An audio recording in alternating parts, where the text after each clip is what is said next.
Prologue 1474 A.D. In the hushed quiet as late shadows fell over the walls of the eternal city of Rome, an elderly monk, his shoulders bent, made his silent and unobtrusive way to the Bibliotheca Secreta, one of the 4 rooms that comprised the Vatican Library. The library contained a total of 2,527 manuscripts, written in Latin, Greek, and Hebrew. Some were available under strict supervision to be read by outsiders. Others were not.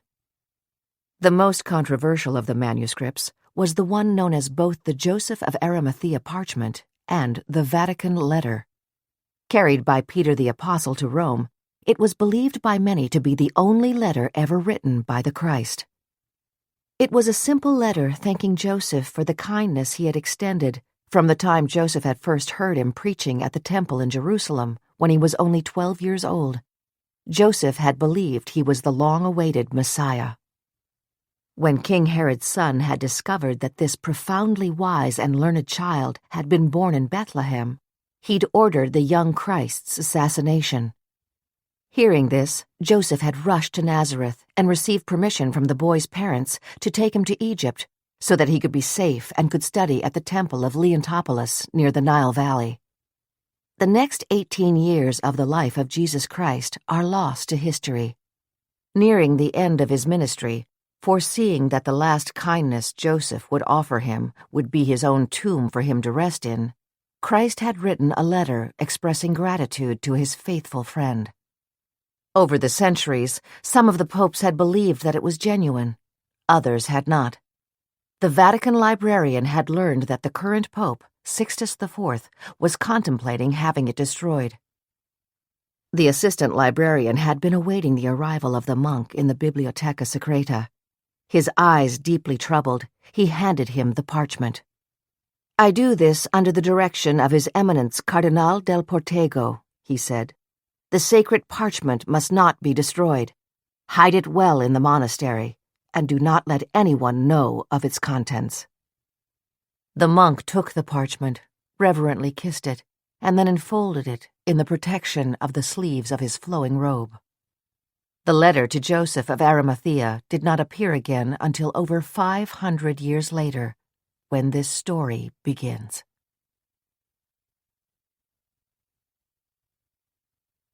1. Today is the day of my father's funeral. He was murdered.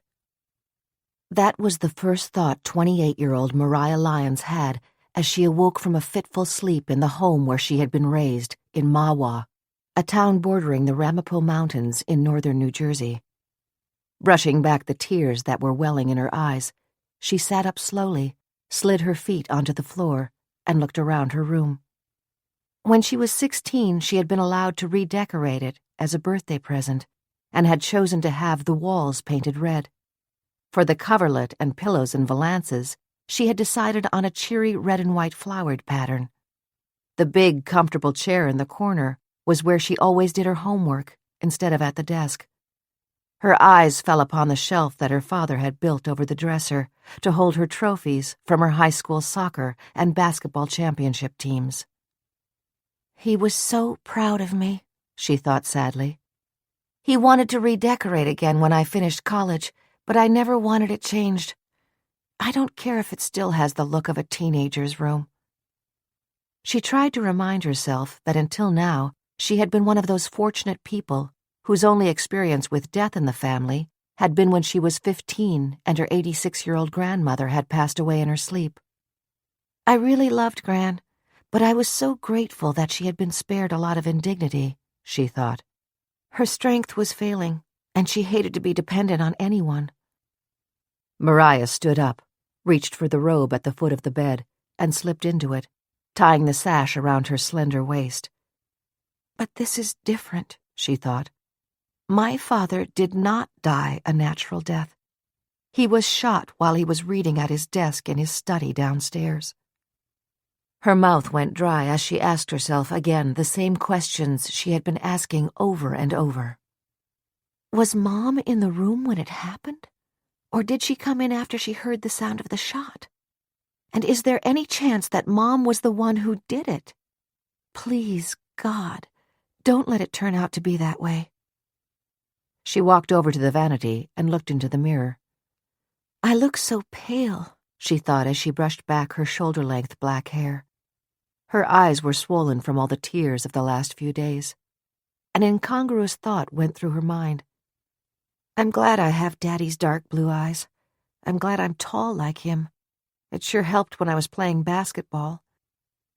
I can't believe he is gone, she whispered, recalling his 70th birthday party only 3 weeks earlier. The events of the past 4 days replayed in her mind. On Monday evening, she had stayed at her office to work out an investment plan for a new client. When she got home to her Greenwich Village apartment at 8 o'clock, she had made her usual evening call to her father. Daddy sounded very down, she remembered. He told me that Mom had had a terrible day, that it was clear the Alzheimer's was getting worse. Something made me phone back at 10:30. I was worried about both of them.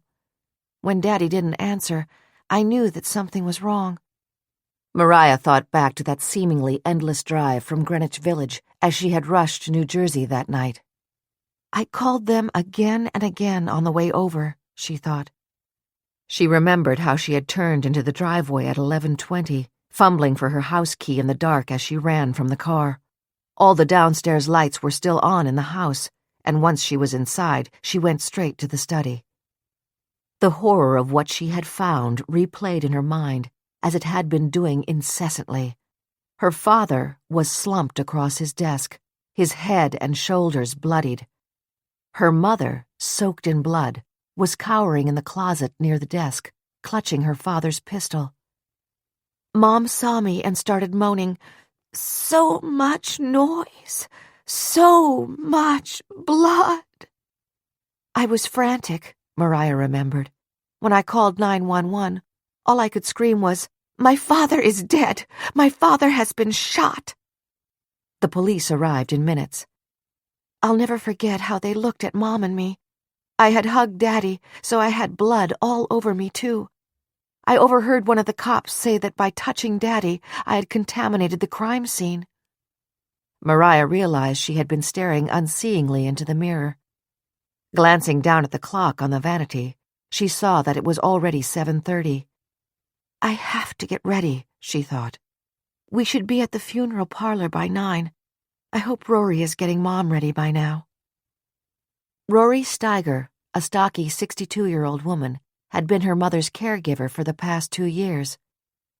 20 minutes later, showered and her hair blown dry, Mariah came back into the bedroom, opened the door of the closet, and took out the black and white jacket and black skirt she had chosen to wear to the funeral. People used to be draped in black when there was a death in the family, she thought. I remember seeing pictures of Jackie Kennedy in a long mourning veil. Oh, God, why did this have to happen? When she was finished dressing, she walked over to the window. She had left it open when she had gone to bed, and the breeze was making the curtains ripple on the sill. She stood for a moment looking out over the backyard, which was shaded by the Japanese maple trees her father had planted years ago. The begonias and impatiens he had planted in the spring ringed the patio. The sun made the Ramapo Mountains in the distance shimmer with tones of green and gold. It was a perfect late August day. I don't want it to be a beautiful day, Mariah thought. It's as if nothing terrible has happened. But it has happened. Daddy was murdered. I want it to be rainy and cold and wet. I want the rain to weep on his casket. I want the heavens to weep for him. He is gone forever. Guilt and sadness enveloped her. That gentle college professor, who was so glad to retire 3 years ago and spend most of his time studying ancient manuscripts, had been violently murdered. I loved him dearly, but it's so awful that for the last 1.5 years our relationship has been strained. All because of his affair with Lillian Stewart, the professor he met at NYU when he was still teaching there. Mariah remembered her dismay when she came home a year and a half ago to find her mother holding pictures she had found of Lillian and her father with their arms around each other. I was so angry when I realized that this had probably been going on while Lily was with him on his archaeological digs to Egypt or Greece or Israel or God knows where for the past 5 years. I was so furious that he actually had her in the house when we had his other friends like Richard, Charles, Albert, and Greg over for dinner. I despise that woman, Mariah told herself. The fact that my father was 20 years her senior apparently didn't bother Lily, Mariah thought grimly. I've tried to be fair and understand. Mom has been drifting away for years, and I know it was so tough on Dad to see her deteriorate. But she still has her somewhat good days. She still talks about those pictures so often. She was so hurt knowing that Dad had someone else in his life. I don't want to be thinking like this, Mariah said to herself as she turned away from the window. I want my father to be alive. I want to tell him how sorry I am that I asked him only last week if Lily of the Nile Valley had been a good traveling companion on their latest jaunt to Greece. Turning away from the window, she walked over to the desk and studied a picture of her mother and father taken 10 years ago. I remember how loving they used to be with each other, Mariah thought. They were married when they were in graduate school. I didn't make my appearance for 15 years. She smiled faintly as she remembered her mother telling her that as long as they had had to wait, God had given them the perfect child. Actually, Mom was being more than generous, she thought. Both of them were so strikingly handsome and elegant and charming. Growing up, I certainly was no head-turner. A mop of long, straight black hair, so skinny that I looked undernourished, beanpole tall, and teeth that I grew into but were too big for my face when they first arrived. But I was lucky enough to end up being a decent composite of both of them. Dad, Daddy, please don't be dead. Be at the breakfast table when I get there. Have your coffee cup in hand and be reading the Times or the Wall Street Journal. I'll grab the Post and turn to page 6, and you'll look over your glasses and give me that look that means a mind is a dreadful thing to waste. I don't want to eat anything, I'll just have coffee, Mariah decided as she opened the door of the bedroom and walked down the hall to the staircase. She paused on the top step, but didn't hear any sound from the connecting bedrooms where her mother and Rory slept. I hope that means they're downstairs, she thought. There was no sign of them in the breakfast room. She went into the kitchen. Betty Pierce, the housekeeper, was there. Mariah, your mother wouldn't eat anything. She wanted to go into the study. I don't think you'll like what she's wearing, but she's pretty insistent. It's that blue and green linen suit you bought her for Mother's Day. Mariah considered protesting, but then asked herself, what in the name of God is the difference? She took the coffee that Betty poured for her and carried it into the study. Rory was standing there looking distressed. At Mariah's unasked question, she jerked her head toward the closet door. She won't let me leave the door open, she said. She won't let me stay in there with her. Mariah tapped on the closet door and opened it slowly while murmuring her mother's name. Oddly, sometimes her mother answered to it more easily than when Mariah called her Mom. Kathleen, she said softly. Kathleen, it's time to have a cup of tea and a cinnamon bun. The closet was large, with shelves on either side. Kathleen Lyons was sitting on the floor at the far end of it. Her arms were wrapped protectively around her body, and her head was pressed against her chest, as though she was bracing for a blow. Her eyes were shut tight, and her silver hair was falling forward, covering most of her face. Mariah knelt down and embraced her, rocking her as if she was a child. So much noise, so much blood, her mother whispered, the same words she had been repeating since the murder. But then she did let Mariah help her up and smooth back the short, wavy hair from her pretty face. Again, Mariah was reminded that her mother had been only a few months younger than her father, and would not look her age if it weren't for the fearful way she moved, as though at any minute she could step into an abyss As Mariah led her mother out of the study, she did not see the baleful expression on the face of Rory Steiger, or the secret smile she permitted herself. "Now I won't be stuck with her much longer," Rory thought. 2. Detective Simon Bennett of the Bergen County Prosecutor's Office had the look of a man who spent a lot of time outdoors. He was in his mid-40s with thinning sandy hair and a ruddy complexion. The jacket of his suit was always wrinkled, because the minute he didn't have to wear it, he tossed it over a chair or on the back seat of the car. His partner, Detective Rita Rodriguez, was a trim Hispanic woman in her late 30s with stylishly short brown hair. Always impeccably dressed, she made an incongruous counterpart to Bennett. In fact, they were a top-notch investigative team, and they had been assigned to the Jonathan Lyons murder case. They were the first to arrive at the funeral parlor on Friday morning. On the theory that if an intruder had been responsible for the murder, he or she might come here to view the victim, they were on the watch for anyone whom they might recognize as a potential suspect. They had studied the pictures of convicted felons who were now on parole but had been involved in break-ins in the surrounding communities. "Anyone who has gone through this kind of day knows what it's all about," Rodriguez thought. There were flowers galore, even though she knew that in the obituary it had been requested that, in lieu of them, donations be made to the local hospital. The funeral parlor began to fill up well before 9 o'clock. The detectives knew that some of the people there had come out of morbid curiosity. Rodriguez could spot them in an instant. They stood at the casket for an unnecessarily long time, searching for any sign of trauma on the face of the deceased. But Jonathan Lyons' expression was peaceful, and the artistry of the cosmetician at the funeral home had successfully hidden any bruising that might have occurred. For the past 3 days they had been ringing the doorbells of the neighbors in the hope that someone might have heard the shot or observed someone running from the house after the bullet was fired. The investigation had come to nothing.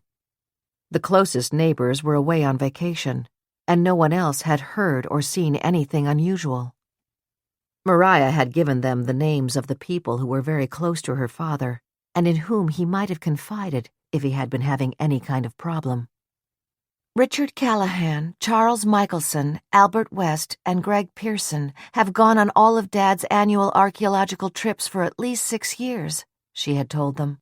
All of them go out to dinner together at least once a month. Richard is a professor of Bible studies at Fordham University. Charles and Albert are also professors. Greg is a successful businessman. His company has something to do with computer software. And then, her anger clearly showing, Mariah had also given them the name of Lillian Stewart, her father's mistress. These were the people the detectives wanted to meet and set up appointments to interview. Bennett had requested that the caregiver, Rory Steiger, identify them when they arrived. At 20 minutes of 9, Mariah, her mother, and Rory entered the funeral parlor. Even though the detectives had been in her home twice in the past few days, Kathleen Lyons stared vacantly at them. Mariah nodded to them and went to stand by the casket and greet the visitors who were already passing by it. The detectives chose a spot nearby where they could clearly see their faces and how they interacted with Mariah. Rory got Kathleen settled on a seat in the front row, then joined them.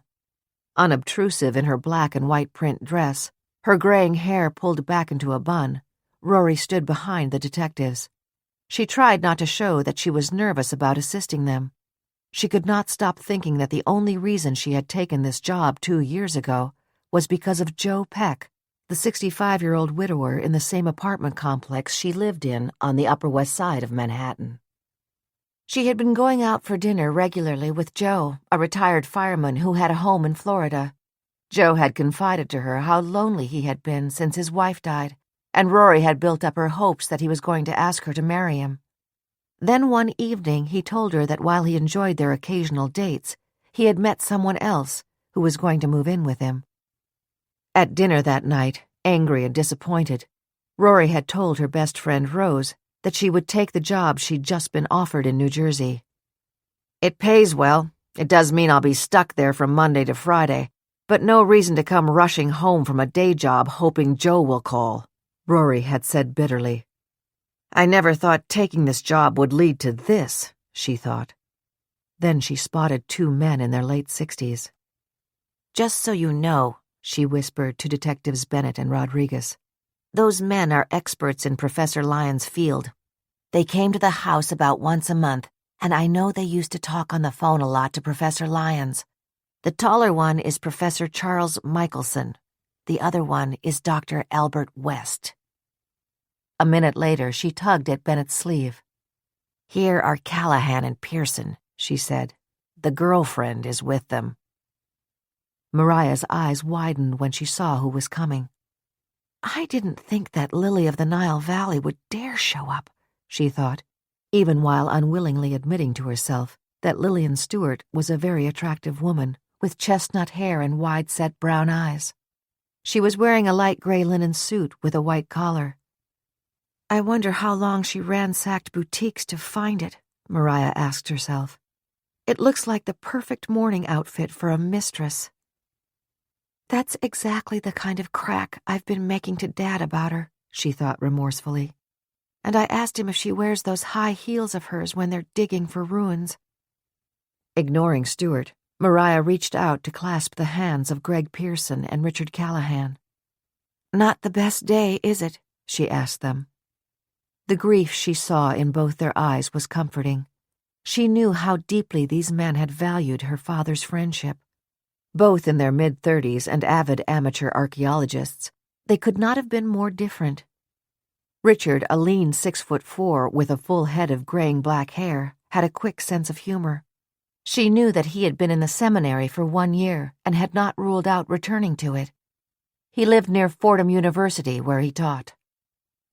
Greg was exactly her height when she was wearing heels. His brown hair was close-cropped. His eyes, a light shade of gray-green, dominated his face. He always had a quiet, deferential manner, and Mariah had wondered if, despite his business success, Greg might be innately shy. Maybe that's one of the reasons he loved to be around Dad, she thought. Dad was truly a spellbinding raconteur. She had gone on a few dates with Greg, but knowing she was not going to be interested in him in any romantic way, and afraid he might be going in that direction, she hinted that she was seeing someone else, and he never asked her out again. The 2 men knelt by the casket for a moment. "No more long evenings with the storyteller," Mariah said as they stood up. "It's so impossible to believe," Lily murmured. Then Albert West and Charles Michelson came over to where she was standing. "Mariah, I'm so sorry. I can't believe it. It seems so sudden," Albert said. I know, Mariah said as she looked at the 4 men who had been so dear to her father. "Have the police talked to any of you yet? I had to give a list of close friends, and of course that included all of you." Then she turned to Lily. "And needless to say, I included your name." Did I sense a sudden change in one of them in that instant? Mariah wondered. She couldn't be sure, because at that moment the funeral director came in and asked people to walk past the casket for the last time, then go to their cars. It was time to leave for the church. She waited with her mother till the others had left. She was relieved that Lily had had the decency not to touch her father's body. I think I would have tripped her if she had bent over to kiss him, she thought. Her mother seemed totally unaware of what was going on. When Mariah led her over to the casket, she looked blankly down at the face of her dead husband and said, "I'm glad he washed his face. So much noise, so much blood." Mariah turned her mother over to Rory, then stood by the casket herself. "Daddy, you should have had another 20 years, she thought. Somebody is going to pay for doing this to you. She leaned over and laid her cheek against his, then was sorry she had done so. That hard, cold flesh belonged to an object, not her father. As she straightened up, she whispered, "I'll take good care of Mom. I promise you I will." 3. Lillian Stewart had slipped into the back of the church after Jonathan's funeral mass was underway. She left before the final prayers so there would be no chance of running into Mariah or her mother after the frosty reception she had just received at the funeral parlor. Then she drove to the cemetery, parked at a distance from the entrance, and waited until the funeral cortege had come and gone. It was only then that she drove along the road that led to Jonathan's gravesite, got out of the car, and walked over to his freshly dug grave, carrying a dozen roses. The gravediggers were about to lower the casket. They stood back respectfully as she knelt down, placed the roses on it, and whispered, "I love you, John." Then, pale but composed, she walked past the rows of tombstones to her car. Only when she was back inside the car did she let go and bury her face in her hands. The tears she had held back began to gush down her cheeks, and her body shook with sobs. A moment later, she heard the passenger door of her car open. Startled, she looked up, then made a futile attempt to wipe the tears from her face. Comforting arms went around her and held her until her sobs subsided. "I thought you might be here," Richard Callahan said. "I spotted you briefly in the back of the church." Lily pulled away from him. "Dear God, is there any chance Mariah or her mother saw me?" she asked, her voice husky and unsteady. "I wouldn't think so. I was looking for you. I didn't know where you went after the funeral home, but you saw how packed the church was." "Richard, it's awfully nice of you to think of me, but aren't you expected at that luncheon?" "Yes, but I wanted to check on you first. I know how much Jonathan meant to you." Lillian had originally met Richard Callahan on that first archaeological dig that she'd attended 5 years ago. A professor of biblical history at Fordham University, he had told her then that he'd studied to be a Jesuit, but had withdrawn from the priesthood before taking his final vows. Now, with a rangy body and easygoing manner, he had become a good friend, which somewhat surprised her. She knew it would be natural for him to be judgmental of her relationship with Jonathan, but if he was, he had never shown it. It was on that first dig that she and Jonathan had fallen desperately in love. Lily managed a weak smile. "Richard, I'm so grateful to you, but you'd better get to that luncheon. Jonathan told me many times that Mariah's mother is very fond of you. I'm sure it will be a help if you're around for her now." "I'm going," Richard said. "But Lily, I have to ask you, did Jonathan tell you that he believed he had found an incredibly valuable manuscript among the ones he was translating that were found in an old church?" Lillian Stewart looked straight into Richard Callahan's eyes. "An old manuscript that was valuable? Absolutely not," she lied. "He never said anything about it to me." 4. The rest of the day passed for Mariah in the merciful and predictable pattern of funerals. Now poised and beyond tears, Mariah listened attentively as her family's longtime friend, Father Aidan O'Brien, a friar from St. Francis of Assisi in Manhattan, celebrated the Mass, eulogized her father, and conducted the graveside prayers at nearby Mary Rest Cemetery. After that, they went to the Ridgewood Country Club, where a luncheon had been laid out for those who had attended the Mass and funeral. There were over 200 people there. The mood was somber, but a Bloody Mary or two cheered everyone up, and the atmosphere took on a more festive note. Mariah was glad, because the stories she was hearing from people were about what a great guy her father was. Brilliant, witty, handsome, charming. Yes, she thought. It was when the luncheon was over and Rory had started home with her mother that Father Aidan pulled her aside. His tone low, even though there was no one near them, he asked, "Mariah, did your father confide in you that he had a premonition he was going to die?"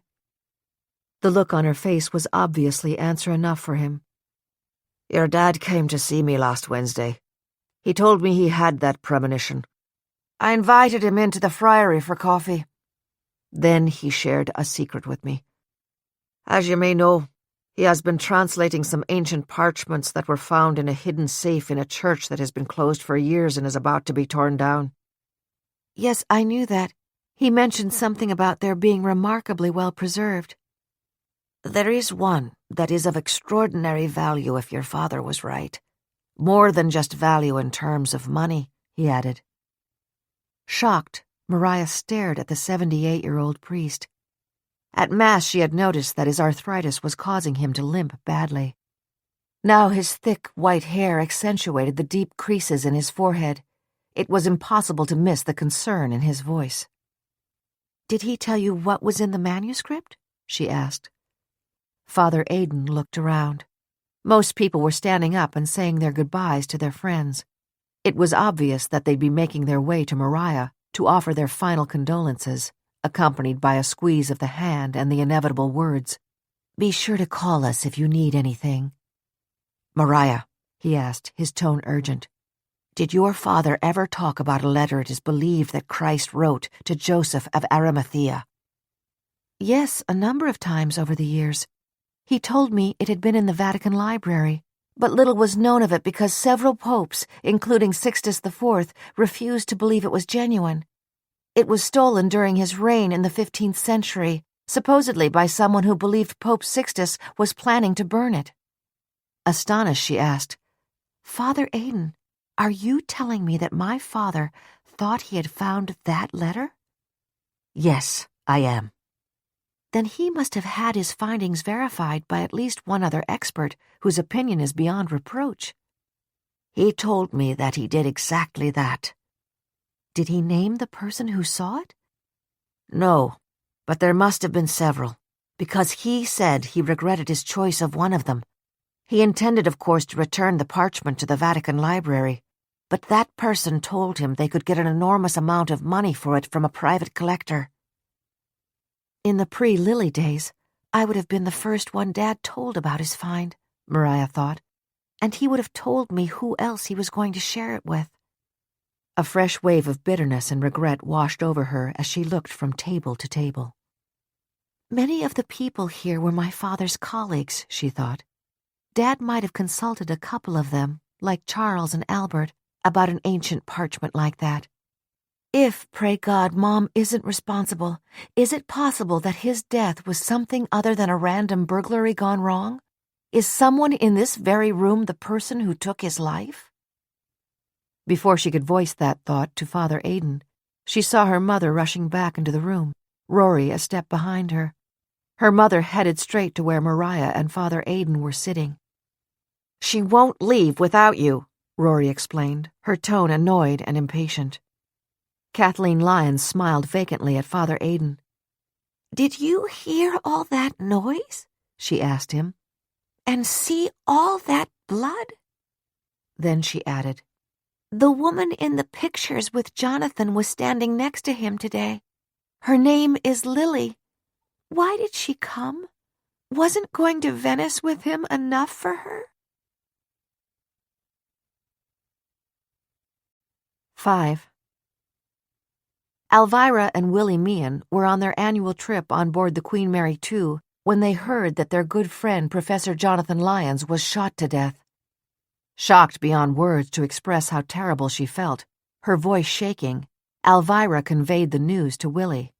But she realized that apart from leaving a message of condolence on an answering machine, they could do nothing else at this time. They would not be getting home until the day of the funeral. The ship had just sailed from Southampton, and the only way to get off would be by medical helicopter. Besides, Alvirah was a guest lecturer who was booked as a celebrity author to tell stories about lottery winners she knew, and how some of them had lost every nickel in harebrained schemes. She talked about people who had worked 2 jobs most of their lives, won millions, then were conned into buying white elephant hotels or chains of knick-knack stores that couldn't pay the rent selling cutesy items like cocktail napkins, sparkling key rings, and embroidered pillows. She always explained that she had been a cleaning woman and Willie a plumber when they won $40 million in the lottery. They had elected to take the money in annual payments for 20 years. Every year they paid their taxes first and lived on half of what was left. The rest they invested wisely. The passengers loved Alvirah's stories and snapped up copies of her best-selling book, from pots to plots. And though Alvirah was truly heartsick about Jonathan's death, being a trooper, she did not show it.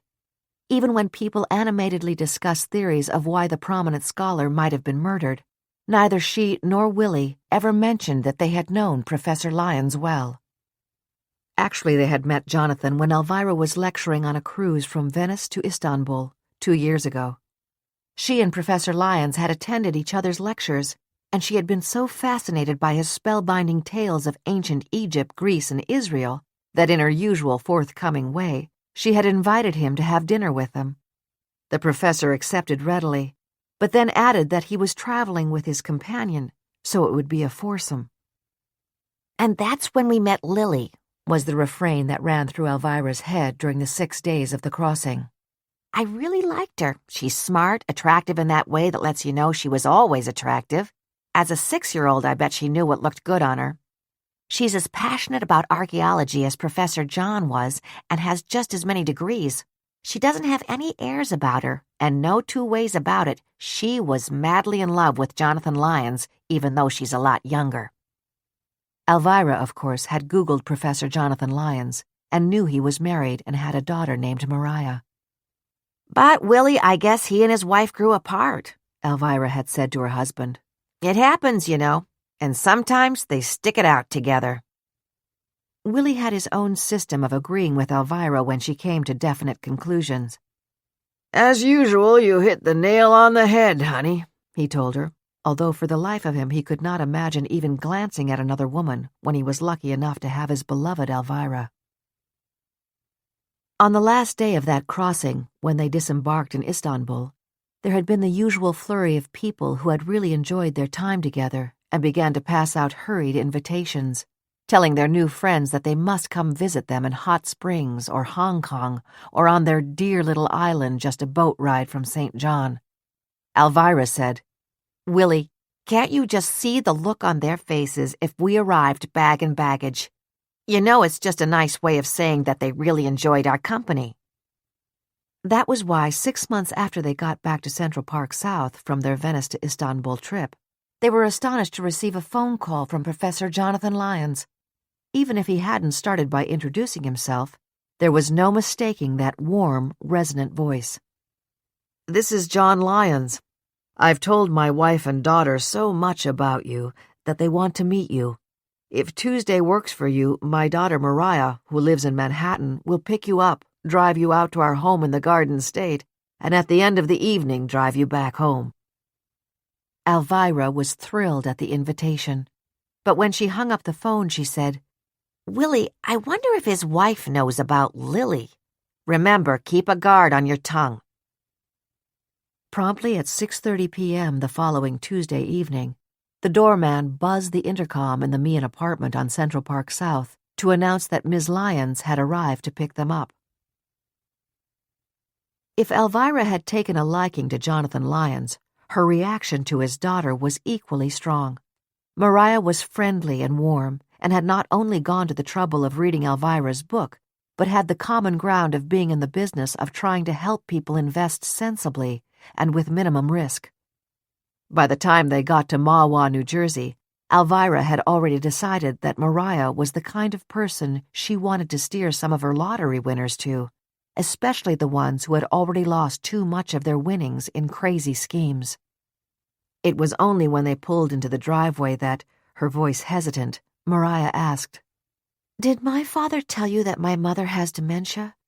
She's aware of it and tries hard to cover it up, but if she asks you the same question 2 or 3 times, you'll understand." They had cocktails in Jonathan's study, because he was sure Alvirah would be interested in seeing some of the artifacts he'd collected over the years. Betty, the housekeeper, had cooked a delicious meal, and between them, Mariah and her father successfully covered for the lapses in conversation of the delicately pretty, if aging, Kathleen Lyons. It was a stimulating and enjoyable evening that Alvirah was sure would be one of many more to come.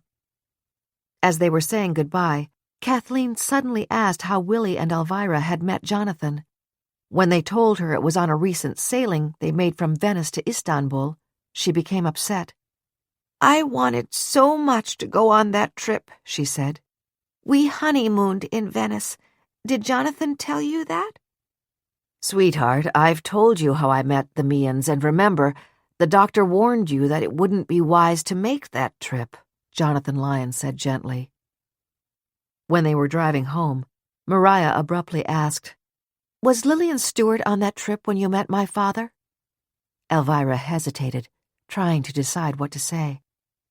"I'm certainly not going to lie," she thought, "and I suspect that Mariah has already guessed that Lily was there." "Mariah, isn't that a question you should ask your father?" she suggested. "I already have. He refused to answer, but you've as much as confirmed it by being evasive." Alvirah was sitting in the front with Mariah. Willie was contentedly settled in the back seat, and Alvirah was sure that if he could hear what they were saying, he was happy to be out of the conversation. From the break in Mariah's voice, she knew she was on the verge of tears. "Mariah," she said, "your father is very loving with your mother and very attentive to her. Some things are better left alone, especially with your mother's mind beginning to fail." "It hasn't failed so badly that she doesn't remember how much she wanted to go on that trip," Mariah said. "She told you they honeymooned in Venice. Mom knows she's sick. She wanted to go while she's still functioning pretty well. But my guess is that with Lillian in the picture, Dad got a specialist to convince Mom it would be too much for her. She gets really upset about it sometimes." "Does she know about Lily?" Alvirah asked bluntly. "Can you believe that Dad used to have her out to the house for dinner with some of the others who go on the annual dig? I never guessed that they were involved, but then Mom found a couple of pictures of the two of them in Dad's study. She showed them to me, and I told Dad to keep that woman out of the house. But sometimes my mother still asks about her, and when Mom does, she gets angry." In the past year or so, they had regularly driven out with Mariah to visit Jonathan and Kathleen, and Mariah was right. Kathleen, even with her ongoing memory loss, would often bring up the trip to Venice. All of this was on Alvirah's mind when the Queen Mary II pulled into New York Harbor. "By now Jonathan is in his grave," she thought. "May he rest in peace." Then, with her infallible sense for coming trouble, she added, "And please help Kathleen and Mariah. And please, God, let them find that Jonathan was killed by an intruder," she added fervently. 6. All day, Greg Pearson was burning to tell Mariah how he could understand her pain and wanted to share it with her. He wanted to be able to say how much he would miss her father. He wanted to tell her how grateful he was to Jonathan, who had taught him so much, not only about archaeology, but about life. When John's colleagues and friends were telling stories about him, about how helpful he had been in personal ways, he wanted to share his own story that he had confided to John, about what an insecure kid he had been. "I told John that I was the guy in high school who stopped growing at 5'6" when the other guys soared up to 6'2" and 6'3", he wanted to say. "I was a skinny weakling, the poster boy for Nerd of the Year. There wasn't a team I tried out for that I made. I finally got to be 5'10" when I was in college, but it was too late. I guess I was looking for sympathy, but I didn't get any. Jonathan had just laughed." "So you spent your time studying instead of throwing basketballs in the net," he said. "You've built a successful company. Get out your high school yearbook and look up the guys who were the hot shots in school. I'll bet you find that most of them are scraping along." I told John that I'd looked up a few of them, especially the ones who gave me a hard time, and he was right. Of course, some of the guys are doing fine, but the ones who were the bullies haven't amounted to a hill of beans so far. He made me feel good about myself, Greg wanted to say. Besides sharing his incredible knowledge about ancient times and archaeology, he made me feel good. Greg would have stopped there. It wouldn't have been necessary to add that he had told Jonathan that despite his success, he was still painfully shy, an outsider at parties, lacking the most basic skill at small talk, or that Jonathan's suggestion had been to find a vivacious, talkative woman. "She'll never notice that you're quiet, and she'll do all the talking at parties. I know at least 3 guys with wives like that, and it's a great match." All this Greg was thinking as he followed Mariah out of the country club. He held back until a valet brought Father Aidan's car, and the caregiver was helping Mariah's mother into the black limousine that the funeral director had provided. Then he went up to her. Mariah, it's been a terrible day for you. I hope you understand how much we'll all miss him. Mariah nodded. I do know, Greg. Thanks. He wanted to add, "Let's have dinner soon," but the words froze on his lips. They had started dating a few years ago, but then when he persisted in calling her, she had hinted that she was seeing someone else. He had realized she was only trying to warn him away. Now, looking at the pain in her deep blue eyes and the way the afternoon sun was picking up the highlights in her shoulder-length hair, Greg wanted to tell her that he was still in love with her, and he would go to hell and back for her. Instead, he said, I'll give you a call next week to see how your mother is doing. That would be nice. He held the door for her as she stepped into the limo, then reluctantly closed it behind her. He watched, not knowing that he was also being observed, as the car slowly made its way around the circular driveway. Richard Callahan was in the group of departing guests who had formed a line to retrieve their cars. He had seen the expression on Greg's face brighten whenever Mariah came home for one of Jonathan's dinners, but he also sensed that she had no interest in Greg. Of course, things could change now with her father gone, he thought. She might be more receptive to a guy who could and would do anything for her. Especially, Richard thought as the valet brought his 8-year-old Volkswagen to the curb, if any of that gossip I heard at the table is true.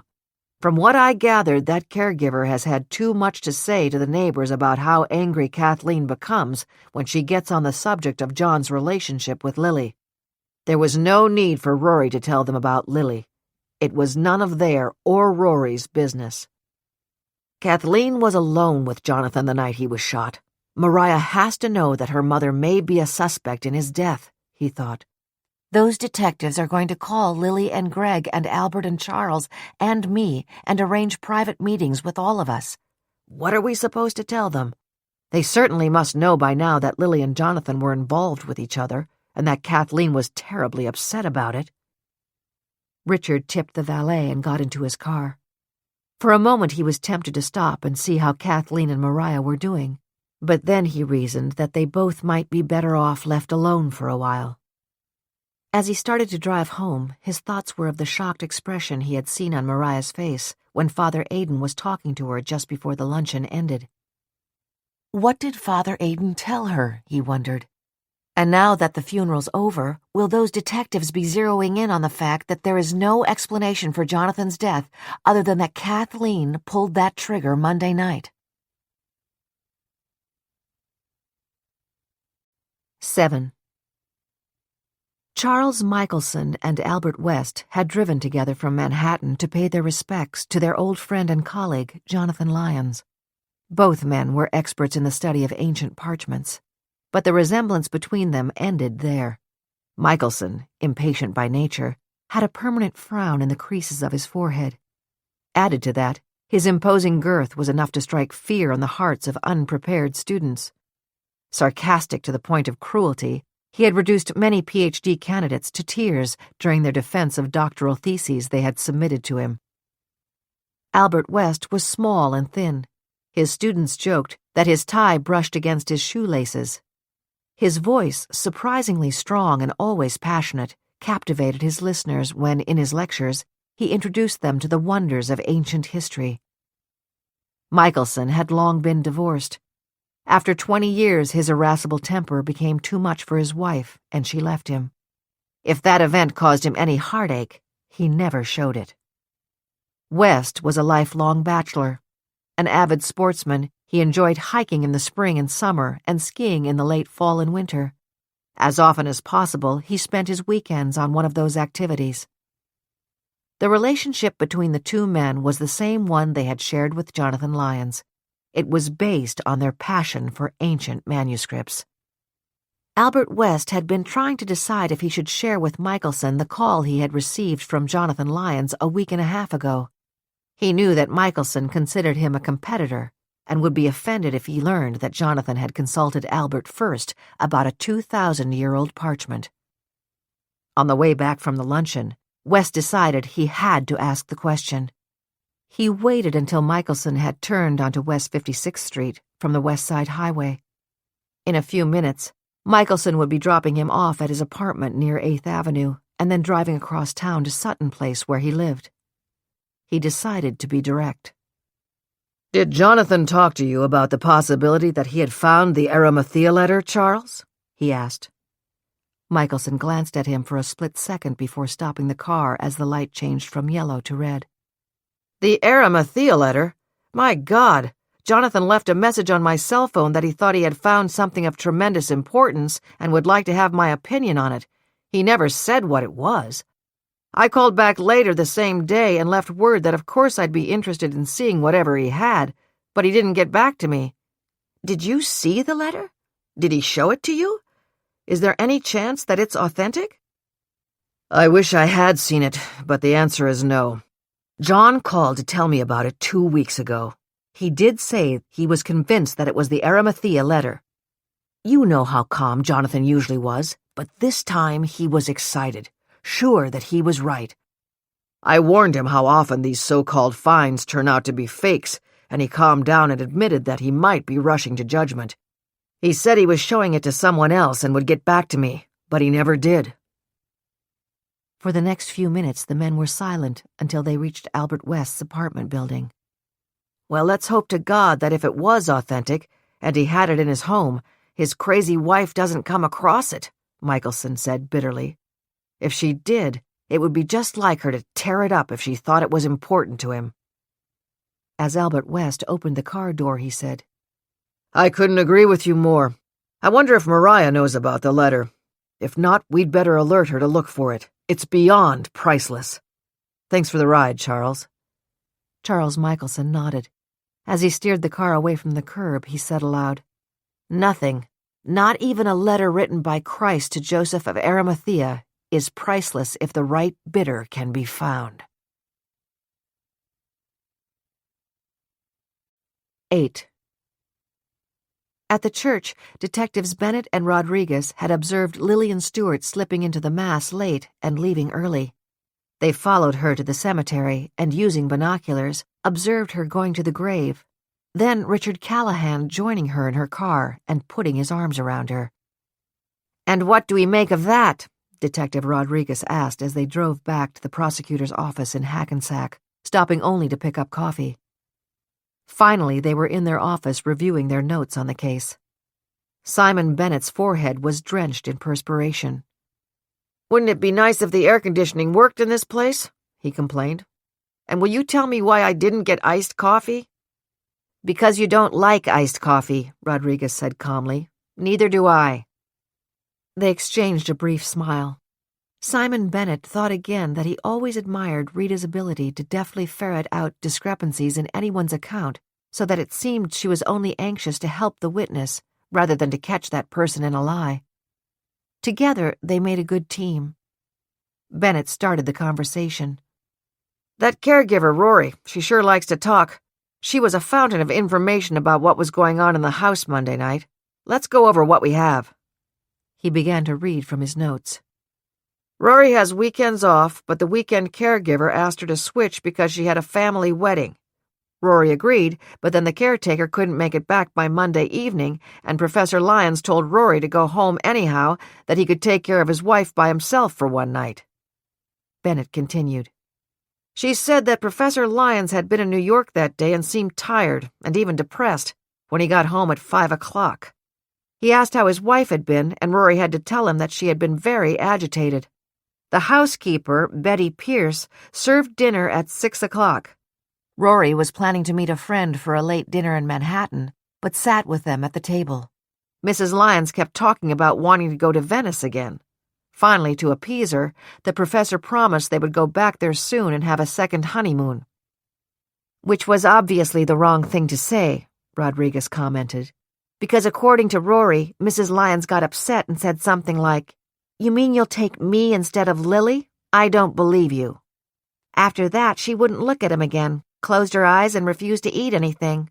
Rory took her upstairs, got her into bed, and she fell asleep immediately." The detectives looked at each other. "I don't remember whether or not Rory said anything about what medication she gave Mrs. Lyons that night," Bennett admitted. Rodriguez answered. "She said Mrs. Lyons was so tired that it wasn't necessary, that when she came downstairs, Betty Pierce was just leaving, and the professor had carried his second cup of coffee into his office. Rory looked in on him to let him know that she was on her way out. That's pretty much it," Rita concluded. "Rory checked the front door on her way out to be sure it was locked. She and Betty Pierce always left by the kitchen door because their cars were parked in the back. She swears that door was locked too. She never knew Professor Lyons kept a gun in a drawer in his desk." They both closed their notebooks. "So what we have is a house that normally would have a caregiver in it, no sign of a break-in, a woman suffering from dementia who had been angry at her husband and was found hiding in a closet holding the gun that killed him. But she was very consistent in saying, 'So much noise, so much blood.' That could mean the shot woke her up, and she'd be an easy person to set up if she didn't do it." Bennett tapped his fingers on the arm of the chair, a habit when he was thinking aloud. "And we couldn't talk to her immediately in the house or in the hospital because she was so hysterical, and afterward she was heavily medicated. We also have a daughter who's angry about her father's relationship with his mistress and who probably has the guardianship of her mother in case of her father's death," Rita said. "And here's another angle. If Jonathan Lyons had ever decided to divorce his wife Kathleen and marry Lillian Stewart, their assets would be split, and Mariah Lyons would have ended up with full responsibility for her mother." Simon Bennett leaned back in his chair, pulled out his handkerchief, and mopped his brow. "Tomorrow morning, we'll try to talk to the mother and to Mariah again. As we both know, most cases of this kind turn out to be family affairs." He paused. "And let's talk to somebody about getting the air conditioning fixed." 9. It was 3:00 when the funeral car deposited Mariah, her mother, Kathleen, and Rory back home after the luncheon at the Ridgewood Country Club. As soon as they were inside the house, Rory said soothingly, "Now, Kathleen, you didn't sleep well last night, and you were up very early. Why don't you get into something comfortable, then you can take a nap or watch television?" Mariah realized she was holding her breath. "Dear God, please don't let Mom insist on going into the closet in Dad's study," she thought. But to her relief, her mother willingly accompanied Rory up the stairs to her bedroom. "I honestly don't know how I could have dealt with another scene right now," Mariah thought. "I need some quiet time. I need to think." She waited until she was sure her mother and Rory would be in her mother's bedroom with the door closed. Then she hurried upstairs to her own room. She changed from her skirt and jacket into a cotton sweater, slacks, and sandals, and went back downstairs. She went into the kitchen, made a cup of tea, and carried it into the breakfast room. There she settled into one of the comfortable padded chairs and leaned back with a sigh. "Every bone in my body is aching," she thought as she took a sip of tea and tried to focus on the events of the week. "I feel as if everything that happened since I arrived here Monday evening is a blur." Trying to think unemotionally, she began to relive that evening, starting with the arrival of the police. "Mom was in such a state that they sent for an ambulance," she remembered. "In the hospital, I sat beside her bed all night. She was moaning and crying. I had blood all over my blouse from where I leaned over Dad and put my arms around him. The nurse was good enough to give me one of those cotton jackets the patients wear. I wonder what happened to my blouse. Usually they hand your clothes back to you in a plastic bag when you leave a hospital, even if they're soiled. I'm sure that the police kept it as evidence because it had blood on it. It was just as well Mom wasn't released until Tuesday evening, because that way she didn't see all of the police activity in the house. It had been declared a crime scene. They took Dad's study apart. Betty told me that they were dusting everywhere for fingerprints. She said they were dusting all the downstairs windows as well as the doors. The bottom drawer of Dad's desk, where he kept his gun, was open when I got home Monday night. But that drawer was always locked. Mariah shook her head at the unwelcome memory that her mother was incredibly skilled at finding keys no matter where they had been hidden. Unwillingly, she thought of the incident last year when her mother had sneaked out of the house stark naked in the middle of the night. It was when the previous weekend caregiver was supposed to be taking care of her, but had forgotten to put the alarm on in her mother's room.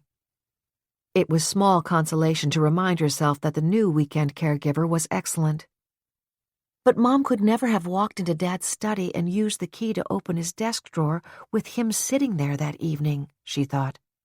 That gun could have been somewhere else for months or even years. I'm sure, or I think I'm sure, that Dad lost interest in going to the shooting range ages ago. Even the warm cup she was cradling in her fingers could not prevent the chill that washed over Mariah's body. He used to take Mom to the range with him, she thought. She wanted to see if she'd be any good. That was about 10 years ago. He said she was a pretty good shot back then. Trying to avoid the terrible implication of where that train of thought was going, Mariah forced herself to think about the conversation she'd had with Father Aidan just before they left the club. Dad went to see Father Aidan 9 days ago and told him that he thought he had found the letter Jesus may have written to Joseph of Arimathea.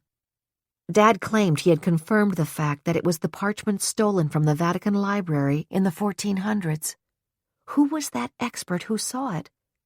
But wait a minute. Father Aidan said that Dad was troubled because one of the experts had been interested only in its financial value. If Father Aidan got it straight, that would mean that Dad showed it to more than one person. Where is the parchment now? My God, is it here in Dad's files? I'll have to look for it, but what good would that do? I wouldn't recognize it among all the other parchments he was studying. But if Dad did have it, and if Dad intended to return it to the Vatican Library, was it stolen after Dad was shot? The ringing of the telephone in the kitchen made Mariah jump up and run to answer it. It was Detective Bennett. He asked if he and Detective Rodriguez could drop over in the morning at about 11 o'clock and have a talk with Mariah and her mother. "Of course," she said. Mariah realized that the reason she was whispering was because her throat had tightened so much that she could hardly speak the words. 10. Lloyd and Lisa Scott, a couple in their late 50s, had been next-door neighbors of Jonathan and Kathleen Lyons for 25 years. Lloyd was a successful criminal defense attorney, and Lisa, a former model, had turned her love for jewelry into a business. She made her own designs in crystal and semi-precious stones for a long list of private clients. Some of her designs were the products of her imagination. Others were inspired by the beautiful gems she had collected from all over the world. Her personal collection was now worth more than $3 million. With his balding head, prodigious girth, and pale blue eyes, Lloyd seemed an unlikely match for his beautiful wife. After 30 years of marital bliss, he sometimes still woke up at night and wondered what she saw in him. His great pleasure was to indulge her love for what he jokingly called her trinkets. Agreeing that it was a nuisance to keep going back and forth to the safety deposit box at the bank, they had recently installed a supposedly burglar-proof safe bolted to the floor of Lisa's dressing room closet, as well as a state-of-the-art alarm system. The Scotts kept a pied-à-terre in Manhattan for their occasional overnights in New York for business or social events. But as Lloyd's reputation and income had continued to grow, neither one of them had any real interest in leaving the handsome brick and stucco Tudor-style house that Lloyd had inherited from his mother. They liked their neighbors and the neighborhood. They had a view of the Ramapo Mountains from their back porch. They were both passionate travelers and preferred to spend their money on first-class accommodations all over the world, rather than on McMansions or an oceanfront home in the Hamptons, as Lloyd put it. They were in Japan when they heard about Jonathan's death, and did not arrive home until the morning after the funeral. Knowing Kathleen's condition so well, they both had been concerned that she might be involved in the tragedy. As soon as they set down their bags in Mahwah that Saturday morning, they rushed next door. The bell was answered by a visibly distressed Mariah. She broke in on their attempts to offer condolences. "2 detectives are here," she said. "They're talking to Mom now." They called last night and asked to come and speak to us. I don't like that, Lloyd snapped. It's because she was alone with Dad that night. Mariah's voice trailed off as she tried to stay composed, but then she burst out, Lloyd, it's meaningless. Mom doesn't even get it. She asked me why Dad didn't come to breakfast this morning. Lisa looked at her husband. As she had expected, his face was settling into what she called his take no prisoners expression. Frowning slightly, his brow creased, his eyes narrowed behind his glasses, he said, Mariah, this is my territory. I don't want to butt in, but whether your mother understands what's going on or not, she should not be answering questions from the police without legal counsel. Let me sit in with you and be sure we keep her protected. Lisa cupped Mariah's face in her hands. I'll see you later, she promised as she turned to go. It was a hot day even for August. Back in the house, Lisa lowered the temperature on the air conditioner and walked to the kitchen, glancing into the living room as she passed it. It was in perfect order, and the warm feeling that inevitably followed a vacation enveloped her. No matter how nice the trip was and how much we enjoyed it, it's always great to get home, she thought. She made a decision not to nibble on anything. She'd skipped the breakfast snack on the plane, but she figured that when Lloyd got back, they could have an early lunch. He'd be hungry too. Without looking, she knew the refrigerator had been stocked by their trusted housekeeper of 25 years. Again, pushing back the urge to treat herself to something like a cracker and cheese, she retraced her steps to the foyer, picked up the carry-on bag that contained the jewelry she had traveled with, and went upstairs to the master bedroom. She laid the bag on the bed, opened it, and removed the leather pouches containing the jewelry. At least this time I listened to Lloyd and didn't bring as much as usual, she thought. But I sure wish I'd had the emeralds with me for the captain's dinner on the ship. Oh well. She removed the rings and bracelets and earrings and necklaces from the pouches, spread them on the coverlet of the bed, and looked over them carefully, checking once again to be sure that everything she had taken with her had come back in the carry-on bag. Then she transferred them to the tray on her vanity table, carried it into her dressing room, and opened the door of the closet. The steel safe, dark and formidable, was there. She tapped in the combination to unlock it and tugged at the door. There were 10 rows of drawers with various shaped velvet-lined compartments. Lisa pulled out the top one, gasped, then frantically yanked out drawer after drawer. Instead of her beautiful and valuable jewelry sparkling up at her, she was staring at a sea of black velvet. The safe was empty.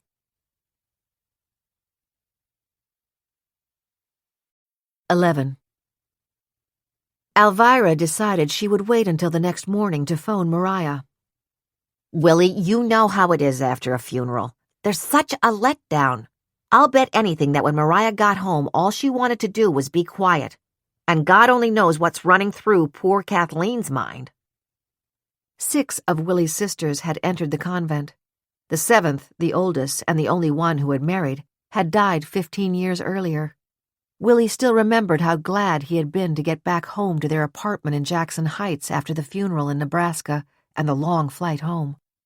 Alvirah had fixed him a sandwich and a cold beer and let him sit and think about Madeline, who had been his favorite sister. Madeline had been quiet and unassuming, so unlike the wonderful but bossy sister Cordelia, his next oldest sibling. When was the last time we were out to Jonathan's house in Mahwah for dinner? He asked Alvirah. Am I right that it was about 2 months ago in late June? Alvirah had finished unpacking and sorting clothes for the laundry and cleaners. Now happily comfortable in her favorite stretch slacks and a cotton t-shirt, she settled into a chair opposite Willie in their Central Park South apartment. Yes, she agreed. Jonathan invited us over, and Mariah and Richard and Greg were there. And so were those other 2 who always go on the trips. You know who. What were their names? Alvirah frowned in concentration as she went through the tricks for memory retention that she had learned at the Dale Carnegie course she had taken after they won the money in the lottery. One of them is a direction, south, west. That's it. Albert West. He's a little guy with a deep voice. The other one was Michelson. He's easy to remember. Michael is one of my favorite names. Just add the son and you have it. His first name is Charles, Willy volunteered. And you can bet nobody ever called that guy Charlie. Do you remember how he cut down West when West misidentified one of the ruins they had on the pictures they showed us? Alvirah nodded. But I remember Kathleen was pretty good that night. She seemed to enjoy seeing the pictures, and she didn't say a word about Lily. I suppose Lily was on that trip too, even though they didn't show any photos with her in them. Sure she was, Alvirah sighed. And Willie, if it turns out that Kathleen pulled that trigger, you can bet it was because of Lily. I just don't know how Mariah will be able to handle it. They certainly wouldn't put Kathleen in prison, Willie protested. It's obvious the woman has Alzheimer's and isn't responsible for what she does. That's up to the courts, Alvirah said soberly. But a psychiatric prison hospital wouldn't be much better. Oh, Willie, pray God it doesn't turn out that way. The thought of that possibility did not improve Alvirah's chances of a good night's rest, even though she was grateful that she would be back in her own bed, comfortably spooning against the sleeping Willie. The beds on those ships are so big you can hardly see each other, she thought. Poor Kathleen. Mariah told me how happy her parents had been together before the dementia set in. But Kathleen never did go on the archaeological trips with him. From what Mariah said, that was his thing, and her mother couldn't take the summer heat in the places he went. Maybe that's one of the reasons that Jonathan got involved with Lily. From what I could see, she sure shared his passion for digging through old ruins. Reluctantly, Alvirah thought of that first trip 2 years ago from Venice to Istanbul, where they had met her fellow lecturer Jonathan Lyons and his companion, Lily Stewart. No question they were in love, she thought. They were crazy about each other. Alvirah remembered how after Jonathan had invited Willie and her to dinner that first time, and they had met Mariah and Kathleen, she and Mariah had lunch the next week. You're the right fit for some of my lottery winners, she had told Mariah. I can tell you're the kind of conservative investment advisor they need to make sure they don't squander their money or put it in high-risk stocks. A month or so after that, Jonathan had been lecturing at the 92nd Street Y and invited Alvirah and Willie to attend and have dinner with him afterward. What he did not tell them was that Lily would be there. Lily had sensed Alvirah's discomfort and addressed it. Alvirah, I told Jonathan that you and Mariah have become very friendly, and that she would resent it bitterly if she thought that you were seeing her father and me socially. Yes, I think she would, Alvirah had answered frankly. Jonathan had tried to dismiss that possibility. Mariah knows that Richard and Greg, to name just a few, see Lily and me together. What's the difference? Alvirah remembered how Lily had smiled sadly. Jonathan, Lily said, it's different for Alvirah, and I do understand. She would feel two-faced about seeing us socially outside your home. I like Lily, Alvirah thought. I can only imagine what she's feeling right now. And if it turns out that Kathleen killed Jonathan, I'll bet Lily will be blaming herself for being the cause of the problem. I should at least call her and tell her how sorry I am. But I won't meet with her, she decided as she happily accepted Willie's offer of a glass of wine. It's the witching hour, honey, he said. 5 p.m. on the dot. In the morning, she waited until 11 o'clock to call Mariah. Alvirah, I can't talk, Mariah said quickly, her voice strained and tremulous. The detectives are here to talk to Mom and me again. Are you home? I'll call you back. Alvirah did not have time to say more than, Yes, I'm home, before the click in her ear told her that the connection was broken. Less than 5 minutes later, her phone rang. It was Lily Stewart. It was obvious that she was crying. Alvirah, you probably don't want to hear from me, but I need your advice. I don't know what to do. I just don't know what to do. How soon can we get together? 12. Mariah admitted to herself that she liked her mother's weekend caregiver, Delia Jackson, a handsome black woman in her late 40s, better than she liked Rory Steiger. Delia was always cheerful. The only drawback was that her mother would sometimes absolutely refuse to get dressed or eat when Delia was with her. "Mom's intimidated by Rory," Mariah and her father agreed, "but she's more relaxed with Delia." On Saturday morning, when the detectives arrived, despite Mariah and Delia's entreaties, Kathleen was still in her nightgown and robe, sitting in the wing chair in the living room, her eyes half closed. At breakfast, she had asked Mariah where her father was. Now she had ignored the detective's attempt to open a conversation with her, except to say that her husband would be down shortly to speak with them. But at the sound of Lloyd Scott's voice, Kathleen sprang up and rushed across the room to throw her arms around him. "Lloyd, I'm so glad you're back," she cried. "Did you hear that Jonathan is dead? That someone shot him?" Mariah's heart sank as she caught the look the detectives exchanged. "They believe Mom has been putting on an act," she thought. "They don't realize how she goes in and out of reality." Lloyd Scott led Kathleen over to the couch and sat beside her, holding her hand. Looking directly at Simon Bennett, he asked, "Is Mrs. Lyons a person of interest in this investigation?" "Mrs. Lyons was apparently alone with her husband when he was shot," Bennett answered. "There is no sign of forced entry. However, we are aware that in her condition, Mrs. Lyons could be vulnerable to a setup. We're simply here to try to get a complete picture of what happened last Monday evening, as much as she can tell us." "I understand. Then you do realize that Mrs. Lyons is in an advanced state of dementia and not capable of comprehending either your questions or her responses?" "The gun was found in the closet with Mrs. Lyons," Rita Rodriguez explained quietly. 3 discernible fingerprints were on it. Professor Lyons, of course, had handled it at some point. It was his gun. We have his prints from the medical examiner. Mariah Lyons found her mother in the closet holding the gun and took it from her. Mariah's fingerprints are on the barrel. The fingerprints of Kathleen Lyons are on the trigger. Of course, at the hospital we took their fingerprints for comparison purposes. From what Kathleen has said to her daughter and caretaker, she picked up the gun and hid it in the closet.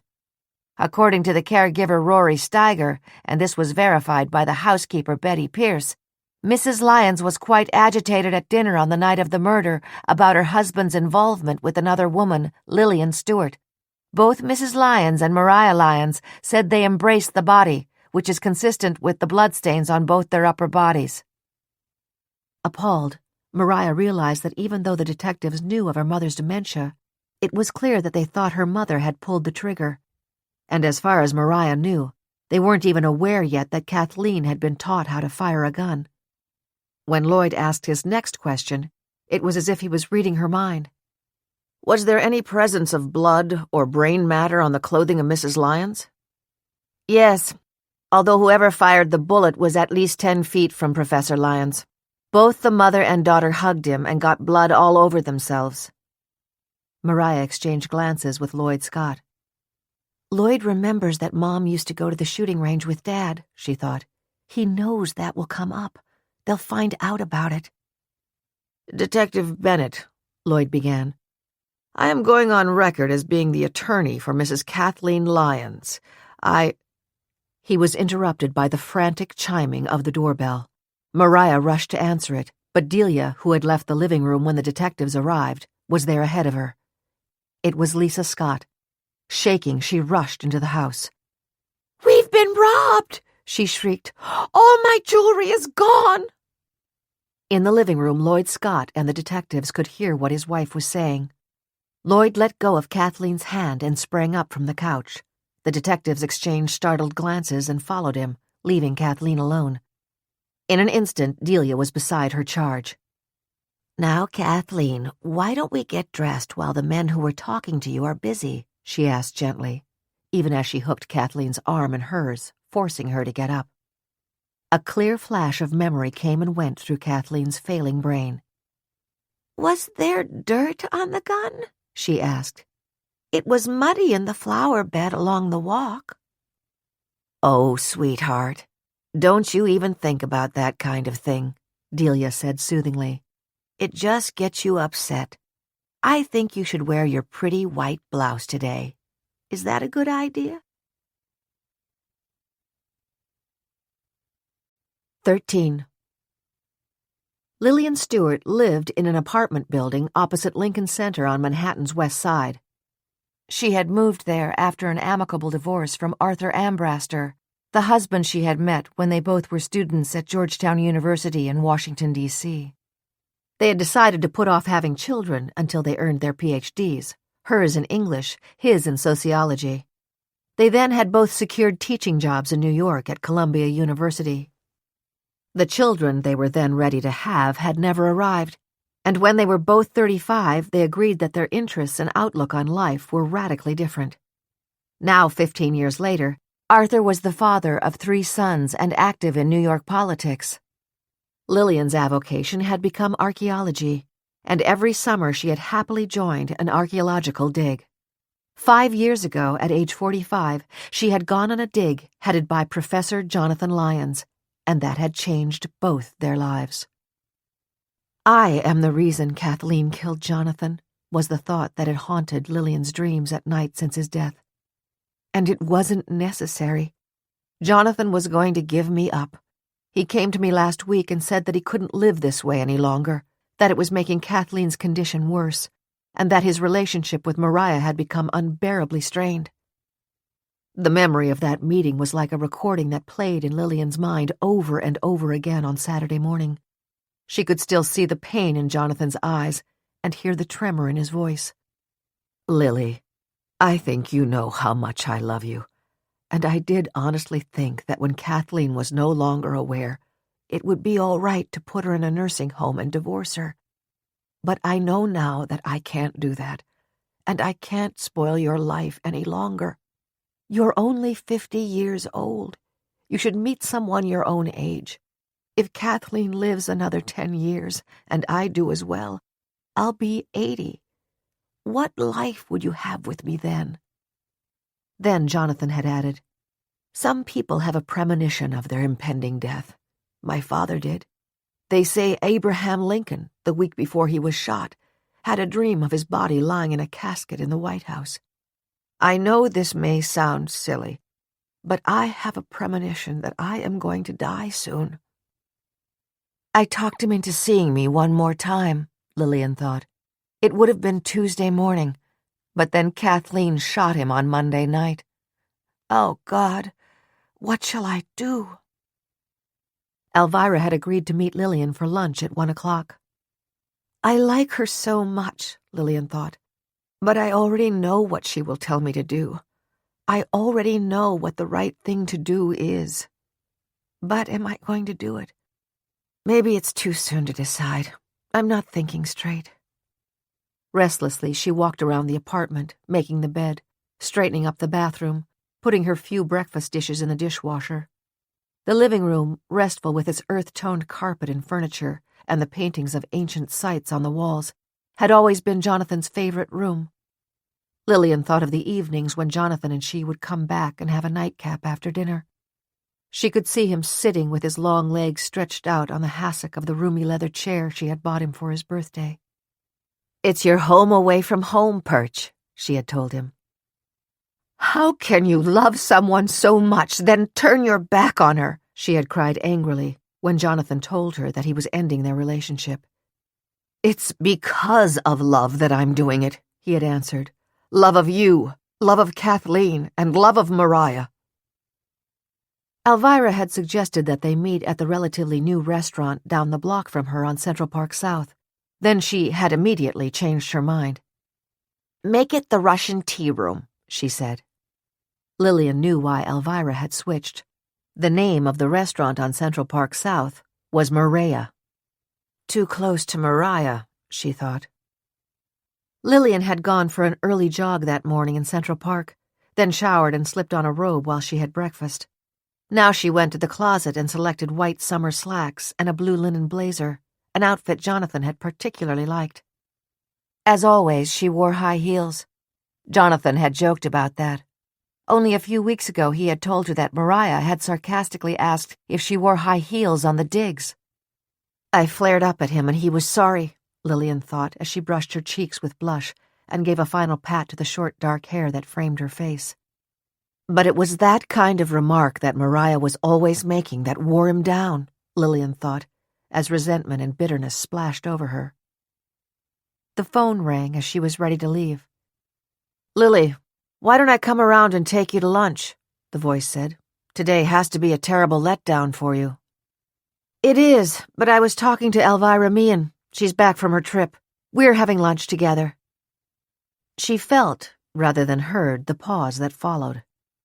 "I hope you don't intend to say a word to her about certain matters." "I haven't decided," she said. "Then don't. Will you promise me that? Because once you do, it's all over. You've got to give yourself time to think calmly and practically. You owe Jonathan nothing. And beyond that, if it comes out that he broke up with you and you may have something he wanted, you could be suspect number 2 after his wife. Trust me, the wife's lawyer could claim you went there knowing the caretaker was gone. Jonathan left the door open for you. They could say that you went in with your face covered, shot him, then put the gun in his crazy wife's hand and got out of there. It would create doubt about his wife." Lillian had answered the phone on the extension in the living room. She stared at the chair where Jonathan had so often sat, thinking of the time she had curled up with him in it. She looked at the door and could again see him walking out and saying, "I'm sorry. "I'm truly sorry, Lily." "That's absolutely ridiculous," she said heatedly into the receiver. "Kathleen killed Jonathan because she was jealous of me. It's bad enough without you dreaming up that scenario. But I will tell you this. I'm not saying one word to Alvirah or anyone else right now, for my own reasons. That's a promise." 14. In the 30 seconds following Lisa Scott's outburst, Simon Bennett put in a call to the Mahwah Police Department to report the theft of her jewelry. Lloyd Scott snapped, "I'll be back," and rushed next door to wait with his wife for a squad car to arrive. Mariah looked from one detective to the other. "I can't believe the Scotts were burglarized," she said. "I can't believe it. Just before they went on that trip last month, Lloyd was talking about the new security system and the cameras and God knows what all he put in and around the house."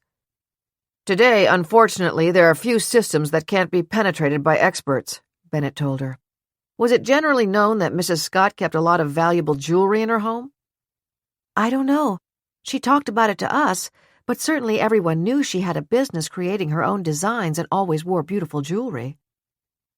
As she was speaking, Mariah felt as though she was an observer of what was going on in this room. She looked past the detectives to the portrait of her father hanging over the piano. It was a wonderful likeness that captured the intelligence in his expression and the hint of a smile that was never far from his lips.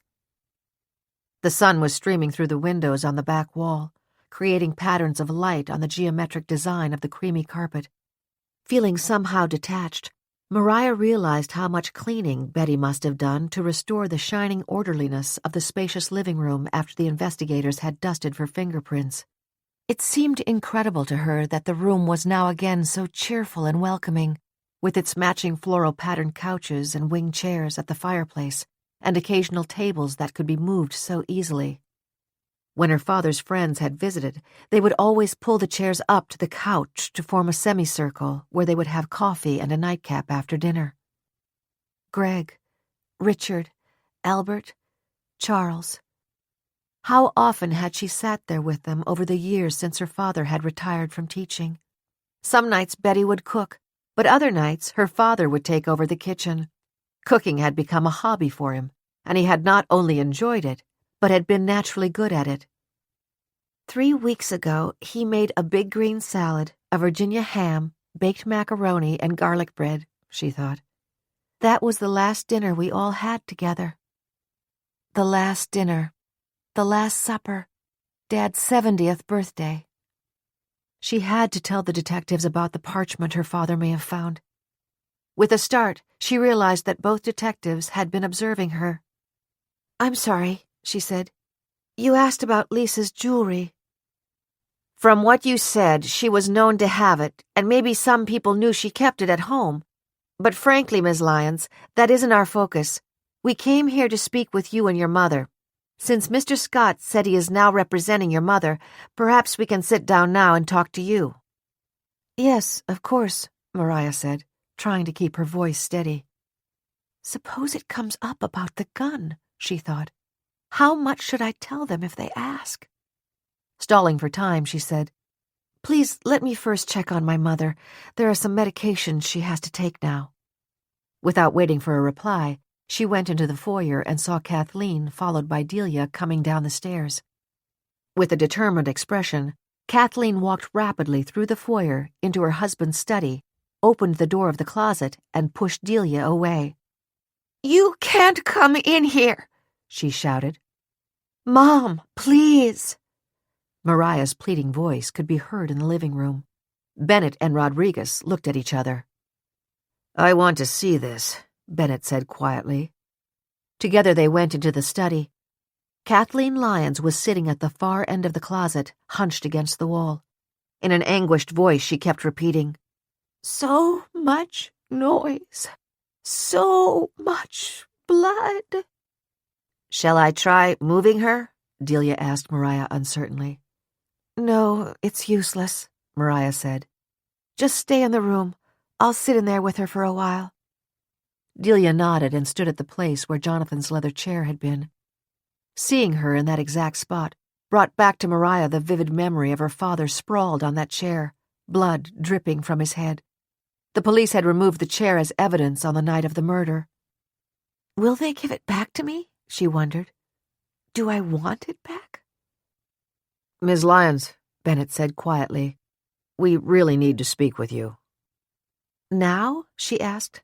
"You can see how my mother is. She needs me to be with her." "I won't keep you long," he promised. "Perhaps the caretaker can stay with your mother while you're with us." Mariah looked uncertainly from him to her mother. "All right. Delia, bring in a chair from the dining room. Don't go in the closet. Just be here for her." She looked apologetically at Detective Bennett. "I'm afraid to leave her alone. If she gets a crying spell, she can lose her breath." Rita Rodriguez heard the break in Mariah's voice and knew Mariah was aware of the skepticism in Simon Bennett's face. Knowing him as well as she did, she was sure that Simon thought Kathleen Lyons was putting on an act for them. When Delia returned carrying the dining room chair, she placed it just outside the closet and sat down. Kathleen looked up.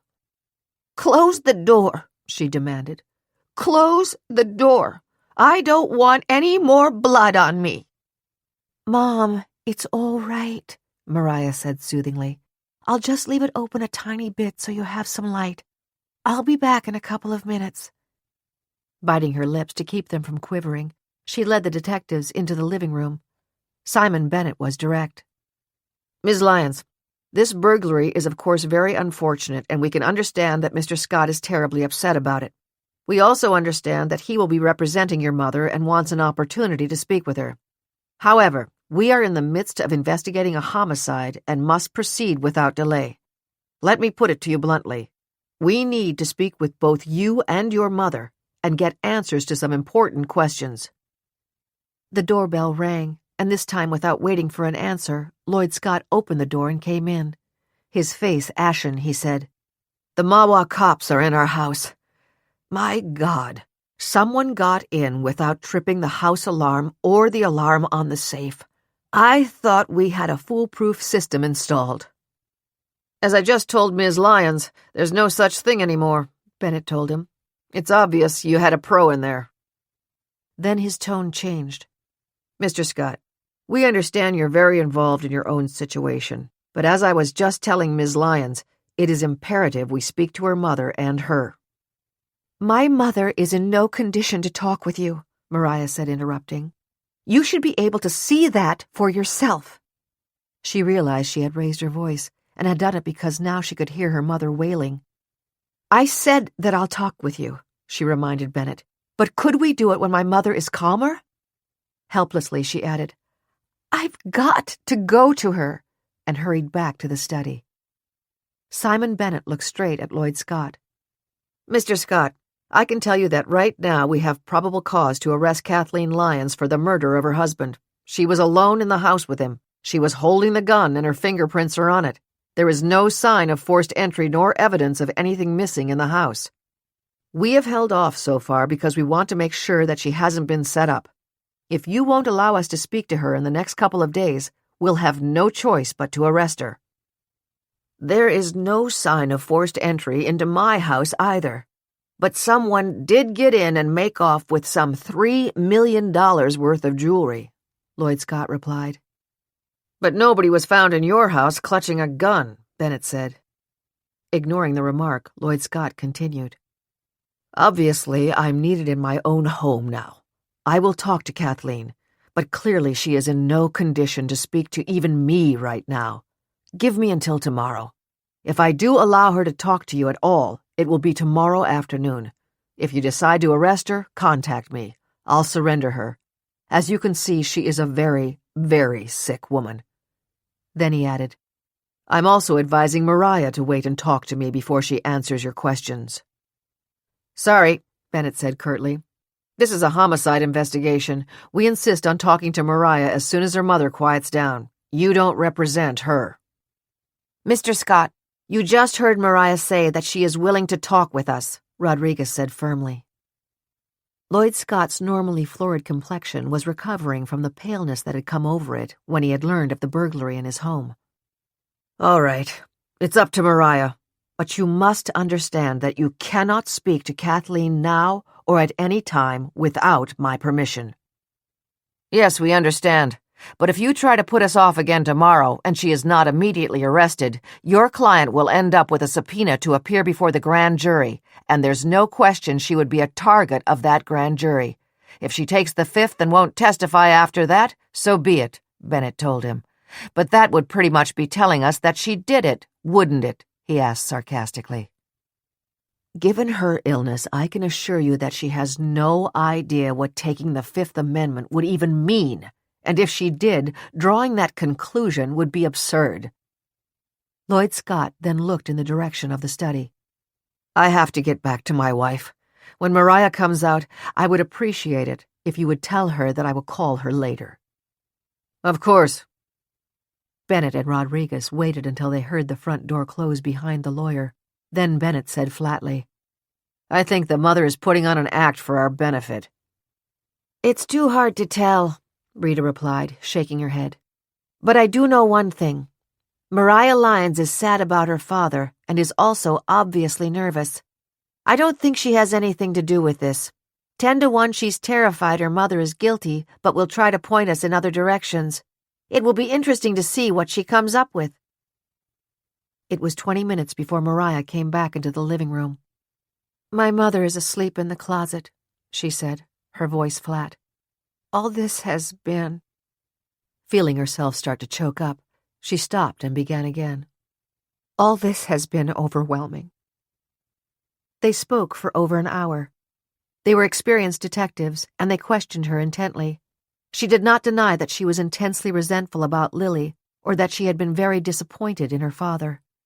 She answered all of their questions about the gun truthfully. 10 years ago, her mother had enjoyed going to the shooting range with her father, but certainly she had not been there since the dementia had started. She was startled to hear that the gun showed no sign of rust. She told them that if her father had gone to the range himself since then, he had never mentioned it to her. "I know he used to keep it in his desk drawer," she said, "and I know what you may be thinking now. But do you seriously believe that if my father was sitting at his desk and my mother came down and reached into that drawer and took out the gun, he wouldn't have stopped her? I mean, my God, for all I know, that gun may have been out of this house for years."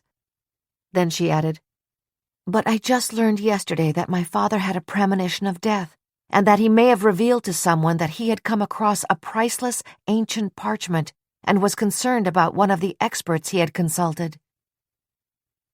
Mariah was intensely relieved when they finally left. She watched their car pull out of the driveway and permitted herself a glimmer of hope. The detectives had phoned Father Aidan and were now headed to New York to speak with him about the parchment that may have been written by Christ to Joseph of Arimathea.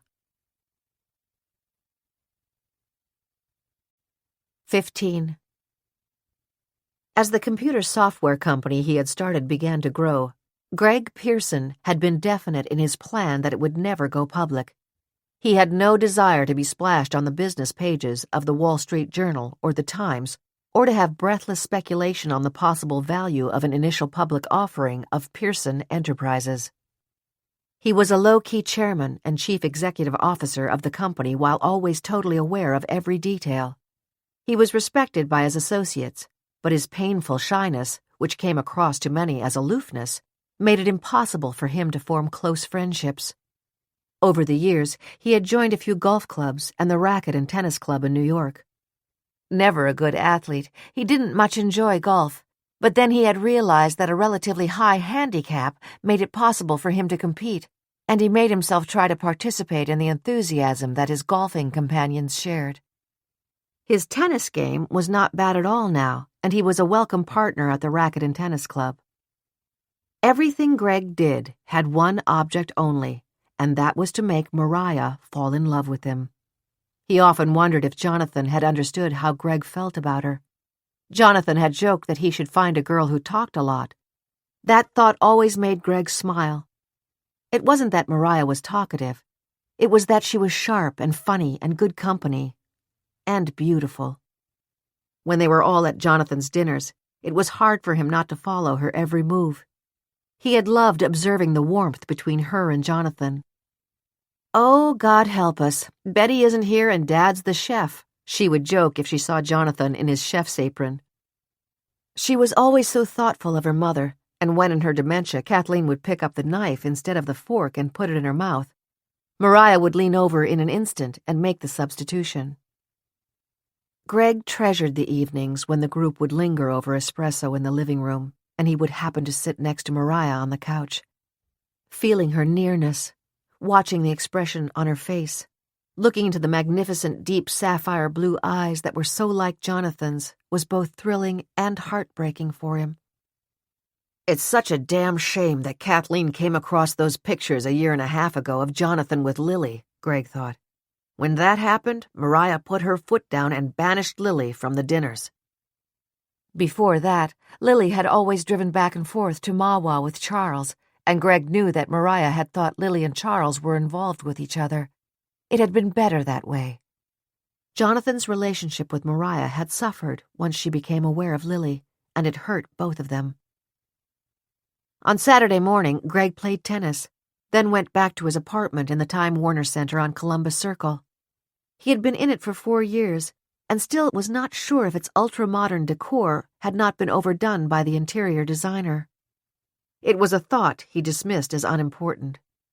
His avocation was his work, and he had brought home plenty of high-tech material, which he studied for a while before he finally gave up and realized he absolutely had to talk to Mariah. When she answered the phone, her voice was strained but warm. "Greg, how nice of you to call. You won't believe what's going on around here." He listened. "You mean someone broke into your neighbor's house in the past 3 weeks and cleaned out the jewelry? Do they know when it happened?" "No, I don't know whether they can pin the time down," Mariah said. "And Lloyd Scott, that's our neighbor, is a criminal defense attorney. He's going to represent Mother. Greg, I think they're going to charge her with Dad's murder." "Mariah, let me help, please.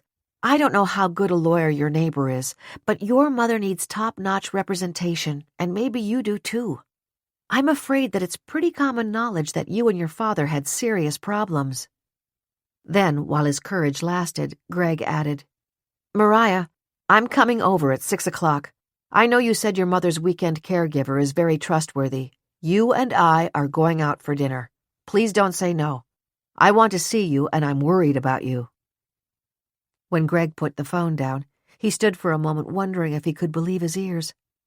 Mariah had agreed to have dinner with him, and even said she was looking forward to it. 16. Professor Albert West knew he had taken a calculated risk on the drive home from the funeral on Friday afternoon by telling his fellow professor Charles Michelson that Jonathan believed he had found the Joseph of Arimathea parchment. His eyes had narrowed behind his glasses, as he had intently studied Charles's face for his reaction. Charles's expression of shock may have been genuine, or it may have been a good act. Albert simply couldn't be sure. But Charles's immediate reference to the possibility that if Kathleen came across the parchment she might destroy it led to other possibilities. Would the same thought have occurred to Jonathan?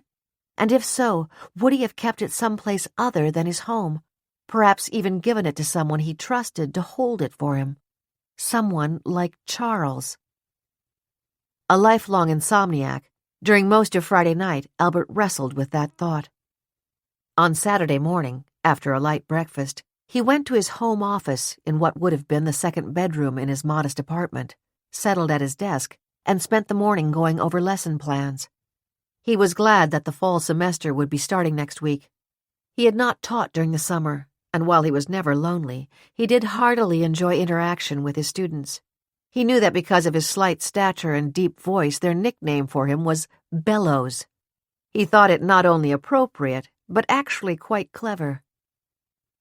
At noon, Albert made a sandwich to eat in the car, collected his camping gear, and went down to the garage in his building.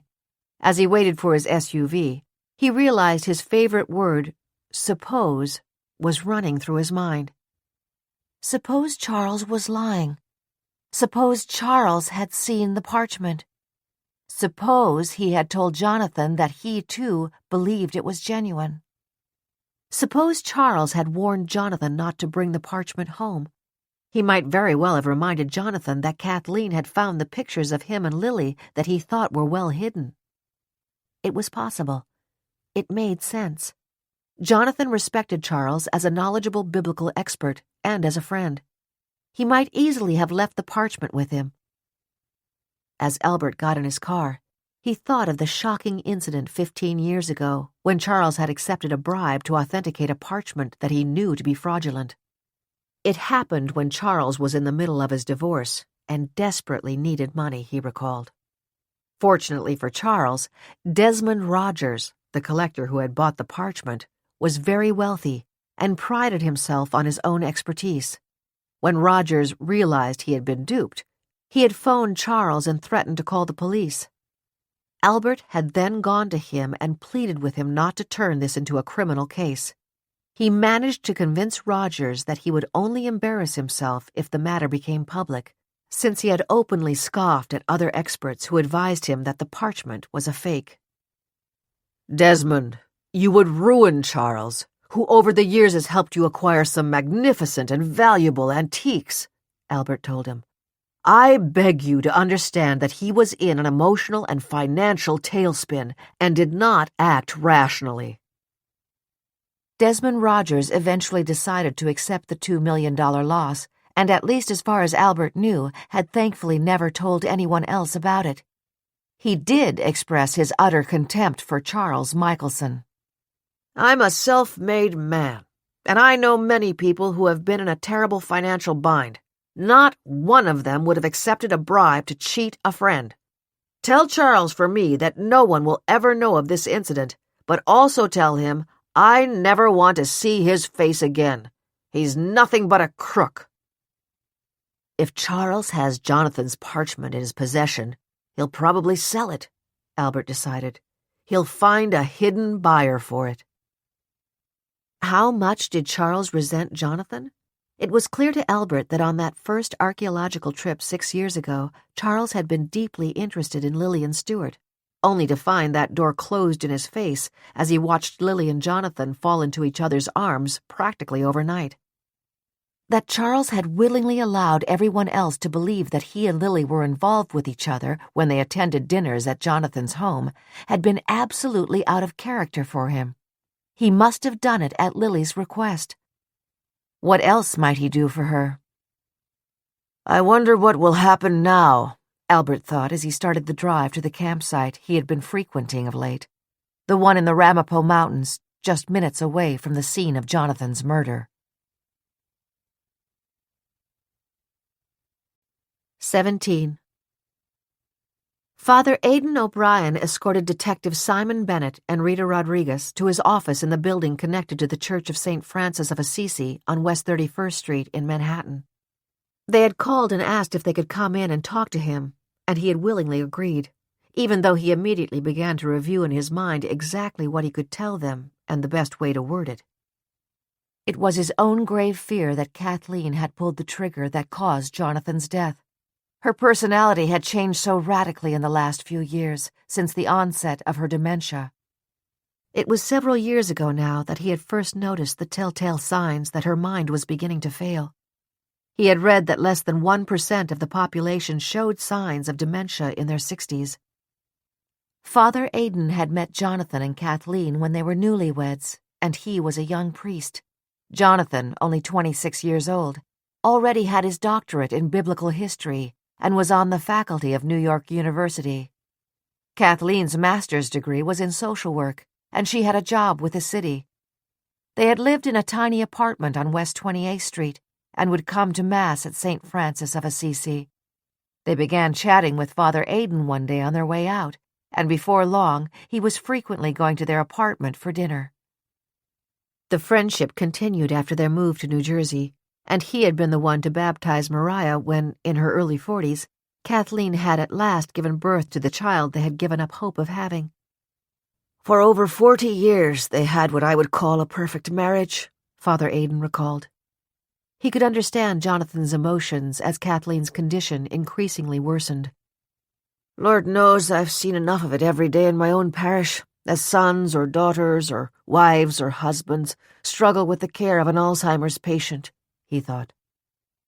I don't mean to get angry at him, but some days I feel as if Sam asks me that same question over and over again. I left her for just a minute, and she had thrown all the wash I'd just folded into the laundry sink and had water running on it. 5 minutes after we finished dinner, Dad told me he was starving and started pulling everything out of the refrigerator and dropping it on the floor. God forgive me, Father. I gave him a shove and he fell. I thought, please, God, don't let him have a broken hip. Then he looked up at me and said, I'm sorry I'm so much trouble to you. He had that moment of total clarity. He was crying and I was crying. All this was running through Father Aidan's mind as he went behind his desk and invited Simon Bennett and Rita Rodriguez to take the 2 visitors' chairs. Jonathan was unfailingly patient and loving to Kathleen until he met Lillian, Father Aidan thought. And now has Kathleen's twisted mind pushed her into committing an act she would never have committed if she was the Kathleen he had known for so many years? Father, thank you for seeing us on such short notice, Simon began.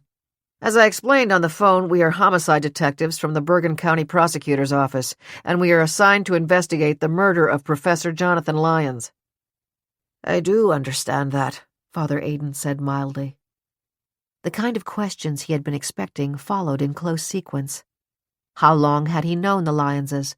How often did he see them? Was he aware of Professor Lyons' friendship with Lillian Stewart?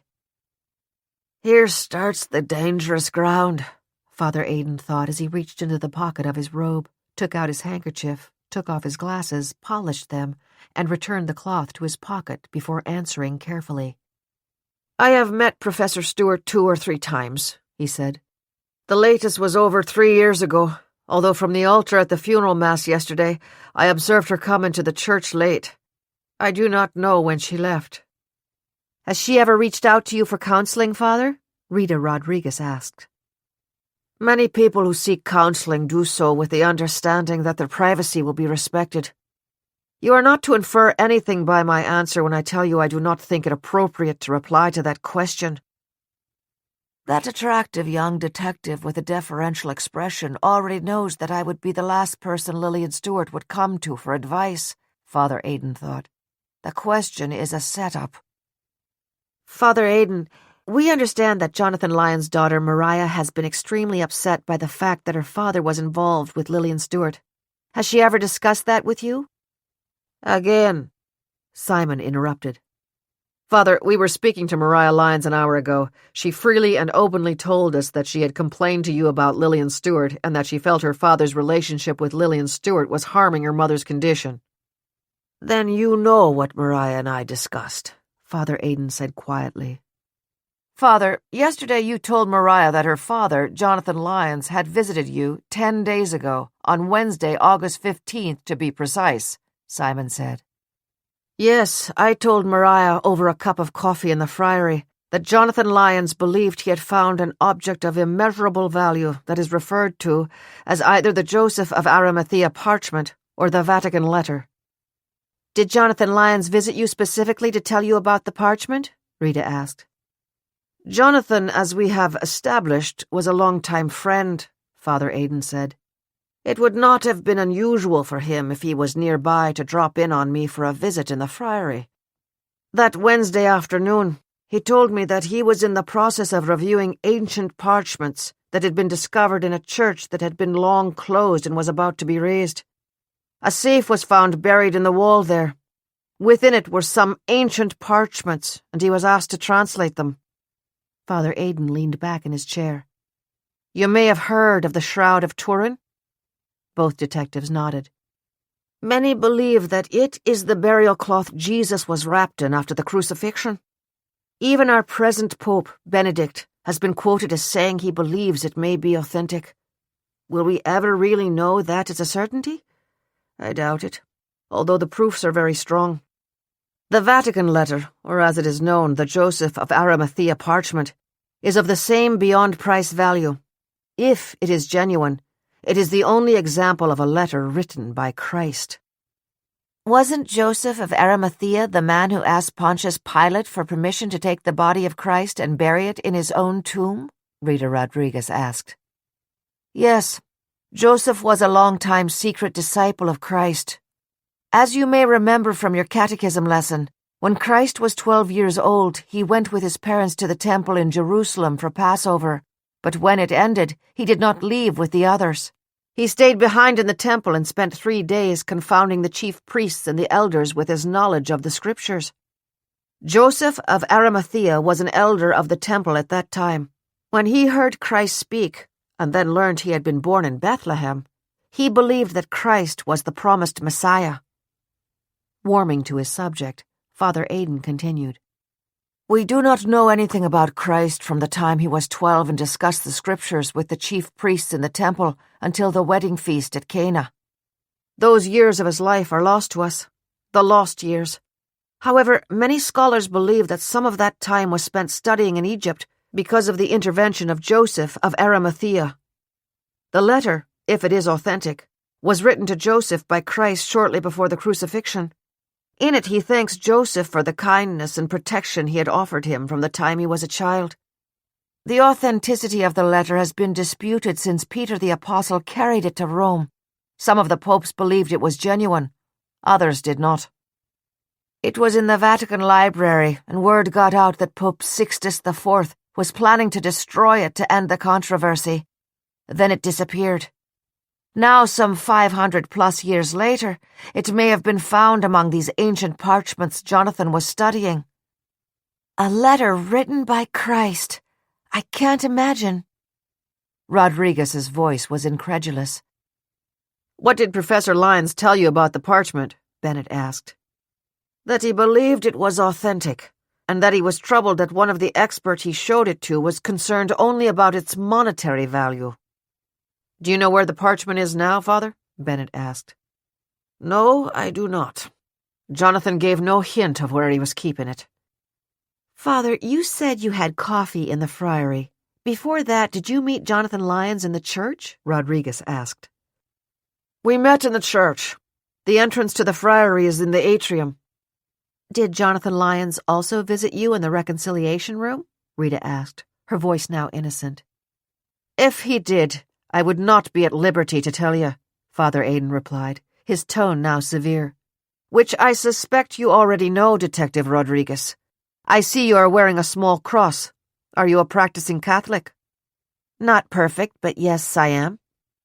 It was Simon Bennett's turn. Father, Jonathan Lyons was involved in a long affair with a woman who was not his wife. If he did go into the reconciliation room and confess his sins, could you have given him absolution if he intended to continue his affair with Lillian Stewart? Bennett smiled apologetically. I was raised Catholic, too. I thought I had made it clear that any references to Jonathan Lyons other than what he told me about the parchment are off the table. That includes your speculation, Detective Bennett. However, I will add this. I have known Kathleen Lyons since she was a young bride in her early 20s. I do not believe, no matter how sadly twisted and lost her mind has become, that she would be capable of killing the husband she loved." As he emphatically made that statement, Father Aidan realized that within the core of his heart, he believed what he had just said. Despite his early fears, he knew that Kathleen simply could not be guilty of Jonathan's murder. Then he looked from one detective to the other and knew he was wasting his breath defending Kathleen to them. He wondered what they would think if he told them that Jonathan had a premonition of his impending death. Jonathan had said it openly at the table, but there was an inherent danger to mentioning it. They might think that he was in essence saying that he had come to fear Kathleen's increasingly violent outbursts. The last thing Father Aidan intended to do was to make things any worse for her. Simon Bennett did not apologize for asking an inappropriate question. "Father Aidan, did Jonathan Lyons give you the names of the expert or experts he consulted to authenticate the Joseph of Arimathea parchment?" "No, he did not. But I can specifically say that he mentioned one of the experts, so of course he showed it to more than one person." "Do you know any biblical experts, Father Aidan?" Rita asked. "The three I know best are Jonathan's friends, Professors West, Michelson, and Callahan. They are all biblical scholars." "What about Greg Pearson? Mariah Lyons said her father was his good friend and always included Pearson in that dinner group," Rita continued. "Maybe as a friend Jonathan would have shown it to Greg or told him about it, but I don't think he would have any reason to consult Greg as an expert." "Why do you think he didn't tell his own daughter about his supposed discovery?" "I don't know, except that sadly the closeness between Mariah and her father was strained by his relationship with Lillian Stewart." "Would you consider Professor Lillian Stewart an expert on an ancient parchment?" "I can't answer that either. Lillian Stewart is a professor of English, but whether that extends to judging ancient parchments, I don't know." The discussion with the detectives lasted about an hour, and when they got up to go, Father Aidan O'Brien was certain that they would be back. "And when they do come back," he thought matter-of-factly, "they'll be focusing on Jonathan's relationship with Lillian and whether he might have entrusted the priceless parchment to her." After they left, feeling drained and weary, he sat down again at his desk. Before he had become aware of Jonathan's involvement with Lillian Stewart, he had occasionally been at Jonathan's dinners for his colleagues. He liked Lily and had gotten the impression that she and Charles Michelson were a couple. She had a flirtatious manner when she spoke to Charles, and would refer to a play they had gone to or a movie they'd seen. It was all a cover-up for the fact that she and Jonathan were involved. "And Jonathan went along with it," Father Aidan thought sadly. "No wonder Mariah feels so betrayed. Would Jonathan have kept the Vatican letter in Lily's apartment for safekeeping?" he wondered. "And if so, would she admit to having it now? Especially since Jonathan told me he was planning to give her up." Father Aidan leaned on both arms of the chair as he rose painfully to his feet. "The terrible irony is," he thought sadly, "if Kathleen killed Jonathan, it was just after he had decided to dedicate the rest of his life to taking care of her and to mending his relationship with Mariah. God works in mysterious ways," he thought with a sigh. 18. Richard Callahan taught biblical history at the Rose Hill campus of Fordham University in the Bronx. After college, he had entered the Jesuit community, but stayed only a year before realizing that he was not ready to make the commitment to the priestly life. At age 34, he still had not come to a final decision. He lived in an apartment near the campus. Raised on Park Avenue by his parents, two prominent cardiologists, it was convenient to be able to walk to work, but there was also something else. The beautiful campus with its Gothic buildings and tree-lined paths could have been set in the English countryside. When he walked outside the gates, he enjoyed stepping into the diversity of the crowded neighborhood and the abundance of splendid Italian restaurants on nearby Arthur Avenue. He had intended to meet friends for dinner at one of those restaurants, but on his way home from the funeral, he canceled the date. The sadness of the loss of his good friend and mentor, Jonathan Lyons, would be a constant for a long time. But the question of who had taken his life was paramount in Richard's mind. If it was proved that Kathleen in her dementia had committed the crime, he knew it would mean she would be confined to a psychiatric hospital, probably for the rest of her life.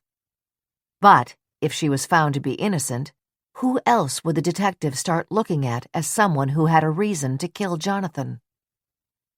The first thing Richard did when he stepped into his cheerful 3-room apartment was take off his jacket, tie, and long-sleeve shirt and put on a sports shirt. Next, he went into the kitchen and got out a beer. "I'll be glad when the cool weather comes," he thought, as he stretched his long legs out and leaned back in the aging fake leather reclining chair that he refused to allow his mother to replace. "Richard, you haven't taken the vow of poverty yet," she said, "and you may never take it. You certainly don't have to live it now." Richard smiled affectionately, remembering the exchange, then turned his mind back to Jonathan Lyons. He knew that Jonathan had been translating ancient parchments that had been discovered in the safe of a long-closed church. Had Jonathan found the Joseph of Arimathea parchment among them? "If only I hadn't been away," Richard thought. "If only he had told me exactly what he found." It was possible that by accident he had stumbled across it. Richard remembered that a Beethoven symphony had been discovered on a shelf in a library in Pennsylvania not that many years ago. There was a nagging thought in the back of his mind that refused to surface as he later fixed pasta and a salad for himself. It was still there when he selected a movie on demand on his television set and watched it. It was also there when he went to bed, and it slipped in and out of his dreams during the night. It was mid-morning on Saturday when it finally surfaced. Lily had been lying when she said she didn't know anything about the parchment. Richard was sure of it. Of course Jonathan would have shared that discovery with her. Maybe he might even have left it with her. And if so, now that he was dead, would she quietly find a buyer for it and pocket what could be an enormous sum of money? It was a scenario he wanted to discuss with Mariah. Maybe it would do her good if I asked her out for dinner tonight, he thought. But when he phoned her, it was to learn that Greg had already called and she was having dinner with him. Richard realized how deeply disappointed he was to hear that. Had the decision he had finally made come too late? 19. "That was a good night's work," the pawnbroker told Wally Gruber when Wally brought in his haul from the Scott home burglary. "You sure know how to pick them." Wally beamed in agreement. 40 years old, short of stature, balding, with a somewhat bulky frame and an engaging smile that warmed the unsuspecting recipient, he had a long list of unsolved burglaries to his credit. Only one time had he been caught, and he had served a year in prison. Now he was employed as an attendant in a parking garage on West 52nd Street in Manhattan. "My day job," he would think sardonically. Wally had found a new and much safer way to engage in criminal activity without attracting the attention of the police. The scheme he had dreamed up was to place tracking devices under the cars of people whose homes he might consider burglarizing, then follow the movements of those cars on his laptop computer. He never did it to a regular patron of the garage, only the occasional customers who would come in just for an evening. The way he chose his victims was often by the jewelry the wife was wearing. In late July, he had put a tracer on the Mercedes-Benz of a guy who was dressed for a black tie dinner. The wife was a knockout, even though she was 50-ish, but the emerald she was wearing caught Wally's eye. Dangling emerald and diamond earrings, a diamond and emerald necklace, a bracelet that jumped out at you, a ring that must have been 7 carats. Wally had to force his eyes from feasting on the sight. "Surprise, surprise," he thought when Lloyd Scott handed him a $5 tip at the end of the evening. "You don't know what a gift you just gave me." He had driven out to Mahwah, New Jersey the next night and passed by the Scott home. It had been well lighted both inside and out, and he had been able to read the name of the security system. "A pretty good one," he thought admiringly. "Hard to get around for most people, but not me." The Mercedes had gone back and forth to the city for the next week, Wally bided his time. Then 1 week passed and the car had not moved. Wally drove out again to check the site. The house was lit up in one downstairs room and in an upstairs bedroom. The usual, he thought. Lights on timers make people believe you're home. Then last Monday evening he'd made his move. Using stolen plates on his own car and with a borrowed Easy Pass from one of the cars in the garage, he had driven to Mahwah and parked down the block, where the neighbors were obviously having a gathering. 6 or 7 cars were lining the street. Wally easily bypassed the alarm, got into the house, and had just finished cleaning out the safe when he heard a shot and rushed to the window, getting there in time to see someone running from the house next door.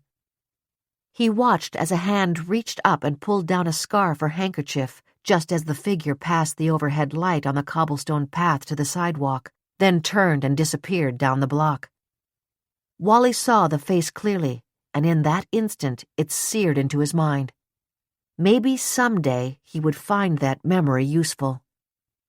He wondered if anyone else had heard the shot, and if there might be someone in the house who was calling the police now. Grabbing his booty, Wally rushed from the house, but even in his haste he did not forget to lock the safe and reset the alarm. He got to his car and drove away, his heart pounding. It was only when he was safely back in Manhattan that he realized he had forgotten one very important detail. He had left the tracking device on the Mercedes-Benz, which was parked in the garage of the house he had burglarized. Would it be found? When would it be found? He had been careful, but could he have left a fingerprint on it? Because if he had, his fingerprints were on file with the cops. It was a disquieting thought. Wally did not want to go back to prison. He had read with avid interest about the murder of Dr. Jonathan Lyons and could tell that the cops thought his wife, who suffered from Alzheimer's, was the one who had done it. I know better, Wally thought. The one comfort he hugged to himself was that now if the cops did trace the tracking device back to him, he could trade his description of the killer for a light sentence on the jewelry heist, or maybe even immunity. Or maybe I'll really get lucky. They'll go to some fancy party around here and park in my garage again. As worried as he was, he realized it was too dangerous now to try to sneak back into that garage and try to get the tracker off the Mercedes. 20. Busy with their own thoughts, Detectives Simon Bennett and Rita Rodriguez were silent for the first 15 minutes after they got in their car and started to drive back to New Jersey. When they reached the West Side Highway, Rita looked pensively out at the boats on the Hudson, remembering how only a few weeks before 9/11 she had met her husband, Carlos, at 5 o'clock at a cafe on the waterfront for cocktails and dinner. Some of the tall ships had been back, and she and Carlos had gloried in the warmth of the late afternoon, the beauty of the nearby ships, and the feeling that New York was special, so terribly special. He had worked in the World Trade Center, and the ultimate tragedy had occurred. It was the same sort of late summer day as this that we were here, she thought. And once again she asked herself who could have predicted that disaster could ever have happened. I never imagined I would lose him, she thought. Never.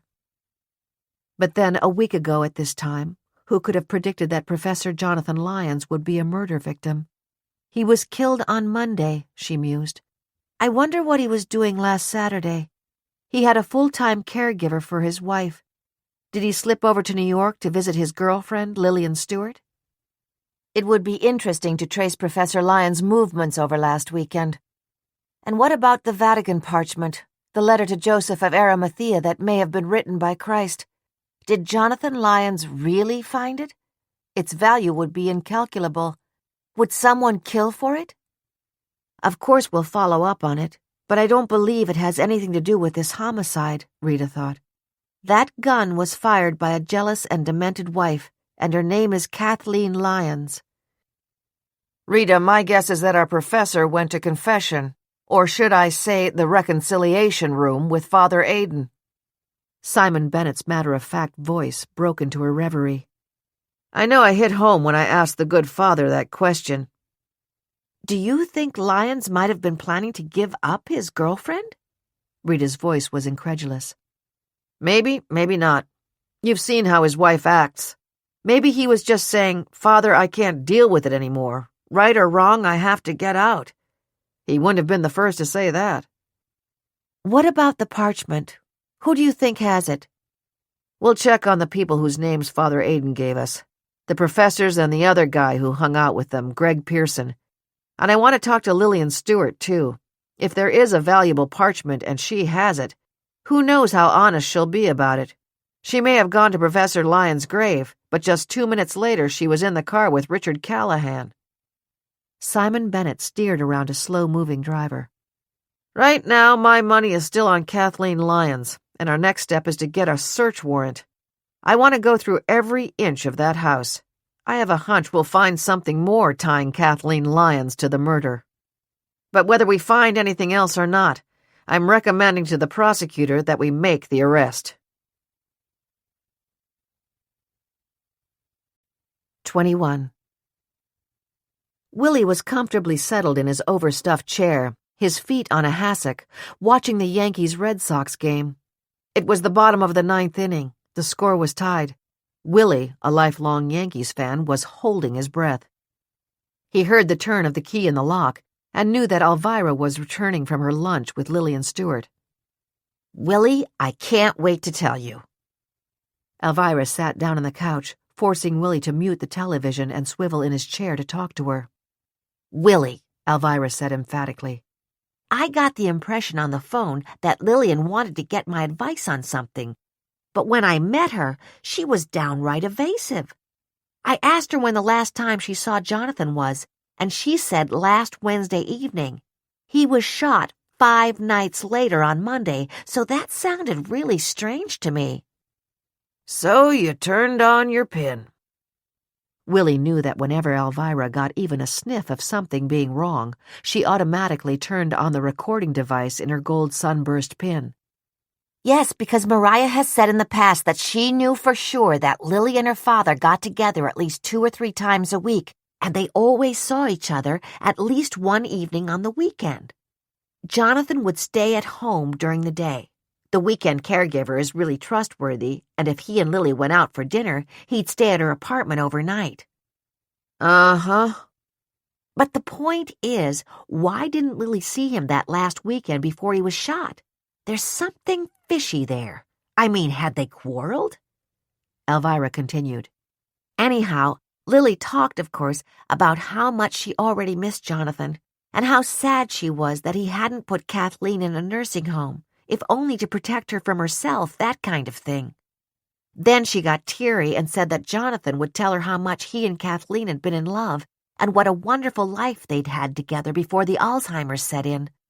Jonathan told her that if Kathleen had a choice, which of course she didn't, she'd rather have died than be in this condition. I would too, honey, Willie said. But if you catch me putting the key in the refrigerator, just pack me off to a good nursing home. He permitted himself a brief glance at the television, in time to see the first Yankee up hit a pop fly ball for an out. Alvirah, who missed nothing, had caught the side glance. Oh, Willie, it's all right. You go ahead and watch the rest of the game. No, honey, keep thinking. I can tell you're on to something. You see what I mean, Willie? Alvirah's voice became faster with every word. Suppose Jonathan and Lily had quarreled. Alvirah, you're not suggesting that Lillian Stewart shot Jonathan, are you? I don't know what I'm suggesting, but I do know this. I'm going to call Mariah right now and ask if we can drop in for a visit tomorrow afternoon. I need to know more about what's been going on. As she finished speaking, Alvirah stood up. I'm going to change into something comfortable. Why don't you just finish watching your game? As Willie swiveled in his chair, he pushed the mute button on the remote control, this time to turn the volume back on. He looked at the screen. The Yankees were on the field jumping up and down and hugging each other. The announcer was shouting breathlessly, "The Yankees win! The Yankees win! 2 outs, bottom of the 9th, 2 strikes, and Derek Jeter hits a home run!" "I can't believe it," Willy thought sadly. I've been watching this game for 3 hours, and the minute I turn my back, Jeter puts one in the seats.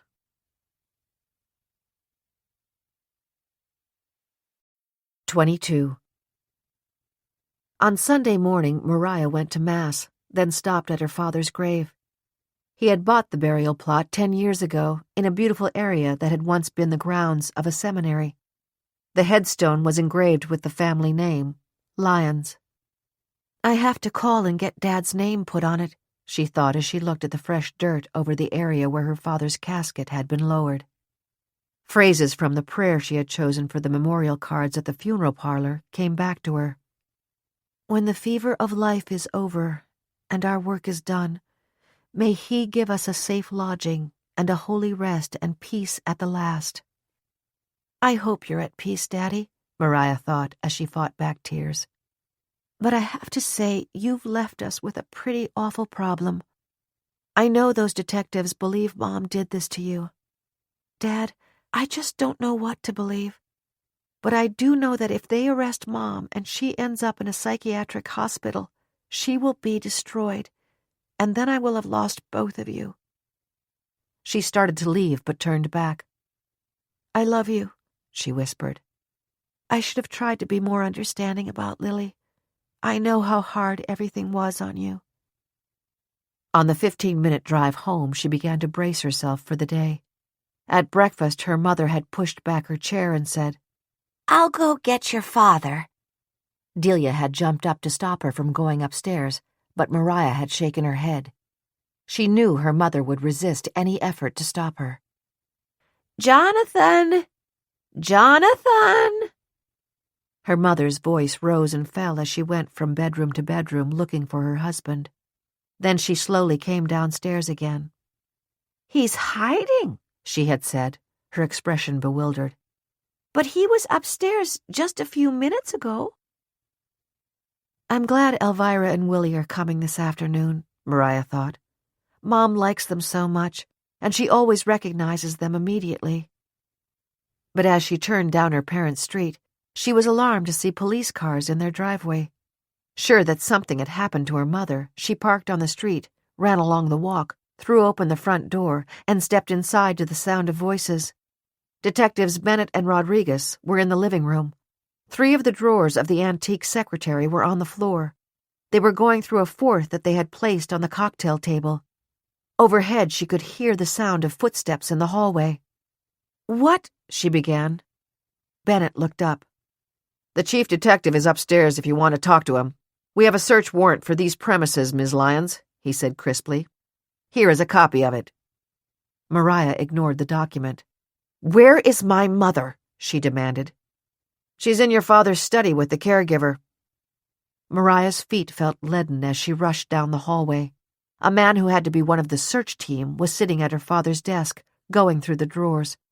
As she had feared, her mother was in the closet again, hovering against the back wall, Delia beside her. Her mother's head was bowed, but when she heard Mariah call her, she looked up. She had a silk scarf tied around her face so that only her blue eyes and forehead showed. She won't let me take it off her, Delia said apologetically. Mariah went into the closet. She could feel the eyes of the detective following her. Mom, Kathleen, it's too hot to wear that scarf, she said soothingly. Whatever made you put it on? She knelt down and helped her mother up. Come on, let's get rid of that thing. Her mother let her untie the scarf and lead her from the closet. It was only then that Mariah realized Detectives Bennett and Rodriguez had followed her into the study, and from the cynical expression on Bennett's face, she was sure he still believed that her mother was putting on an act. Is there any reason why I cannot take my mother and Delia out while the search is going on? She asked Bennett curtly. We often used to go to brunch at Estrie Street in Park Ridge on Sunday mornings. Of course. Just one question. Are these your mother's sketches? We found them in her room. He was holding up a sketchbook. Yes, it's one of her few pleasures. She used to be an ardent amateur painter. I see. When they got to the restaurant and the waiter began to move the table setting for a 4th person, her mother stopped him. My husband is coming, she said. Don't take his plate away. The waiter looked at Mariah, knowing she had requested a table for 3. Just leave it, please, Mariah said. For the next hour, she tried to take consolation in the fact that her mother ate one of the poached eggs she had ordered for her, and even remembered that she loved a Bloody Mary at Sunday brunch. Mariah ordered one for her, mouthing the words, "without the vodka," to the waiter. The waiter, a man in his 60s, nodded. "My mother, too," he said quietly. She deliberately lingered over coffee, hoping against hope that the detectives would have cleared out before they got back home an hour and a half later. The squad cars in the driveway told her that they were still there, but when she went inside, she could see that they were about to leave. Detective Bennett handed her an inventory of what they were taking with them. She glanced at it. Papers from her father's desk, a box of documents that included a file of parchments, and her mother's sketchbook. She looked at Bennett. "Is that necessary?" she demanded, pointing to the sketchbook. "If my mother looks for this, she'll be upset that it's gone." "Sorry, Ms. Lyons, we need to take it." "I warn you that the parchment file may contain something of indescribable value." "We know about the Joseph of Arimathea letter from Christ. I assure you we will find an expert to go through this file very, very carefully." Then they were gone. Let's take a nice walk, Kathleen, Delia suggested. It's so beautiful out. Kathleen shook her head obstinately. Well, then we'll just sit on the patio, Delia said. Mom, why don't you sit outside for a little while? Mariah suggested. Alvirah and Willy are coming, and I need to get ready for them. Alvirah and Willy? Kathleen smiled. I'll go outside and wait for them. Alone, Mariah began to tidy up the living room where the detectives had not completely closed the drawers of the secretary and had pushed aside the vase and candles on the cocktail table. The dining room chairs they had drawn up to it were still there. Next she went into her father's study. The top of the big antique desk that had been his pride and joy was now littered with some of the contents of the drawers. I guess what they left here wasn't evidence, she thought angrily. It seemed to her that the essence of her father had been taken from the room. The bright afternoon sun revealed the worn spots on the carpet. The books that he had kept in meticulous order were piled haphazardly on the shelves. The pictures of her mother and father, and herself with both of them, had been turned down as though they had been a nuisance to the prying eyes of the detective she had seen here. She straightened out the study, then went upstairs, where it was obvious that all the rooms had been thoroughly searched. It was 5 o'clock when the house was finally put back together, and from the window of her bedroom, she saw Willy and Alvirah's Buick parking in the driveway. She was at the front door opening it before they reached the front steps. "I'm so glad to see you two," she said fervently as Alvirah's comforting arms went around her.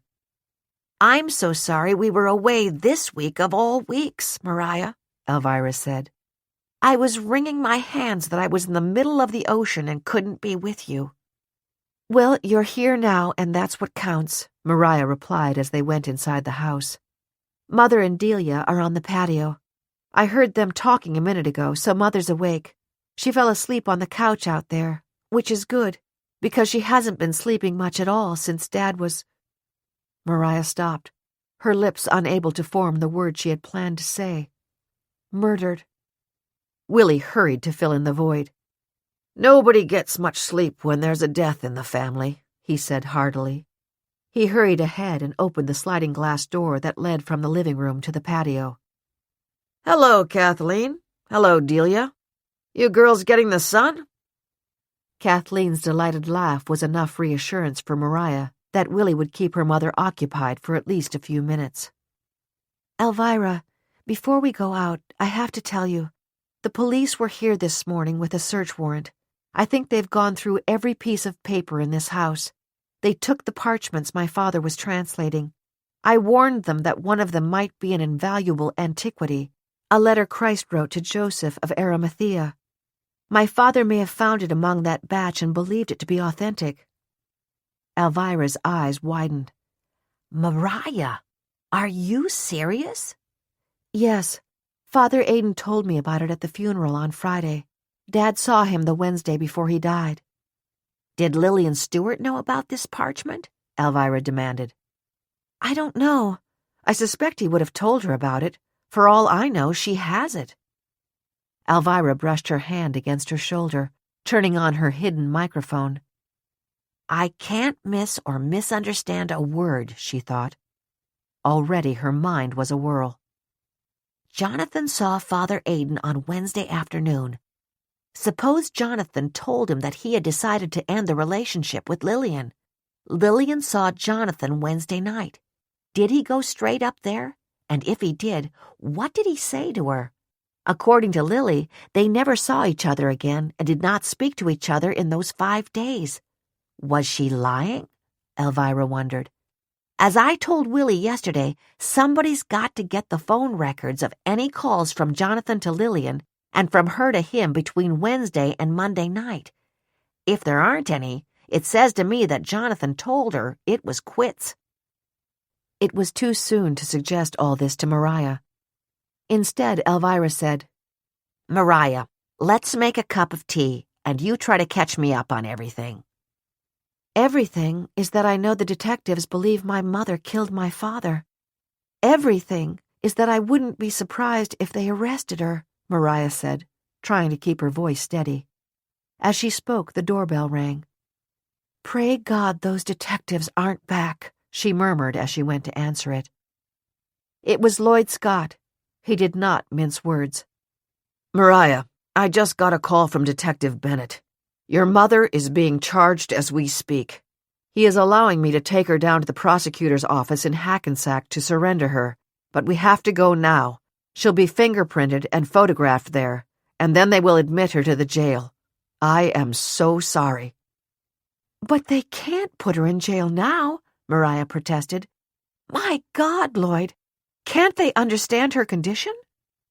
My guess is that, in addition to setting the amount of bail, the judge will order that she have a psychiatric evaluation before releasing her so that he can set up appropriate conditions of bail. That means that by tonight or tomorrow, she'll be in a psychiatric hospital. She won't be coming home, at least not for a while. At the back of the house, Willie, Kathleen, and Delia were coming in from the patio. So much noise, so much blood, Kathleen was telling Willie, this time in a light-hearted sing-song voice. 23. His secret retreat was in a seemingly vacant warehouse on the far eastern side of Lower Manhattan. The upper-level windows of the warehouse were boarded. The metal front door was padlocked. In order to enter and exit, he had to drive around to the back, past an old loading dock, to a set of double-wide rusted metal garage doors that to anyone passing would look sagging and broken. But when the doors were opened with a remote he kept in his car, he could drive straight forward into the cavernous cement first floor. He had gotten out of his car and was standing there now in the vast, dust-filled, empty space. If by any horrible mishap someone else ever managed to get in there, that person would find nothing. He walked over to the back wall, the sound of his heels echoing in the stillness. He leaned down, pushed aside a grimy electrical outlet cover, and touched a hidden button. A lift slowly descended from the ceiling. When it reached the ground, he stepped onto it, then pushed another button. Slowly, as the lift rose up, he closed his eyes briefly and readied himself to return to the past. When it stopped, he took a long breath in anticipation and crossed over the threshold. He switched on the light, and once again was with his treasures, the antiquities he had stolen or purchased clandestinely. The windowless room was as vast as the one below, but that was the only similarity. In the center of the space was a carpet gloriously bright with intricate figures and designs. A couch, chairs, lamps, and end tables were grouped on it. A mini living room amid a treasure-filled museum. Statues, paintings, wall hangings, and cabinets containing pottery and jewelry and table settings crowded every inch of space. Immediately he began to feel the calmness that being surrounded by the past always brought to him. He was desperate to linger there, but it was not possible.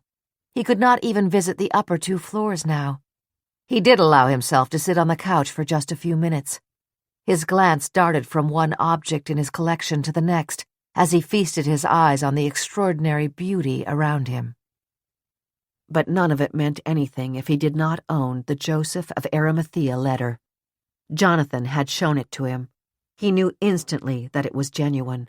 There was no possibility that it was a forgery. A letter written 2,000 years ago by the Christ.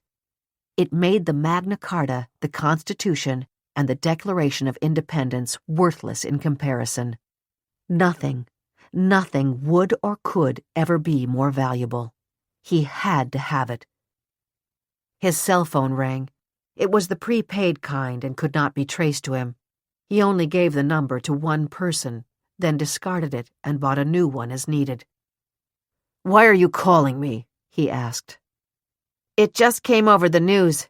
Kathleen has been arrested and charged with Jonathan's murder. Isn't that a good break for you?" "It was utterly unnecessary for you to contact me about something I would have learned myself in a short time." His voice was cold, but he also recognized that it showed a measure of alarm. She could not be trusted. Worse, it was clear that she had a growing sense of power over him. He terminated the call. Then, for long minutes that he could not afford to take, he considered the best way to handle the situation. When he had thought it all through, he called her back and made an appointment to meet with her again. Soon. 24. On Sunday evening, Lillian Stewart reflected with great relief on her decision not to admit to the police that Jonathan had given her the parchment for safekeeping. She had already been contacted separately by 2 members of the dinner group. Each had told her flatly that if she had the parchment, he could quietly find her a buyer, and for a lot of money.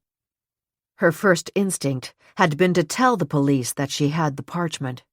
She knew that if it was what Jonathan thought it was, it belonged to the Vatican Library. But then she thought of the 5 years she had given to Jonathan, with nothing to show for it now except a lot of heartache. "I'm entitled to whatever I can get for it," she thought bitterly. "When I sell it to one of them, I want the money in cash," she decided. "No wire transfer. If $2 million suddenly shows up in my savings account, I know that the bank has to report that to the government. I'll just put the cash in my safe deposit box and take it out gradually, so that if they do check me out, I won't be raising any red flags. What would it be like to have $2 million at my disposal? I still would rather have Jonathan," she thought sadly. "But since I don't, I'm going to do it this way." Lillian looked at the clock. It was 5 of 6. She went into the kitchen, poured a glass of wine, and carried it into the den. She curled up on the sofa and clicked on the television. The 6 o'clock news would be coming on in a couple of minutes. "If Mom were alive, I know what she would think of all of this," she told herself. Mom was the smart one. Dad was such a loser. He did have an impressive name, Prescott Stewart. I guess by giving him a name like that, Granny thought that he might make something of himself. Lillian's father had been 21, and her mother had just turned 18 when they eloped. Her mother had been desperate to get out of the house. Her own father was a hopeless alcoholic who had physically and emotionally abused both her and her mother. Mom leapt from the frying pan into the fire, Lillian thought. Dad was a compulsive gambler. They never had 2 nickels to rub together, but Mom stuck with him until I was 18 because she was afraid he would fight her for custody of me. I know if she were here, she would tell me firmly that the parchment belongs in the Vatican Library. The fact that I would even think of keeping it would infuriate her. I guess I have more of my father in me than I realized. It's kind of crazy, she thought. The main reason that Jonathan wouldn't divorce Kathleen was because he knew Mariah would never speak to him again if he did. Mom would never speak to me again if she knew I was doing this, but unfortunately I don't have to worry about her reaction. I still do miss her so much. The pain of that afternoon when Jonathan had phoned to say he was coming to speak to her washed over her again. Lily, there's no easy way to say this, but I have to stop seeing you. He sounded as if he had been crying, but his voice had been resolute, Lillian thought angrily. He loved me so much that he dumped me, and then got shot despite all his noble intentions to repair his relationship with Mariah and dedicate himself to taking care of Kathleen. He and his wife had 40 good years together before Kathleen got sick. Wasn't that enough for her? For the last few years, she didn't even know who he was most of the time. What was Jonathan staying for? Why couldn't he understand that he owed me something, too? And eventually it would have been okay with Mariah. She knew how bad her mother had been and what her father was going through. Even she must be honest enough to realize that she didn't have to deal with it every minute, day in and day out like he did. The 6 o'clock news was coming on. Lillian looked up to see that the lead story was about Jonathan's death. The area around the courthouse was filled with media. The CBS on-scene reporter said, "I am standing on the steps of the Bergen County Courthouse in Hackensack, New Jersey. As you can see from the video, and this was taken just about an hour ago, 70-year-old Kathleen Lyons, accompanied by prominent defense counsel Lloyd Scott and her daughter Mariah Lyons, walked into the courthouse and up to the second floor, where she surrendered in the office of the Bergen County prosecutor. After an almost week-long investigation, she has been charged with the murder of her husband, retired NYU professor Jonathan Lyons, who was found dead in his home in Mahwah last week. It has been reported that Kathleen Lyons, whom sources say has advanced Alzheimer's disease, was found crouched in a closet clutching the gun that killed him." The tape showed Kathleen walking slowly into the courthouse, between her lawyer and her daughter, each supporting one of her arms. For once, Rory the caregiver isn't on the scene, Lillian thought. I never did like her. She always had that expression that meant, "I know your secret," when she looked at me. I swear I blame her for all the problems. Jonathan told me he had hidden the pictures of us in a fake book in his study. How did Kathleen ever manage to find that one book with all of the others that he had in his study? I can guess what happened. Good old Rory nosed around, and when she found them, she showed them to Kathleen. She's a born troublemaker. As the video ended, the reporter excitedly indicated that Lloyd Scott and Mariah Lyons were now leaving the courthouse. Mariah looks devastated, Lillian thought. Well, that makes two of us. As microphones were shoved in Mariah's face, Lloyd Scott protectively pushed them away. I have just a few words to say, and that will be it, he said tersely. Kathleen Lyons will be here in court at 9 o'clock tomorrow morning before Judge Kenneth Brown. She will plead not guilty to the charges. The judge will also be addressing the subject of bail at that time. His arm around Mariah, Lloyd hurried her down the steps and into a waiting car. I wish I could be a fly on the wall in that car, Lillian thought. What's Mariah going to do now? Cry? Scream? Kind of like I felt when Jonathan so nobly decided that I was expendable. I felt like a beggar, crying and screaming. This is it? What about me? What about me? She thought about the parchment. It was hidden in her safe deposit box in the bank just 2 blocks away. There were people who wanted it desperately. How much would they pay, she wondered, if she did a sort of silent auction for it? When Jonathan showed it to her 3 weeks ago, she had seen the awe and reverence in his face. Then he asked her if she had a safe deposit box where she could keep it until he made the arrangements to have it returned to the Vatican. Lily, it's the simplest of letters. Christ knew what was going to happen. He knew that Joseph of Arimathea would ask for his body after the crucifixion. He is thanking Joseph for all of the kindness he has given him all of his life.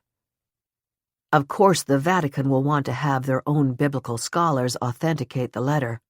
I want to meet with them, hand it over personally, and discuss my reasons for believing it is the document I think it is.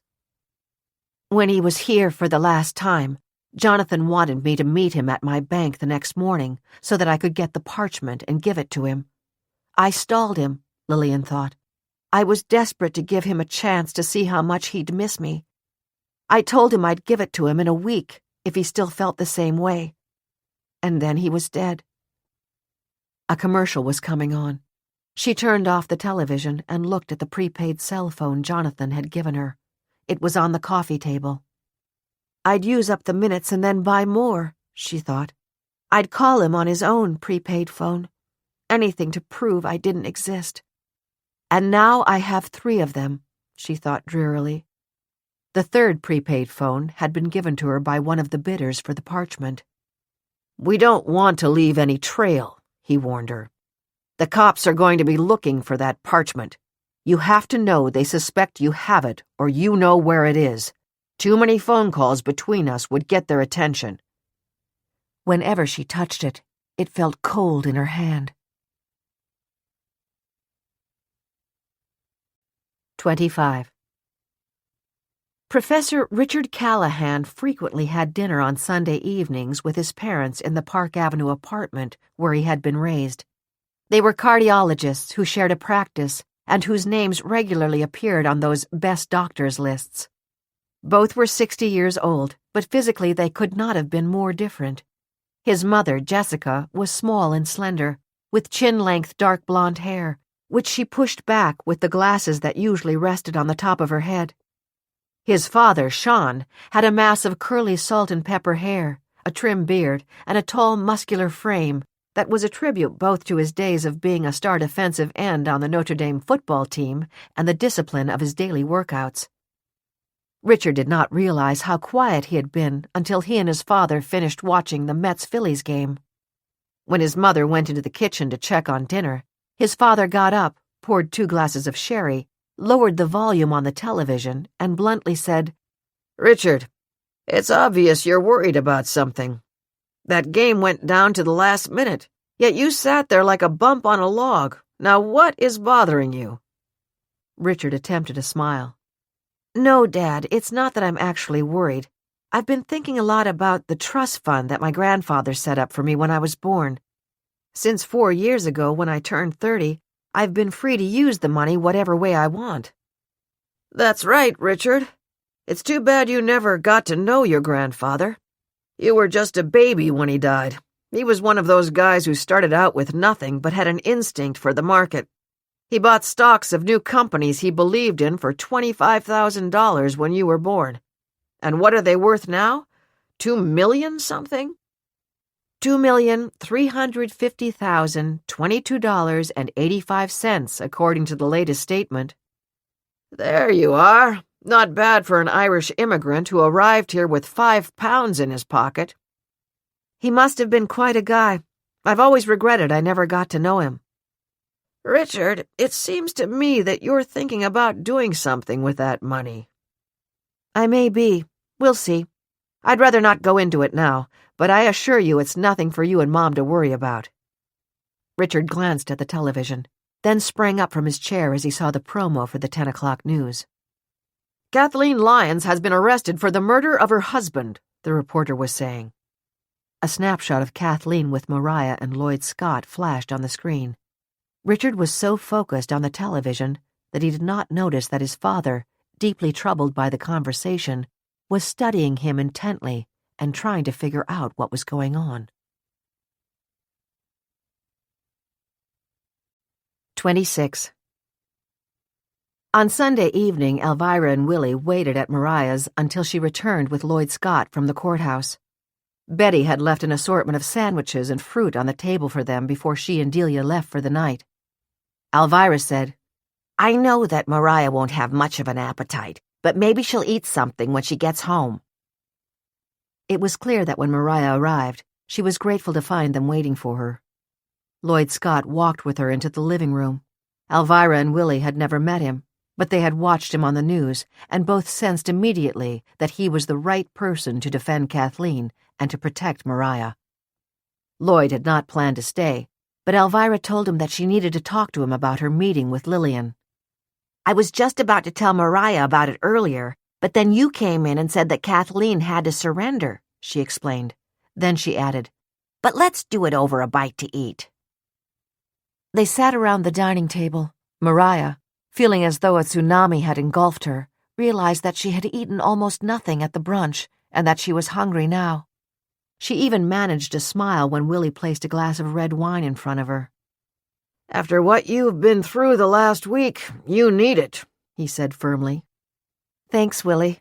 And thank both of you for waiting here and for all of this," she said, gesturing to the food on the table. Lloyd Scott helped himself to a sandwich and the glass of wine Willy was now pouring for him. "Mrs. Meehan," he began. "Please, we're Alvirah and Willy," Elvira said, interrupting. "And I'm Lloyd. As you may know, I'm Kathleen and Mariah's next-door neighbor. I knew Jonathan very well. He was a fine man. For his sake, as well as Kathleen's and Mariah's, I am going to do my utmost to help Kathleen. I know it is what he would want." Elvira hesitated briefly and then began. "I think I'm going to say it straight out. We all know that Kathleen may have shot Jonathan. On the other hand, it wouldn't be hard to set her up as the fall guy. She can't defend herself, so let's look at another angle.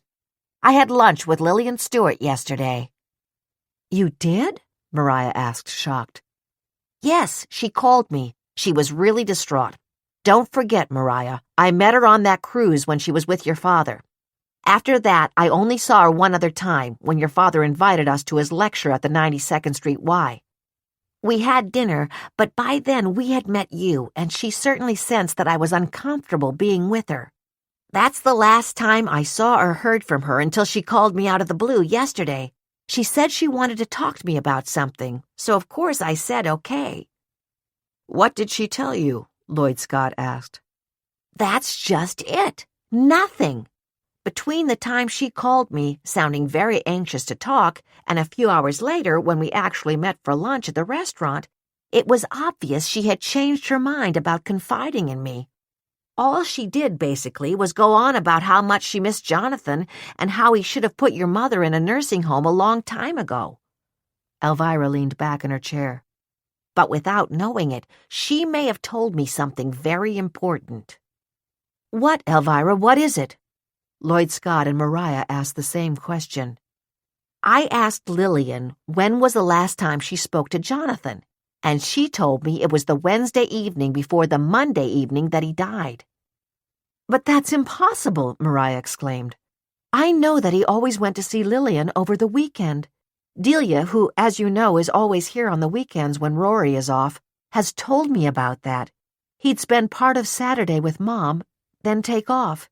He often didn't come back until Sunday afternoon, unless he knew I was coming over in the morning." "Think about this," Elvira said, allowing herself a degree of excitement. "Perhaps they weren't speaking for those last 5 days. What if something big happened between them? And Mariah, we haven't had much time to talk, but I've read in the paper that your father may have come into possession of a valuable biblical letter, and now nobody knows where it is. My question is, could he have given it to Lillian, and then they ended up fighting over it? And then he ends up dead, and Kathleen becomes the second victim, maybe of a setup?" "If my father didn't speak with Lillian for 5 days, that's very significant," Mariah said quietly. "Father Aidan told me at the funeral that Dad had visited him on Wednesday afternoon, and that Dad was sure the parchment was genuine, but was also very troubled that one of the experts he showed it to was only interested in its monetary value. From what I gather, that person wanted to sell it through the underground market. Dad absolutely intended to return it to the Vatican Library." "Do you know if your father went to confession that day with Father Aidan?" Elvira asked. "Father Aidan didn't say that, but I also know he wouldn't tell me if he did or he didn't, since that would be privileged."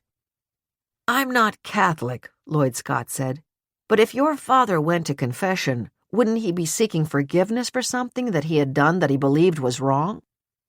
"Yes," Elvira said firmly. "And take it one step more. If Jonathan was going to go to confession, he must have made up his mind to give up Lillian. So let's suppose that's the way it happened, And let's suppose he told her it was over between them that Wednesday night, which is exactly when she told me that she last spoke to him. The police took boxes of papers out of his office today, Mariah said. Some of them contained the documents he was translating, but I just don't think he would put something as valuable as the letter there. In fact, I don't think he would have kept it in the house, since he knew that sometimes my mother rummages through his office. We certainly know that very well, since she found the pictures of him and Lillian. It would seem to me, Lloyd said, that it would have been logical of him to entrust the parchment to Lillian. We all know that they were very close. She could have kept it at her apartment or in some other secure location. My first thought is that Jonathan would have wanted the parchment that Wednesday evening, unless, of course, she was keeping it somewhere else and couldn't give it to him. In that case, they would have had further contact in the next few days. So maybe she really did give it to him before he died, and maybe he actually did have it in his study that night. I'll say it again. When Lillian called me, she was trying to make up her mind about something, Alvirah replied positively. Whatever she is holding back now has something to do with that parchment and maybe even with Jonathan's death. I would say we have to get the phone records of Jonathan's home and cell phones immediately, Lloyd said. If he used either or both of those phones to call her, then we'll see if Lillian is telling the truth about having no communication with him in those last few days.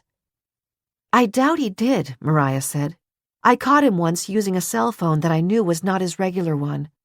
I just have the feeling that he would not have had his calls to Lillian showing up on any of the phone bills that went to the house.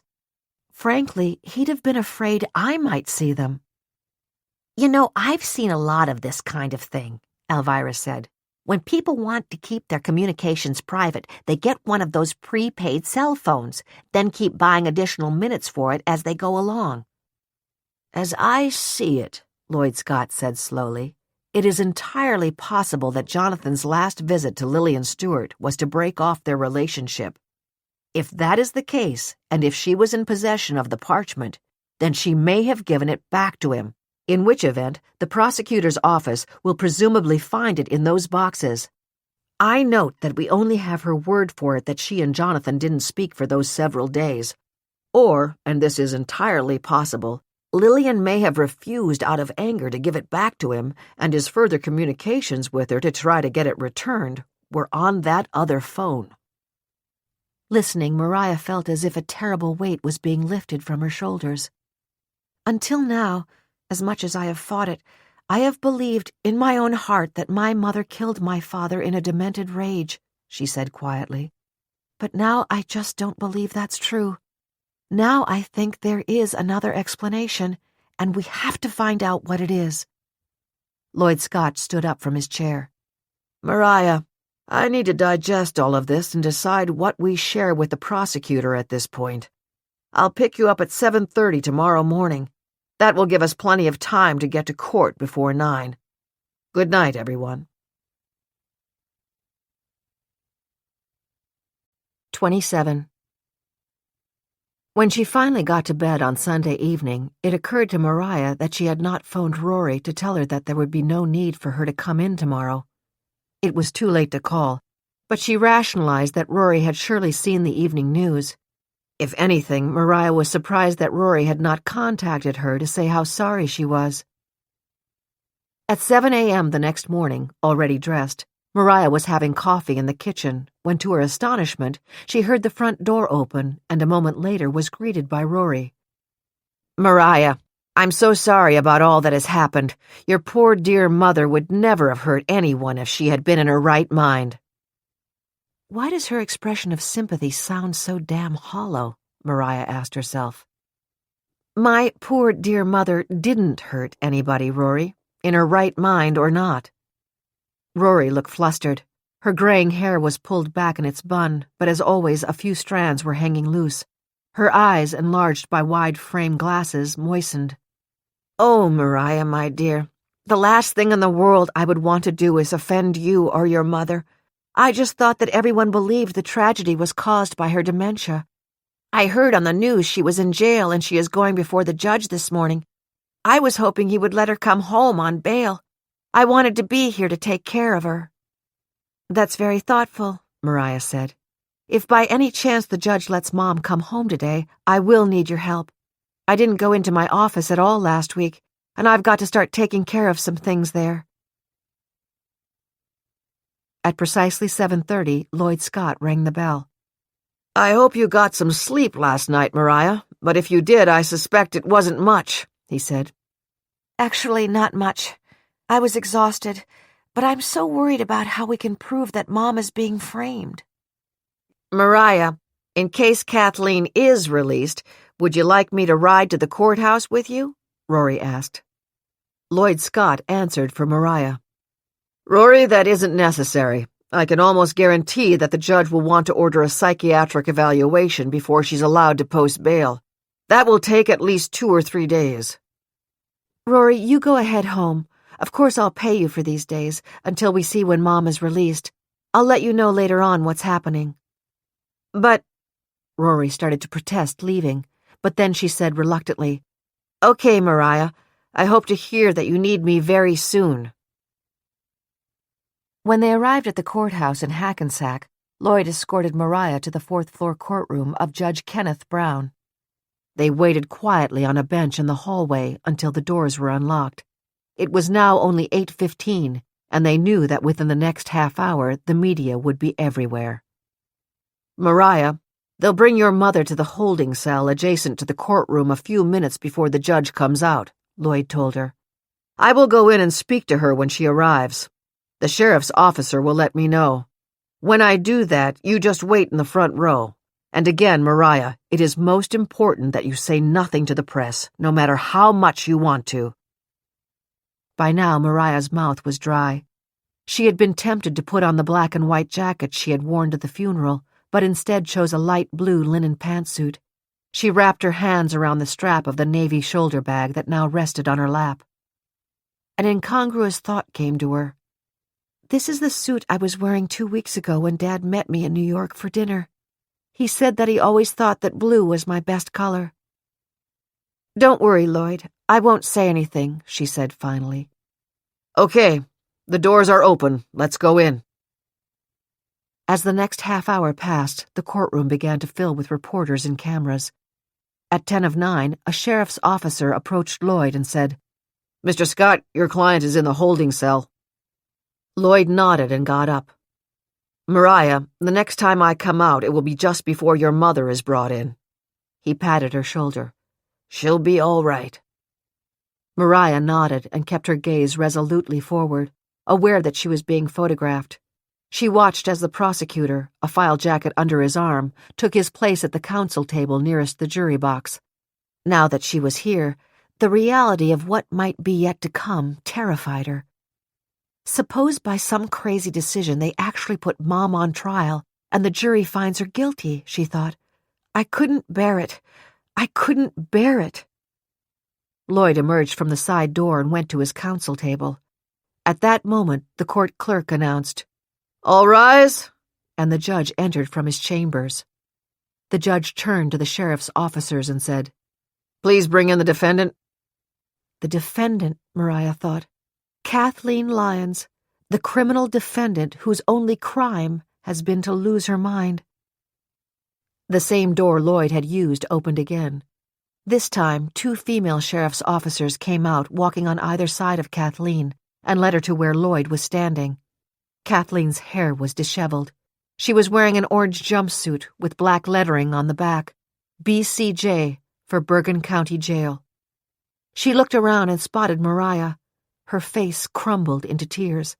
Mariah was horrified to see that she was handcuffed at the wrists. Lloyd had not warned her about that. The judge began to speak. "In the matter of State versus Kathleen Lyons on warrant complaint 1607-444-11, would you enter your appearances, please?" "Your Honor, appearing on behalf of the State, Chief Assistant Prosecutor Peter Jones." "Your Honor, appearing on behalf of Kathleen Lyons, Lloyd Scott. I note that my client, Ms. Lyons, is present in court." "Ms. Lyons," the judge said, "this is your arraignment and first appearance in court. The prosecutor will read the complaint into the record, and then your attorney will enter a plea on your behalf. I will then consider the amount and conditions of bail." Kathleen obviously realized that he was talking to her. She glanced at him, but then turned to look at Mariah again. "I want to go home," she moaned. "I want to go home." Heartsick, Mariah listened as the prosecutor read aloud the charges of murder and possession of a firearm for an unlawful purpose, and then Lloyd's firm, "not guilty" response. Judge Brown indicated that he would now hear from the attorneys regarding bail. "Prosecutor Jones, since Ms. Lyons was just arrested last night, bail has not yet been set. I'll hear your recommendations, then Mr. Scott can speak." Mariah listened as the prosecutor argued that the state had a very strong case and that he had recommended a $500,000 monetary bail. But before she could be released, he also wanted an inpatient psychiatric evaluation so that the judge could set appropriate conditions to protect the community. "Protect the community from my mother?" Mariah raged inwardly. "She needs to be protected, not the other way around." It was Lloyd Scott's turn. "Your Honor, my client is 70 years old and is in extremely fragile health. She suffers from advanced dementia. $500,000 bail is extremely excessive and unnecessary in this case. She is a 30-year resident of Mahwah and poses absolutely no risk of flight. We guarantee the court that she will have round-the-clock care and supervision in her home. We beseech Your Honor to let her be released on bail today and schedule another hearing in a week regarding bail conditions after an outpatient psychiatric evaluation is completed. I note that I have already arranged with the bondsman to have the monetary bail posted in whatever amount Your Honor chooses to set today." Mariah realized she was praying. "Please, God, let the judge understand. Let him send her home with me." The judge leaned forward. "The purpose of bail is to ensure the appearance of a defendant in court, and the conditions of bail are set to protect the community. This lady is charged with murder. She is absolutely presumed innocent, but I conclude that under the circumstances, it is imperative that an inpatient psychiatric evaluation be performed and that I receive a detailed report so I can make an informed decision regarding the amount of bail as well as the appropriate conditions of bail. She will be remanded to Bergen Park Medical Center for an inpatient evaluation, and I will have a further hearing in this court this Friday at 9 o'clock. She may not be released on bail until this hearing is held. This is the order of the court." Stunned, Mariah watched as the sheriff's officers escorted Kathleen back into the holding cell area, Lloyd following them. Mariah stood up as he turned and gestured for her to wait for him. The photographers who had been allowed to take pictures during the proceeding were being directed by the sheriff's officers to leave. Within a couple of minutes, she was alone in the courtroom. When Lloyd came out 10 minutes later, she asked, "Can I see Mom?" "No, I'm sorry, Mariah. She is in custody. They don't allow that." "How is she? Tell me the truth."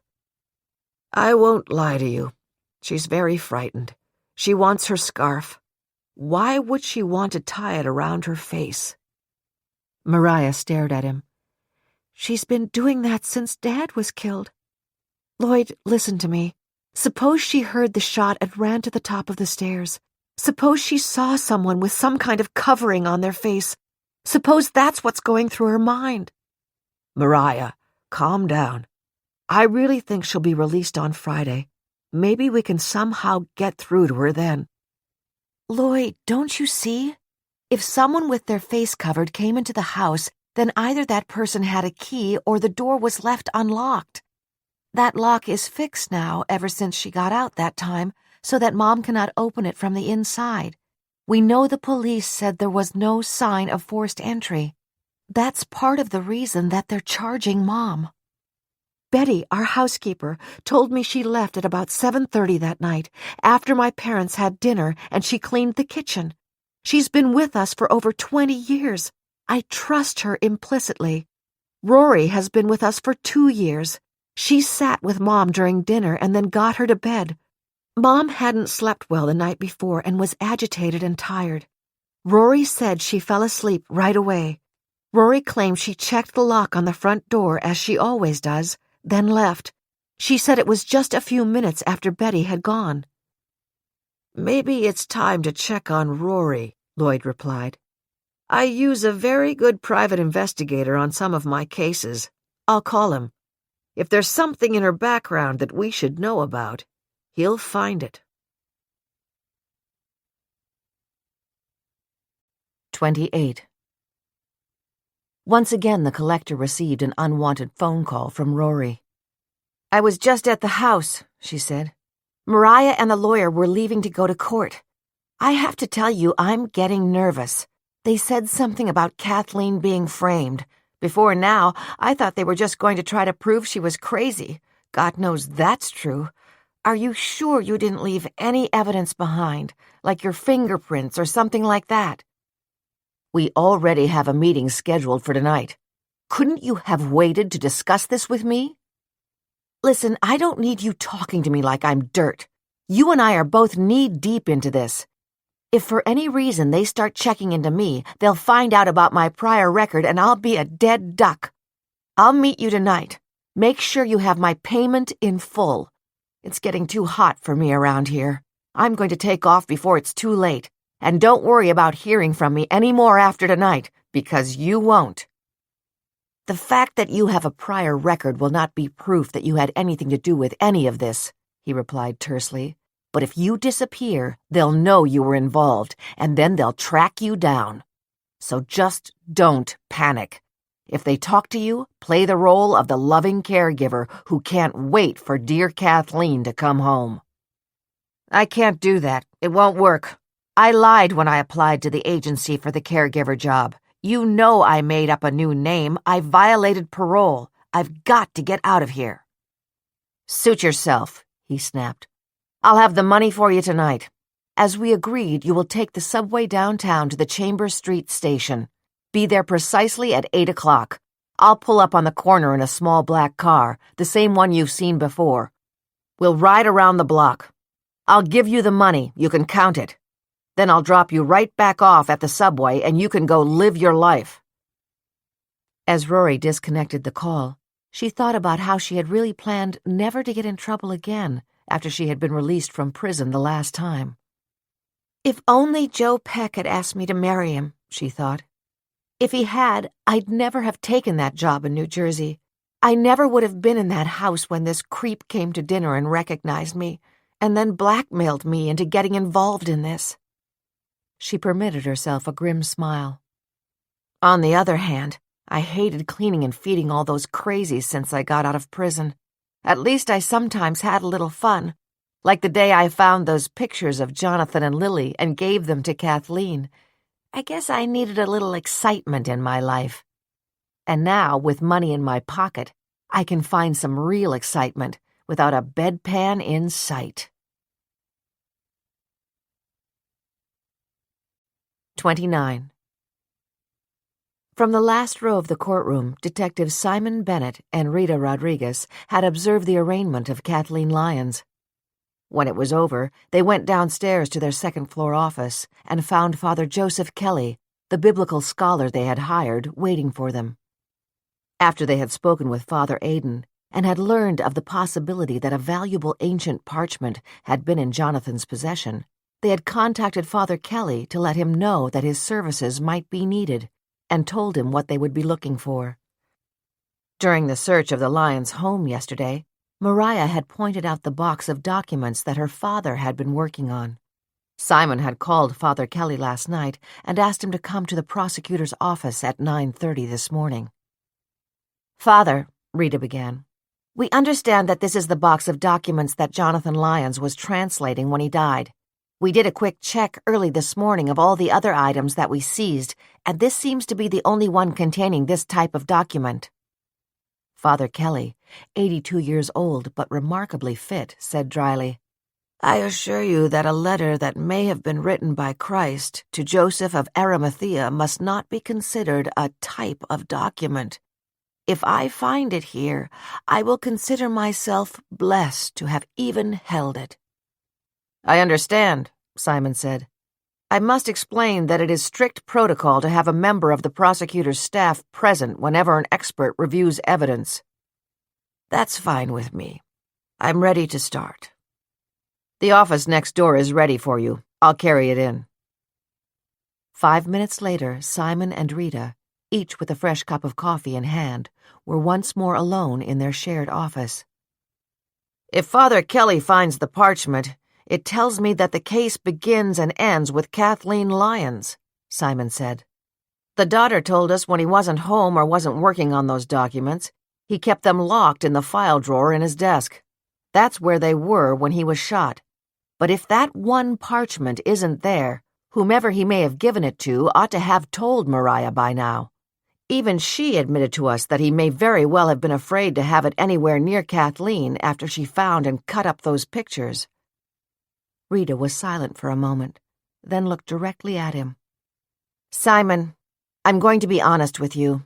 Watching Kathleen Lyons in that courtroom today, it's hard to envision her managing to hide that gun from everyone, possibly load it herself, then sneak up behind him and shoot him, not to mention standing back 10 to 15 feet and putting the bullet squarely in the back of his head. She knew that Simon was getting angry. Look, she said, before you jump all over me, let me finish. I know that she used to go shooting at the range with her husband, so she certainly knew in the past how to fire that gun. But did you see her today? Physically, she didn't seem coordinated at all. She was looking all over the place, completely bewildered. That was no act. I bet the shrinks find that her attention level is almost non-existent. I say that if we don't have the parchment in that box, then whoever has it wants to sell it and may have been involved in Jonathan's death. Rita, we arrested the right person last night. Simon's voice was raised. Kathleen Lyons acted no different today than she has every time we saw her since she shot her husband. I do think she has some level of Alzheimer's, but that didn't prevent her from cutting up those pictures a while ago because she was angry at him. And it apparently didn't prevent her from shooting him in the head last week because she was still angry at him. An hour later, there was a knock on their door, and Father Kelly entered. There aren't many documents in the box, and I was able to review them fairly quickly. There is nothing of any real value in there, and certainly there is no letter written by Christ. I can assure you of that. Is there anything more you need me to do? 30. On Monday afternoon, after her mother's appearance in court, Mariah returned to her parents' home and went up to her bedroom, changed into slacks and a cotton sweater, and twisted her hair up, fastening it with a comb. Then, for a long minute, she stared into the bathroom mirror, seeing the reflection of her face with the deep blue eyes that were so like her father's. "Dad," she whispered, "I promise you, I swear to you that I'm going to prove Mom is innocent." Carrying her laptop, she went downstairs and headed to her father's study. Grateful for a certain sense of calm that was replacing the frantic emotions she had felt during the hearing, she settled in the dining room chair that had replaced the desk chair the police had seized on the night of the murder.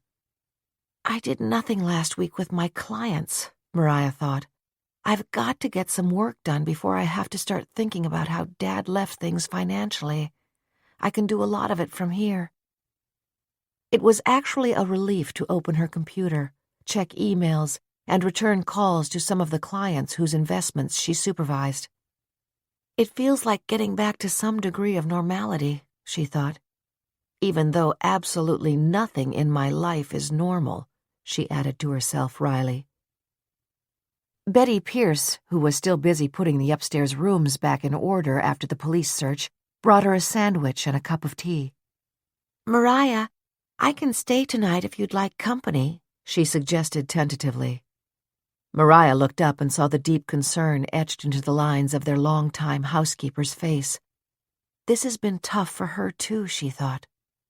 "Oh, Betty, thanks a million, but I'll be fine on my own. Tonight I'm having dinner next door with Lloyd and Lisa, but tomorrow night I want to invite Dad's special group over for dinner. The usual four: Professor Callahan, Professor Michelson, Professor West, and Mr. Pearson. "I think that's a great idea, Mariah," Betty said heartily, now smiling. "Seeing them will give you a lift, and God knows you need one. What do you want me to cook?" "Maybe salmon. They all like that." By 4 o'clock, Mariah felt that she had gotten up to speed with all of her clients. "Dear God, it feels so good to get back into a routine," she thought. "It's an escape." While she had been working, she had deliberately refused to allow herself to speculate on what was happening to her mother at the psychiatric hospital just a few miles away. As she began to make the calls for the dinner, she continued to push those thoughts away. The first one she reached was Greg. As she heard his voice, she thought about why she had so naturally called him first. She had truly appreciated being with him on Saturday night. His obvious admiration for her father and the amusing stories he told about him had made her realize she had been absolutely wrong in regarding Greg as bland and unemotional. She remembered her father had once said that although Greg was basically shy, he could also be really interesting and funny when he was with people he felt comfortable around. When his secretary put her through to him, he sounded both surprised and pleased that she had called him. "Mariah, I've been thinking of you all day. I know what's been happening. I wanted to call you last night after I saw the news, but I didn't want to intrude. Mariah, I asked you Saturday night, and now I'm asking you again. What can I do to help you?" "You can start out by coming here to dinner tomorrow night," Mariah said as she pictured him in his spacious office, impeccably groomed, his brown hair always looking freshly barbered, his eyes that interesting shade of gray-green. "It would be so nice to have you and Richard and Charles and Albert here. You were all so close to Dad. We'll make it a sort of reunion in his honor." "Of course I'll be there," Greg answered promptly. There was no mistaking the deep affection in his voice. "Around 6:30, Mariah said hastily. "See you then." She broke the connection, realizing that she did not want to linger on the call. "Dad," she thought, "you told me more than once that Greg was sweet on me, and that he had a lot to offer if I would just give him a chance." Refusing to dwell on the thought, she dialed Albert West. "I was camping over the weekend in your territory," he told her. "The Ramapo Mountains are really beautiful. I must have walked for miles." His booming voice reminded her that her father had told her that the odd combination of that voice and his small frame had earned Albert the nickname Bellows. He readily accepted her invitation, then said, "Mariah, I have to ask, did your father recently discuss with you the fact that he may have found a valuable ancient parchment?" "No, I'm sorry, but he never did," Mariah said, her voice pained.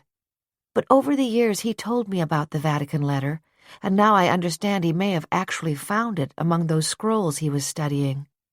Then she added sadly, "Albert, you know how it was. My relationship with Dad had been strained for the last year or so because of Lillian. If things had been the way they used to be, I know I'd have been the first one he told." "That's absolutely true, Mariah.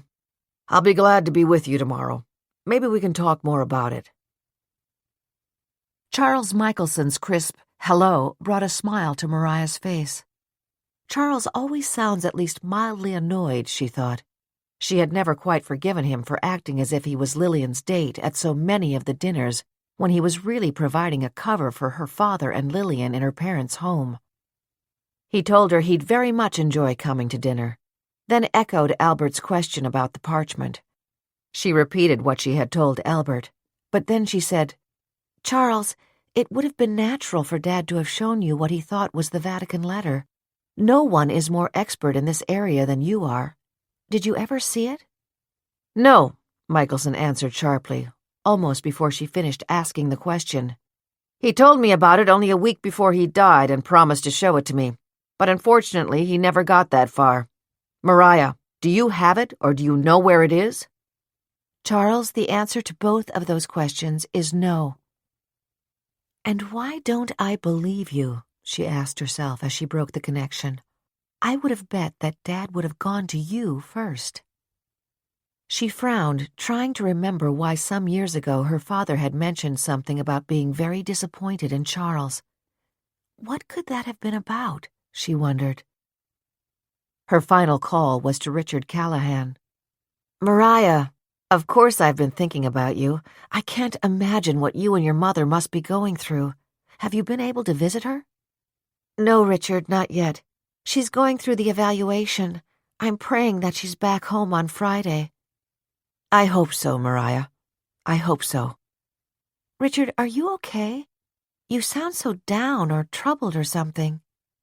"You're very perceptive. My dad asked me the same question last night. I've been doing a lot of thinking, and I've made a decision that I've put off for too long. I'll see you tomorrow night." Then he added quietly, "I'm very much looking forward to seeing you." Richard has decided to go back and complete his training to be a Jesuit, Mariah thought, and wondered why she felt so much dismay. He brings so much to the table, and we won't see nearly as much of him once he rejoins the order. At 7 o'clock, she changed into a long blue skirt and white silk blouse, touched up her makeup, brushed her hair loose, walked across the lawn to the Scott's home and rang the bell. Lisa answered the door. As usual, she looked glamorous in a designer multicolored shirt and slacks, with a silver belt that hugged her hips and silver slippers with 5-inch heels. Lloyd was on the phone. He waved to Mariah, and she followed Lisa into the living room, where cheese and crackers were set out on the coffee table. Lisa poured glasses of wine for the two of them. "I think it's some kind of police call," she confided to Mariah. "They asked about our burglary. My God, wouldn't it be great if I got some of my jewelry back? I miss my emeralds so much. I'm still kicking myself that I didn't bring them with me on the trip." When Lloyd joined them a few minutes later, he said, "Well, that was really interesting. The New York City police have been calling people who may have parked at the garage on West 52nd Street next to the Franklin Hotel. Our names are on the list from that charity ball we went to at the hotel a couple of months ago. An attendant at the garage was suspicious of one of the other employees and saw him attach what turned out to be a GPS tracker to a customer's car. The customer lived in Riverdale. The police checked his car, found the tracker, and arranged for him and his wife to drive to the Hamptons and stay there for a few days. They say this crook's modus operandi was to check the comings and goings of the car and, if it was somewhere else or not used at all for a period of time, he would case the house to see if it was unoccupied. The local police kept the Riverdale house under surveillance. It only took 3 nights before this guy tried to break into it. They want me to see if there's a tracker on our car. They say if there is, then don't touch it, just in case they can lift some fingerprints off it." Lloyd disappeared in the direction of the garage. When he returned, he said, "We've got a tracker on the Mercedes, too, which means that the guy who put it on has to be the one who got in here." "My emeralds!" Lisa cried breathlessly. "Maybe I'll get them back." Lloyd did not have the heart to tell his wife that by now the emeralds had undoubtedly been pried out of their settings by offense and long since been sold to a willing buyer. 31. On Monday evening, Kathleen was lying in bed in a single room in the psychiatric section of Bergen Park Medical Center. Several times she had tried to get up, and now light restraints on her arms and legs were preventing her from making another attempt. Besides her usual medicine, she had been given a light sedative to calm her, and so she was content to lie quietly as conflicting thoughts and memories mixed together in her mind. She smiled. Jonathan was there. They were in Venice on their honeymoon, walking hand in hand in St. Mark's Square. Jonathan was upstairs. Why didn't he come down and talk to her? So much noise. So much blood. Jonathan was bleeding. Kathleen closed her eyes and stirred restlessly. She did not hear the door of the room open and close, and was unaware of the nurse who was bending over her. Kathleen was at the top of the stairs, and the front door opened. Who was that? A shadow passed in the foyer. She couldn't see a face. Where was her scarf? So much noise, so much blood, she whispered. Kathleen, you're dreaming, a soothing voice suggested. The gun, Kathleen mumbled. Rory put it in the flower bed. I saw her. Did it have dirt on it? Kathleen, I can't hear you. What did you say, dear? The nurse asked. We're going to have lunch at Cipriani's, Kathleen said. Then she smiled as she drifted off to sleep. She was back in Venice with Jonathan. The nurse tiptoed from the room. She had been instructed to write down anything her patient said. Carefully, word for word, she wrote on the chart, "So much noise, so much blood," and then she was going to Cipriani's for lunch. 32. Rory spotted the car waiting at the corner as she reached the top step of the subway exit Monday evening. She had hurried up the stairs and was now short of breath. The sense that everything was closing in on her was overwhelming. She had to get the money and escape. Years ago she had disappeared, and she could do it again. As soon as she got out of prison, after serving 7 years for stealing from that old lady, she skipped her parole. I reinvented myself, she thought. She had taken on the identity of a cousin who had retired after years of being a caregiver and who had moved to Italy, then died suddenly. I worked hard, she thought angrily. Now, even if they can't prove that I left the gun out and left the door unlocked, I'll go back to prison because of the parole violation. And I saw nutty Kathleen looking out the window when I put the gun in the flower bed. Did she see me? She has a way of blurting out stuff that you would think she didn't notice. The passenger door of the car was being opened from the inside. The street was busy, and even though it was still hot, people were moving swiftly. Everyone rushing toward air conditioning, Rory thought as she felt sweat beginning to gather on her forehead and around her neck. She pushed back a strand of hair that was drooping over her chin. I'm a mess, she thought as she got in the car. Once I get away, I'll check into a spa and get myself back in shape. Who knows? If I look good and have money, there may be another Joe Peck around somewhere waiting just for me. She reached for the handle of the door and pulled it closed. 8 o'clock, he said approvingly. You're right on time. I just got here myself. Where's my money? Look in the back seat. Do you see those suitcases? She craned her neck. They look heavy. They are. You wanted a bonus, I gave you one. You deserve it. His hand went to her neck. His thumb pressed with all his strength into a vein. Rory's head slumped forward. She did not feel the needle he thrust into her arm, nor hear the sound of the engine as the car sped downtown to the warehouse. It's too bad you won't be alive to enjoy the sarcophagus I've got all set for you, Rory, he said aloud. In case you don't know what that is, it's a coffin. This one is fit for a queen. Not that there's anything regal about you, I'm sorry to say, he added with a smirk.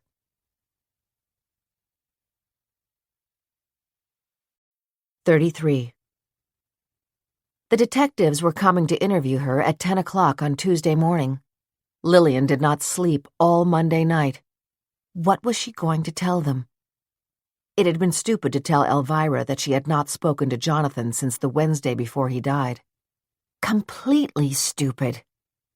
Could she tell them that Alvirah had misunderstood what she had said? Or could she say she had been so numb when they'd had lunch together that what she really meant was that she had not seen Jonathan since Wednesday, because Kathleen was so agitated over the weekend that Jonathan didn't want to leave the house, but that they had spoken every day? That would make sense, she decided. She could tell them that they talked to each other only on prepaid phones, and that after Kathleen killed him, she had discarded hers. She thought about that last night they were together, when he left his prepaid phone with her. I won't be needing this anymore. Please just throw it out and throw out yours, he had told her. But she had kept both of them. Terrified, she wondered if the police would get a warrant to search her apartment. She was too nervous to do anything but swallow coffee, carrying the cup into the bathroom as she showered and washed her hair. It only took a few minutes to blow it dry. Then she remembered the way Jonathan would playfully muss it when she was sitting on his lap in the big chair. "It looks too perfect," he would joke when she protested. "Jonathan, Jonathan, Jonathan, I still can't believe that you're gone," she thought as she carefully applied makeup, trying to cover the circles under her eyes. "It will be good when classes start," she told herself. "I need to be around other people. I need to be busy. I need to be tired when I come home. I need to stop listening for the phone to ring." The temperature had dropped overnight and was a seasonable 70 degrees. She decided to put on a running suit and sneakers to give the detectives the impression that she was on her way out as soon as they left. Promptly at 10 o'clock, her doorbell rang. She recognized the two people who were standing there, the rumpled-looking guy with thinning hair and the olive-skinned woman who had been standing with Rory near the entrance to the room in the funeral parlor where Jonathan's casket had been placed. Simon Bennett and Rita Rodriguez introduced themselves. Lillian invited them in and offered coffee, which they refused. Then all three went into the living room. Lillian felt vulnerable and alone as she sat on the couch while the detectives chose straight-backed chairs. "Ms. Stewart, we spoke briefly last week on the phone but decided to wait to talk with you in person until now, since you were obviously extremely upset," Bennett began. "I believe you told us you were home here in your apartment the night Professor Lyons died." Lillian tensed. "Yes, that's right." "Then did you lend your car to anyone else? According to the garage attendant downstairs, you took your Lexus out that evening at about 7:30 p.m. and returned shortly after 10 p.m. Lillian felt her throat close. Detective Bennett had just said that when they phoned her last week, she had been upset. That would be her excuse. "Damn that garage guy," she thought. Then she reminded herself that it was Kathleen who was under arrest for murdering Jonathan. But her Easy Pass. They could easily check to see what time she drove back over the George Washington Bridge to New York. Be careful, she warned herself. Don't blurt out anything the way you did to Alvirah.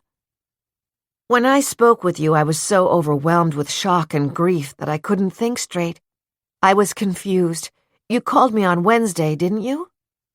"Yes," Rodriguez confirmed.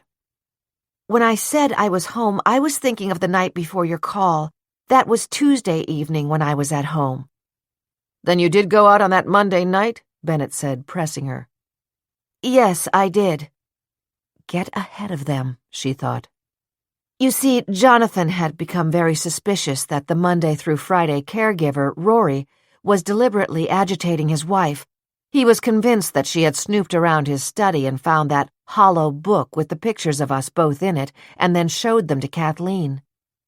"From what we understand, that happened over a year and a half ago. Why didn't Professor Lyons fire her then?" "He didn't suspect her at the time, but only a few weeks ago he caught her in his study, standing by, while Kathleen rummaged through his desk. Rory claimed she couldn't stop her, but Jonathan knew she was lying. On his way into the room, he had heard her telling Kathleen that maybe there were more pictures of us in there." Simon Bennett's face was impassive. "Again, why wouldn't he fire her immediately?"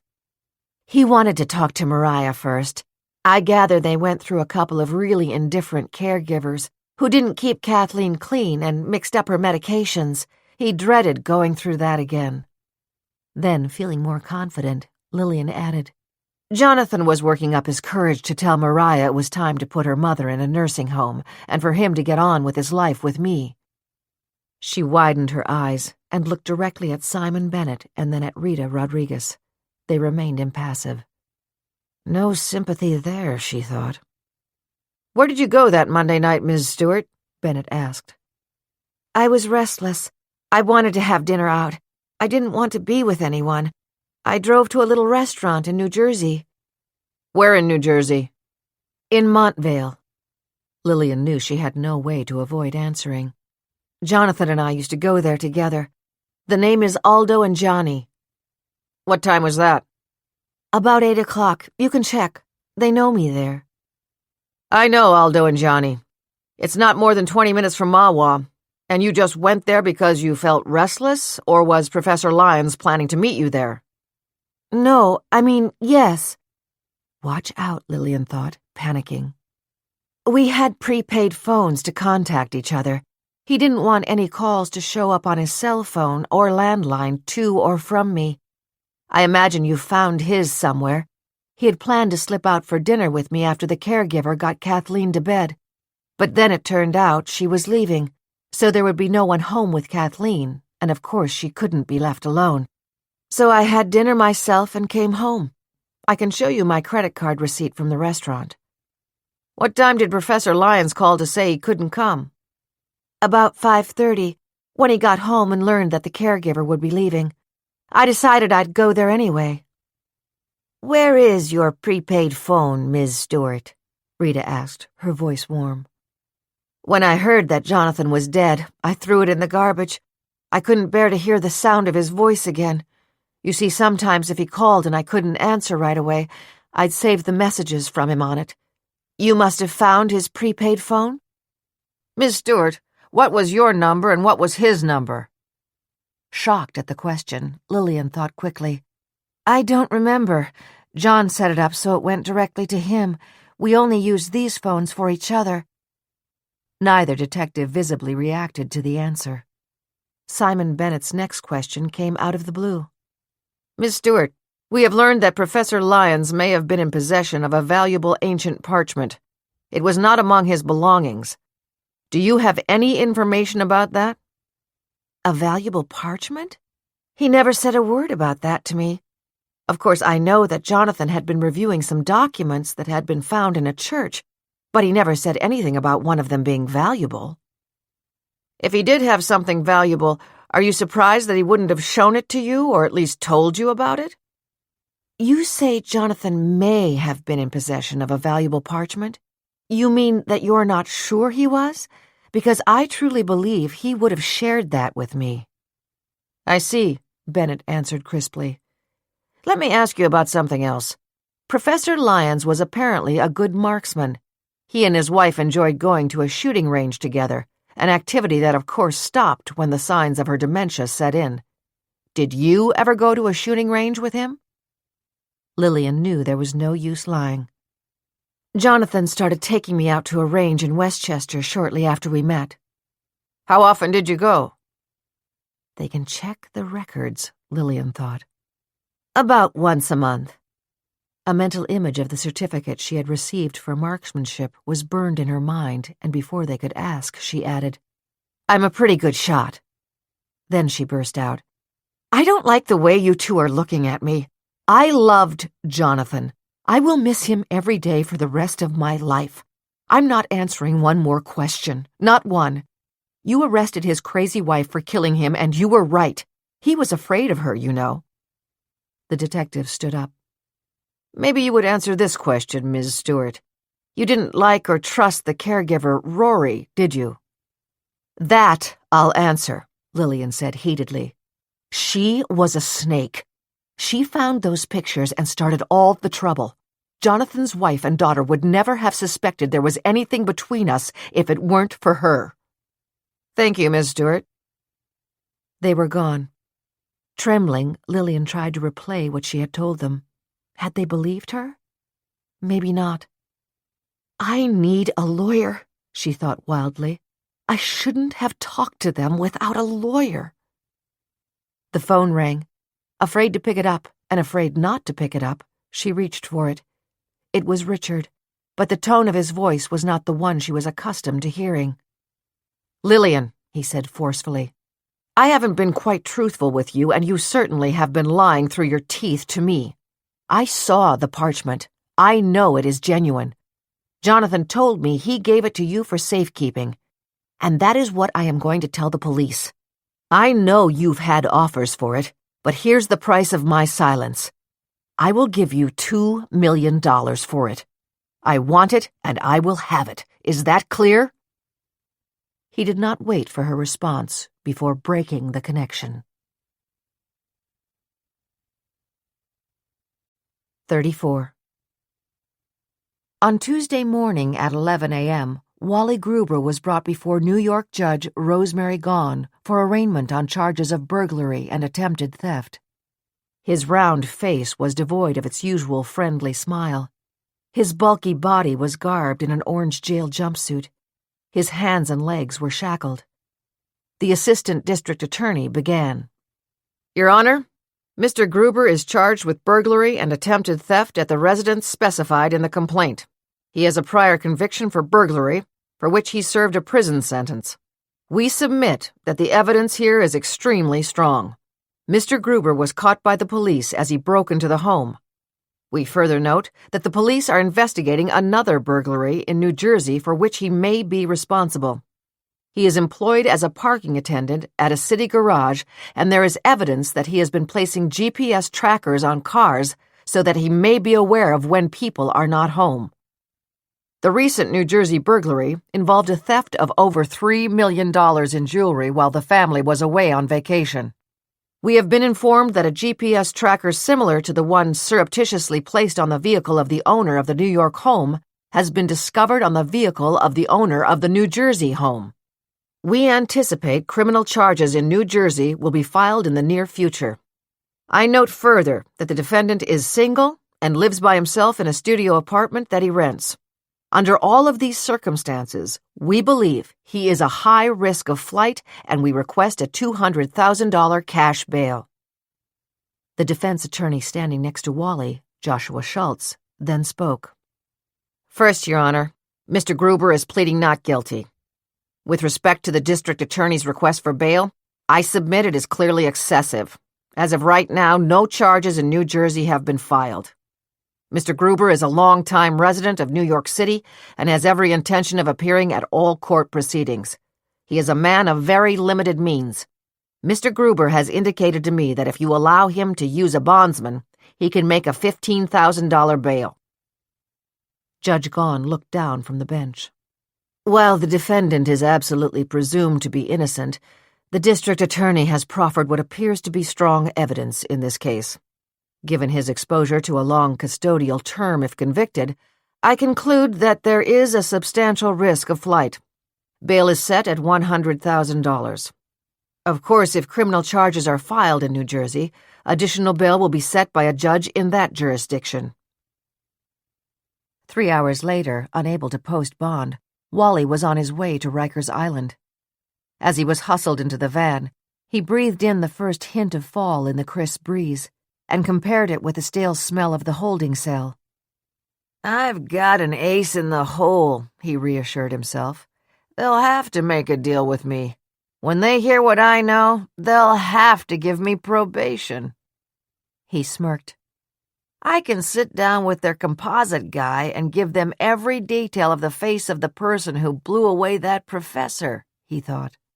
But if they don't want to play ball, I'll call the old lady's fancy lawyer and let him know I'm her ticket to go home. 35. The first thing Mariah did on Tuesday morning was call the hospital. The nurse at the desk of the psychiatric unit was reassuring. Your mother was mildly sedated last night and slept quite well. She ate a little breakfast this morning and seems to be very calm. Is she asking for me or my father? The notes on her chart indicate that last night she woke up several times and seemed to be carrying on a conversation with your father. She apparently thought that they were in Venice together. This morning she has been repeating the name Rory. The nurse seemed to hesitate, then asked, Is she a relative or a caregiver? A caregiver, Mariah answered, sensing that the nurse was holding something back. Is there anything you're not telling me? She asked bluntly. Oh, no, of course not. Maybe not, Mariah thought. Then, knowing that if she requested a visit with her mother before the next court hearing, she would receive an automatic refusal, she asked, Does my mother seem frightened? Sometimes she wants to hide in a closet when she's home. She is, of course, confused, but I would not say that she appears frightened. Mariah had to be content with that. She spent the rest of the morning on the computer in the study, thankful that so many of her accounts could be handled from home. Then she went upstairs to her father's bedroom and spent several hours removing his clothing from the closets and drawers and placing them neatly folded in boxes to be given to a charitable distribution center. Her eyes stinging with unshed tears, she remembered how her mother had not been able to bring herself to empty her grandmother's closet for nearly a year after her death. It doesn't make sense, Mariah thought. There are so many people who need clothes. Dad would want every stitch of his that could be passed on to be given away immediately. She did keep the Irish cable-knit sweater coat that had been her Christmas present to him 7 years ago. Once the cold weather arrived, it was his favorite at-home apparel. The first thing he did when he returned from the university was hang up his suit jacket, pull off his tie, and put on that sweater. He used to call it his second skin. In his bathroom, she opened the door of the medicine cabinet and discarded the high blood pressure pills and the vitamins and fish oil he had taken religiously every morning. She was surprised to see a half-empty bottle of Tylenol for arthritis. He never told me he had arthritis, she thought. It was another fresh and hurtful reminder of their estrangement. She also decided to keep his aftershave lotion. When she unscrewed the cap and sniffed the subtle but familiar scent, it was momentarily as though he was in the room with her. "Dad," she pleaded softly, "help me to know what to do." Then she wondered if an answer had come to her. Tonight for dinner, she should also invite Father Aidan and Alvirah and Willy Meehan. It was Father Aidan to whom her father had confided that he was sure the parchment was the one stolen from the Vatican Library, and that one of the experts he had shown it to was interested only in its monetary value. It was Alvirah to whom Lillian had admitted that she had not seen or spoken to her father in the 5 days prior to his death. In a happy coincidence, Alvirah and Willy had known Father Aidan long before they met Mariah. Mariah went downstairs and made the calls to invite them. "Sorry for the last-minute notice, Alvirah," she said apologetically, "but you're a good judge of people. I cannot believe that Dad did not show that parchment to at least 1 or 2 of his dinner group. You've already met them at least half a dozen times. I want to bring it up tonight and see what their reactions are. I want to get your take on what happens. And certainly if Father Aidan is willing to repeat tonight what Dad told him, it would be hard for any of them to try to suggest Dad was mistaken about the authenticity of the parchment. God forgive me, and I hope I'm wrong, but I'm beginning to think that Charles Michelson might be involved in some way. Don't forget that he and Lily used to come to dinner together and were pretty cozy, and I distinctly remember that one time Dad mentioned Charles had had some kind of legal or ethical situation that I gather had been a real problem." "I'd love to be there," Alvirah said heartily. "And let me make it easy for you. I'll phone Father Aidan, and if he can come, we'll pick him up. I'll call back in 5 minutes. By the way, what time do you want us?" 6:30 would be perfect." 4 minutes later, the phone rang. "Aidan can make it. See you tonight."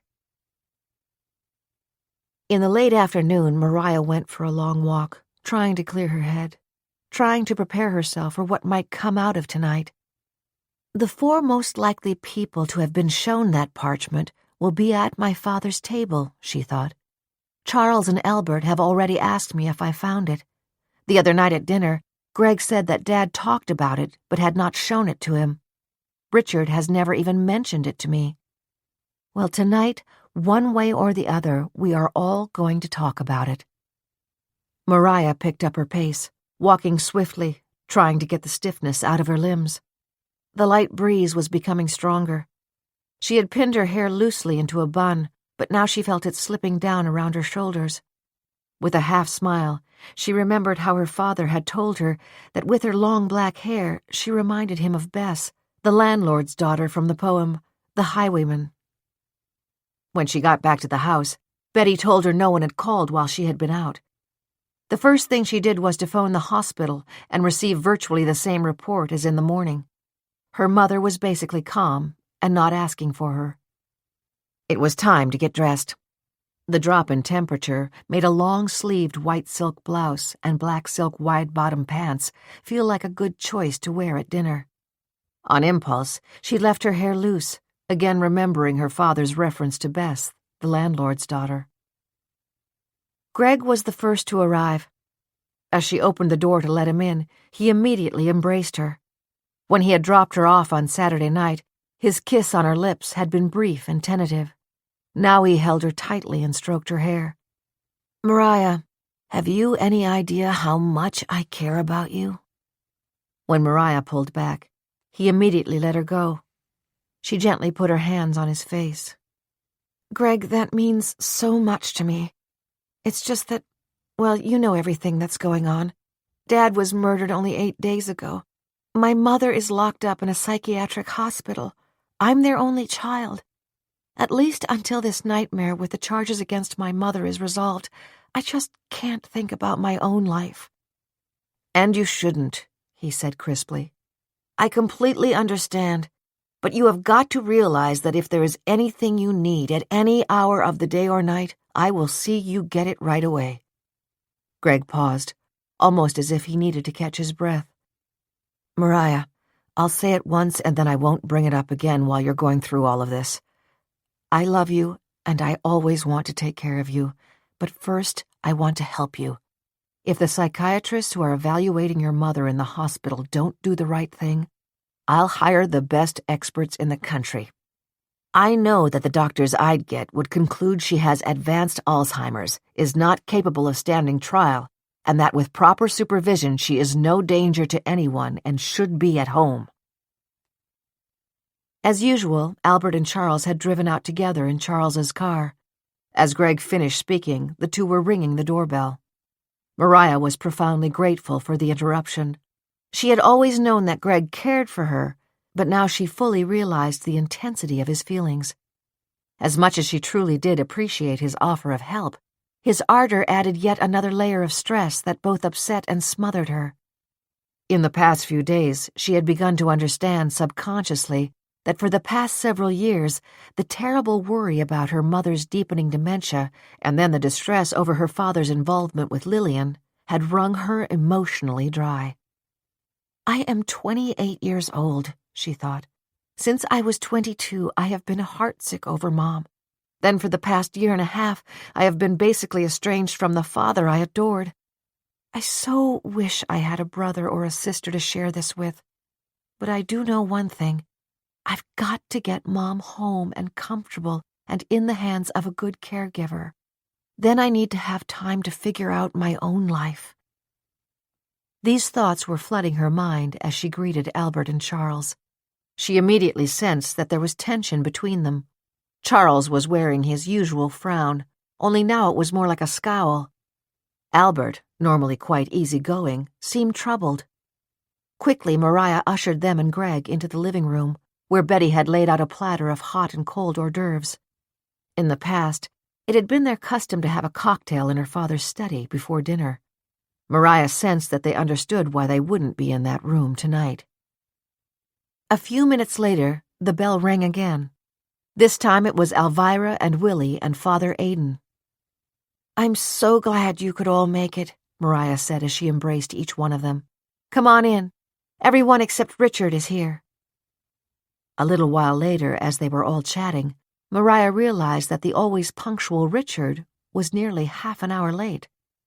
"He's probably caught in traffic," she commented to the others. "As we all know, you can normally set your watch by Richard." The thought crossed her mind that Richard had told her that he had just made a major decision. She wondered if he would tell her what it was tonight. She was also having a mixed reaction to the fact that Greg was taking over the role of host. It was he who offered to everyone the plate with the delicate sushi that Betty had prepared, and it was he who refilled glasses with the fine Merlot her father had enjoyed so much. Then the chimes on the front door sounded again. Betty opened the door, and a moment later Richard stepped into the hallway and came directly to the living room. He was smiling. Apologies, he said. "I had a meeting that ran over. It's so good to be with all of you." He was looking at Mariah as he said it. "Richard, what can I get you?" Greg asked. "Don't worry, Greg," he replied as he started walking toward the bar. "I'll get it myself." A few moments later, Betty stood in the doorway and signaled to Mariah that dinner was ready. Mariah had already decided that she would not bring up the subject of the parchment until they were having dessert. She wanted to create an atmosphere of warmth and closeness, and had told a couple of them that this gathering would be a sort of tribute to her father. But she also wanted to loosen them up to the point where, no doubt with Alvirah's help, she would get some sense of who knew what about the parchment. By the time that Betty was clearing the dinner plates from the table, the anecdotes about her father had evoked both humor and nostalgia. Mariah did notice that Alvirah had switched on the microphone in her diamond pin when Albert talked about how much Jonathan enjoyed roughing it at excavation sites, but despised the idea of camping for the sake of camping. He asked me what in the name of God I could find pleasurable in sleeping in a pup tent with the possibility of bears visiting in the middle of the night. I told him that since I discovered the Ramapo Mountains, I could enjoy camping and keep an eye on him at the same time. That was when Alvirah's hand brushed against the pin on her shoulder, but Albert did not say anything more about keeping an eye on Jonathan. Usually after dessert, they had coffee or espresso in the living room. This time, Mariah had asked Betty to serve it at the table. She did not want the group separated when she brought up the subject of the parchment. It was Greg who unwittingly gave her the opportunity to bring it up in a way that seemed spontaneous. I was in awe of Jonathan's ability to read an ancient inscription and translate it, or see a piece of pottery and tell where it came from and how old it was, he said. That's exactly why the missing parchment my father told all of you about must be found, Mariah said. Father Aidan, Dad talked to you about it. From what I understand, he mentioned it to Albert and Charles and Greg. Richard, did he ever show it to you or tell you about it? He left word on my answering machine that he couldn't wait to tell me about his incredible find, but I never did see it. When did all of you receive those calls? Alvirah asked, her tone casual. The week before last, Greg replied promptly. About 2 weeks ago, Charles said musingly. 2 weeks ago yesterday, Albert said firmly. That would be the same day he left the message on my phone, Richard volunteered. However, he told none of you what it was and didn't show it to any one of you? Mariah deliberately allowed the skepticism she felt to be heard in her tone. He left word on my machine at home that he thought he had found the Arimathea parchment. I was on a hiking trip in the Adirondacks and only got back the morning after his death. By then, of course, I had seen the headlines. The parchment was not in this house, Mariah said. I think you all should hear what Dad told Father Aidan. Before Father Aidan could speak, Charles Michelson suggested, Of course, Jonathan may have jumped to the conclusion that it was the Arimathea letter. Then after he made those calls realized he had made a mistake and never got around to calling any one of us back. We all know no expert ever wants to admit that he was wrong. The priest had been quietly observing the others at the table. Charles, you and Albert and Richard are biblical scholars. Greg, I know you have a deep interest in the study of ancient ruins and artifacts, he began. Jonathan came to see me the Wednesday before he died. He was absolutely clear on the subject. He had found the Vatican letter, or the Arimathea parchment, as it is known.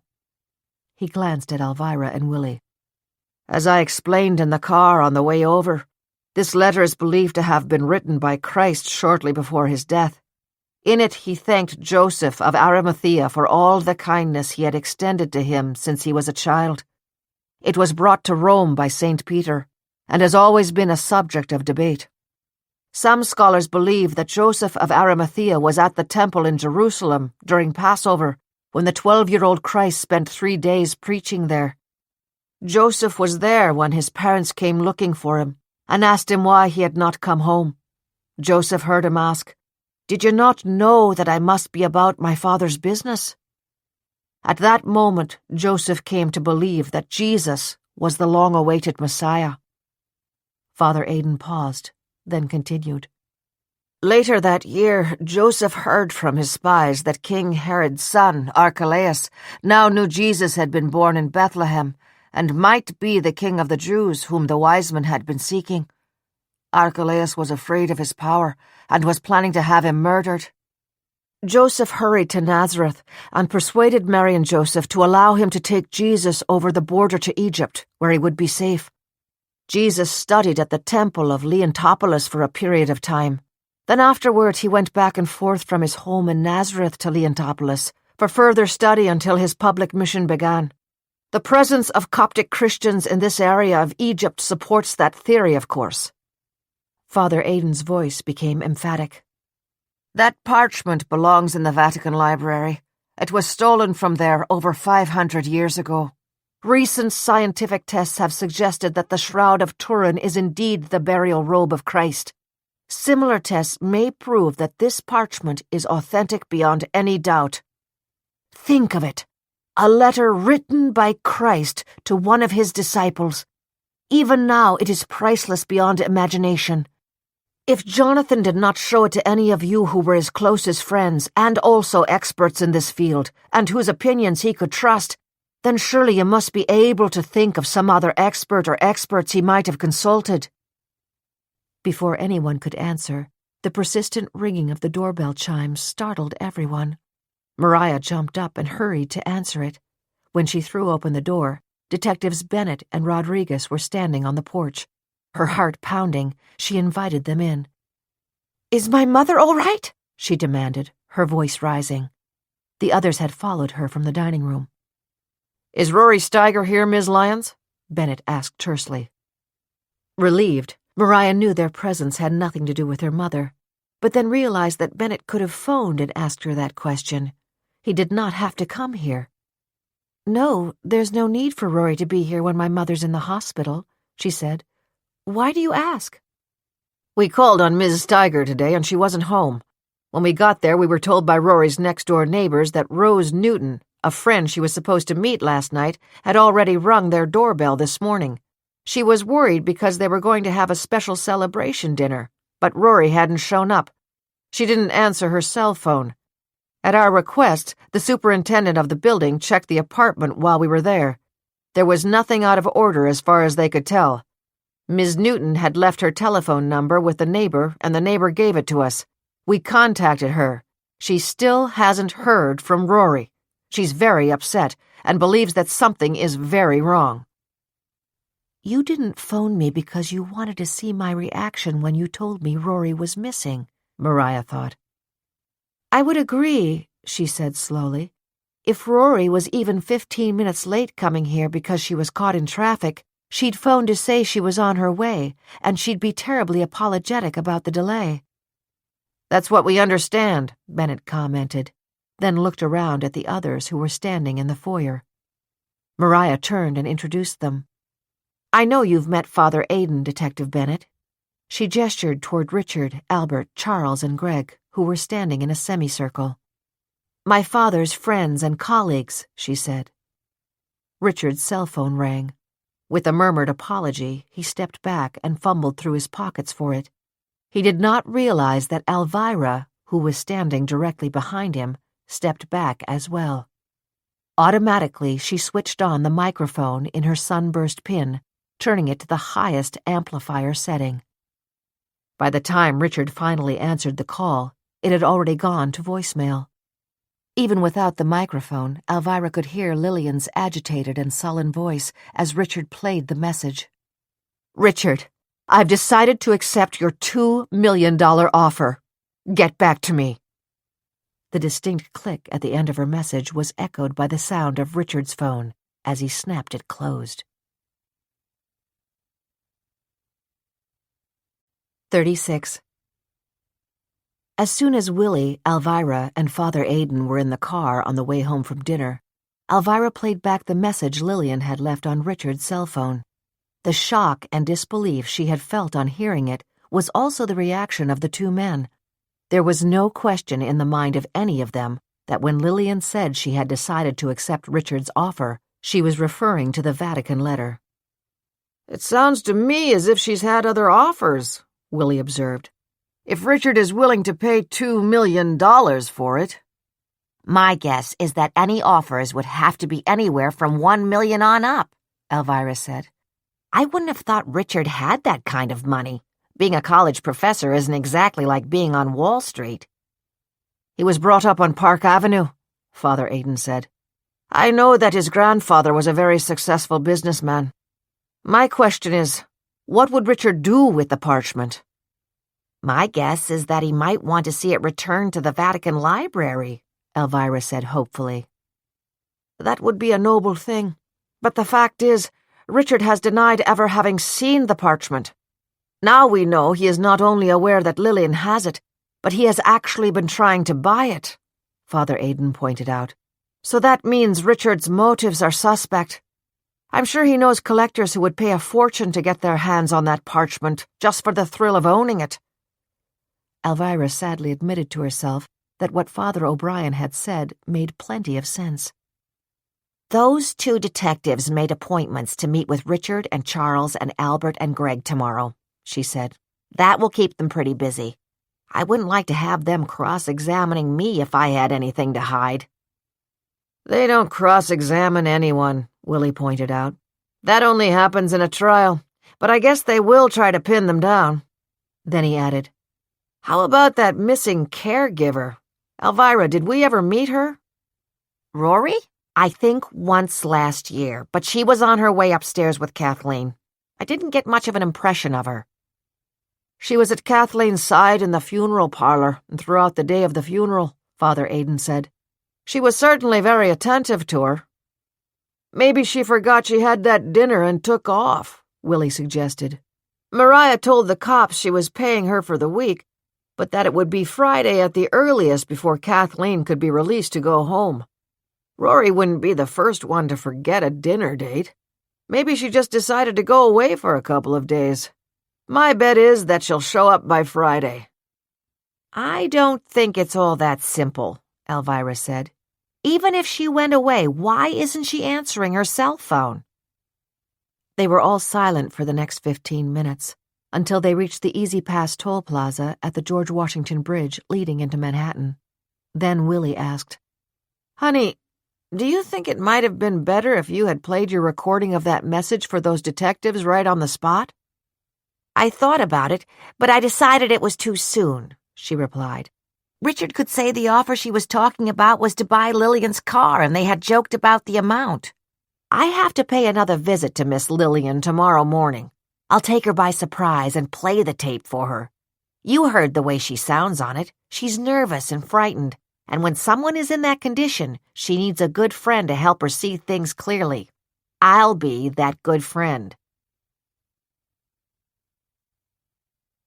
Albert West and Charles Michelson had quarreled on their way to the dinner. Albert's point-blank statement that he thought that Charles had seen the parchment and might even have it in his possession had evoked a scathing response from Charles. Just because you helped me out when I had that problem doesn't give you the right to accuse me of lying about the parchment, Charles had said, his anger blazing.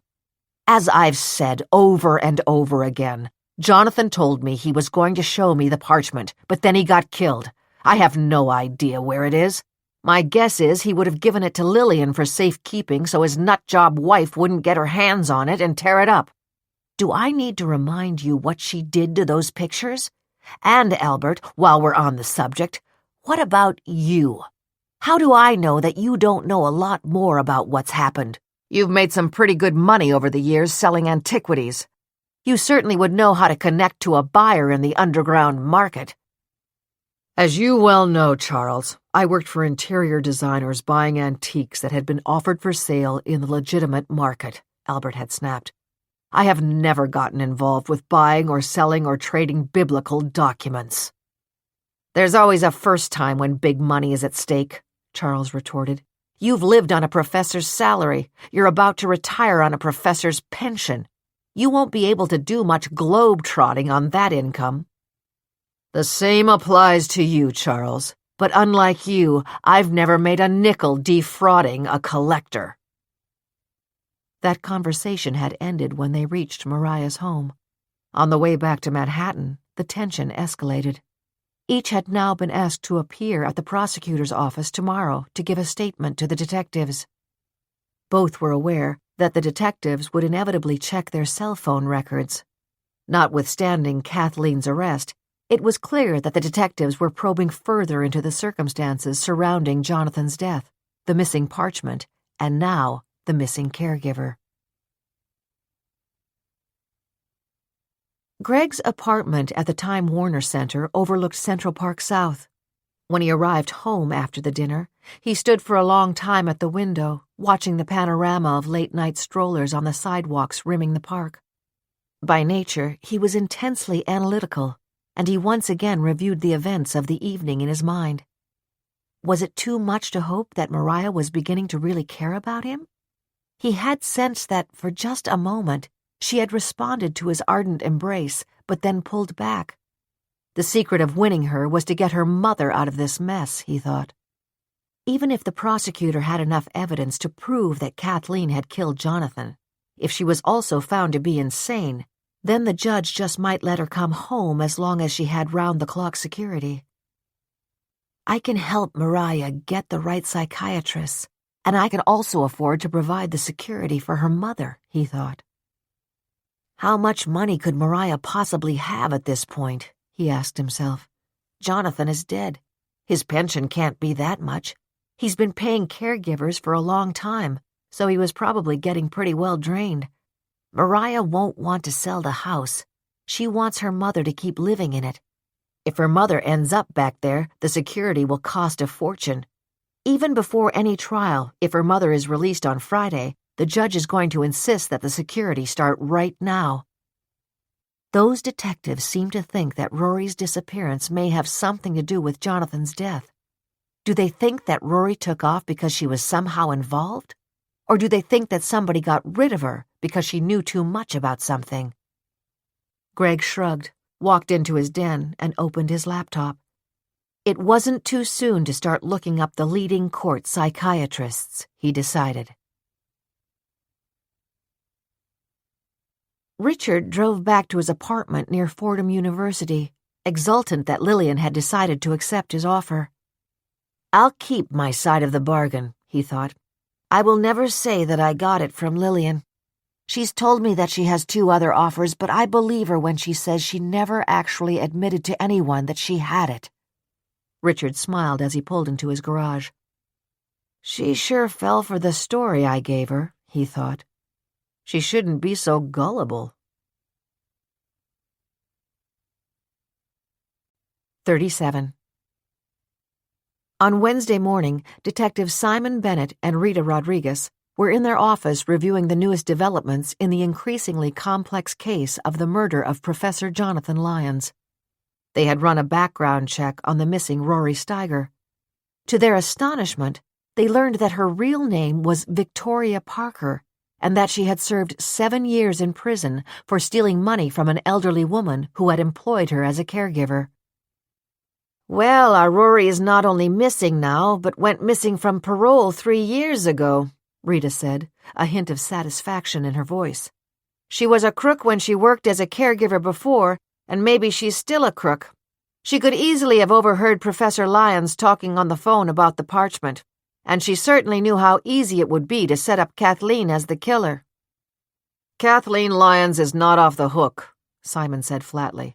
I agree that Rory or Victoria, or whatever she wants to call herself, may very well have stolen the parchment.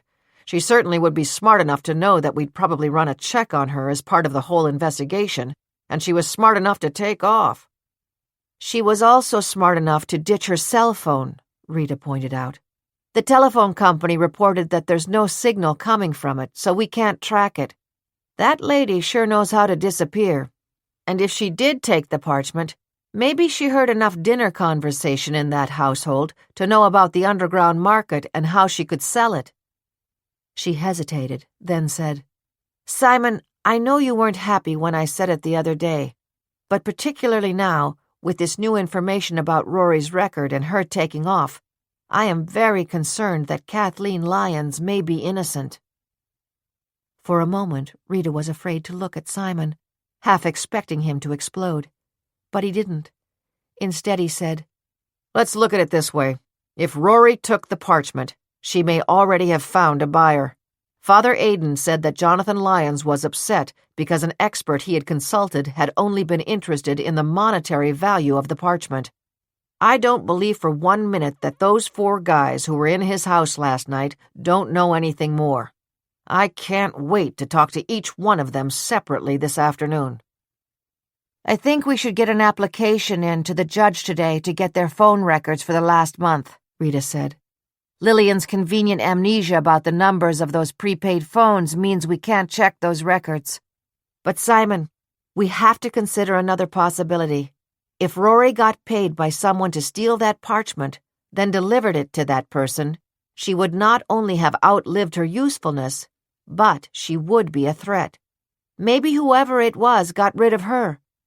There were a lot of personal items in her apartment that she could have easily taken with her if she left on her own. And don't forget that her car is still in the garage. Rita began to speak more rapidly. And her friend Rose said that Rory had invited her to a celebration dinner, but hadn't said what it was about.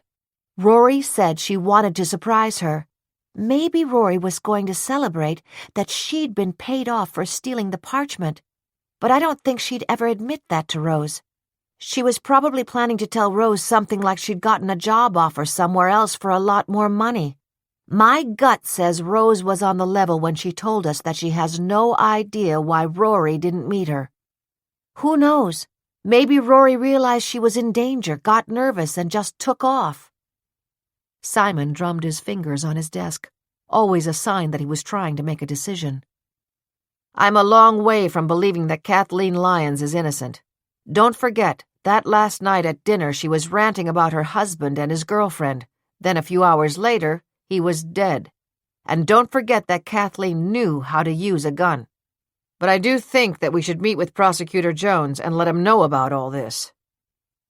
Rita Rodriguez nodded, careful not to show her satisfaction that Simon was clearly retreating from his original position, that Kathleen, beyond any doubt, had murdered her husband. 38. On Wednesday afternoon, Assistant Prosecutor Peter Jones sat in his office with its floor-to-ceiling case files, trying to absorb the information that had just been handed to him by Bennett and Rodriguez. It was clear to him that Rita flat-out believed that a mistaken arrest had been made, and it was clear that Simon was no longer confident that Kathleen Lyons was the killer. Jones, 46, tall and ruggedly handsome, a 20-year veteran of the prosecutor's office, was hoping for the top job when the boss retired in 5 months. His reputation as an aggressive but fair trial attorney gave him every reason to believe that he was the strongest candidate. But now a tsunami of dread was engulfing him. He thought of his own 72-year-old mother, who had been showing early signs of dementia. The thought of her being led away in handcuffs for an offense she did not commit made his throat dry. A mental image of the frightened and bewildered Kathleen Lyons trembling in front of the judge burned in his mind. If we've made a big mistake, the newspapers will have a field day, he thought as beads of sweat formed on his forehead. They'll run that picture of her looking pathetic over and over. It was on all the front pages yesterday. I might as well forget about the big job. I went over that evidence with a fine-tooth comb, he reminded himself grimly. And I still think she did it. For God's sake, she was in the closet holding the gun and covered with his blood. But now with that caretaker woman turning out to be an ex-con and disappearing, it's a whole new ball game, he admitted to himself. The buzzer on his office phone sounded. He was about to tell his secretary that he didn't want to talk to anybody when she told him that a Mr. Joshua Schultz, an attorney from Manhattan, was on hold and was asking to speak to him about the Kathleen Lyons case. He claims that he has some important information for you, Peter, she said, her voice skeptical. Do you want to talk to him? What more can be coming? Peter asked himself. Put him through, Nancy, he said. Assistant Prosecutor Peter Jones speaking, he said briskly. First, Mr. Jones, thank you very much for accepting my call, a smooth voice with a distinct New York accent said. I'm Joshua Schultz, and I practice criminal defense in Manhattan. Yes, I have heard of you, Peter said. And from what I've heard, you're no great shakes in court, he thought. Mr. Jones, I am contacting you with information that I believe is of the utmost importance in the Jonathan Lyons murder case. I represent a defendant named Wally Gruber, who is charged with a residential attempted burglary in Riverdale and also a residential burglary in Mahwah. My client is in custody at Rikers Island, and there is a detainer from New Jersey for the Mahwah case. I'm aware of the Mahwah case, Peter Jones said tersely. I have spoken to my client, and he recognizes that he has little defense to the case in your jurisdiction. We may have been informed that his fingerprints have been recovered from the scene. We have also been made aware that there is an ongoing investigation by the New York City Police regarding other house burglaries in which the owners had parked their cars at the Manhattan garage where Mr. Gruber was employed prior to his recent arrest. Go on, Peter said, unable to even guess where the conversation was going. Mr. Jones, I am proffering to you that my client has informed me that when he was on the second floor of the Mahwah home during that burglary, he heard a gunshot coming from the house next door. He hurried to the window and saw someone running out of that house. I am not going to divulge now whether it was a man or a woman, but I can say that the person's head and face was covered by a scarf, which the person then pulled down, and that my client was able to see the face clearly.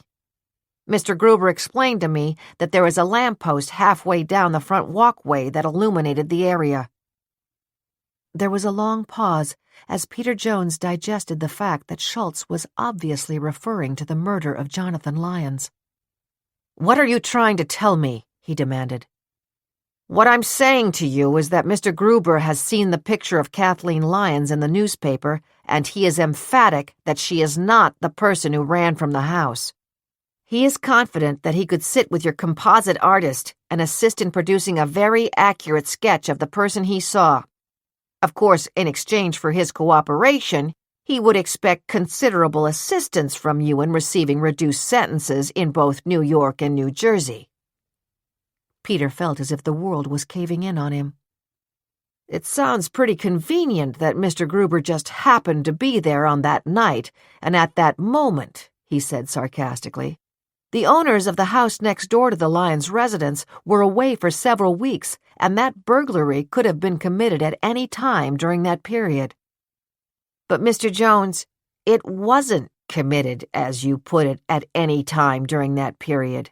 Schultz's voice was now equally sarcastic. "It was being committed at the same time that Jonathan Lyons was being murdered, and we can prove that to you.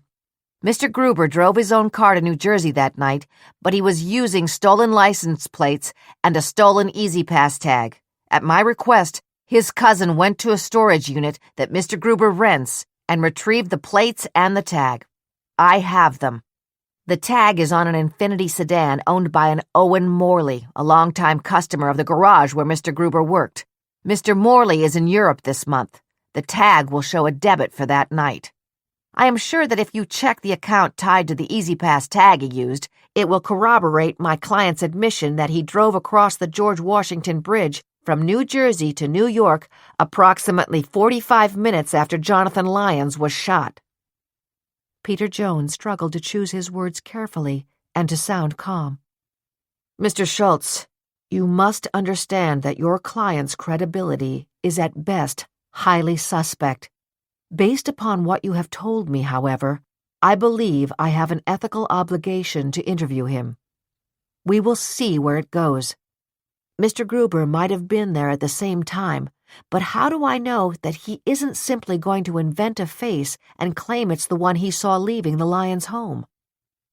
Mr. Jones, this is a fascinating case that I was following even before Mr. Gruber retained me. It seems to me that if Mrs. Lyons was not involved, then that shot might have been fired by someone else who was close to the victim. From what I have read, this case has no markings of a random intruder. I believe that it is very possible that if a high-quality composite is made, the face may end up being recognized by the family or friends of the victim." "As I just told you," Peter snapped, "I recognize my ethical duty to follow up on this, but I am certainly not promising you anything in advance. I want to speak to Mr. Gruber, and I want to see those license plates. We will check out the E-ZPass expense to Mr. Morley. If after that we decide to have him sit down with our composite officer, we will see where the sketch takes us. You have my word that any meaningful cooperation will be brought to the attention of his sentencing judges. I absolutely refuse to get any more specific at this point." Schultz's voice became angry and cold. "I don't think Mr. Gruber will be very responsive to such a vague offer.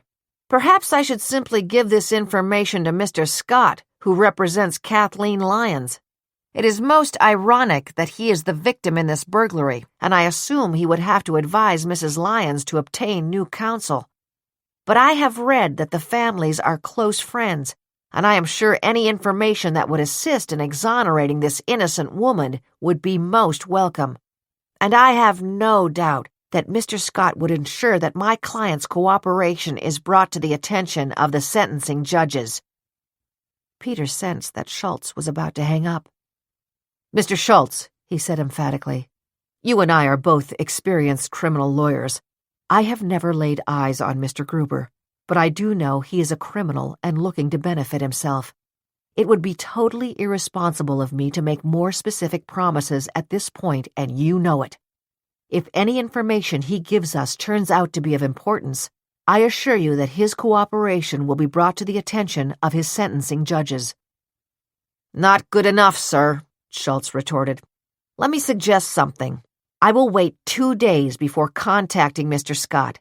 I suggest that you reflect further on my offer. I will call you again on Friday afternoon. Have a good day." 39. On Wednesday morning, one of Lillian's prepaid phones rang at 6 o'clock. Knowing who would be on the other end of the line, she reached across the pillow to pick it up from the night table. Although she was already awake, she still resented the early morning intrusion. Her hello was abrupt and sullen. "Lillian, did you phone Richard last night?" the caller asked, his tone frigid and even threatening. Lillian debated about whether to lie, then decided it was not worth it. "He knows I have the parchment," she blurted out. "Jonathan told him he gave it to me. If I don't sell it to him, he'll go to the police. Do you realize what that could mean? When the cops were here, I had to admit that the night Jonathan died, I was having dinner only 20 minutes from his house in New Jersey.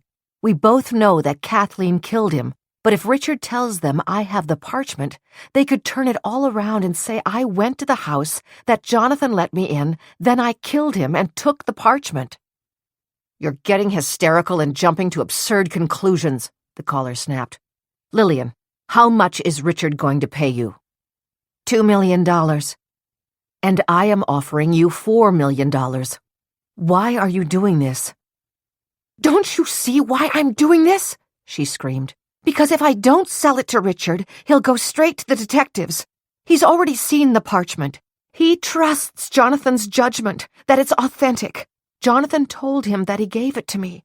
And of course Richard would deny he ever tried to buy it from me. He'll tell them he's been trying to persuade me to give it back." Richard has already denied to both Mariah and those detectives just last night that he ever saw the parchment. If he changes his story, they'll start suspecting him. You should call his bluff and tell him to get lost." Lillian pushed herself up to a sitting position. "I have a splitting headache. I can't deal with this much longer. I already lied to the cops when I told them that Jonathan was going to try to sneak out and meet me for dinner the night he was shot. I already told Alvirah I didn't speak to Jonathan during those last 5 days, and I'm sure she's passed that on to Mariah and the cops." "Lillian, listen to me. I have an alternate plan that can make this a win-win situation for you. I'll give you $4 million for the parchment. Stall Richard until Friday. I can have a first-class expert make a perfect copy of it on 2,000-year-old parchment. And you can give that one to Richard. He'll pay you $2 million, so you end up with $6 million. That should help dry your tears over Jonathan. And when Richard finds out that it's a fake, he'll just think that Jonathan was wrong about it. What do you expect he's going to do? Go to the police? He'd be knee-deep in trouble himself. Don't forget, we're talking about a parchment that was stolen from the Vatican Library. Dear Richard will just have to swallow the whole thing. $6 million, Lillian thought. If I decided to give up teaching, I could travel. Who knows? I might even meet a nice guy who doesn't have a crazy wife. Where is the parchment, Lillian? I want it today. It's in my safe deposit box at the bank a couple of blocks from here. I warned you that the police may very well be getting a search warrant for your apartment and any safe deposit box in your name. You've got to get that parchment out of your box now. Be at the bank when it opens at 9 o'clock. Don't even think about bringing it back to your apartment. I'll call you in an hour and tell you where to meet me after you've finished at the bank. What about the $4 million? When do I get it and how do I get it?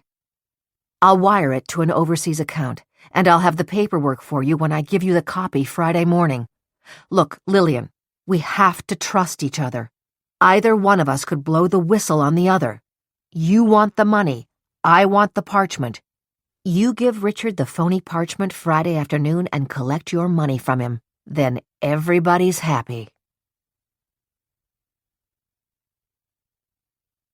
40. Kathleen was sitting up in bed, a tray of tea and juice and toast in front of her. The smell of the toast made her think of sitting at the breakfast table with Jonathan. He was with her now, but he wasn't looking at her.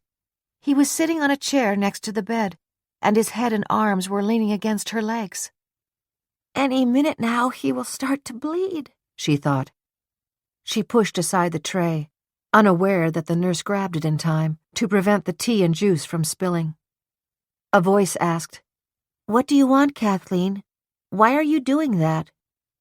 Kathleen was clawing at the pillow, trying to yank the pillowcase off. She did not realize that the nurse made a gesture to stop her, then stepped back. Her fingers shaking, Kathleen pulled the pillowcase free and tied it around her face. "Kathleen, you're frightened. Something is frightening you." "I can't see his face," Kathleen wailed. "Maybe if he can't see mine, he won't shoot me, too." 41. At 9:15 on Wednesday morning, Lloyd Scott dropped in on Mariah. He had phoned at 8:30, hoping that she was up. "Lloyd, I'm on my second cup of coffee," she had told him. "Come on over. I was going to call you anyhow. There are some things you should know." When he arrived, he found her in the breakfast room, with neatly laid out files spread across the table. "I told Betty to take the day off," she explained. "She stayed late last evening because I had people in for dinner. She's been practically living here since Dad died, but now it's time to get back to whatever you'd call normal." "I'm sure it is," Lloyd agreed. "Mariah, you'll remember I told you I was going to look up Rory Steiger. Well, the report is in, and it turns out her real name is Victoria Parker, and she has a prison record. She spent 7 years in jail in Boston for stealing money and jewelry from an elderly woman who hired her as a caregiver." "Those 2 detectives were here last night. They told me about the prison record and that Rory is missing," Mariah said. "They wanted to know if I had heard from her, which I hadn't." Lloyd Scott had learned to keep his face impassive in court, even when a witness he was counting on said something unexpected on cross-examination. Even so, his pale blue eyes widened and he unconsciously smoothed back the few strands of hair that nature had permitted him to keep. "She's missing? Wait a minute. I'll be right back." With the familiarity of an old friend, he went into the kitchen, poured himself a cup of coffee, returned to the breakfast room, and sat down. Mariah briefly explained that Rory had not shown up for a dinner date with a friend and was not answering her cell phone, but that when her super checked on her apartment, nothing looked disturbed. "Lloyd," she said, "the question seems to be, did Rory disappear on her own, or did something happen to her?" Then she added, "It's funny. I never felt warm about Rory the way I do about Delia, the weekend caregiver, but Rory did seem to take good care of Mom, and Mom listened to her. Delia had to beg Mom to shower or to take her medicine. With Rory, there were no arguments." "Rory stole from her employer in Boston," Lloyd said. Is there any possibility she's been stealing in this house and is now afraid of getting caught? I think Dad would have noticed if money was missing from his wallet. Betty has a credit card for food shopping. Mom's jewelry is in the safe deposit box. Dad caught Mom trying to throw it out and took it away from her. Mariah's voice became strained. What occurred to me is that Rory must have heard talk about the parchment when Dad was on the phone in his study. Last night at dinner, Richard, Greg, Albert, and Charles all admitted that Dad had called and told them about it. Mom loved to sit in the study with Dad, and Rory was always hovering around her. Suppose after Dad died, Rory helped herself to the parchment and found a buyer for it. That would be a good reason to disappear. Do you think that's what happened? Lloyd asked incredulously. We know that she's a thief. For a moment, Mariah turned her head so that she was looking out the back window. The impatiens grew so beautifully, she said, and in a few weeks they'll be gone. I can still see Dad planting them in June. I came out and wanted to help him, but he turned me down. I had just delivered a zinger about Lillian of the Nile Valley. He turned away from me, shrugged, and went outside. God, Lloyd, if we could only take back the hurtful things we say. She sighed. Mariah, listen to me. I was close to your father. You were the voice of his conscience. He knew he shouldn't have been involved with Lillian and that it was hurting Kathleen and you. Don't forget, I've lived here for more than 20 years and witnessed how in love he and Kathleen were. I think he knew that if the positions were reversed, there wouldn't have been anyone else in her life. I still wish I had been more understanding, and the fact is that if those damn pictures hadn't surfaced, Mom and I would have been blissfully unaware that there was something between Dad and Lillian, and a lot happier for it. I always thought that it was Lillian and Charles who were involved.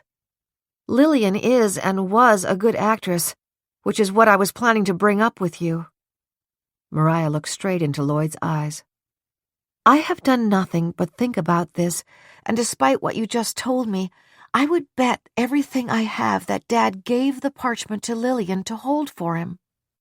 Whether he did or did not break up with her after he visited Father Aidan that Wednesday 2 weeks ago, Lillian admitted to Alvirah that she and Dad were not in touch for the next 5 days, and then he was killed. Lloyd nodded. Alvirah was emphatic about that, and if there's one thing I'm sure of, Alvirah doesn't misunderstand what she's being told. Lloyd, suppose they had a quarrel. Lillian might have refused to give the parchment back to him. Suppose she didn't keep it in her apartment. Maybe she put it in a safe deposit box for safekeeping. Then you think that Lillian may have the parchment? I'd stake my life on it. Lloyd, think about it. If Dad told her it was over, she'd be hurt and angry. I saw those pictures. They were in love. Now Dad had taken 5 years of her life and was walking away from her. She might have felt that he owed her plenty. Lloyd waited, then decided to voice the possibility that had occurred to him. Mariah, suppose Lillian came here on Monday night, ostensibly to give back the parchment. There was no caregiver here.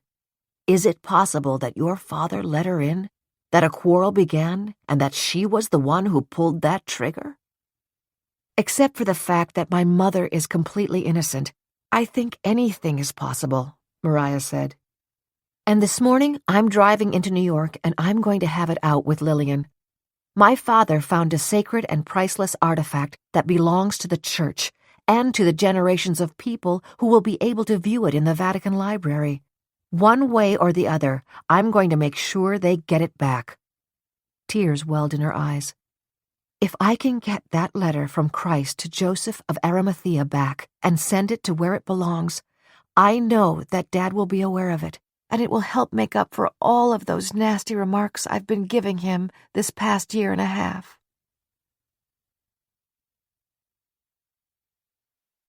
42.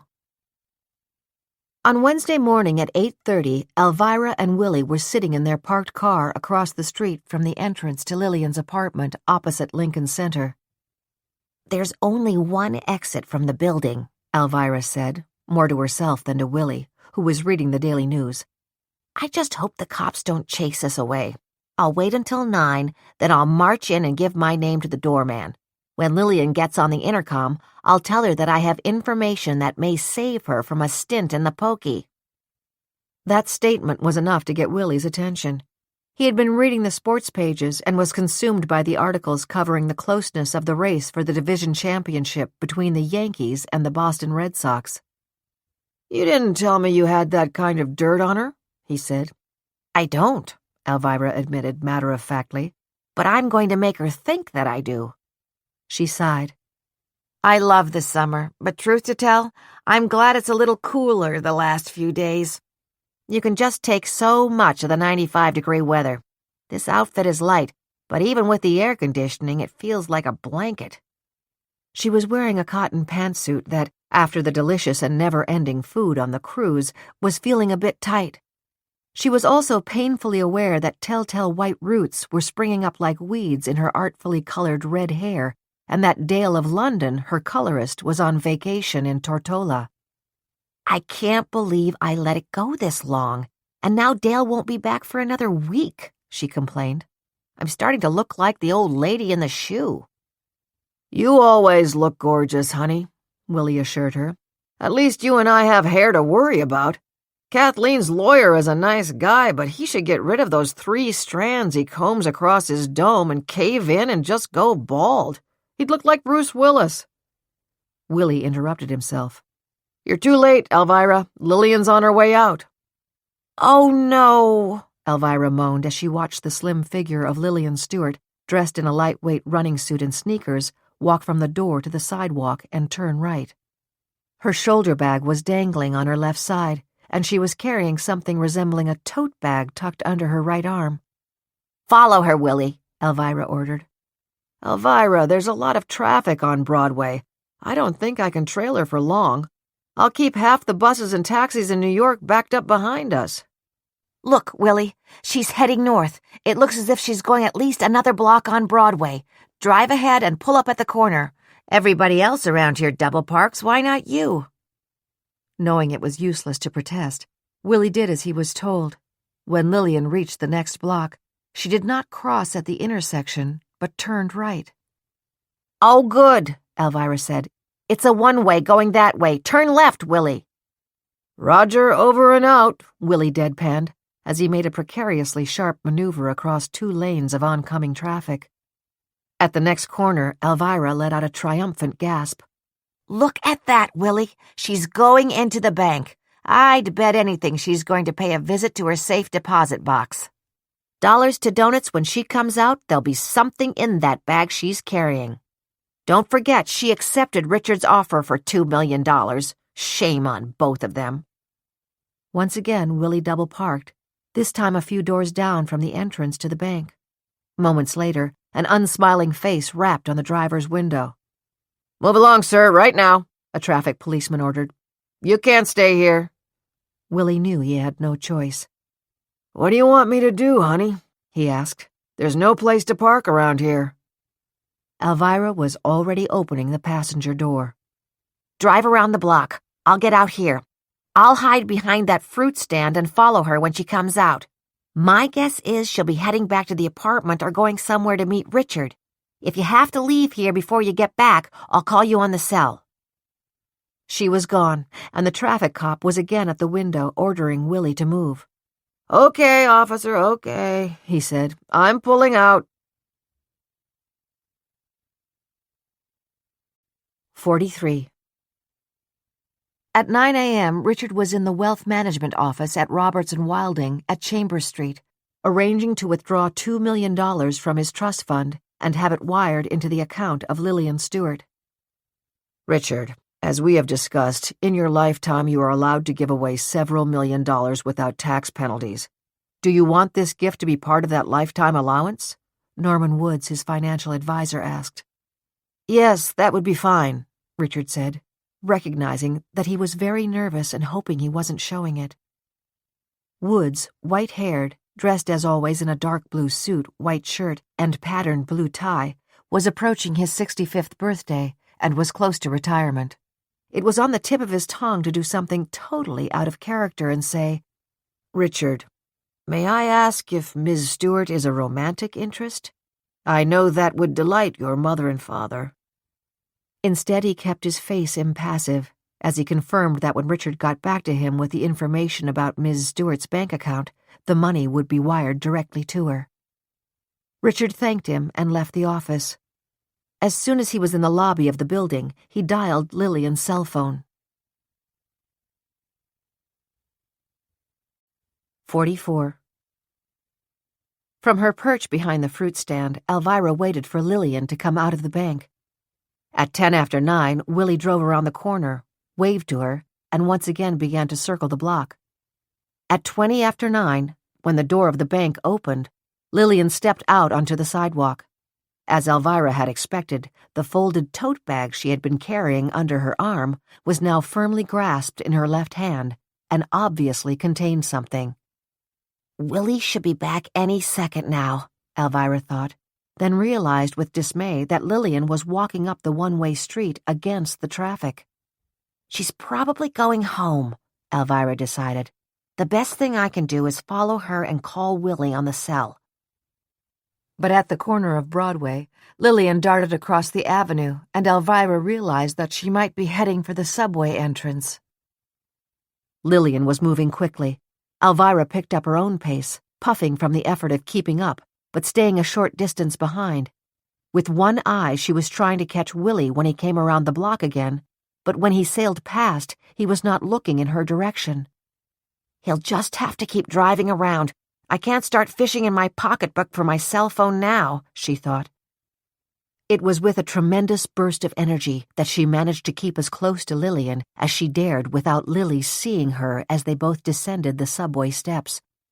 There was no train there, but the platform was crowded, and the sound of an approaching train could be heard.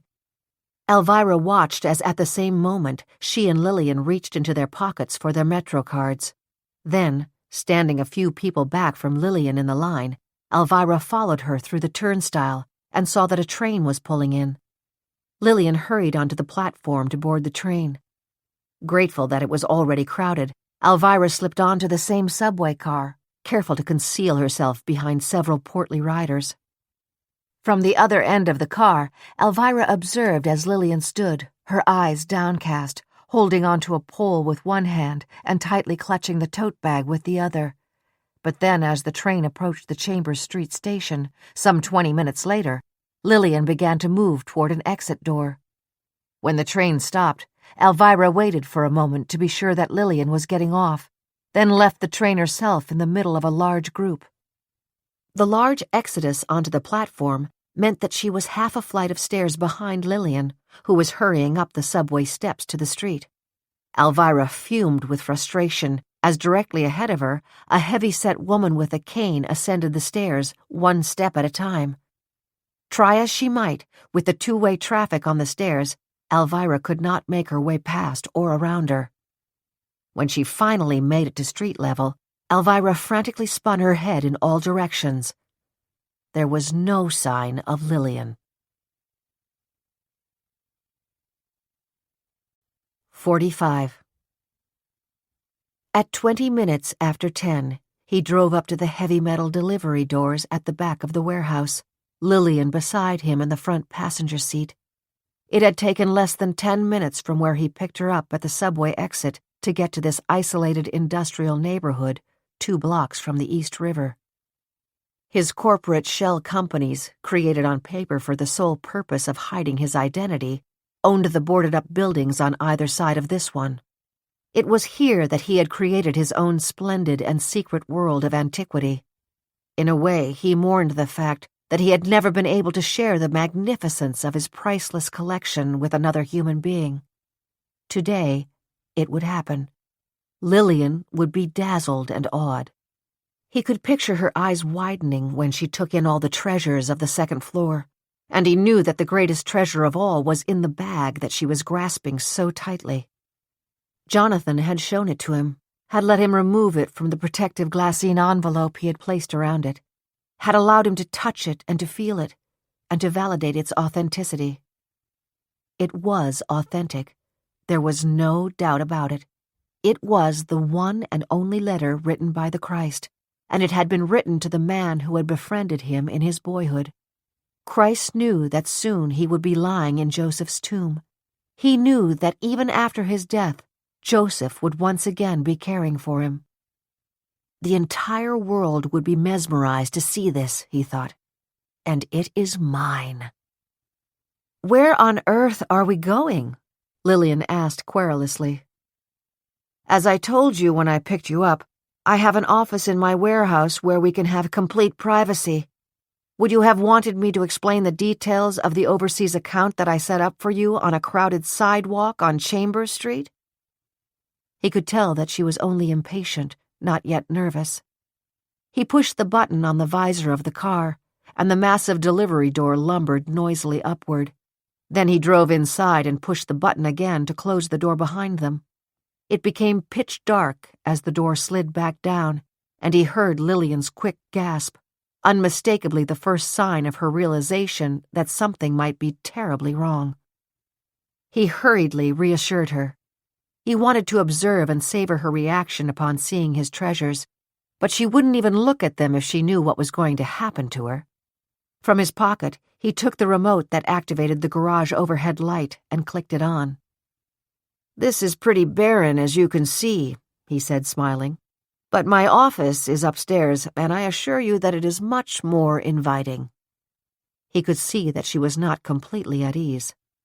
"Are there other people upstairs?" she asked. "I don't see any other cars here. This place seems deserted." He allowed a touch of annoyance to creep into his tone. "Lillian, do you think I wanted an audience for this transaction?" "No, of course not. Let's go right to your office and get this done. Classes start next week, and I have a lot of errands to do." "With all this money, you're still going to deal with students?" he asked as they got out of the car. He motioned her to the back wall. He slipped his hand under her arm as they walked across the cavernous, windowless room. "This is the main level," he explained. Then, leaning down, he pushed the hidden button at the bottom of the wall and the large lift began to descend. "My God, what kind of setup is this?" Lillian asked, startled. "Inventive, isn't it? Come upstairs with me," he said as he nudged her onto the lift. The two of them rode it to the next level, then stepped into the room. He waited until she was right beside him. "Ready?" he asked as he turned on the light. "Welcome to my kingdom," he announced. His eyes never left her face as she stepped into the enormous room and looked incredulously from one of the glorious antiquities he had gathered there to the next. "However did you collect all of this?" she asked, stunned. "And why do you keep it here?" She spun around to face him. "And why did you bring me to a place like this?" she demanded. "This isn't an office." She stared at him, her face and lips suddenly turning pale. From the triumphant smile on his parted lips, she knew that he had entrapped her. Panicking, she dropped the tote bag and made a quick move to shove past him. Instantly, she felt his vice-like grip pinning her body to him. "I'm going to be merciful, Lillian," he said softly as he reached into his pocket for the syringe. "You'll just feel a prick and then nothing. I promise you, nothing at all." 46. As soon as Alvirah realized she had lost Lillian, she phoned Willy.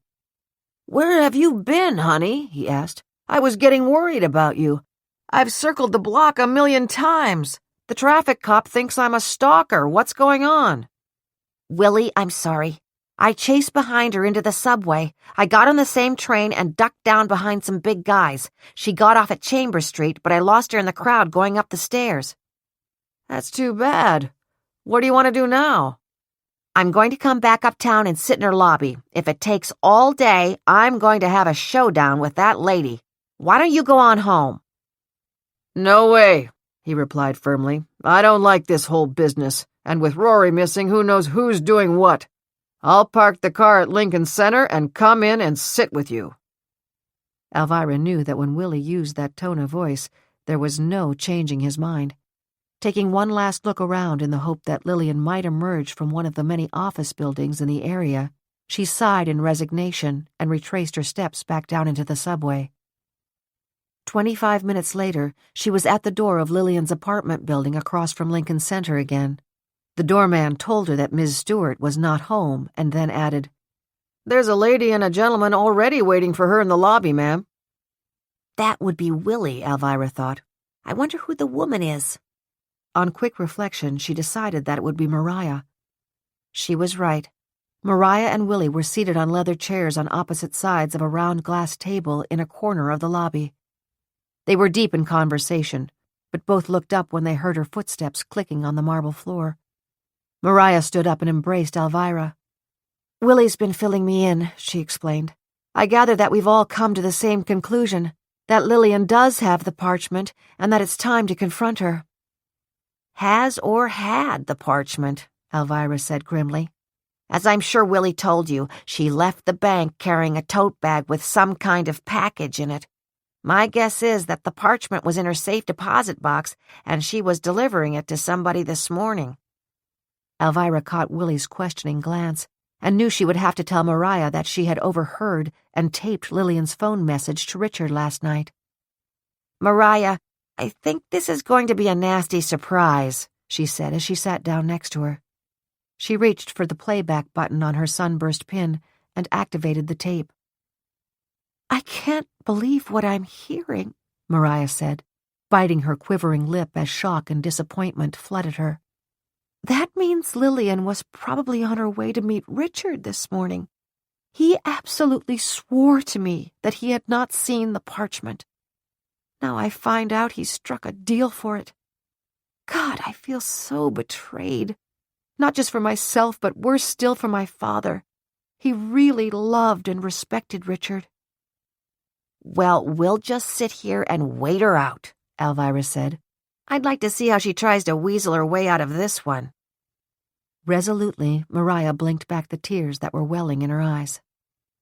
"Alvirah, on my way here at about 10 o'clock, Greg called me. He wanted to see how I was and if I had heard anything more about Rory.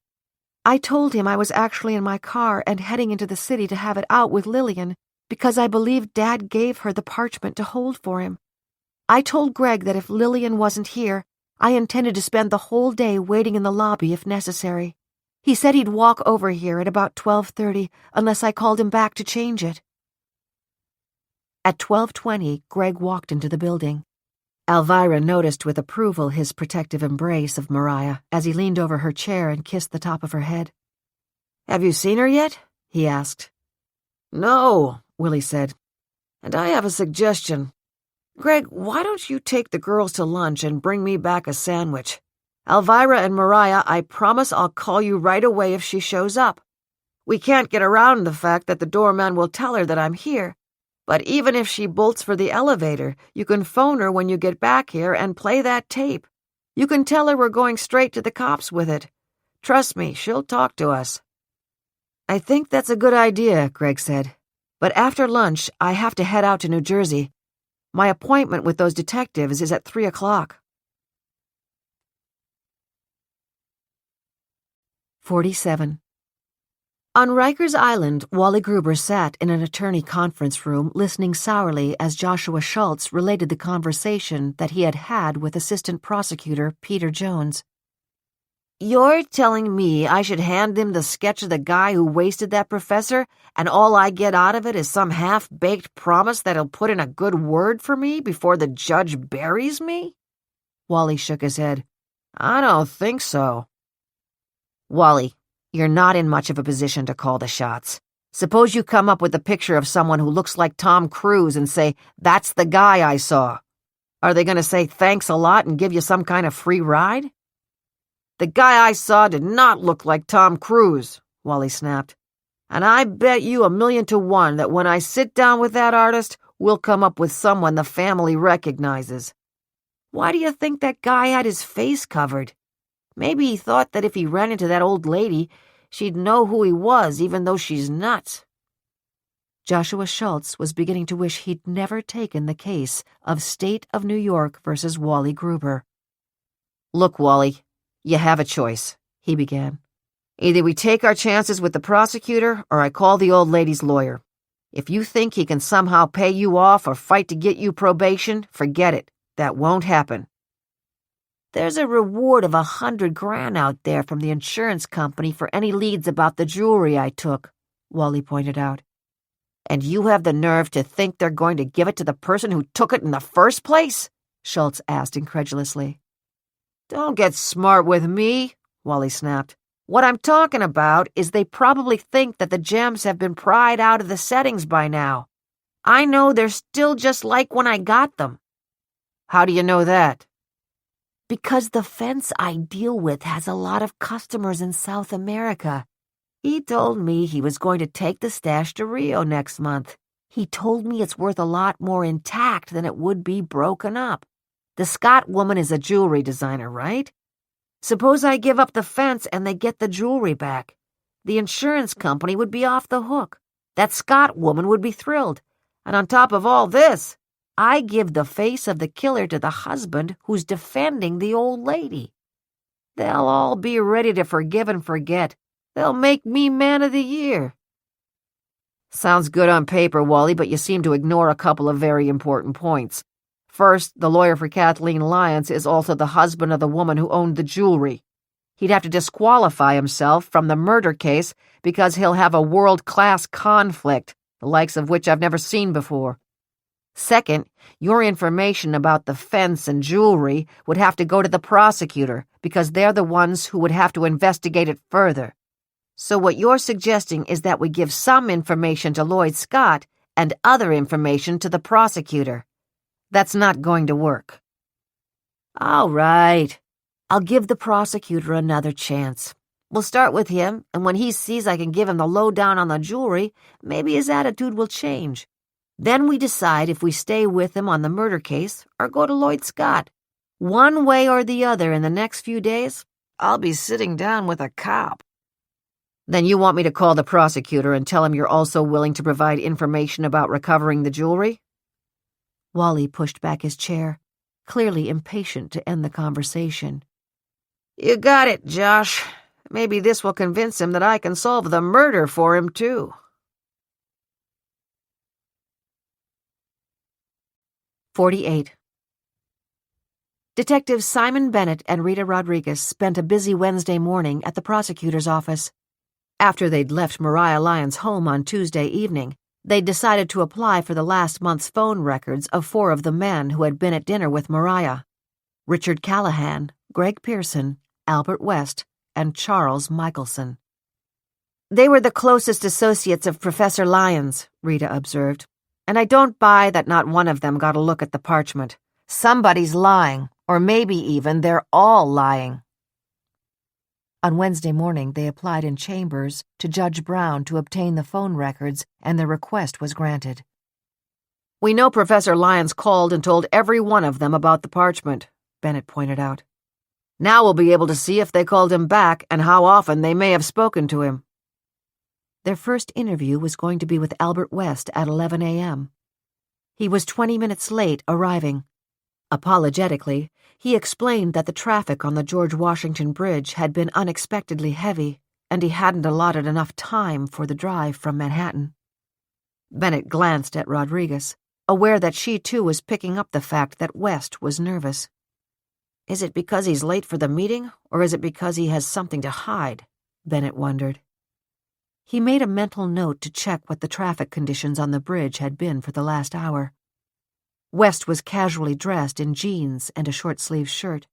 Bennett watched as he clenched and unclenched his hands, noticing that even though the man was not more than 5'6" in height and slight of build, the sinewy muscles in his hands and arms hinted at steely strength. "Professor West, when we spoke on the phone last week, you told me that you never saw the parchment that Professor Lyons had found, is that correct?" "Absolutely. I heard about the parchment from Jonathan a week and a half before he died. He was wildly excited. I warned him that so-called discoveries often turn out to be clever forgeries.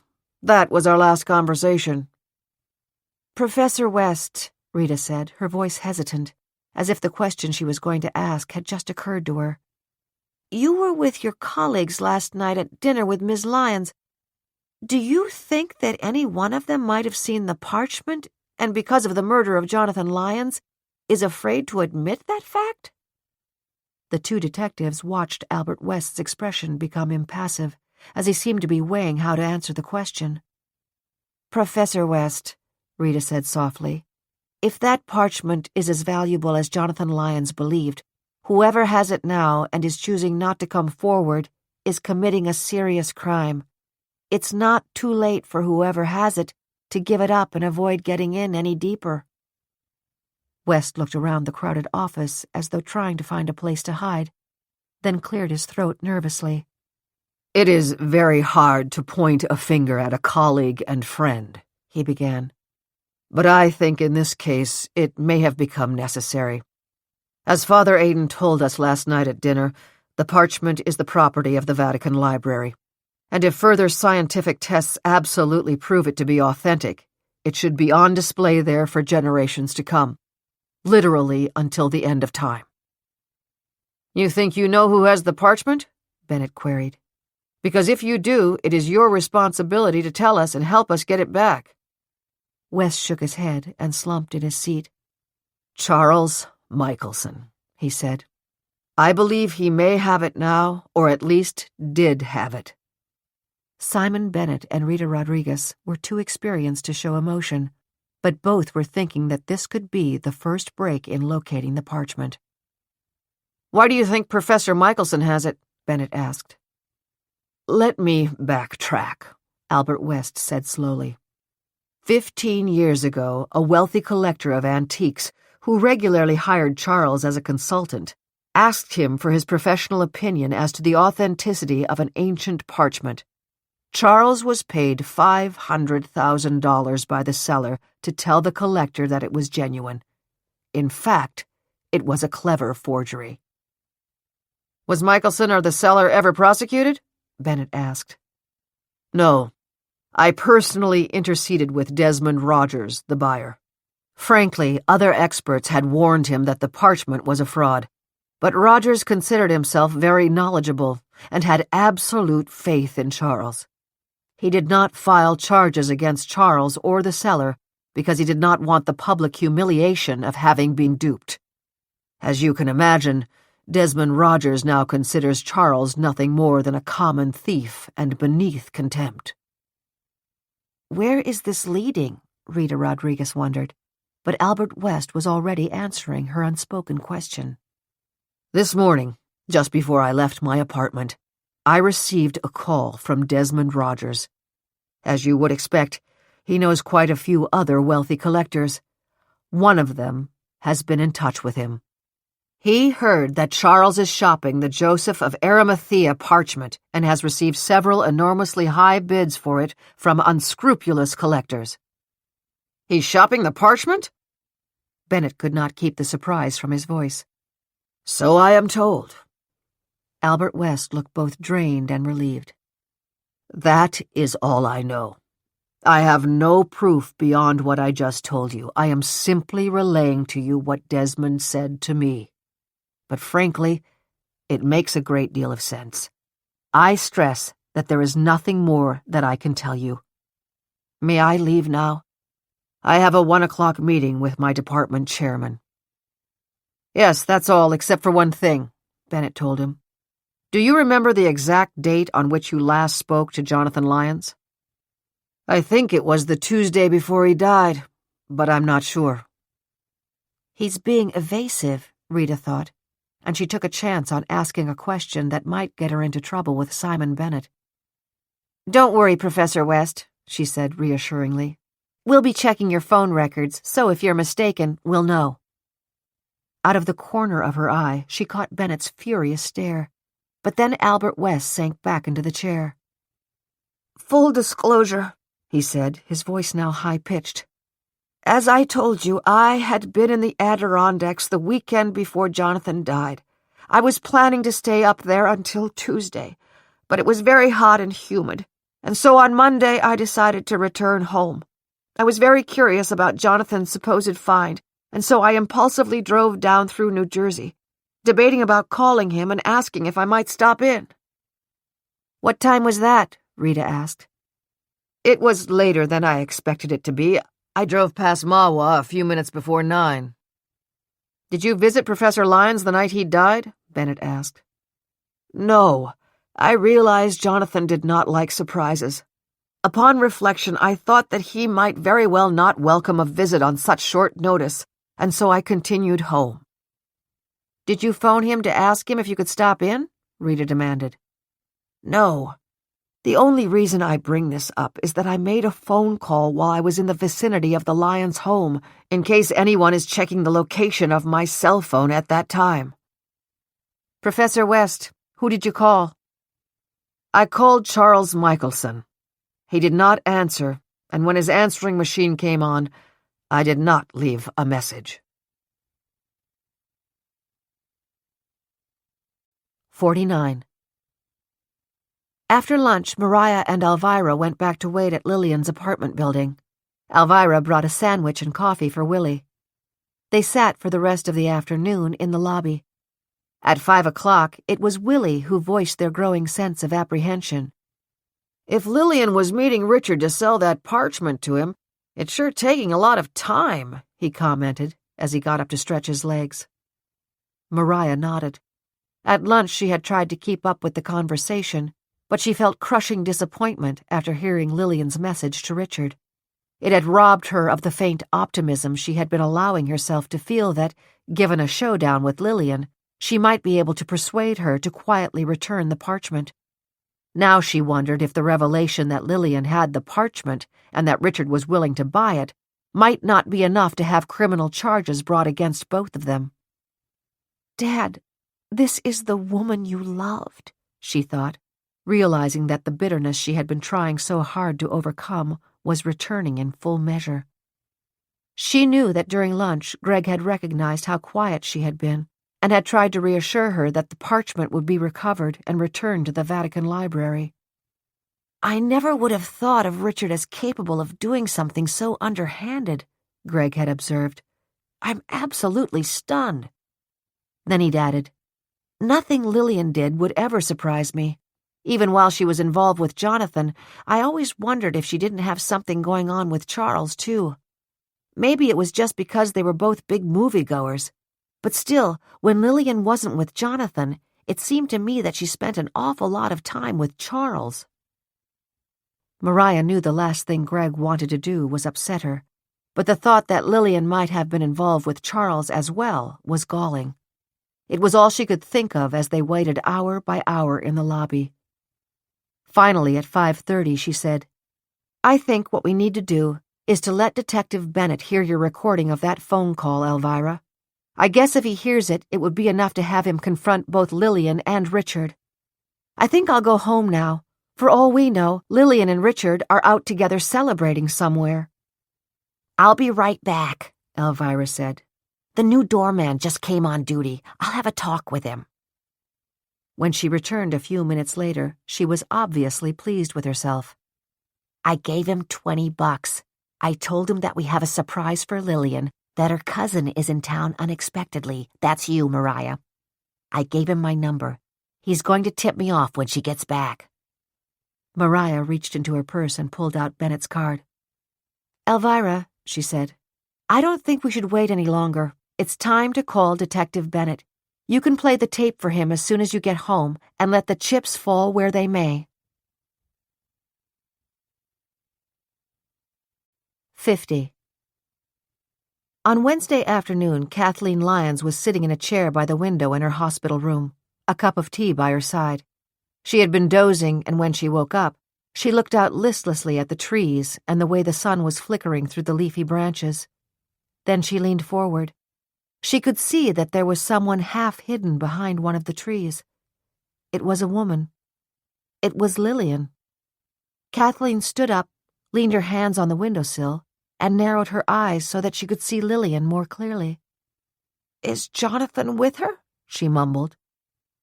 Then as she watched, she could see that Lily and Jonathan were taking pictures of each other. "I hate you," Kathleen screamed. "I hate both of you." "Kathleen, what's wrong, dear?" "What's wrong?" A nurse was hurrying into the room. Kathleen grabbed the spoon from the saucer of the teacup and spun around in her chair. Her face savage with fury, she pointed the spoon at the nurse. "Bang, bang! Die, damn you, die! I hate you! I hate you! I hate you!" she shrieked, then collapsed back into the seat. Her eyes closed, she began to moan.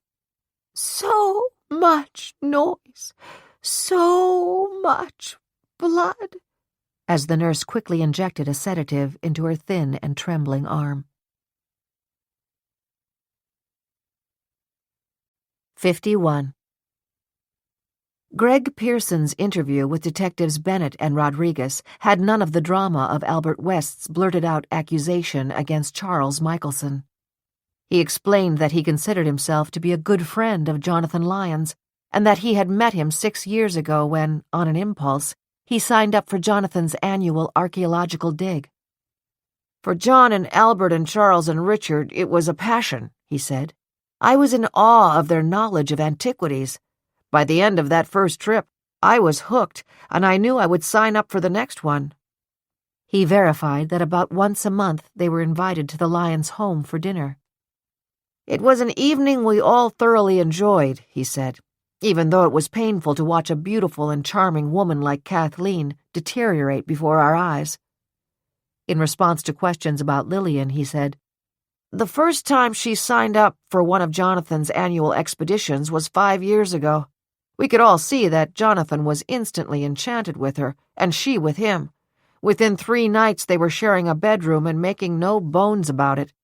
Frankly, given their relationship, I felt quite uncomfortable watching her interact with Charles when they were at Jonathan's dinners.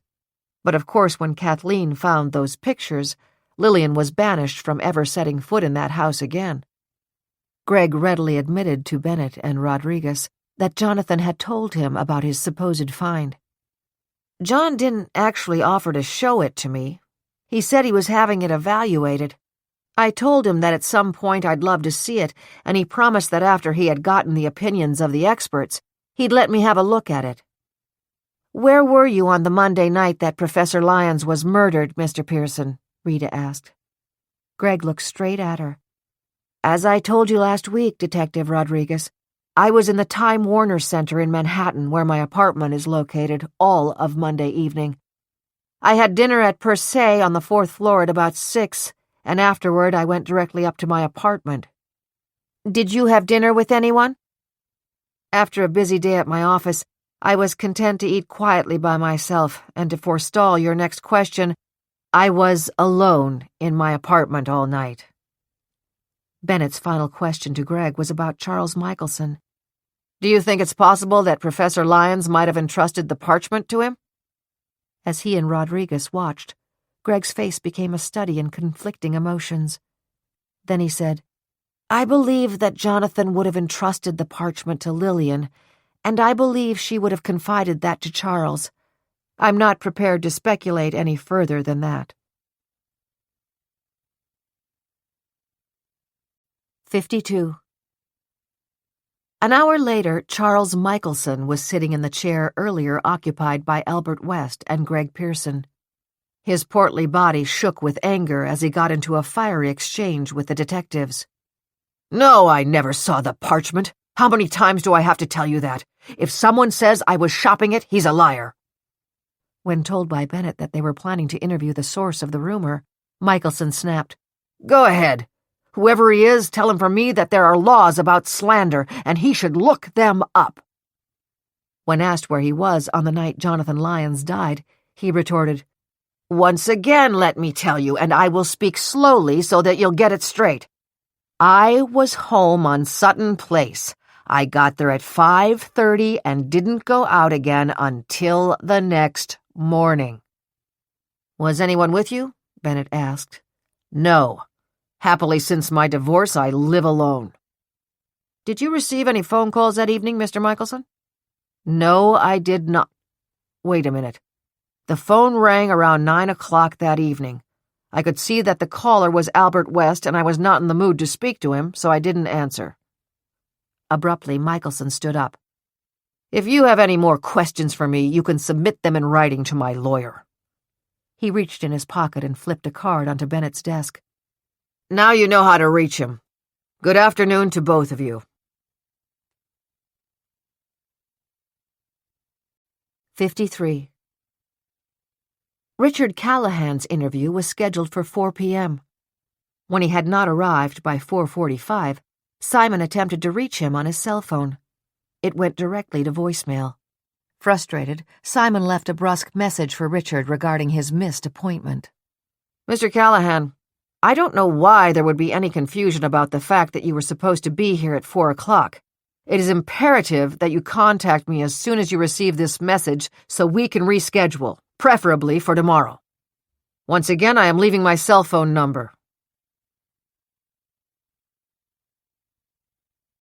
54. After Mariah, Alvirah, and Willy had given up on waiting for Lillian and left the lobby of her apartment building, they crossed the street together and went down into the Lincoln Center garage, where they'd parked their cars only a few rows apart. Alvirah promised to call Mariah immediately if Lillian's doorman phoned to say that she had come home. All the details of her day were running through Mariah's mind as she drove back to New Jersey. She wanted to be close by her mother in case she was allowed to visit her. When she got to her parents' home, she left the car in the driveway, and with a feeling of infinite weariness, she made her way to the front door and took out her key. As she stepped into the house, the thought ran through her mind that until the last few days, she had almost never been there alone. "Better get used to it," she told herself as she dropped her shoulder bag on the table in the foyer and walked back to the kitchen. She had given Betty the day off, so she put on the kettle, made herself a cup of tea, then carried it outside to the patio. Mariah settled into a chair at the umbrella table and watched the early evening shadows slant across the bluish-gray cobblestones. The colorful umbrella was closed now, and it brought back the memory of the night about 10 years ago, when her parents were out and a sudden summer storm had come up. The wind had toppled the umbrella over. It had taken the table with it, causing the glass tabletop to shatter in a hail of wind-blown shards. "Like my life now," Mariah thought. "Another sudden storm just over a week ago, and now I'm left to pick up the pieces." When Alvirah plays that recording for the detectives, she wondered, will it be enough proof for them to charge Lillian and Richard with conspiracy to buy and sell stolen property?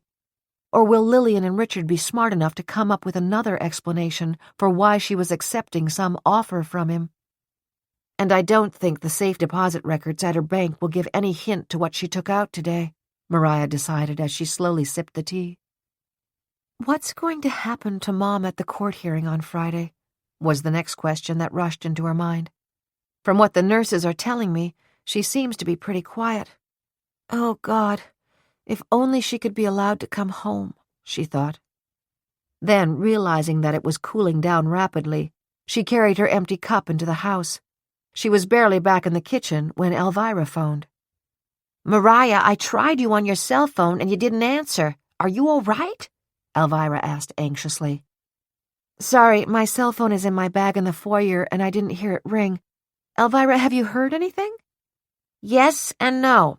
I called Detective Bennett and he was very interested. He wants to make a copy of Lillian's message to Richard. In fact, he's on his way to our apartment now. Boy, that guy wastes no time. But here's what he told me. Richard had an appointment with him in the prosecutor's office this afternoon, and he didn't show up or call." "What does that tell you?" Mariah asked numbly. "I don't know what it tells me," Alvirah said, "except to say that all of this is so out of character for the Richard I know. I can't believe it's happening." "Out of character for the person I know, too."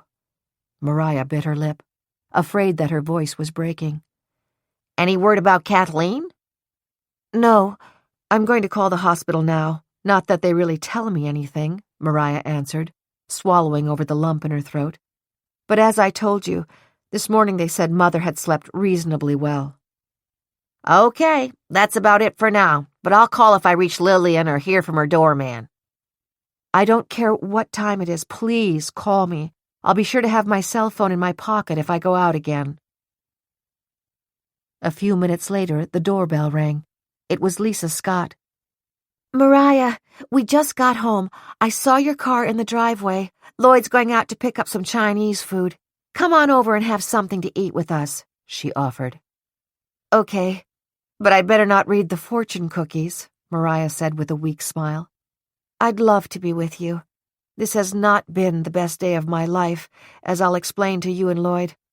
I'll be over in a few minutes. First, I want to call the hospital and check on my mother. Sure thing. Maybe just this once we'll have a glass of wine, Lisa said jokingly. Or two, she added. Sounds good to me. See you in a bit. It was getting dark. Mariah switched on the outside lights, then went into the study and turned on the lamps on the tables at each end of the couch.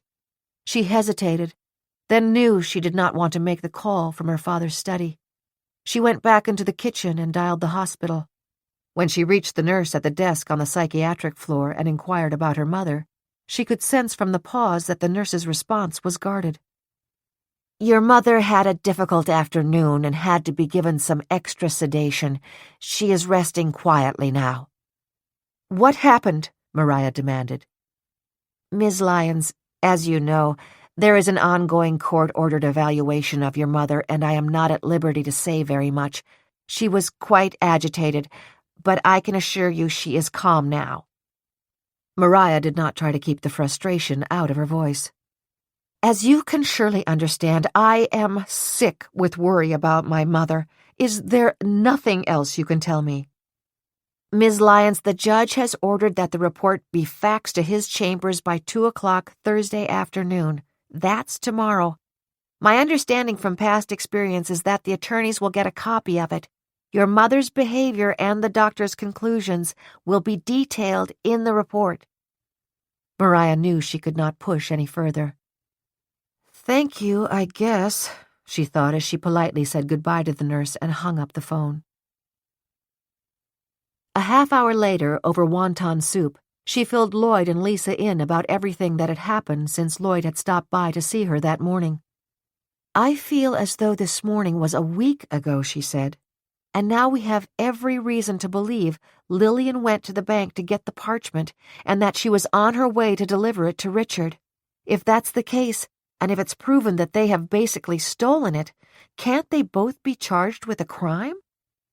You bet they can, and if it can be proven, they will be, Lloyd replied emphatically. It would seem that Jonathan gave the parchment to Lillian for safekeeping, and Richard either knew that or figured it out. The one thing I can't understand at this point is where Rory fits into the whole picture. It may be as simple as the fact that she knew that the detectives would be checking out everybody, and with that parole warrant from years ago hanging over her head, she simply took off. On the other hand, maybe she's involved in some way, Mariah speculated. If anybody was in a position to set up my mother, it was Rory. Lisa had not yet said anything. Mariah, would it make sense if your father and Lillian were breaking up that Lillian might want to get rid of your father so that she could hang on to the parchment? Did you ever notice any quiet conversation between Lillian and Rory? I can't say that I did, but on the other hand, Rory had only been my mother's caregiver for 6 months when those photos of Venice were found. Lillian was never in the house again, but we don't know if Lillian and Rory were calling each other. Rory vanished 48 hours ago. No one has seen her since, Lloyd said slowly. Now you say Lillian left her apartment a little before 9 this morning, and as of about 40 minutes ago when you spoke to Alvirah, she still hadn't returned. That's right, Mariah said. I can't help but think that maybe she and Richard are out somewhere celebrating. You told me that Richard missed his appointment with the prosecutor's office. That doesn't sound right to me. If anything, you'd think he'd get there early to appear cooperative and cover his tracks. Lloyd, when I talked about speaking to the nurse, I told you that she said that the judge would have the psychiatric report by 2 tomorrow afternoon and the attorneys would get a copy. But I didn't think to ask you, at what time do you get it? I'm sure the judge will give it to the prosecutor and me before the end of the day, so that we can look at it overnight. Can you show it to me when you get home?" "Of course, Mariah. Now, for heaven's sake, have some of that sesame chicken. You hardly even touched the soup." With an apologetic smile, Mariah started to reach for the plate when her cell phone rang. She grabbed it out of her pocket, murmuring, "I hope it's Alvirah." But then she saw the caller ID and said, "If you can believe it, it's Richard. I'm not going to answer. Let's see if he leaves a message and what lie he comes up with." The three sat silent until her phone chimed, indicating that there was a new voicemail. Mariah played it on speakerphone. "Mariah, I am so very sorry. I have made a terrible mistake. Please call me." "Mariah, maybe you should call him back," Lloyd began, then stopped. Mariah's face was buried in her hands, and her shoulders were shaking with sobs. "I can't talk to him," she whispered. "I can't." 55. On Wednesday evening at 8 o'clock, Father Aidan opened the door of the Friary of St. Francis of Assisi Church to find Richard Callahan standing in the doorway. "It's good of you to see me on such short notice," Richard said as the priest motioned for him to come in. Father Aidan looked at the troubled face of his visitor, noting that in place of his usual black slacks and white shirt, Richard was wearing a blue sports shirt with the designer logo and tan slacks.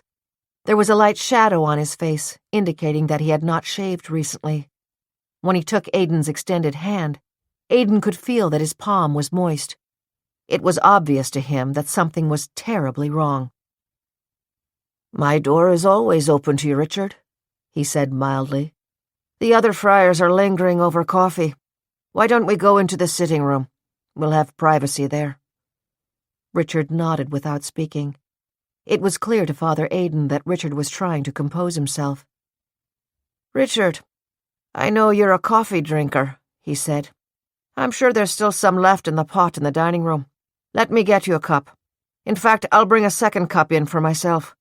I know how we both like it, black and no sugar." "That sounds good." At the door of the modest sitting room, Aidan gestured for Richard to go in and said, "I'll be right back."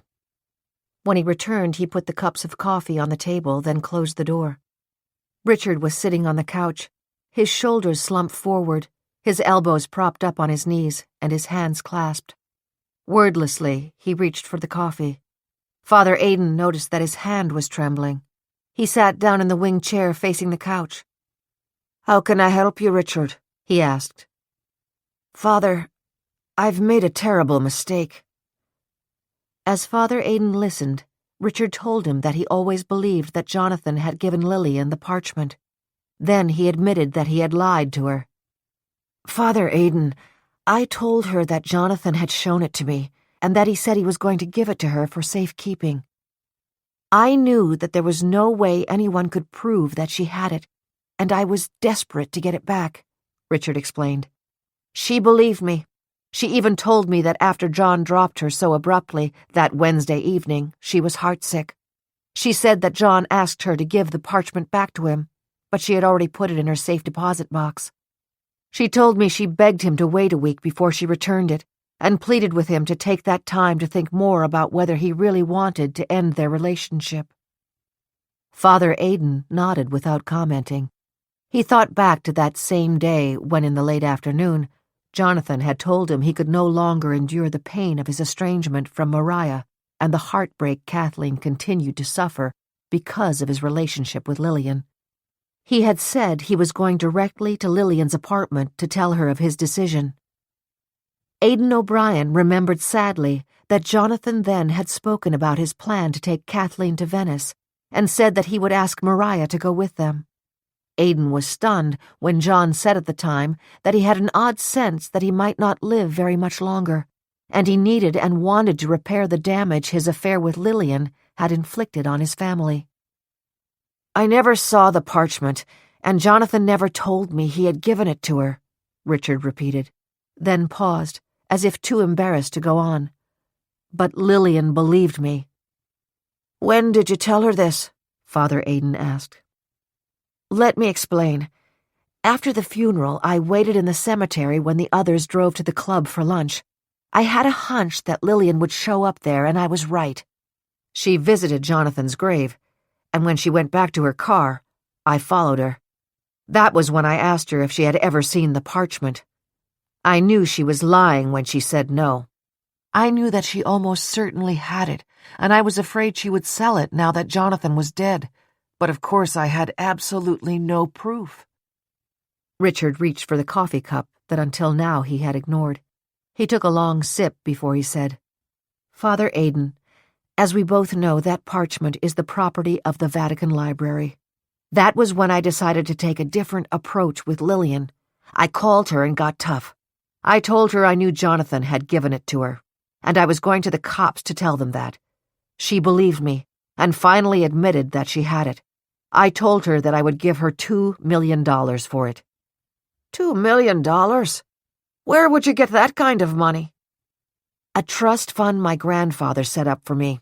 I am sure Lillian must have had at least one other offer, but I promised her I would never disclose that I had actually paid her for it. I told her she could tell people that she realized that it would be wrong to keep it, and that she wanted to do the right thing.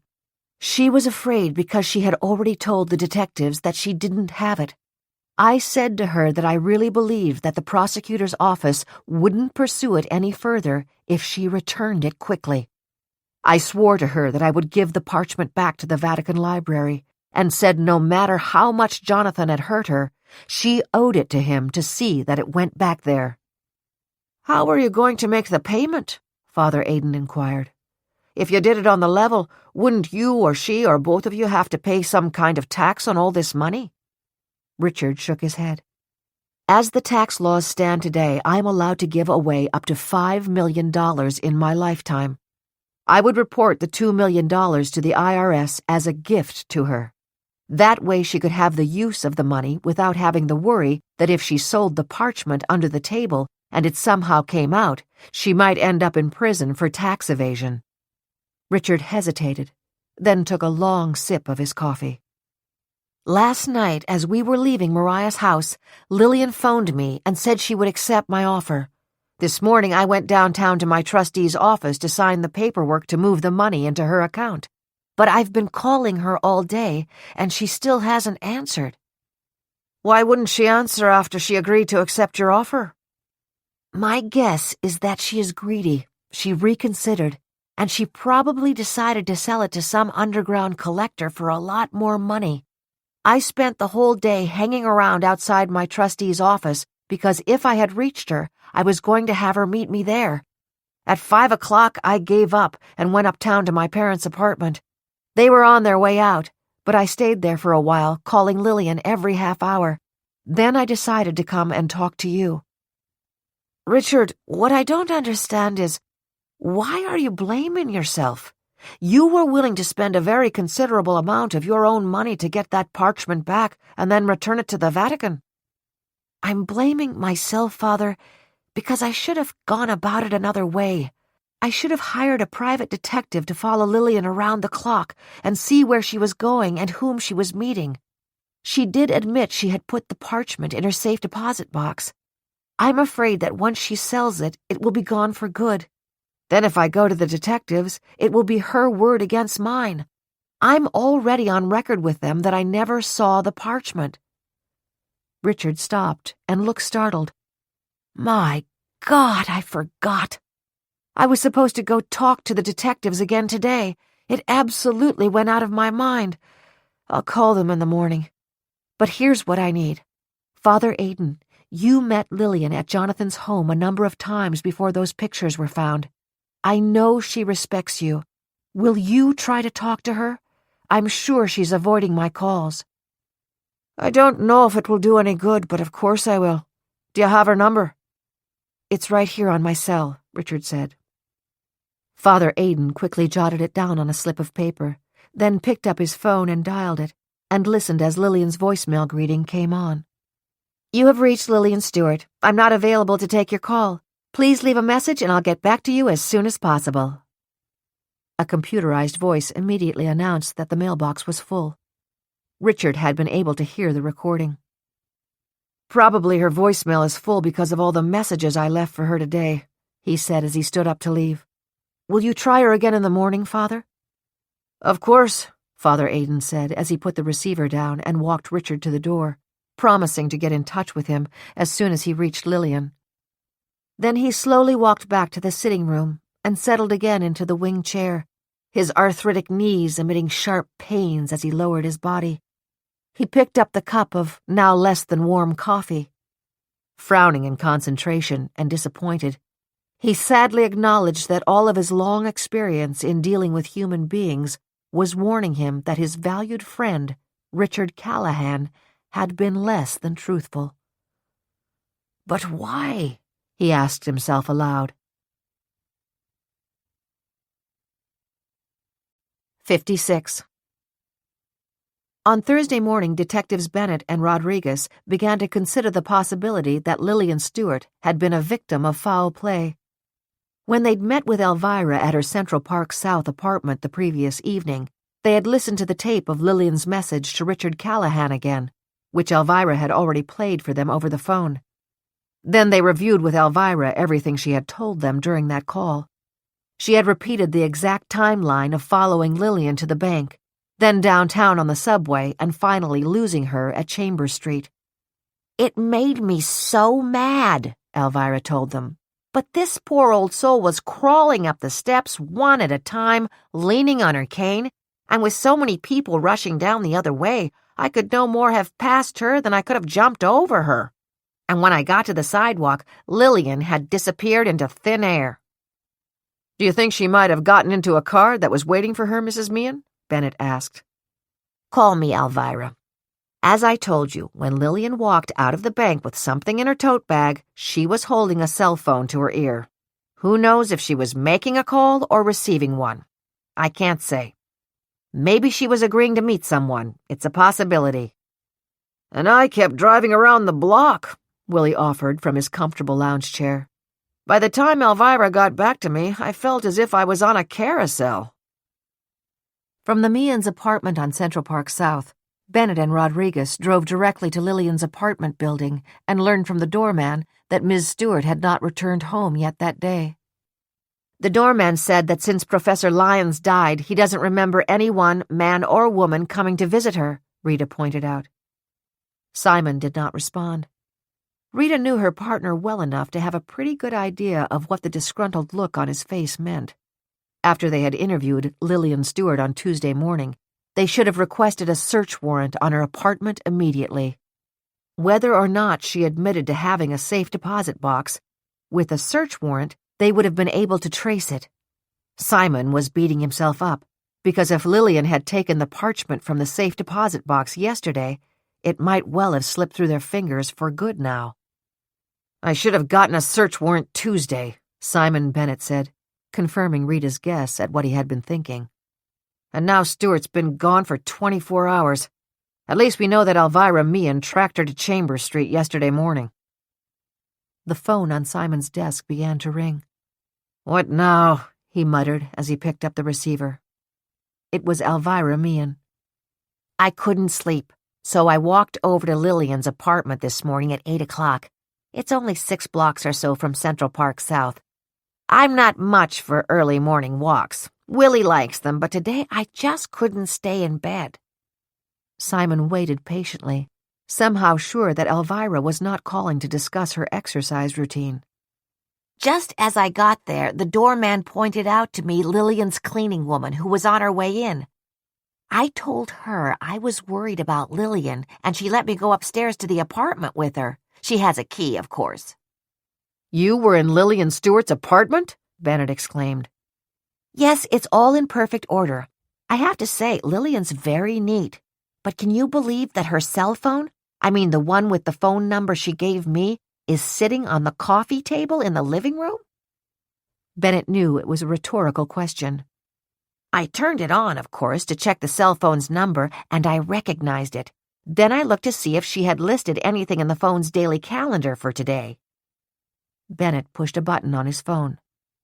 Mrs. Meehan, Alvirah, my partner, Detective Rodriguez, is here. I'm putting you on speakerphone. That's a good idea. She's a very smart young woman. Anyhow, Lillian's calendar shows that she had scheduled an 8 o'clock breakfast meeting this morning with some of the professors in her department at NYU. I've already phoned there. She didn't show up, and she didn't call them. She also has an appointment with her hairdresser at 11 o'clock this morning at Bergdorf Goodman. Let's see if she keeps that one. Wait a minute, Alvirah, Rita interrupted. You told us yesterday morning that when Ms. Stewart came out of the bank, she was talking on her cell phone. She was talking on a cell phone, and I did tell you that, but she sure wasn't talking on the cell phone that's sitting on the cocktail table in her apartment, so she must have more than one. The detectives waited as Alvirah hesitated, then said firmly, You want to know my opinion? Lillian Stewart is going to turn out to be a vanishing act, just like Rory Steiger. And you know what else I think? Sad to say, when she promised to sell that parchment to Richard Callahan, she may have been putting herself in mortal danger. I think you may be right, Bennett said quietly. All right, that's all I have for now. I'll be at Bergdorf's in the beauty salon at 11 o'clock. Whether she shows up or not, I'll call you. With a decisive click as she disconnected, Alvirah was gone. The detectives looked at each other, but before they could react to what they had just heard, the phone on Simon's desk rang again. He picked it up and identified himself. Detective Bennett, this is Richard Callahan. Where are you, Mr. Callahan? Simon asked brusquely. I've just parked outside the courthouse. I apologize for not keeping my appointment with you yesterday. If you hadn't been there now, I would have asked to speak to someone else in the prosecutor's office. That won't be necessary, Bennett said curtly. I'm here and so is Detective Rodriguez. Our office is on the second floor. We'll be waiting for you.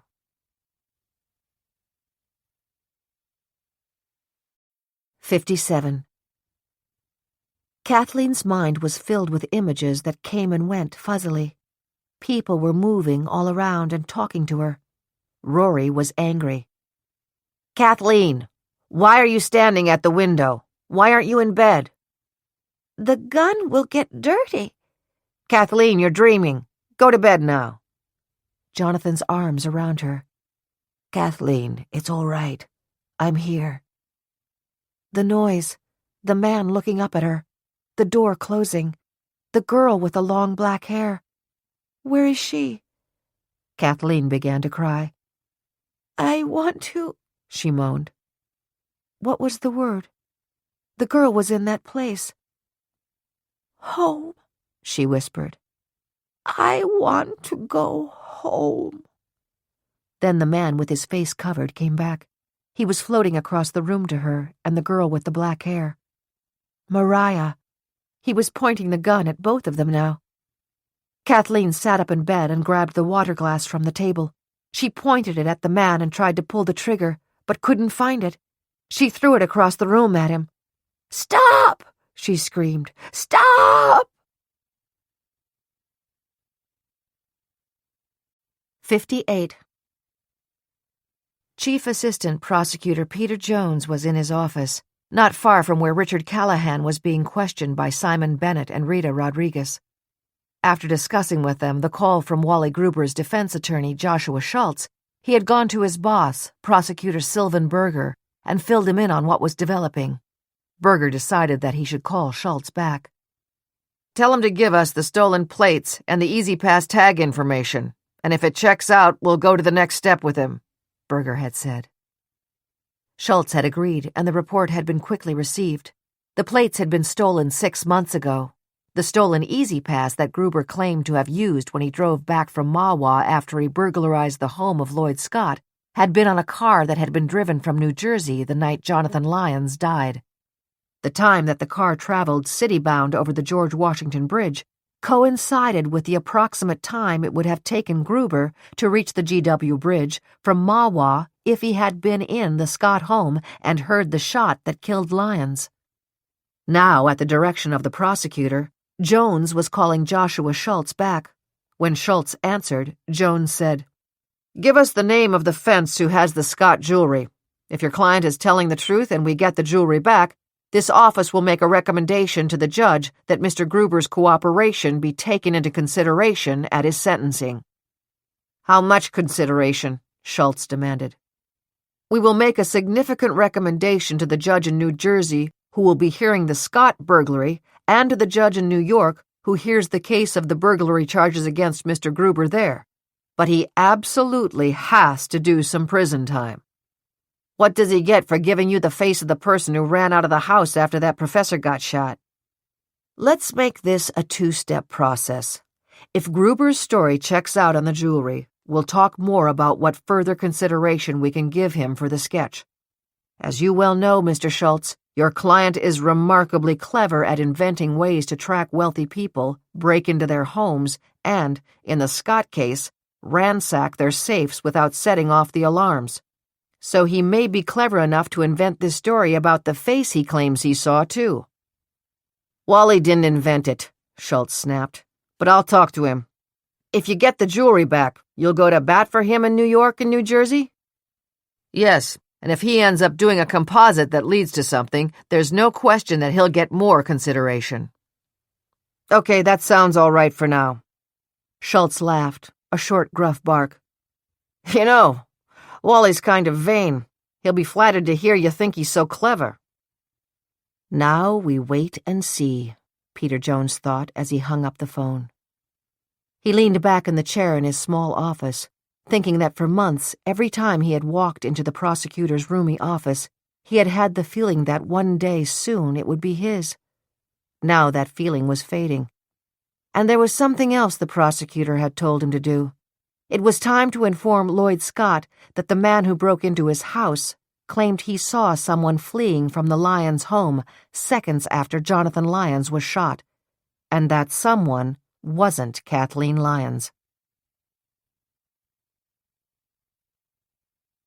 59. Mariah's office was on Wall Street.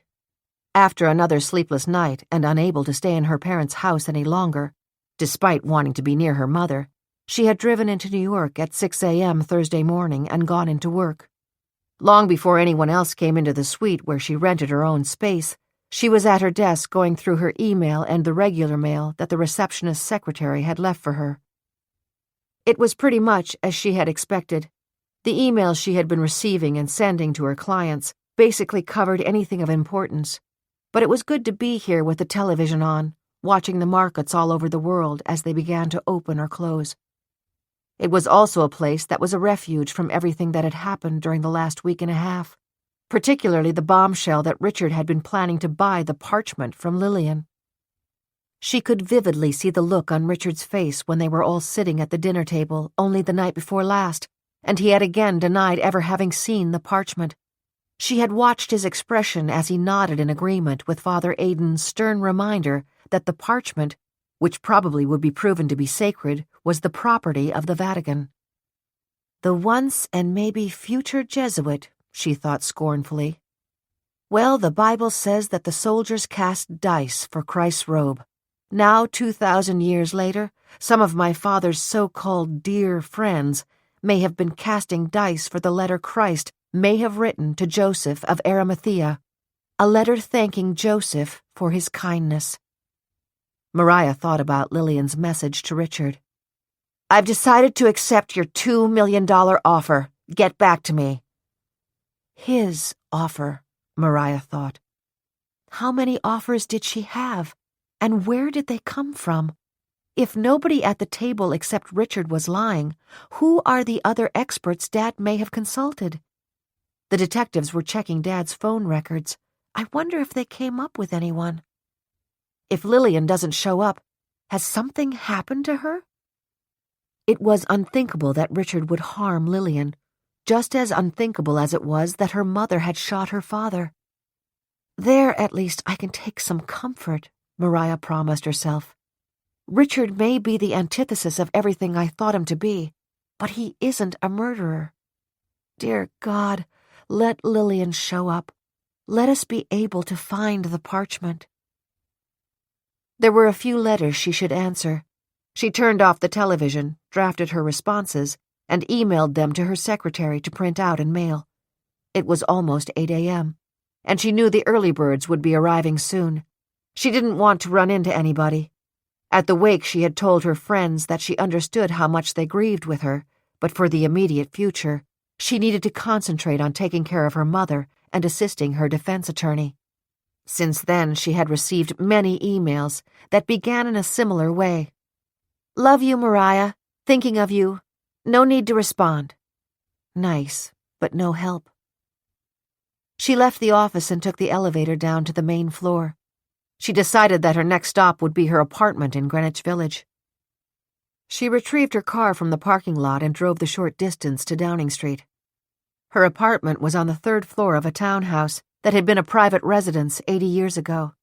She had been here only once to get clothing since the fateful night she had rushed out to New Jersey when her second call to her father at 10:30 p.m. had not been answered. Her apartment was small. It consisted of a living room, a bedroom, and a kitchen, which barely accommodated a stove, a sink, a microwave oven, and a few cabinets. Dad helped me move in here, she thought. That was 6 years ago. Mom had already been diagnosed as having signs of early Alzheimer's. She was getting repetitive and forgetful. I offered to move home and commute. Dad practically threw me out. He said I was young and had my own life to live. Aware that the apartment felt stuffy, Mariah opened the window and welcomed the sound of the street noise. Music to my ears, she thought. I love the house, but what happens now? Even when this nightmare is over and Mom is allowed to come home permanently, she certainly couldn't come live here. I'll have to move back to Mahwah. But how long can I pay full-time caregivers? She sat down in the club chair that her father used to sit in before he retired. Once every week or 10 days, he would walk over from NYU and have a drink with her here around 6 o'clock. Then they would go out to their favorite Italian restaurant on West 4th Street. By 9 o'clock, he would be on his way home. Or on his way to Lillian's, an uncomfortable voice in her mind whispered. Mariah tried to push aside her speculation on that possibility. 18 months ago, when she'd found out about Lillian, the intimate dinners they had both enjoyed had stopped. I told Dad I didn't want to interfere with his precious time with Lillian. To distract herself from the guilt she felt at that memory, she looked around the living room. The walls throughout the apartment were a soft yellow shade that gave an illusion of space. Dad went through the swatches of paint with me, she remembered. He had a much better ability to judge the finished product than I ever did. The painting over the couch had been his gift to her on move-in day. It was one he had bought in Egypt on an expedition and depicted the sun setting over the ruins of a pyramid there.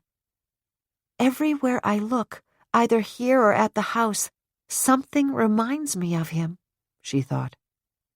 She walked into the bedroom and picked up the picture of her parents, taken about 10 years ago, before the onslaught of the Alzheimer's.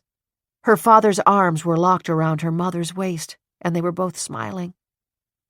I hope that in some way his arms are still around her and protecting her, Mariah thought. She needs his protection now more than ever. What will happen to Mom in court tomorrow? She was about to call Alvirah to see if she had heard anything more when the landline phone on the night table beside her bed rang. It was Greg. Mariah, where are you? I called the house and Betty said you had left before she came in and you're not answering your cell phone. I've been worried about you. Mariah had turned off her phone because she was afraid that Richard might contact her again. She did not want to repeat her performance of the night before, when she had broken down at the sound of his voice at Lloyd's dinner table. Now she said apologetically, Greg, my cell phone was off. As you can imagine, I'm not thinking straight. Neither am I, but I am worried about you. Your father's girlfriend and your mother's caregiver have both disappeared in the last few days. I can't let anything happen to you. He hesitated, then said, Mariah, I'm a pretty good judge of people. I know you are devastated at the thought that Richard would buy the parchment from Lillian. I don't know whether he did or he did not, but if anything has happened to Lillian, I doubt very much that Richard is responsible. Why do you say that, Greg? Mariah asked quietly. Because it's what I believe. Greg paused. then said slowly, "Mariah, I love you and I want your happiness above everything. At all of your father's dinners, I sensed that there was a growing attraction between you and Richard. If it turns out that he would buy a stolen and sacred object, I frankly hope that whatever your feeling is for him, it will change." Mariah chose her words carefully. "If you saw a growing attraction between us, I have never been aware that it existed, and certainly, judging from that phone message, if Richard is what I think he is, I want no part of him ever." "That's good news," Greg said, "and I'm going to give you plenty of time to think of me as a guy worth spending your life with." "Greg," Mariah began to protest. "Forget I said that.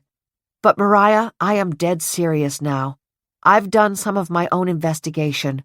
Charles Michelson is a fraud. He's been trying to find a buyer for the parchment. I can even give you the name of the man who heard about it from his contacts. He's Desmond Rogers, a well-known collector. Mariah, I beg you, don't let Michelson get near you. I wouldn't be surprised if he turns out to be responsible for Lillian's disappearance and the disappearance of your mother's caregiver, too. And Mariah, maybe even for your father's death." 60. Lloyd Scott was in his office on Main Street in Hackensack, a block away from the courthouse, when he received a call from Assistant Prosecutor Peter Jones. "You're telling me that the crook who broke into my house may have seen someone running from Jonathan's house right after he was shot?" Lloyd exclaimed. Anger creeping into his tone, he demanded, "When, in God's name, did you find this out?" Peter Jones had been fully anticipating the hostile response. "Lloyd, I got the call from Gruber's attorney, Joshua Schultz, a little less than 24 hours ago.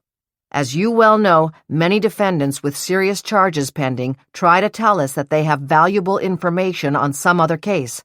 As you also well know, they're not trying to help the prosecutor out of the goodness of their hearts. They're looking to get their sentences reduced." "Peter, I couldn't care less about what this guy's motives are, and I'm speaking as the owner of the house he broke into," Lloyd answered, his voice rising. "Why didn't you call me right away?" "Lloyd, calm down and let me tell you what happened yesterday. After I got the call from Schultz, I spoke to the prosecutor immediately. We followed up right away on Gruber's claim that he was using a stolen E-ZPass tag when he drove back to New York after breaking into your house. His attorney gave us the information about the stolen tag, and the record checked out. E-ZPass only activates on the George Washington Bridge going from New Jersey to New York, not the other way around. So we don't know when Gruber drove out to New Jersey, but we know when he drove back." "Go on," Lloyd said brusquely. "We know he was on the bridge going back at 10:15. Mariah Lyons spoke to her father at 8:30, and she panicked at 10:30 when she called him again and only got his voicemail. We know he was dead at that point. So with this time frame, it is very possible that Gruber was in your bedroom emptying your safe when he claims he heard the shot." "All right. So what's next?" "Gruber gave us the name of the fence he says he used to get rid of the stolen jewelry. His name is Billy DeClaire, and he runs some kind of dumpy second-hand furniture store in Lower Manhattan. He lives in the back room. He's got a long criminal record and was Gruber's cellmate the one time he served a prison term in New York. We're working with the Manhattan DA's office to get a search warrant for his place." "When are you going to execute the search warrant?" "They promised us they'd get it from the judge by 3 o'clock, and our guys will go right over there with them. For what it's worth, according to Gruber, DeClaire has your wife's jewelry intact. He was planning to take it to Rio in the next couple of weeks and sell it there." "Getting the jewelry back would be fine, but obviously much more important. Can Gruber give any kind of description of whoever he claims he saw leaving the house?" "So far, he's holding back on that because he's still trying to make a deal. But I must tell you that he has already stated through his lawyer that it was not Kathleen Lyons. So if the information about the fence turns out to be true, Then Gruber will have established sufficient credibility for this office to arrange for him to sit down with our composite artist immediately and come up with a face." "I see." Jones knew that in the next minute Lloyd Scott would be delivering an impassioned protest about the arrest of Kathleen Lyons. Hastily, Jones added, "Lloyd, you must understand something. Wally Gruber is one of the most cunning crooks I have ever come across. The Manhattan DA is looking into other unsolved residential burglaries that he may have committed using the same kind of GPS tracker he put on your car. This guy knows if he can convince us that he was in your house at the approximate time of Professor Lyons' death, it might work for him big time." "I understand what you're telling me," Lloyd Scott snapped. "Nevertheless, there was an ungodly rush to arrest and handcuff and incarcerate a frail, sick, and bewildered grieving woman, and you know it." Trying to keep his voice from rising, Scott paused, then added, "At this moment, I don't care whether the jewelry is returned or not. I demand that you go immediately to the next step. I want Gruber to sit down with that composite technician, and I want it to happen by tomorrow at the latest. If you don't, I will immediately make such arrangements myself. And frankly, I don't care what you have to promise him. At the very least, you owe Kathleen Lyons that much." Before Peter Jones could respond, Lloyd Scott added, "I want to know right away what develops from that search warrant. I'll be waiting for your call." As he heard the click that ended their conversation, Peter Jones saw his dream of becoming the next county prosecutor evaporating in front of his eyes. 61. At 11 o'clock, Alvirah was sitting on a chair near the receptionist's desk in the beauty salon at Bergdorf Goodman, waiting for, but not expecting, Lillian Stewart to keep her appointment there. When she'd arrived 15 minutes earlier, she explained to the receptionist why she was there. "I'm an old friend. I help Ms. Stewart out by covering at her apartment when she has a repairman coming in. She's not answering her cell phone, and she told me a couple of days ago that she had a refrigerator guy coming in today at 1 o'clock, and she might need me to let him in." The receptionist, a trim 60-ish woman with ash-blonde hair, nodded. "I understand. I waited my whole day off for the television guy, and he never showed up. And you know what drives me crazy? They give you a window of time for when they'll be there, and it doesn't mean a thing." "You're so right," Alvirah agreed. "Anyhow, since I couldn't reach her, and you know how impossible it is to even get an appointment with anyone who fixes anything, never mind reschedule it, I decided to come over here and find out when she'll be finished. If she has a long appointment, I'll meet the repair guy. The way I figure it, with school starting next week, she's probably getting the whole works done today." The receptionist smiled and nodded. "Yes, she is. Manicure, pedicure, haircut, coloring, highlights, and blow-dry. She'll be here at least 3 hours." "That's my Lillian," Alvirah said, smiling broadly. "She always looks so perfectly put together. How long has she been coming here?" "Oh, my goodness." The receptionist frowned in concentration. "She was already a regular client when I came to work here, and that's almost 20 years ago." At 11:15, Alvirah went back to the desk. "I'm getting a little worried," she confided. "Is Lillian usually on time?" "You can set your clock by her. She's never forgotten any appointment before, but maybe something important came up. If I don't hear from her in the next 20 minutes, I think I'll have to cancel the rest of her appointments." "Maybe you should," Alvirah said. "Maybe something important really did come up."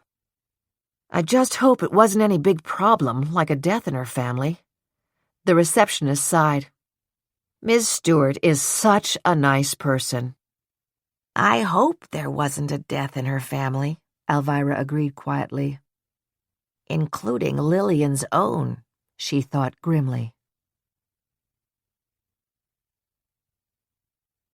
62. After the call from Greg, Mariah sat on the edge of the bed in her apartment and tried to sort out her emotions. It was a relief to realize that she agreed with him. No matter how bad it was that Richard had tried to buy the parchment, she simply could not believe that he was a killer. Was Greg right when he claimed that he sensed an attraction between her and Richard? In the past 6 years, ever since Richard had been on the first archaeological dig with her father, he'd come to the house at least once a month. Was he the real reason I always came home for those dinners? She asked herself.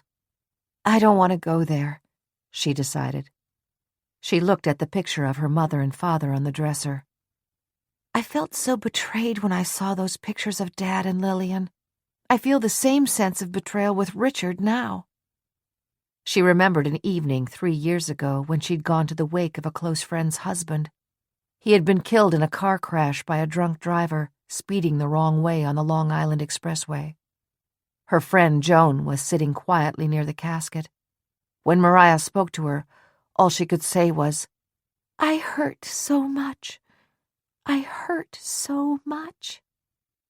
That was the way I felt when I learned about Dad and Lillian, Mariah thought. That's the way I feel now about Richard. I am beyond tears. I hurt so much. Is Greg right that Charles Michelson might have been one of the bidders for the parchment? That made sense, too. He did something illegal years ago. I don't know what it was, except that Dad was upset when he mentioned it. And Charles was the one who covered for Lillian whenever they were at our house. She could hear him now. Lillian and I went to see the new Woody Allen film. Try to catch it. Or, there's a great new exhibit at the Met. Lillian and I. I could believe anything about Charles, Mariah thought. I've seen him explode when Albert disagreed with him about something. I guess he knew enough not to pull that sort of behavior with Dad or Greg, or Richard. She got up slowly, feeling as if everything was an effort, then remembered that she still hadn't turned on her cell phone. She took it out of her purse and saw that there were 7 new messages since last night. Alvirah had tried to reach her 3 times this morning, the latest only 20 minutes ago. 2 of the other 4 were from Greg. Richard had called again last night and early this morning. Without taking the time to listen to any of the messages, she dialed Alvirah, who filled her in about going into Lillian's apartment with the cleaning woman and then going to Bergdorf's. I called Columbia, and the head of Lillian's department is going to file a missing person report with the New York City police, Alvirah said. They're terribly worried. The New Jersey detectives already know she's still not home. Mariah, I'm at home with a cup of tea in front of me, trying to figure this whole thing out. But I don't think there's much more we can do right now.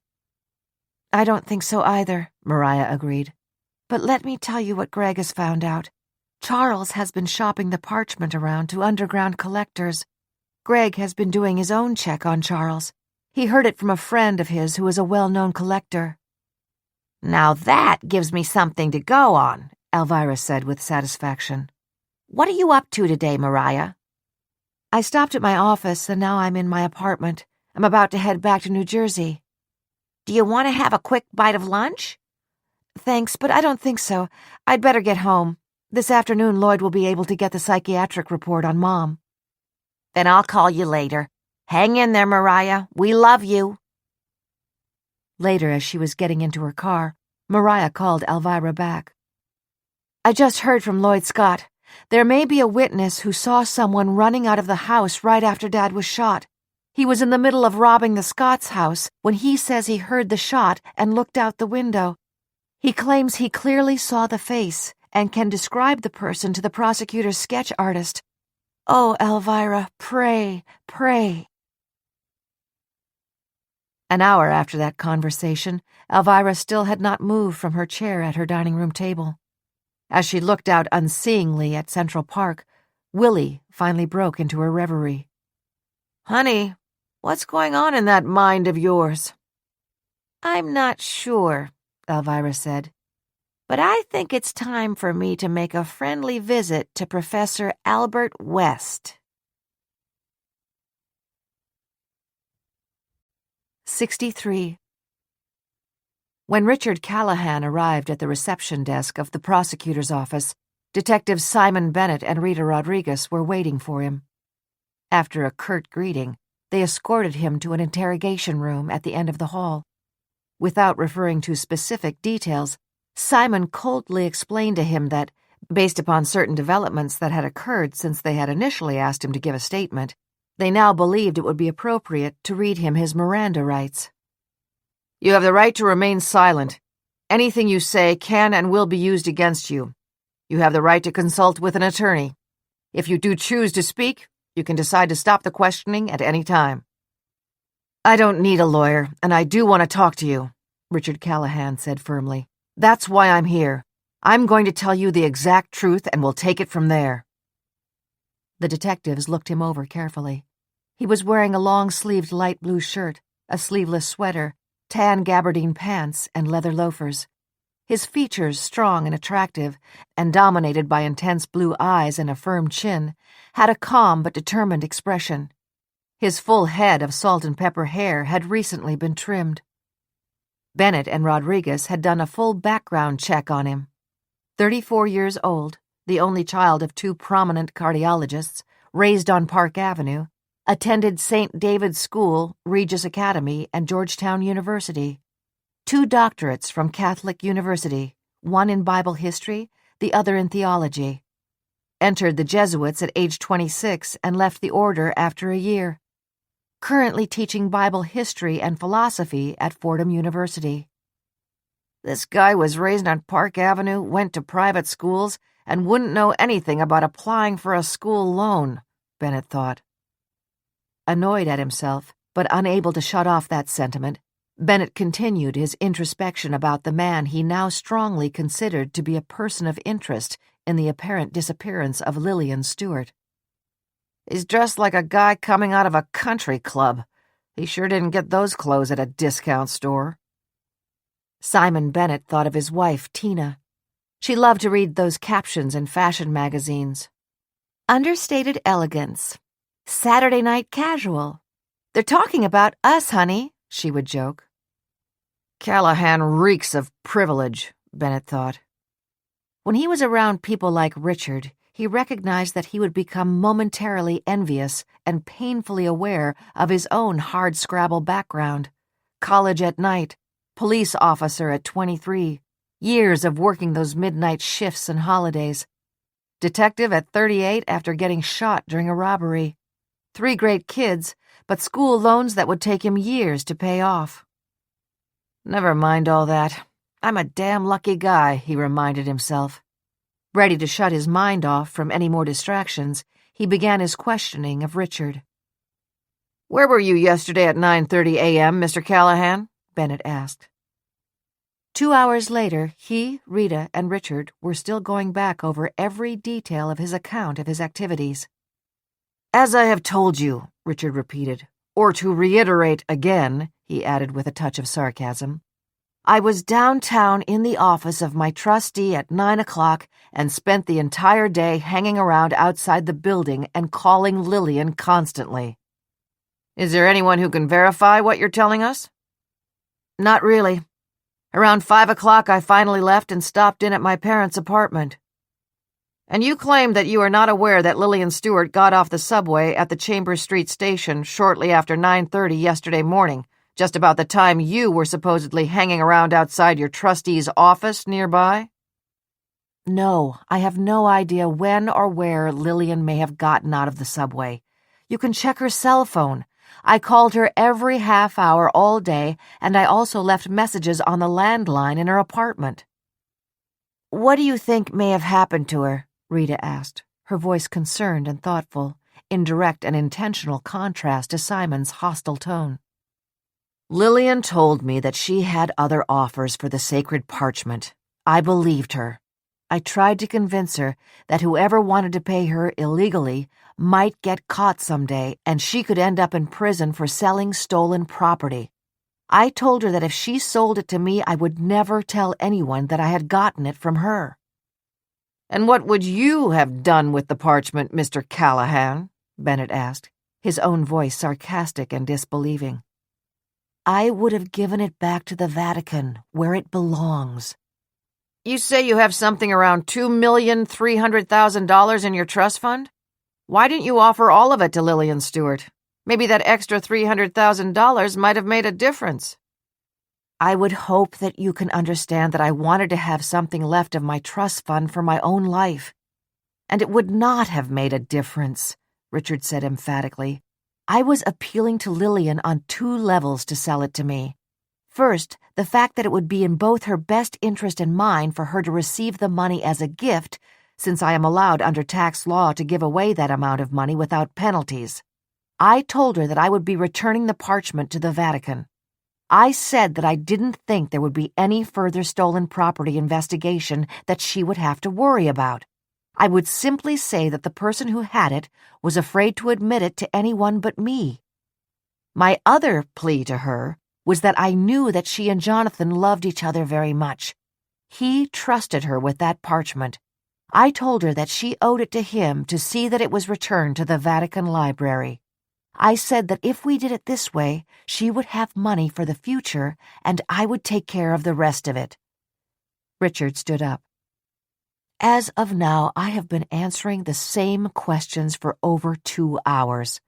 Am I free to leave?" "Yes, you are, Mr. Callahan," Bennett said.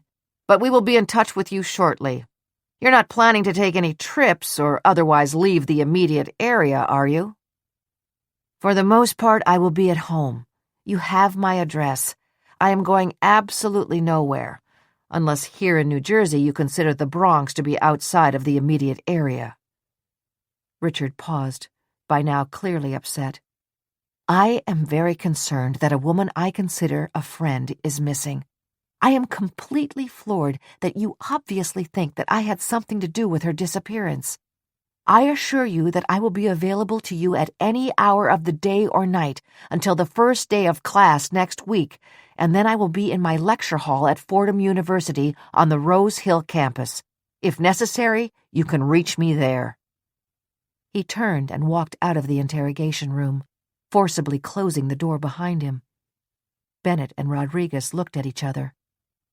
"What do you think?" Bennett asked. "He's either completely truthful or completely lying," Rita said. "I don't think there's any in between." "My gut says that he's an accomplished liar," Bennett declared.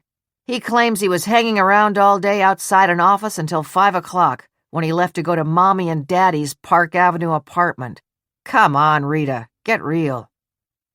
"Should we get him back tomorrow and see if he'll take a lie detector test?" Rita asked. "The way we talked to him, I wouldn't be surprised if he lawyered up." "Let's check with Peter about any polygraph. I'm not sure what he's going to want to do." 64. Billy DeClaire had been dismayed to hear that his old friend and prison cellmate, Wally Gruber, had been caught dead in the act of breaking into a house in Riverdale. "Stupid, stupid, stupid," he kept muttering to himself as he shuffled around his second-hand furniture store in Lower Manhattan. "He's as dumb as they come because he thinks he's so smart." At 72 years old, having endured 3 separate stints in the slammer, Billy was not looking forward to going back there. "I gave him big bucks for the stuff from New Jersey," Billy thought. 4 days later, the greedy lowlife goes after another haul. I know Wally. He'll rat me out to get a better deal for himself.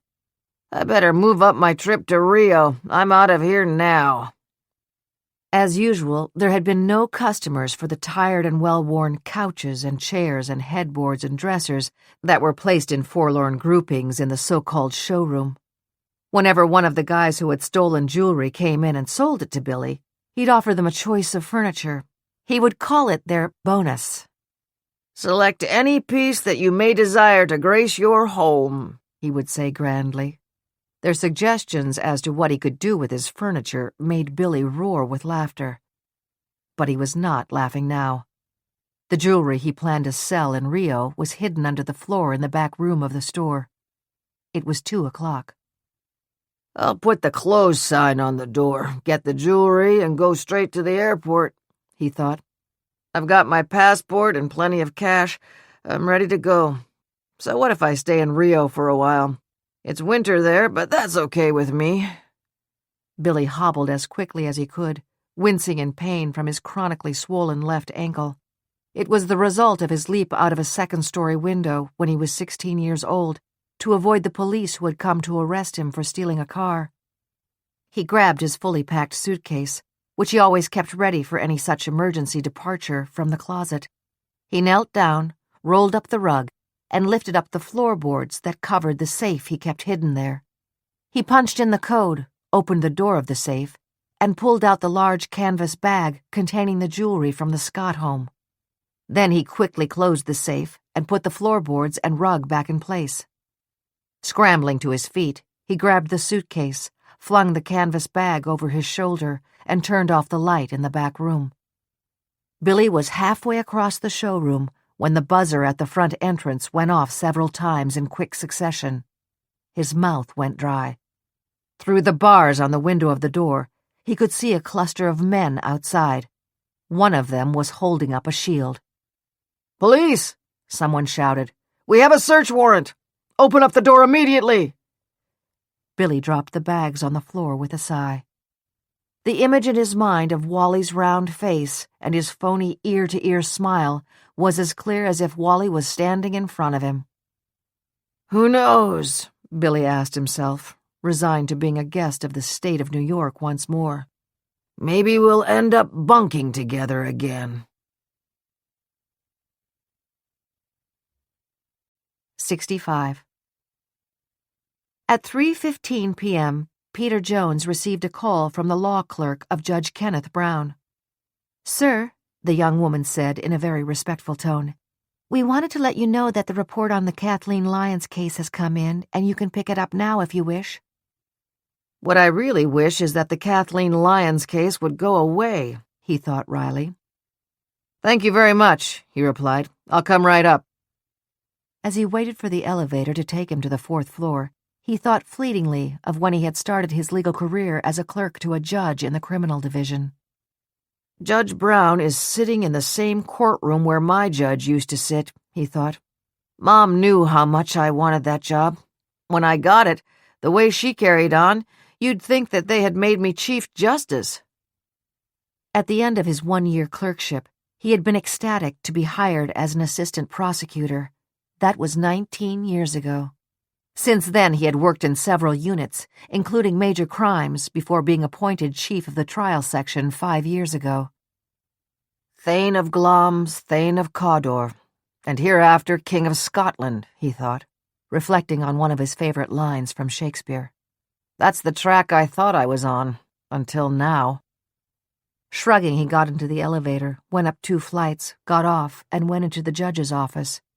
He knew that Judge Brown was on the bench conducting a jury trial. He greeted the secretary, turned the corner, and went over to the law clerk's desk. She was a small, very attractive young woman who could have passed for a college freshman. "Hello, Mr. Jones," she said as she handed him the 10-page report. "Has the judge had a chance to look at it yet?" Peter asked. "I'm not sure, sir." Good answer, Peter thought. Never say anything that might return to bite you. 3 minutes later, back in his office, he closed the door. "Hold the calls," he told his secretary. "I need to concentrate." "You've got it, Peter." Gladys Hawkins had worked in the prosecutor's office for 30 years. In the presence of outsiders, she addressed both Prosecutor Sylvan Berger and Peter Jones as Sir. Otherwise, when they were among themselves, the prosecutor was Cy, and Assistant Prosecutor Jones was just Peter. With trepidation, Peter Jones carefully absorbed the psychiatric report. As he did, the burden of carrying the weight of the world on his shoulders began to lessen.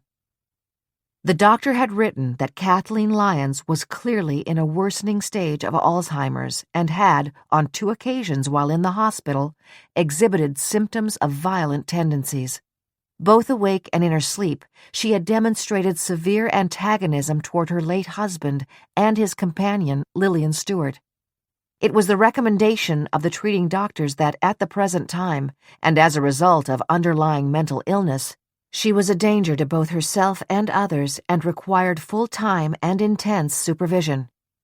It was their opinion that she should remain in the inpatient setting for further observation, medication, and therapy. With a deep sigh of relief, Peter leaned back in his chair. There's no way the judge is going to cut her loose, he thought. He can't with this kind of report. Sure, we'll go through the charade with Wally Gruber and the composite artist.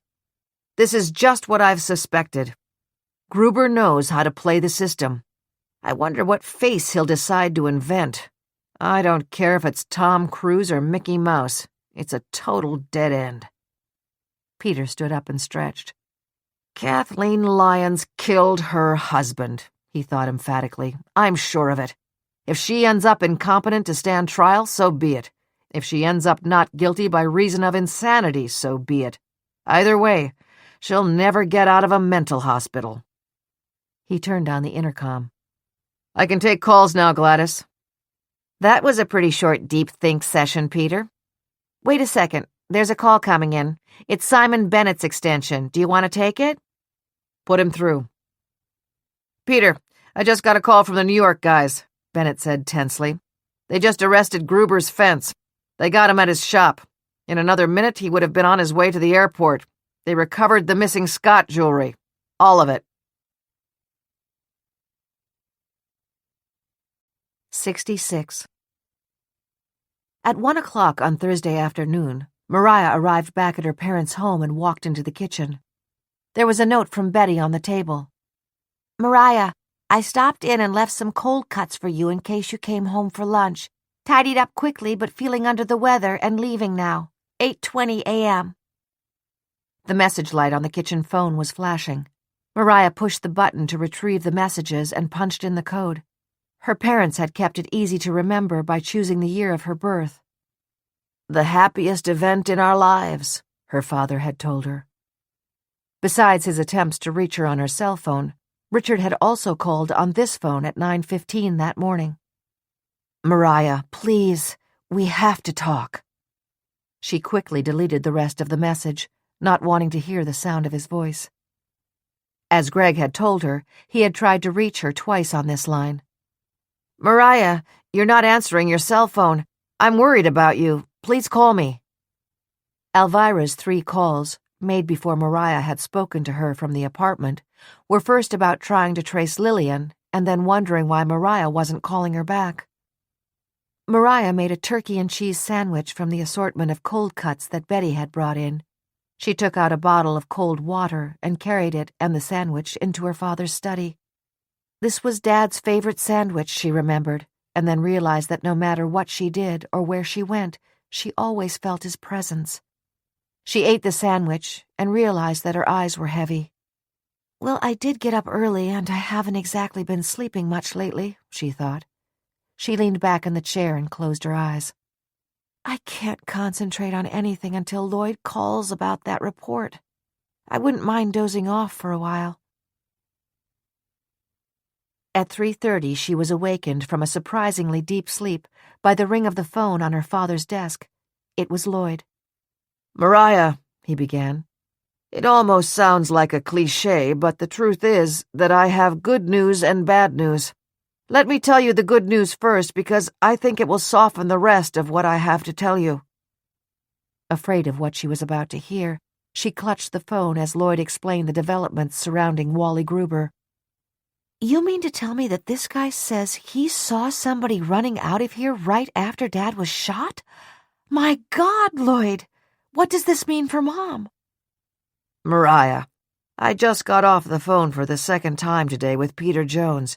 He told me that the New York police have arrested Wally Gruber's fence and all of Lisa's jewelry has been recovered. Of course, Lisa and I are relieved about that, but much more important, it does give at least some credibility to this Gruber fellow. Did he get a good look at that person? Was it a man or a woman? So far, he's not even getting that specific. He's been trying to make a deal to get time taken off the sentences he'll get for the burglaries. Jones has agreed to have him brought from the New York jail to the prosecutor's office tomorrow morning so that he can sit with their composite artist. Hopefully they'll get a good sketch, and with any luck at all, it will help Kathleen. You mean that it would prove Mother didn't kill Dad? Mariah had a vivid flash of the image of her mother arriving at the courthouse in a prison uniform. Mariah, Lloyd cautioned her, we don't know where this is going, so don't get your hopes up too high. But of course, if the sketch turns out to be someone whom you recognize or the detectives recognize, it would go a long way to proving that she had nothing to do with your father's death. Don't forget, his closest friends swore that they never saw the parchment. If they're telling the truth, Jonathan may have consulted a different expert or experts in the field, and we don't even know who they are. And there's always the possibility that Gruber was telling the truth about the jewelry, but the rest of his story is a sham. Lloyd, there's something you don't know yet. Greg told me that he's had a tip that Charles Michelson has been shopping the parchment. He said he heard it from a collector in the field. That's all I know. There was momentary silence on the other end of the phone. Then Lloyd said quietly, "If that is proven to be true, then at the very least, Michelson is guilty of possession of stolen property." Mariah's relief at the possibility that someone whose face they might recognize would be revealed on the sketch gave way to the frightening thought that Lloyd had also told her that he had bad news. "Lloyd, you said you had bad news for me. What is it?" she demanded. "Mariah, the psychiatric report recommends that your mother be kept in the hospital for further observation and therapy." "No!" "Mariah, it indicates that several times your mother has exhibited very aggressive behavior. Further observation could mean her staying there as little as a week or two more. I've had other defendants with psychiatric problems who've been in that hospital. They were well treated and safe there. The report says that she not only needs round-the-clock care, but additional security measures as well. You would have to make all of those arrangements before the judge would agree to release her. I've already consented to putting off tomorrow's hearing." "Lloyd, most of the time when she seems to be aggressive, it's because she's so frightened. I want to see her." Mariah knew her voice was rising. "How do I know for sure that she's being treated well?" "You can start by seeing it for yourself. I told Peter Jones that I wanted you to have the right to visit her. He had no problem with that. He promised that he'll get an order from the judge by the end of the court day. They'll fax the order to the hospital. There are visiting hours this evening from 6 to 8. "When do we get to see that sketch that Gruber will do tomorrow morning?" "Jones promised me that I could come to his office after it's done and look at it. He said he'll give me a copy. I'll bring it directly to you." With that, Mariah had to be content. She called Alvirah, told her about the conversation with Lloyd, and then, unable to even think about trying to do any work on her computer, went upstairs to her father's bedroom. She looked sadly at the handsome four-poster bed. "They bought this house and this furniture when Mom was expecting me," she thought. "They told me that when I was born, they were so afraid that I might stop breathing, they kept me in a crib right next to their bed for the first 6 months." Until 4 years ago, her parents had shared this room. It had then become necessary because of her mother's nocturnal wanderings to create a separately secured 2-bedroom suite for her and her caregivers. "When Mom comes home, I know that Delia will fill in for me during the week until I can get a new Monday to Friday person," she thought. "God knows where Rory's disappeared to. But one thing is for certain. I'm giving up the apartment in New York and moving back here. So I might as well get settled into this room now. I've got to do something to keep myself busy. It'll help keep me sane." She was relieved that she had already gone through her father's clothing. With feverish haste, she moved back and forth between the bedrooms, bundling in her arms the hanging garments from her closet and transferring them to the large walk-in closet in her father's room. Then she pulled out the drawers from her own dresser, and not even noticing how heavy they really were, carried them down the hall and emptied their contents into her father's mahogany dresser. At 5 minutes of 5, she was finished. Her father had never moved her mother's vanity table from this room. In the early stages of her dementia, Kathleen had been frightened by the mirror over the table. Sometimes when she saw her own reflection, she had been afraid that there was an intruder in the house. Now Mariah's cosmetics and comb and brush were neatly arranged on its glass top. "I'll get a new spread and dust ruffle and curtains for in here," she decided. "And I think I will eventually redo my old room, with those red walls and the red and white flowered coverlet. She recalled the Bible verse that began, "When I was a child, I spake as a child," and ended with, "When I was a man, I put away childish things." Realizing what time it was, she began to worry. Why hadn't Lloyd called again? Surely the judge wouldn't refuse to allow her to visit her mother. That can't happen, she thought. It simply can't. 10 minutes later, the phone did ring, and it was Lloyd. "They just faxed me the judge's order. Permission granted. As I said earlier, the visiting hours are from 6 to 8. "I'll be there at 6, Mariah said. "Thanks, Lloyd." She heard her cell phone ringing in the study. She hurried downstairs and looked at the caller ID. It was Richard. With a mixture of anger and sadness, she decided not to take the call. 67. It's a blessing that Albert West lives only a few blocks away from us and we don't have to bother with the car, Alvirah remarked as she and Willie left their apartment building, walked to the corner, and turned onto 7th Avenue. They were meeting Albert at 5 o'clock for a cup of coffee at a diner on 7th Avenue near 57th Street. Hoping against hope that she would catch Albert at home and that he would agree to meet them right away, she had been pleasantly surprised on both levels. "Willie, unless he's a good actor, he sounded like he actually wanted to come," she remarked. Puffing a bit as he endeavored to keep up with Alvirah's quick strides, Willie asked himself why these emergency meetings always seemed to come up in the middle of a Yankees game. Although Alvirah had insisted it would be perfectly okay for her to meet him in a public place by herself, Willie was taking no chances. "I'm coming with you. End of discussion." "Do you think that little guy is going to kidnap me in the middle of a coffee shop?"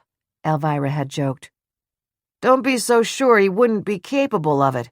If he's mixed up in this whole thing and he thinks that you're onto him, he could offer to walk you home, but you might not make it." As they crossed the street, they could see Albert entering the diner. He was already seated at a booth when they got inside, and he waved his hand to get their attention. As soon as they settled in, a waitress came over and took their orders. All three decided on cafe latte. Alvirah could see the disappointment on the face of the young woman, who had obviously hoped for a food order that would run up the tab and bring a bigger tip.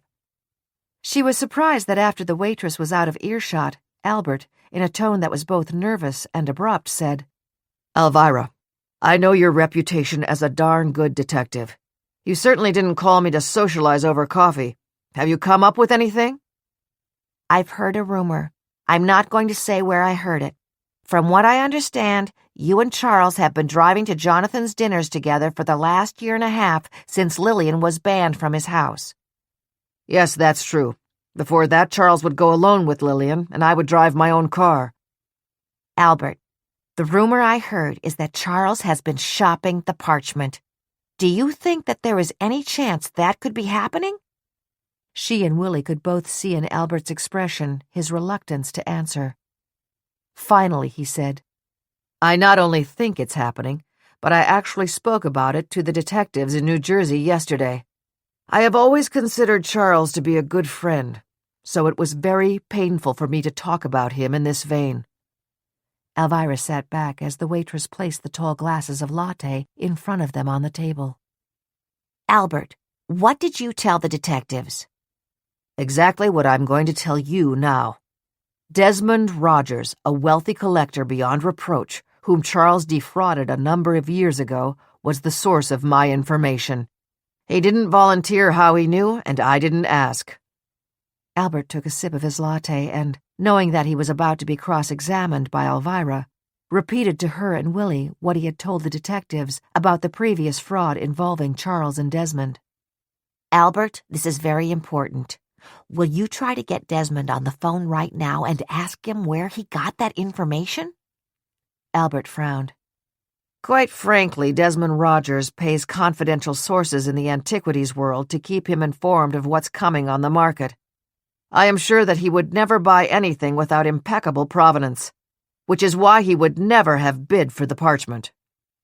Alvirah replied, Albert, I am not suggesting that Rogers has done anything wrong, but you've told us that he lost a lot of money because of Charles. Maybe he was only too happy to pass on this kind of information. But if he or one of his sources truly does have solid proof about this, you have to know it's probably tied in with Jonathan's death. It's important that he fully understand that Jonathan's murder and the disappearance of 2 women who were close to him all may be connected to that parchment. Albert shook his head. "And don't you think that all this hasn't occurred to me?" he asked wearily as he pulled out his cell phone. I absolutely trust Desmond's integrity. He would never touch that parchment or any other stolen property, but I assure you, he'll never betray his sources. If he did, the word would get around, and he'd never be able to use them again. Now, if you'll excuse me, I'll step outside and make the call. I'll be right back." He was gone a full 10 minutes. When he returned, his face was flushed and angry. I never thought that Desmond Rogers would pull this on me. I've been sick ever since I told the cops what he told me about Charles. Now I find out that Desmond didn't hear this from a reliable source. When I asked him about it, at first he hedged around, and then finally admitted that he had received an anonymous call. He couldn't even tell if it was a man or woman. The voice was husky and low.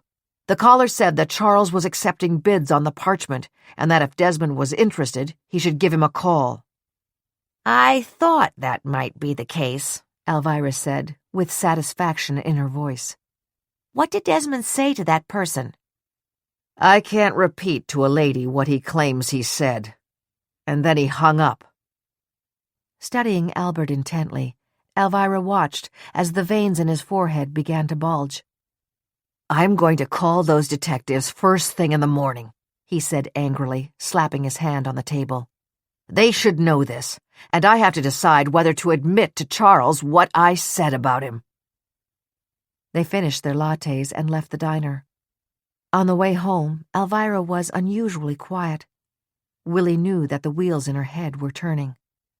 What did you get out of all that, honey? Willy, this doesn't mean that Charles is innocent. And this doesn't mean that Albert was telling the truth.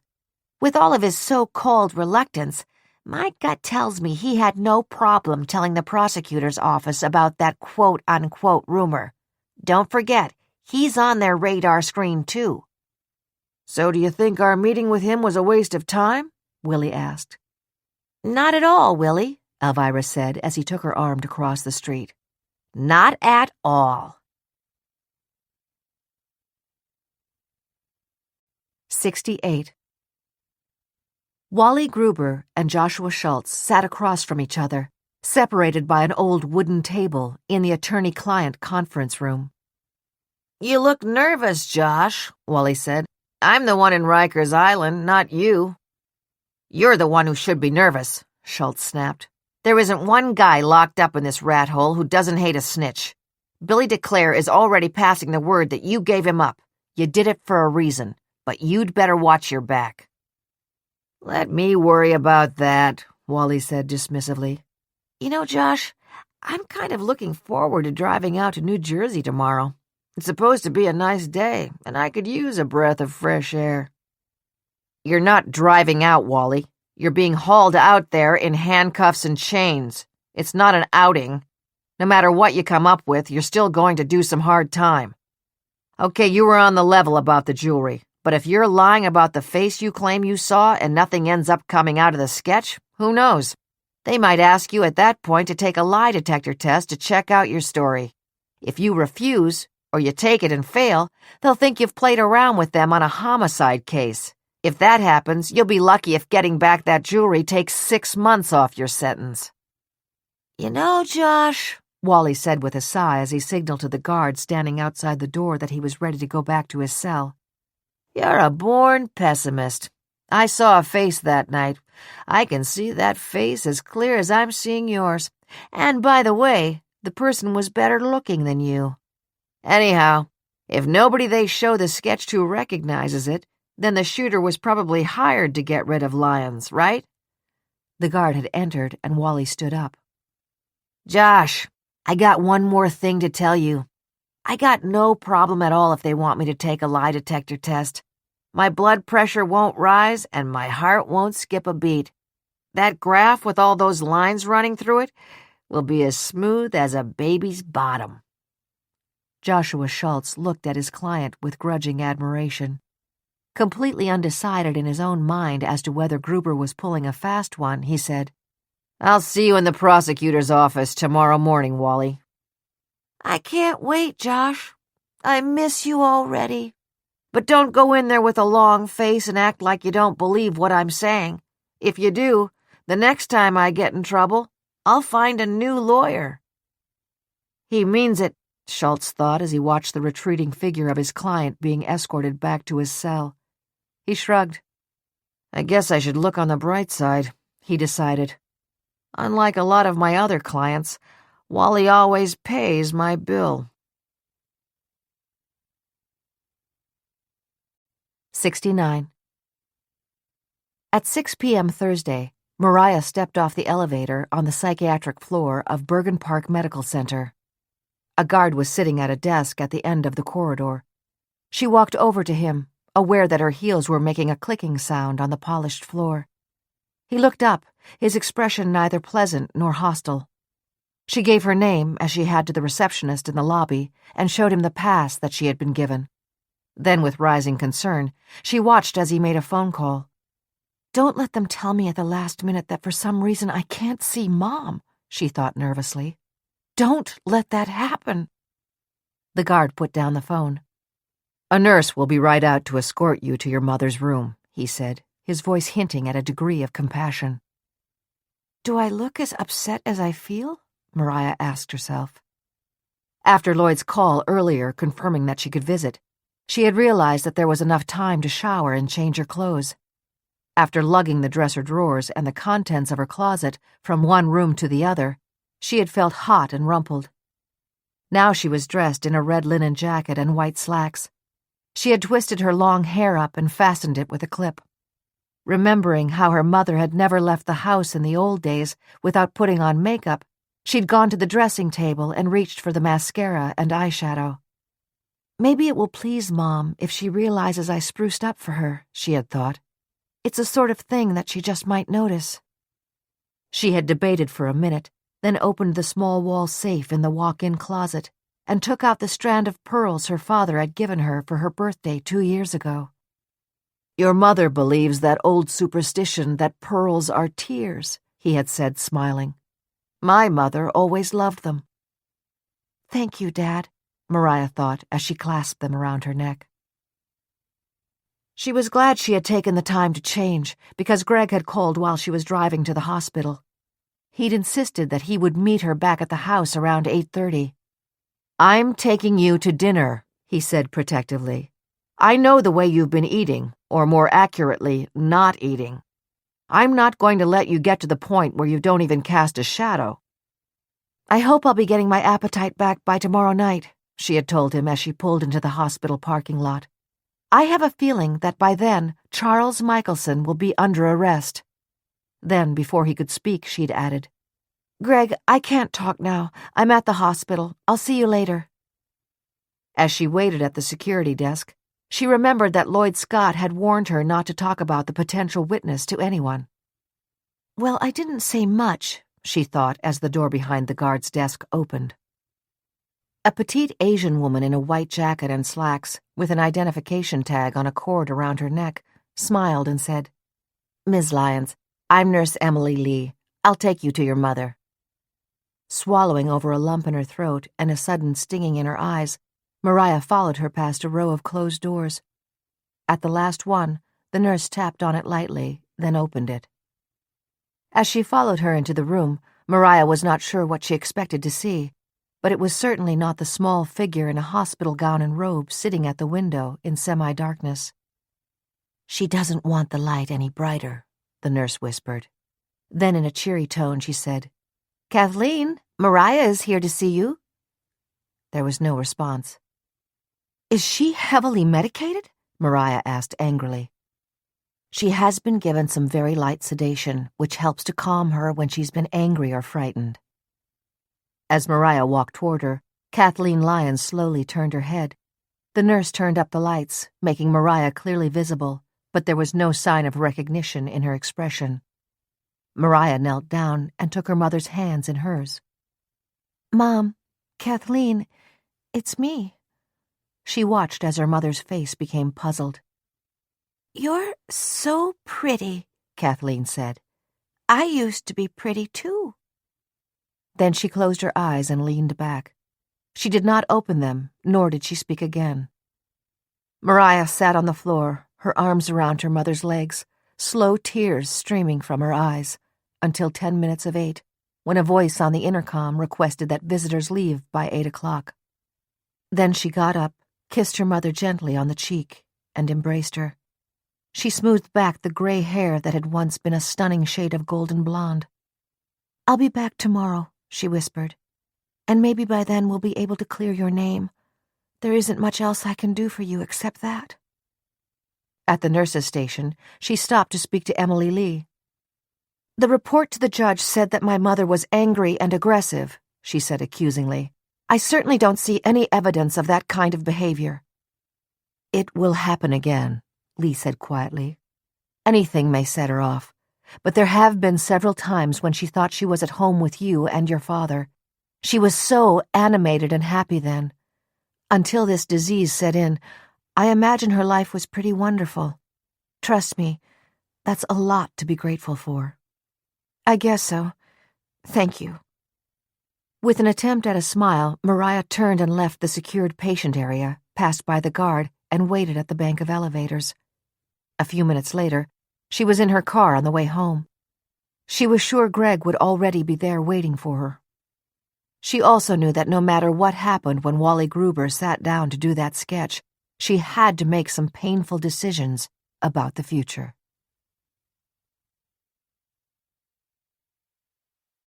"70. From his interrogation at the prosecutor's office on Thursday morning, Richard had gone directly home to his apartment in the Bronx and tried to concentrate on finalizing the lesson plans that he had been preparing for his fall semester classes.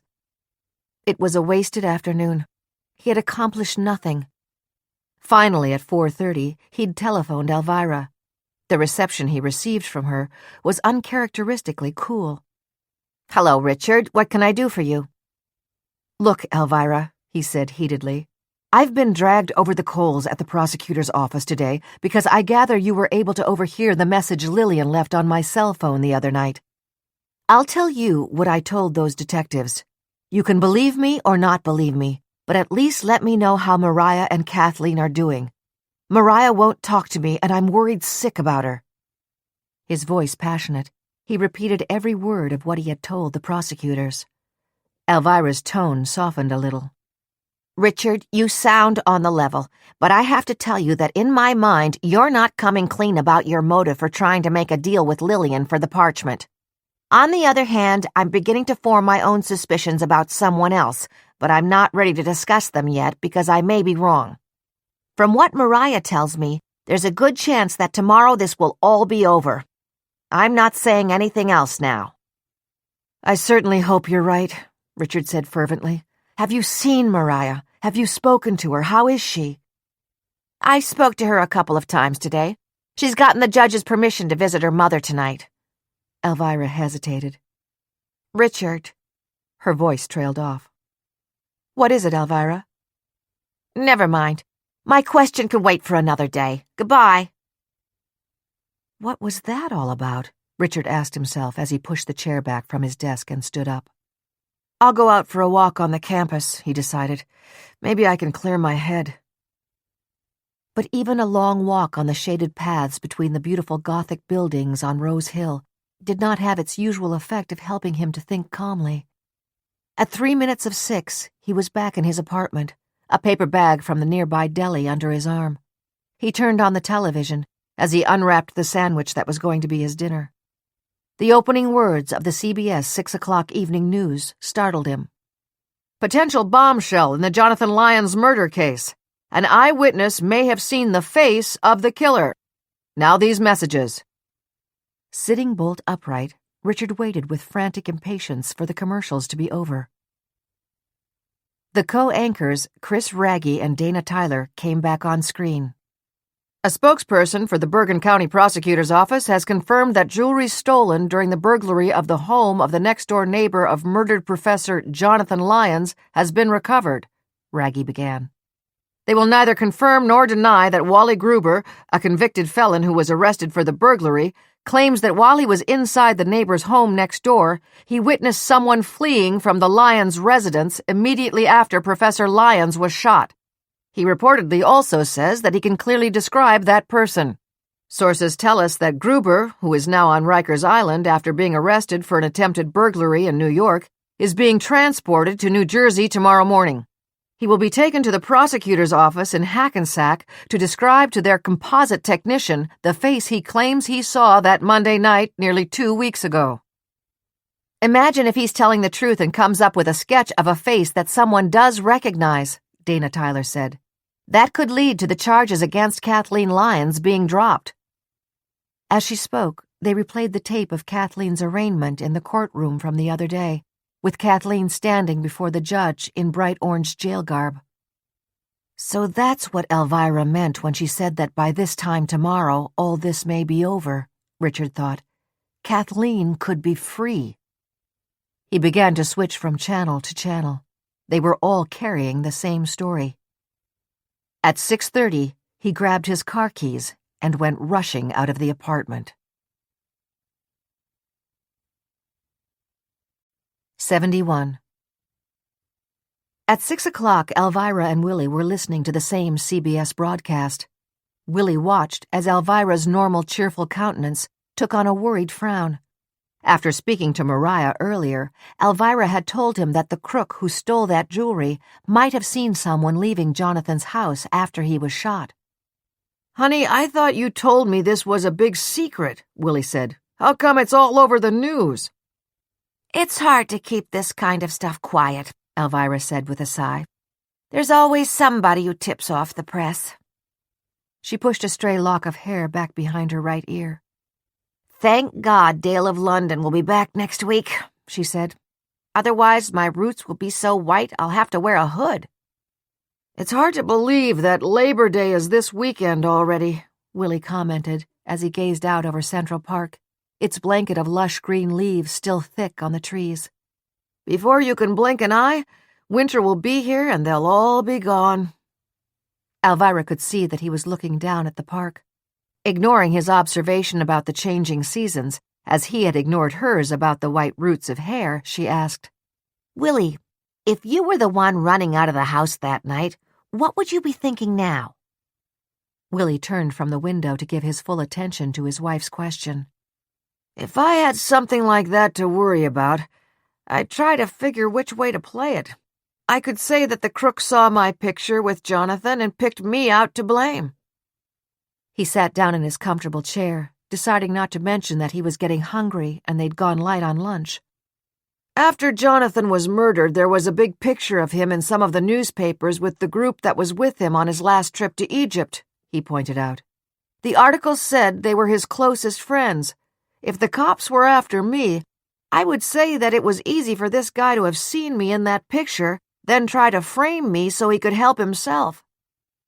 That's a possibility, Alvirah agreed.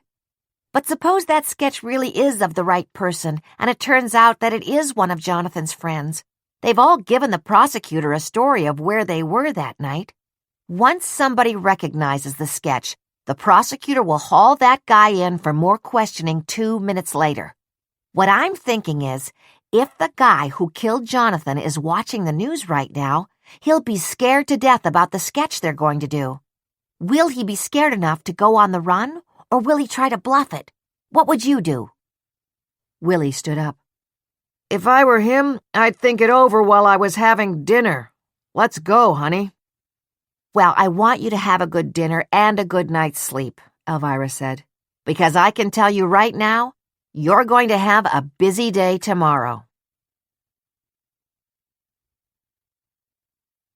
72. Greg was waiting when Mariah pulled into her driveway. He jumped out of his car and stood ready to open her door when she braked and released the lock. He put his arms around her and kissed her lightly on the cheek. "You look beautiful," he said. She laughed. "How can you tell? It's dark out." "Your outside lights are pretty bright. Anyhow, even if it was pitch dark, and I couldn't see you, I'd know you couldn't look anything but beautiful." Greg is so shy, Mariah thought. He's so sincere, but a compliment from his lips somehow sounds awkward and rehearsed. Not spontaneous and teasing and fun, the way it would be if Richard said it, a sly voice whispered in her mind. "Do you want to go inside for a few minutes?" Greg asked. Mariah thought about how she had sat in the hospital parking lot, sobbing after she left her mother, and opened her compact to pat away the traces of smeared mascara under her eyes. "No, I'm fine," she said. She got into his car and sank back against the soft leather passenger seat. "I have to tell you, this feels a lot more luxurious than the interior of my car," she said. "Then it's yours," he told her as he started the engine. "We'll switch when we get back from dinner." "Oh, Greg," she protested. "I mean it." His tone was intense. Then, as if he realized he was making her uncomfortable, he said, "Sorry, I'll keep my promise not to crowd you. Tell me about Kathleen." He had reserved a table at Savini's, a restaurant 10 minutes away in the neighboring town of Allendale. On the way there, she told him about her mother. "Greg, she didn't even recognize me today," she said. "It was heartbreaking. She's getting worse. I just don't know what will happen after she's released to come back home." "You can't be sure she will be released, Mariah. I saw the news about that so-called witness. That guy has a record, a whole bunch of other charges, and he's looking for a deal. I think he's probably bluffing when he says that he saw someone running out of the house the night your father was shot." "That was on the news?" Mariah exclaimed. "I was told to say nothing about it. After I started to tell you about him when you called as I was arriving at the hospital, I stopped because I realized I was supposed to keep quiet." "I only wish you had wanted to trust me and confide in me," he said sadly. They were at the entrance to Savini's, and the valet was opening the door, saving her from the need to answer. Greg had made a reservation for the cozy fireplace room of the restaurant. "One more place where I've had so many pleasant evenings with Dad and Mom," Mariah thought. A bottle of wine was already chilling at the table. Anxious to dispel the strain between her and Greg that was quickly becoming apparent, when the maitre d' poured the wine, she held up her glass. "To this nightmare ending soon," she said. He clinked his glass with hers. "If only I could make that happen for you," he said tenderly. Over salmon and a salad, she tried to steer the conversation to other topics. "It felt good to get to my office today. I swear I love being in the investment business, and getting to my apartment felt so good." "I'll give you money to invest," Greg answered. "How much do you want?" "I can't do this," Mariah thought. "I've got to be fair with him. He's not going to be able to keep our friendship on an even keel, and I know I'll never be able to give him what he wants." They drove back to Mahwah in silence. He got out of the car and walked her to the door. "A nightcap?" he suggested. "Not tonight, Greg. I'm awfully tired." "I understand." He did not attempt to kiss her. "I understand a lot, Mariah." The key in her hand, she unlocked the door. "Good night, Greg," she said. It was a relief to be inside and alone. From the living room window, she watched him drive away. A few minutes later, the doorbell rang. It has to be Lloyd or Lisa, she thought, as she looked through the peephole. She was startled to see Richard standing there. For a moment she hesitated, but then she decided to open the door. He stepped in and put his hands on her shoulders. "Mariah, you've got to understand something about that phone message you overheard. When I tried to buy that parchment from Lillian, I did it for you and your father. I was going to give it back to the Vatican. You have got to believe me." She looked up at him, and as she saw the tears glistening in his eyes, her intense feelings of anger and doubt evaporated. "I do believe you," she said quietly. "Richard, I do." For a moment they stared at each other. Then with joy and relief she felt his arms wrap around her. "My love," he whispered. My dear love. 73. Richard did not leave her until midnight. At 3 a.m., Mariah was woken from a dead sleep by the ringing of the phone on her night table. Oh, God, something's happened to Mom, she thought. She spilled her water glass as she grabbed the phone. Hello? Mariah, you have to help me. The voice on the other end sounded frantic. I have the parchment. I couldn't sell it and betray Jonathan like that. I want you to have it. I promised it to Charles, but I changed my mind. He was in a rage when I told him. I'm afraid of what he'll do to me. It was Lillian Stewart. Lillian is alive, and she has the parchment. Where are you? Mariah demanded. I've been hiding at the Rains Motel on Route 4 East just before the bridge. Lillian broke into a sob. Mariah, I beg you, come and meet me now, please. I want you to have the parchment. I was going to mail it to you, but suppose it got lost. I'm leaving for Singapore on the 7 a.m. flight from Kennedy Airport. I'm not coming back until I know Charles is in prison. The Rains Motel on Route 4. I'll be there right away. There won't be any traffic. I can make it in 20 minutes. Mariah pushed back the coverlet, and in an instant her feet were on the carpet. I'm on the first floor in the rear area of the motel. It's room 22. The number's on the door. Hurry! I've got to leave for Kennedy by 4 o'clock, Lillian said. At 3:30, Mariah turned off the highway and drove past the quiet, shabby motel into the dimly lit parking area outside room 22. She opened her car door and a second later felt her head being slammed against the side of it. Waves of intense pain enveloped her, and she passed out.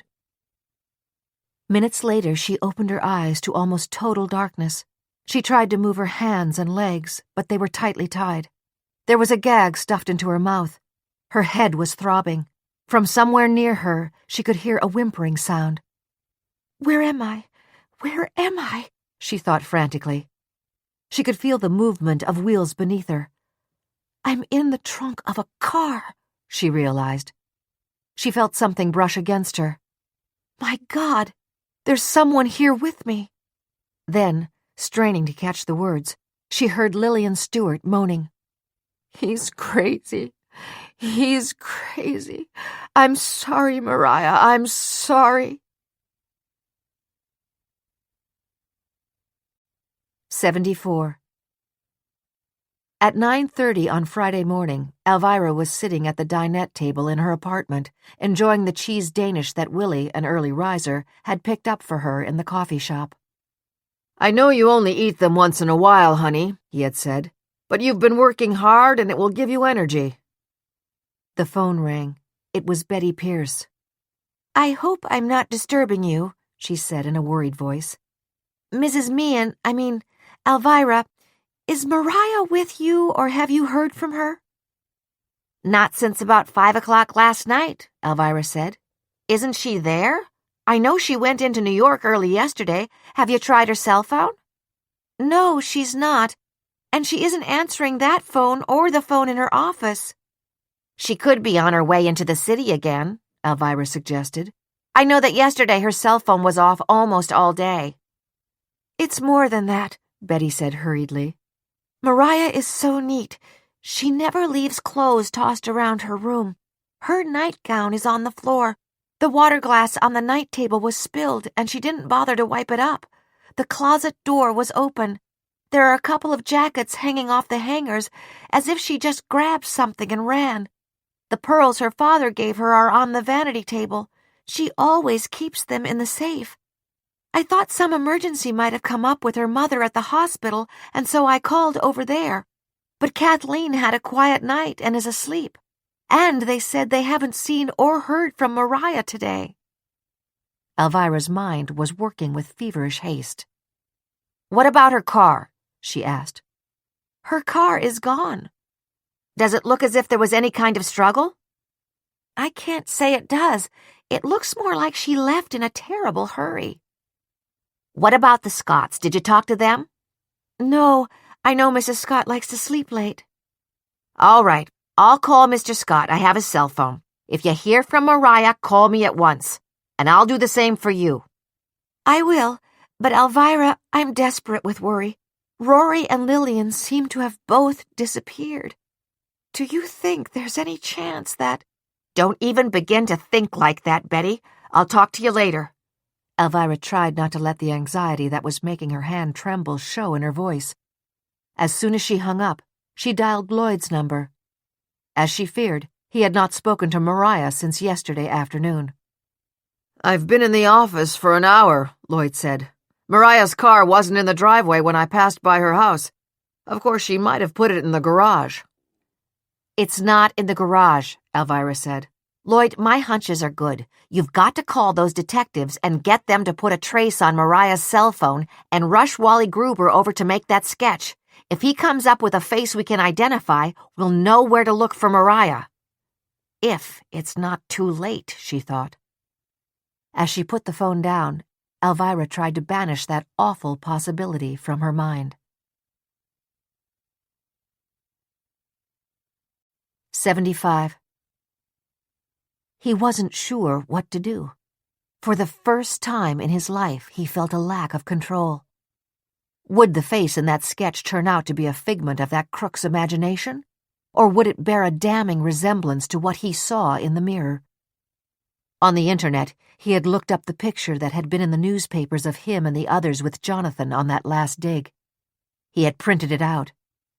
"If the sketch looks like me, I'll show this to them," he'd thought. "I'll wave it in front of those detectives and say, 'Look, this is where your sketch comes from.'" It would be his word against that of a convicted felon who was bargaining for a reduced sentence. But once the prosecutor's office started to dig into his past, it might come out that Rory went to prison because she had stolen money from his aunt when she was her caregiver. Then, like a house of cards, his labyrinth of lies would fall apart. He had only visited his aunt once when Rory was working there, and Rory hadn't recognized him when she came to work at Jonathan's house.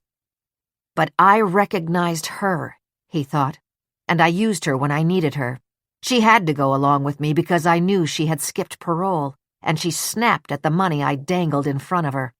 She left Jonathan's gun in the flower bed that night. She left the door unlocked for me." He had taken Mariah and Lillian from the parking lot at the motel to his warehouse in the city. He had untied their hands and let them use the bathroom, then tied them up again.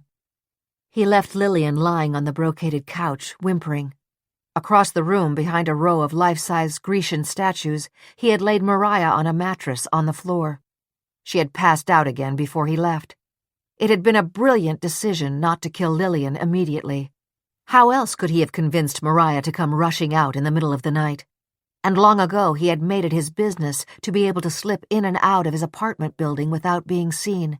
It really wasn't hard if you wore a cleaning crew uniform, pulled a cap down over your face, and had a phony ID around your neck.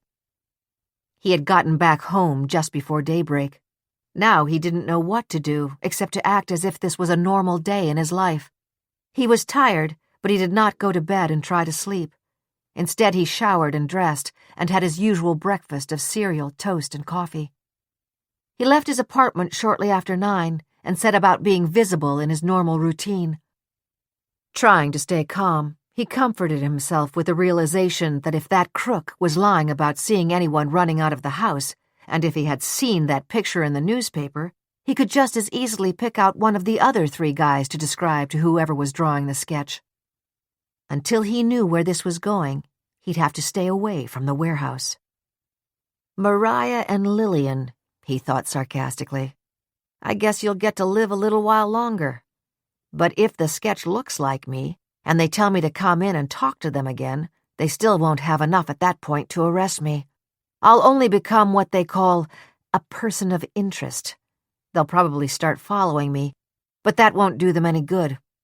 I'm not going near the warehouse until I know where I stand, even if it takes weeks."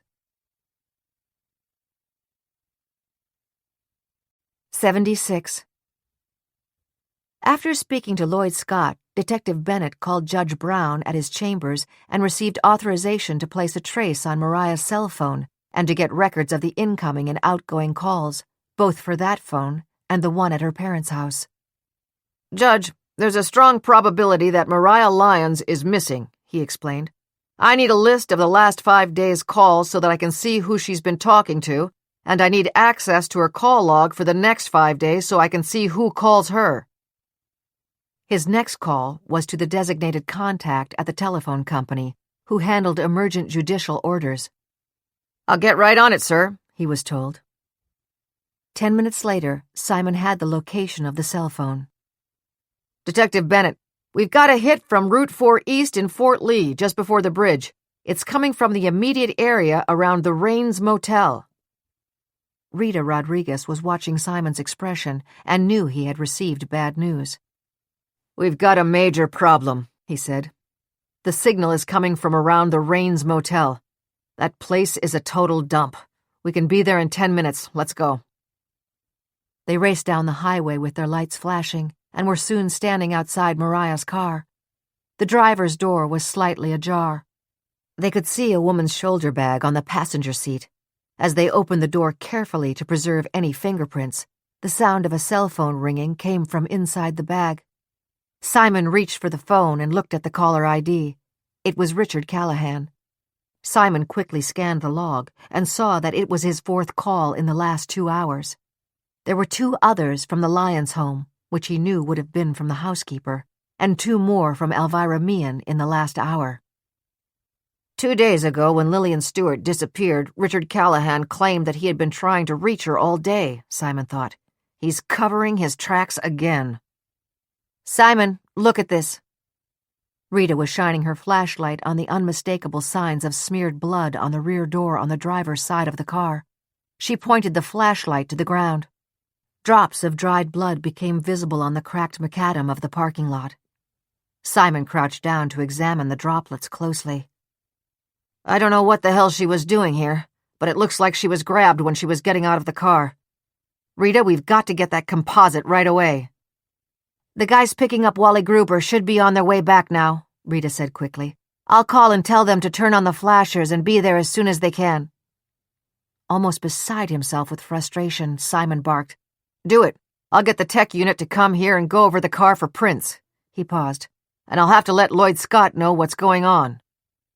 3 missing women in 5 days, he thought grimly. All of them connected to Jonathan Lyons, and probably connected to that parchment. His introspection was interrupted by Rita. "The guys with Gruber are already over the bridge. They'll be waiting for us at the office." 77. Her head hurt so much. Mariah tried to touch it, but could not raise her hand that high. She opened her eyes. The light was dim, but she could see that she was in some kind of strange place. She lifted her head and looked around. She was in a museum. "I'm dreaming. It has to be a nightmare. This can't be." Then she remembered Lillian's call.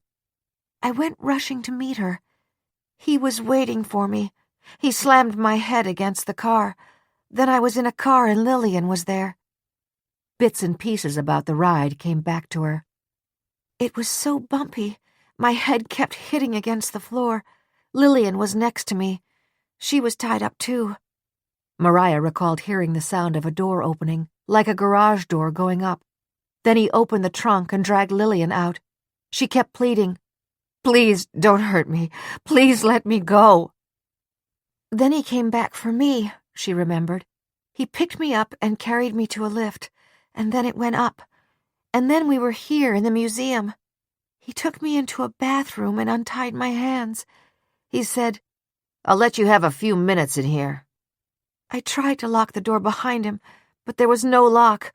I heard him laughing. He knew I was going to try to lock it. I tried to wash the crusted blood from my head and face, but then I started bleeding again. I pressed a towel against the gash, and then he came back." Mariah remembered how helpless she had felt when he retied her hands and legs and dragged her into this room and threw her down on a mattress on the floor. "He didn't care at all that I was still bleeding," she thought. "He wanted to hurt me." Her head was throbbing, but her thoughts were starting to come more clearly. He had held up what looked to be a large antique silver jewelry case and opened the lid. He reached inside and took something out. He held it over my head, she thought. It looked like one of those rolled-up scrolls that she had seen in her father's study. "Look at it, Mariah," he demanded. "It is so unfortunate that your father would not sell this to me. If he had, he would be alive today, and so would Rory. And neither would Lillian be here with us. But that was not meant to be. Now I want to honor what I know would be your father's fondest wish, that you touch it before you join him. I know how much you have missed him." He brushed the parchment against her neck, taking care that it did not come into contact with any of the blood that was still oozing from her forehead. And then he had laid it back into the silver chest, which he placed on the marble table next to her. I don't remember what happened after that, Mariah thought. I must have passed out again. Why didn't he kill me right away? What is he waiting for? She strained to raise her wrists and look at her watch. It was 20 minutes past 11. When I was in the bathroom, it was almost 5 o'clock, she thought. I've been unconscious for more than 6 hours. Is he still here? I don't see him. Where is Lillian? Lillian, she called out. Lillian! For a moment there was no answer, but then a sudden, terrified wail from near the center of the room made her cringe. Mariah, he's going to kill us, Lillian screamed. He only held off killing me so that he could use me to trick you into coming to the motel. When he comes back, I know what's going to happen. I know what's going to happen.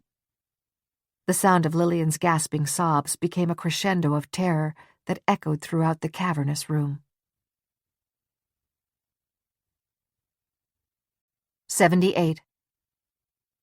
Wally Gruber did not know why the detective who was driving him to the New Jersey prosecutor's office suddenly stepped on the gas and turned on the flashers. "I'm in no hurry," he chided them. "I'm enjoying the ride.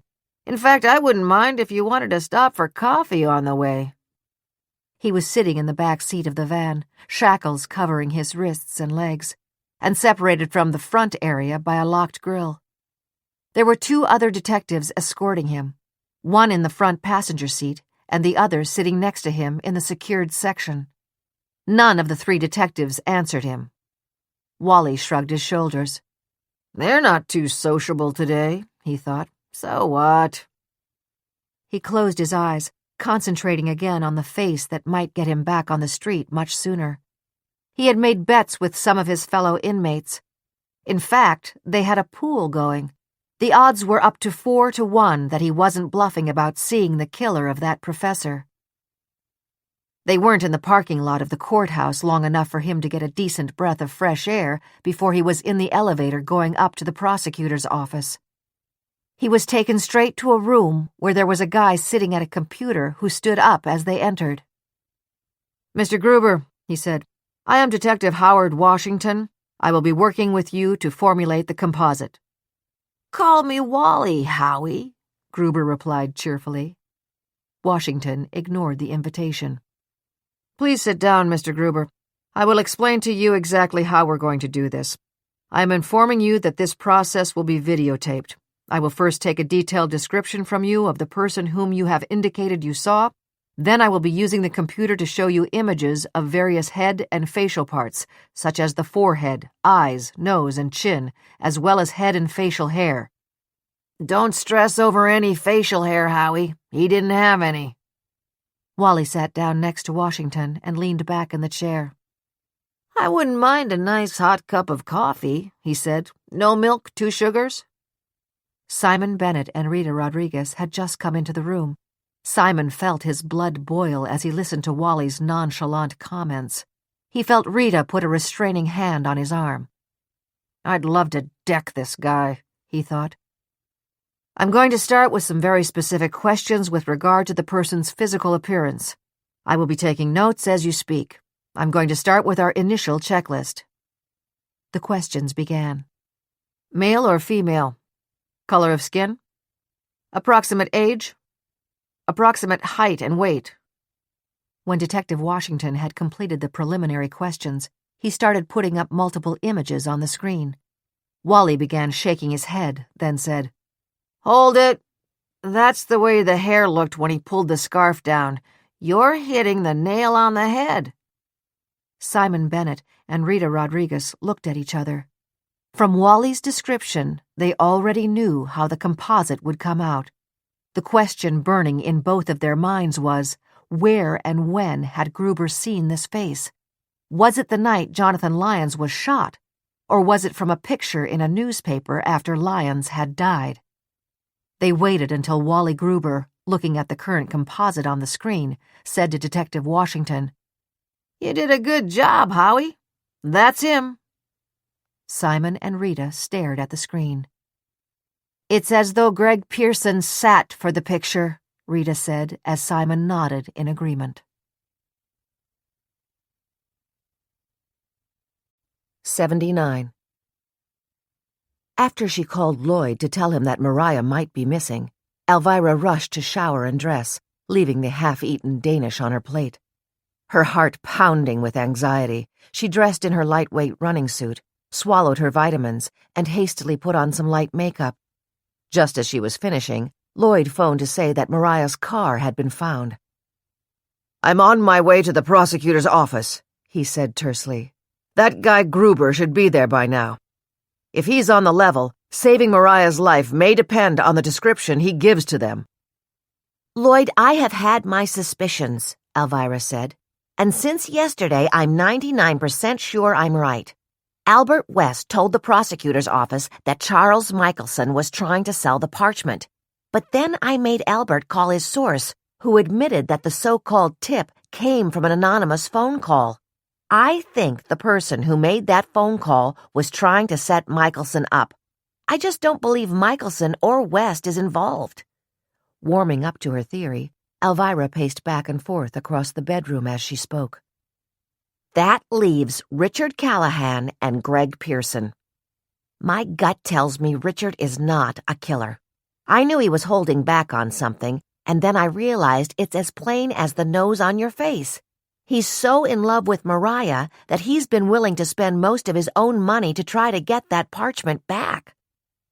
Hoping she was getting through to Lloyd, Alvirah said, "Lloyd, I can't be 100% positive until we see that composite, but that leaves only Greg Pearson."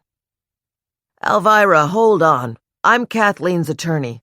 With the exception of Mariah, there's nobody who wants to get the real killer more than I do. So even if everything you surmise is true, I can tell you right now that no jury would ever convict Greg Pearson on evidence that consists primarily of Wally Gruber's identification. Pearson's attorney would annihilate him on cross-examination." "I agree with you. I understand what you're saying, but he has to have a place where he's kept the parchment. He'd never be dumb enough to hide it in his apartment or office or a safe deposit box. But if he thought that Gruber had identified somebody else and he was out of the woods, he might feel comfortable going to wherever that parchment is hidden." Pleading her case to Lloyd, Alvirah tried to keep her voice from rising too much. "And you know, I think even the detectives are pretty convinced that Lillian had the parchment under her arm when she got on that subway. She had to be going somewhere to meet someone. I think it was Greg. Think about it. Rory could have let him in the house that night. She knew where Jonathan kept the gun. Rory could have easily left it out somewhere for him. She's an ex-con who skipped parole. Maybe Greg found out about her secret past and threatened to expose her if she didn't cooperate. And then he had to get rid of Rory because she was a danger to him." "Alvirah, what you're saying makes sense, but why would he go after Mariah?" Lloyd said. "Because he was crazy about her and could see that Mariah was crazy about Richard. I could always tell that he was jealous. He never took his eyes off her. Add that to his being terrified that he would be identified from that composite. I think all this probably sent him over the edge.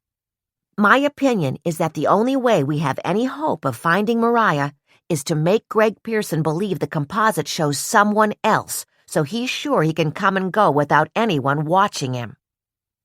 Alvirah took a breath. Her voice passionate, she added, "I've got to talk to Simon Bennett. If that sketch is of Greg, Simon has simply got to lead him into believing that he's in the clear. After that, Greg has to be followed around the clock. Alvirah, as much as you're helping, I don't think that Detective Bennett will tell you about the results of the composite, Lloyd said. But as Kathleen's attorney, he will tell me. I will absolutely convey to him everything you have said, and I will call you back right after I speak to him. Lloyd, please make him understand that if Mariah is still alive, this may be her only chance to survive. Willy had been making the bed and listening to Alvirah's side of the conversation. Honey, it sounds to me like you got this whole thing figured out. I hope they'll listen to what you said. It sure makes sense to me. You know, I never said anything, but whenever we were with Greg at Jonathan's dinners, I could never quite figure out what made him tick. He always acted like the others were the ones who knew the most about that ancient stuff, but a couple of times he came out with a comment that said to me he knew a whole lot more than he let on. Alvirah's face crumpled. I keep thinking about poor Kathleen and how awful it would be for her if Mariah is gone. Even with the Alzheimer's, at some point it would sink in and it would kill her. Willy was about to place the decorative pillows against the headboard. His forehead deeply lined, his warm blue eyes clouded with concern, he said. Honey, I think you'd better start getting ready to hear some very bad news about Mariah. I won't believe that, Alvirah said forcefully. Willy, I can't believe that. Willy dropped the pillows and hurried to put his arms around her. Hang on, sweetheart, he said. Hang on. The loud sound of the telephone ringing startled both of them. It was the doorman. Willy, Mr. Richard Callahan is here. He says he has to see you right away. Send him up, Tony, Willy said. Thanks. As they waited for Richard to come up, the phone rang yet again. It was Lloyd Scott. Alvirah, you were right. I'm at the prosecutor's office, and I've seen the composite. It's a dead ringer for Greg Pearson. I've been talking to Simon Bennett. He agrees that at this point, your suggestion is probably the best option they have. We know Pearson is in his office. Bennett is going to make the call to him in about a half an hour, after he's sure the New York guys are in place to follow him.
80.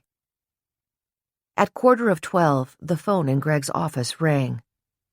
"Detective Simon Bennett is on the line, sir," his secretary said. His palms sweaty, his mind and body tingling with fear and apprehension, Greg picked up the phone. Was Bennett going to ask him to come in for another talk? "Good morning, Mr. Pearson," Bennett said. "Sorry to disturb you." "Not at all." He sounds pretty friendly, Greg thought. "Mr. Pearson, it's very important I get in touch with Professor Michelson immediately. He's not answering his home phone or his cell phone, and he's not at his office at the university. We're contacting all of his friends to see if we can locate him. By any chance, have you spoken to him recently, or has he otherwise mentioned any travel plans he may have?" A gigantic wave of relief swept over Greg Pearson. That Gruber lowlife never saw me. He must have seen that picture of all of us that was in the newspapers and decided to pick out Charles. And probably Albert told Bennett that Charles was shopping the parchment. My anonymous call to Desmond Rogers did the trick. Once again, he felt fully in control, master of his universe. His voice cordial, he said, "I'm afraid I can't help you, Detective Bennett. I haven't spoken to Charles since we were at dinner at Mariah's home on Tuesday evening. That was when you and Detective Rodriguez stopped by." "Thank you, Mr. Pearson," Bennett said. "If you do happen to hear from Professor Michelson, I would appreciate it very much if you'd ask him to call me." "Of course I will, Detective. Although I must say that I think it most unlikely that Charles would contact me. Our mutual friendship with Jonathan Lyons and my going on his archaeological expeditions was pretty much the basis of our connection." "I see. Well, I've already given you my card, but if you don't have it handy, perhaps you'd like to jot down my cell number now." "Of course." Greg took out his pen, wrote the number, exchanged a pleasant goodbye with Bennett, and put down the phone. He took a long, deep breath, then got up. Time to visit the ladies and say goodbye, he thought. Then he smiled. Maybe I'll treat them to lunch first. 81. There are probably New York cops in plainclothes all over the place, Alvirah said. I didn't ask for permission for us to follow Greg ourselves because I know I would have been told in no uncertain terms to stay out of it. But none of us can sit home at a time like this. They were in a car on West 57th Street, stopped in a no-parking zone a few yards from the busy entrance to the Fisk building, where Greg had his office on the 10th floor.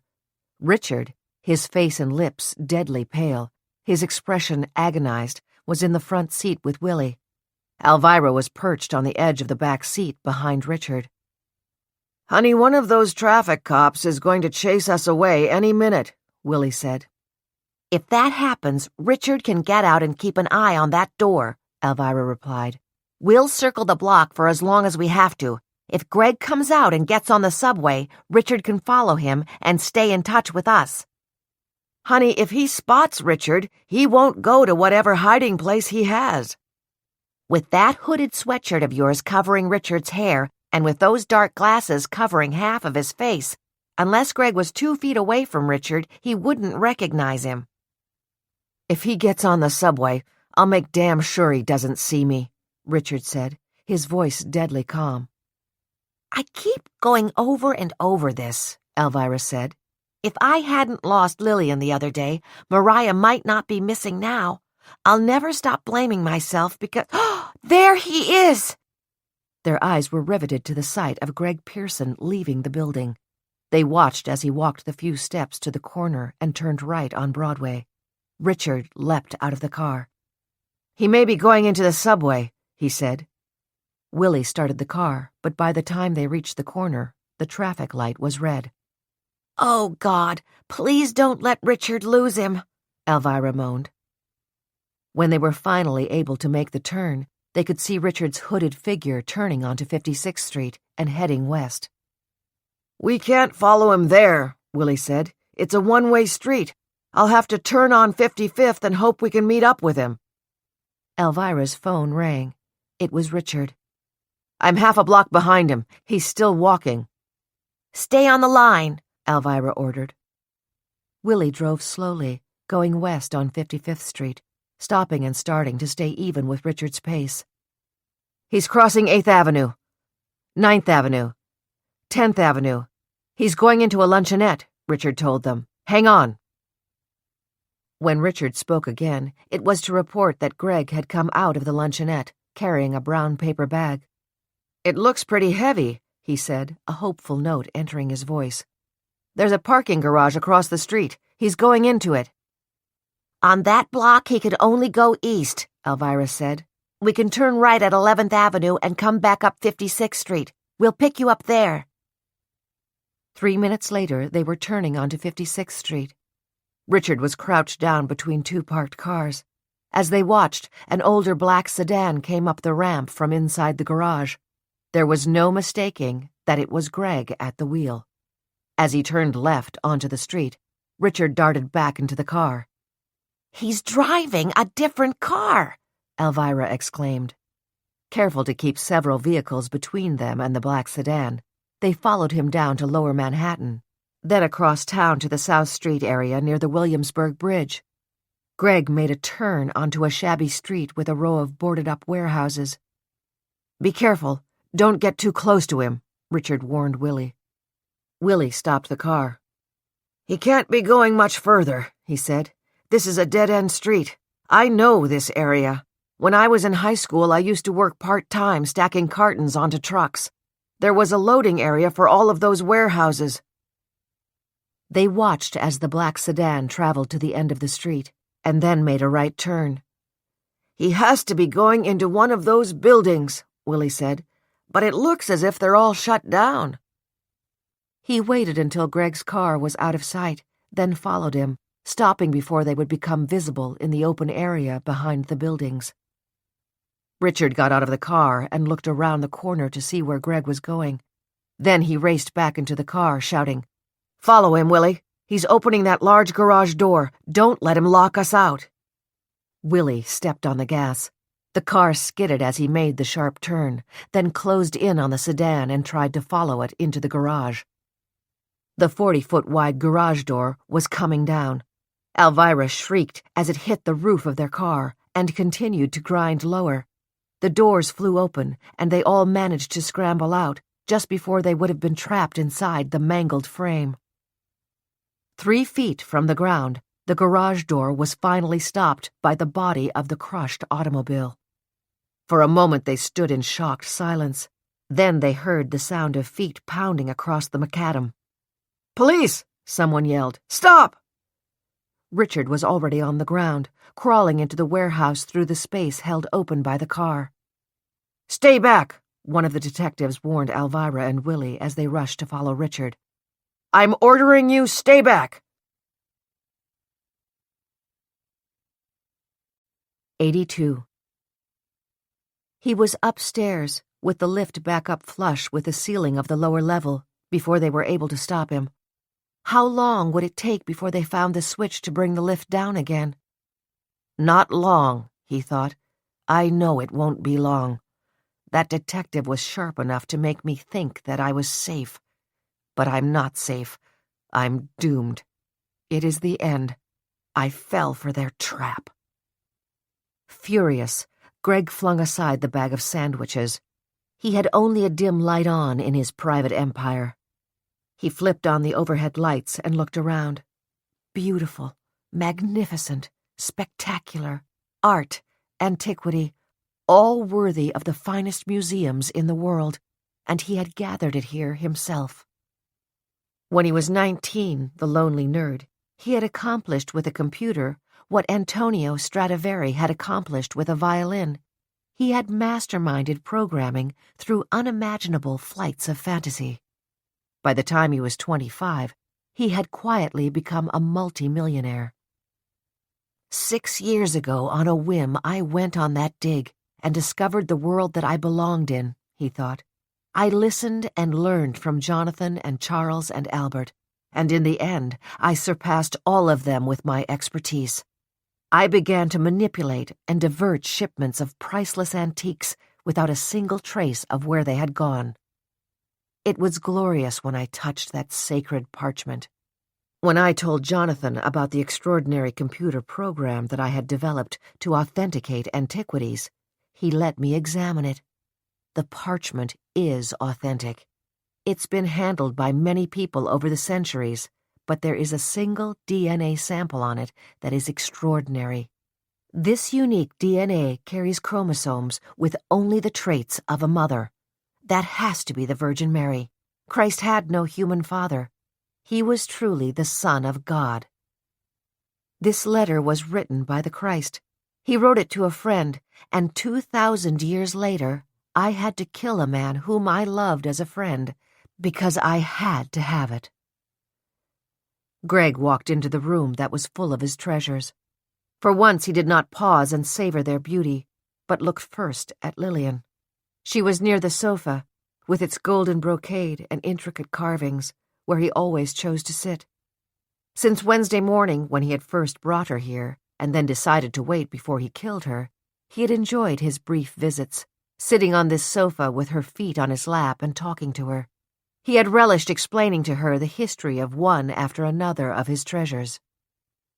"I bought this artifact from a dealer in Cairo recently," he'd said about one artifact. "Their museum was looted during a civilian uprising." Now he stood over Lillian. Her wide brown eyes were frantic with fear. "The police are surrounding me," he shouted. "They're downstairs. They'll find a way to get up here." "You're so greedy, Lily. If you had only given the parchment back to Mariah, you would have a clear conscience, but you didn't do that." "Please, don't. No, no." As Greg slid a silken cord around Lillian's neck, he was sobbing. "I offered Mariah the love I never thought I would be capable of feeling for any human being. I worshipped the ground she walked on, and what did I get in return? She couldn't wait the other night to finish dinner and get rid of me. Now I'm going to get rid of you and of her." 83. "This place is empty, but he can't have vanished into thin air," one of the New York detectives snapped. "This is the ground floor. There's got to be a way to get upstairs. I heard something, but I don't see anything." He flipped on the radio attached to his belt and called for backup cars to respond. The second detective began thumping on the walls, hoping to hear a hollow sound from within. Ignoring the orders of the police, Alvirah and Willy crawled past the wreckage of their car and into the garage. They had heard the detective bark his call for backup into the radio. "It may be too late," Alvirah thought frantically.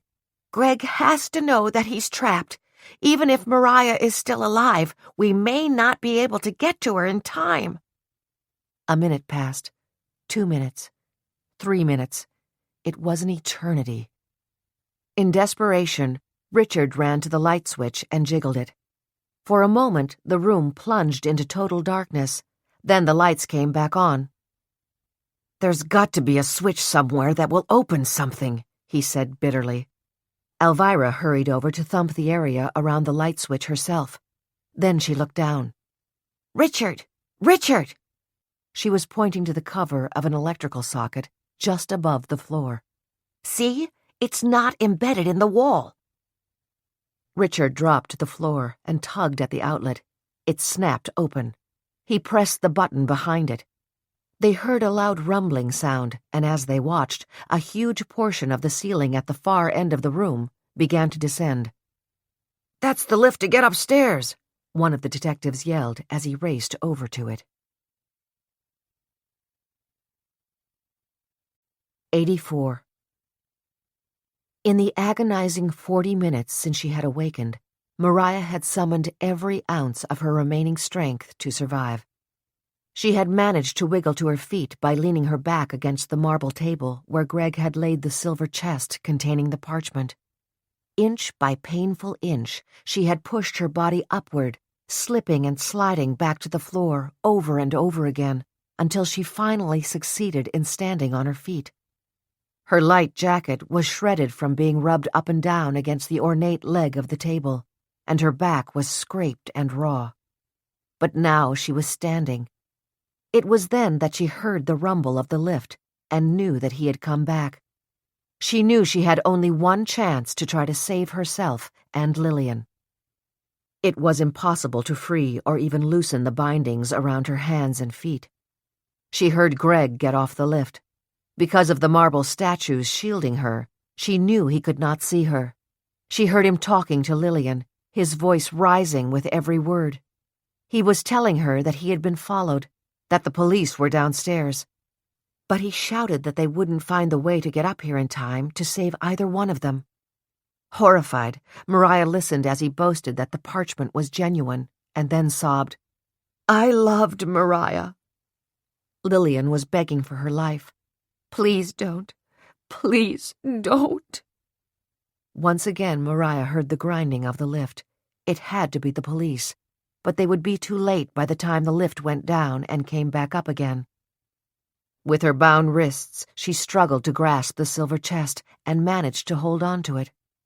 Her heart pounding, she inched her way past the statues the short distance to the couch, grateful that the heavy grinding of the lift would prevent Greg from hearing her approach. "He can't hear me, but if he looks up, it will still be over for both of us," she thought as she shuffled quietly on the heavy carpet the last few steps to the couch.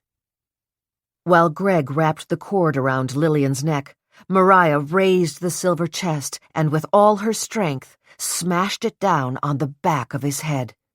With a startled grunt, Greg toppled over Lillian and slid to the floor. For one long minute, Mariah stood leaning on the couch to keep herself from falling.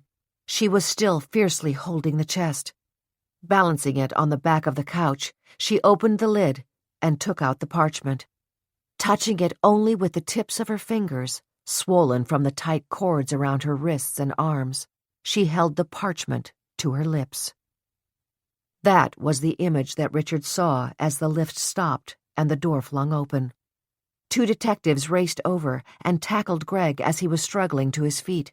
The 3rd detective rushed to Lillian and released the cord that had been tightening around her neck. "You're all right now," he said, trying to comfort her. Mariah managed a weak smile as she watched Richard running toward her. Instantly realizing that she was holding the sacred parchment, he gently slid it from her hands, set it down on a table, and enveloped her in his arms. "I didn't think I'd ever see you again," he said, his voice breaking. Mariah felt a sudden peace, a peace that was beyond understanding, fill her being. She had saved the parchment, and by doing that, she knew that she had at long last made her own peace with her beloved father. Epilogue. 6 months later, Mariah and Richard walked arm in arm through the empty rooms of her childhood home in Mahwah. These were the last few minutes that she would ever be here. She had thought in the beginning about staying, more for her mother's sake than hers. But as much as she had always loved this home, it would forever be the place where her father had been murdered. And it would forever be the place where, as Greg Pearson had confessed to the police, Rory had so treacherously left the gun outside and the door unlocked for him. After the charges against Kathleen had been dismissed, Mariah had brought her mother home. As she had feared, it quickly became clear that this house was no longer a comfort to Kathleen, but rather a constant reminder of the horror she had endured. On Kathleen's first night back, Mariah had watched as her mother had gone straight into the closet in the study, where she curled up on the floor and sobbed. It was at that moment that she knew that Greg Pearson had not only robbed them of her father, but had also robbed them of their home. It was time to leave it forever. The movers had just loaded the last of the furniture and the carpets and the boxes of dishes and linens and books that she had kept for the roomy new apartment. Mariah was glad that her mother wasn't here to see this. She knew how painful it would be. "Mom has adjusted better than I ever expected," she thought wistfully.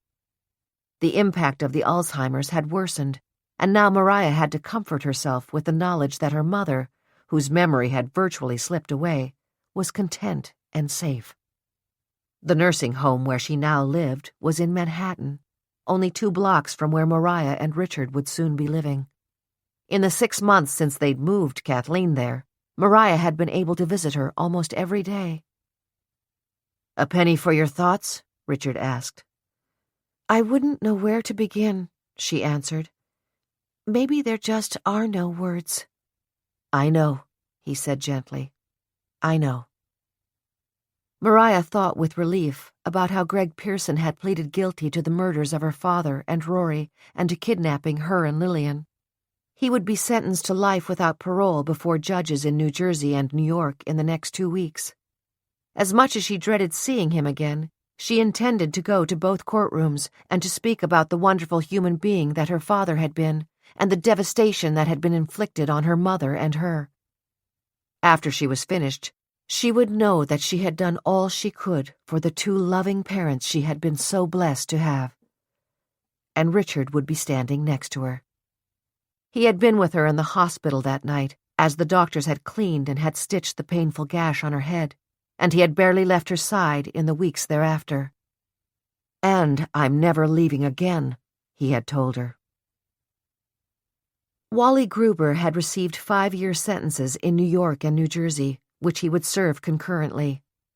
Peter Jones, the new county prosecutor, had sat down with Mariah and Lloyd and Lisa Scott, and they had given their approval to this reduction in his sentence, which otherwise would have been 3 times longer. "He didn't do anything out of the goodness of his heart, but he did save my mother from spending the rest of her life in a mental hospital," Mariah said. "I'm glad he took my jewels, and I'm glad he got them back," Lisa Scott declared. After his sentencing in Hackensack, a cheerful Wally had left the courtroom beaming. "Piece of cake," he'd said loudly to his long-suffering lawyer, who knew that the judge had heard the comment and was not pleased. In a plea agreement, also with Mariah's approval, Lillian had been sentenced to community service for trying to sell the rare stolen parchment. The judge had agreed that after her horrible ordeal, there was no real need for further punishment. The irony was that when Greg planted the rumor that Charles was shopping the parchment, he had not been wrong.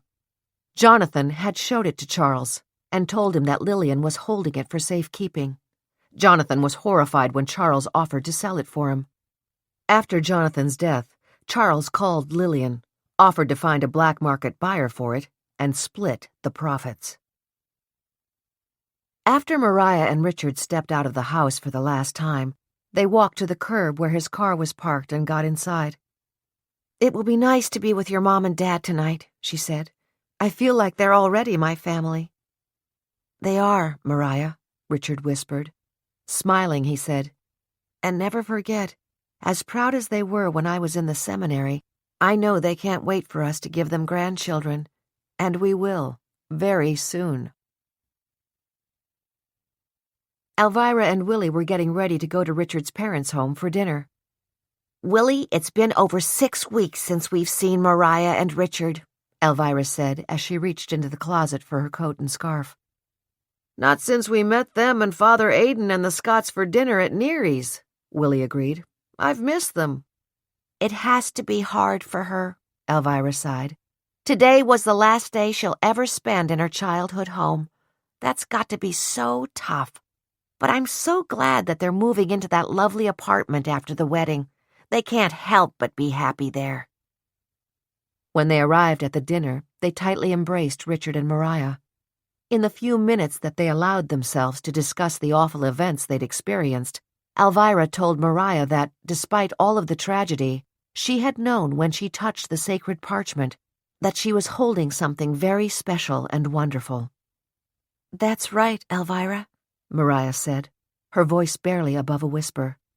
"And what is also very special is that it is back in the Vatican Library where it belongs, and my dad can rest in peace."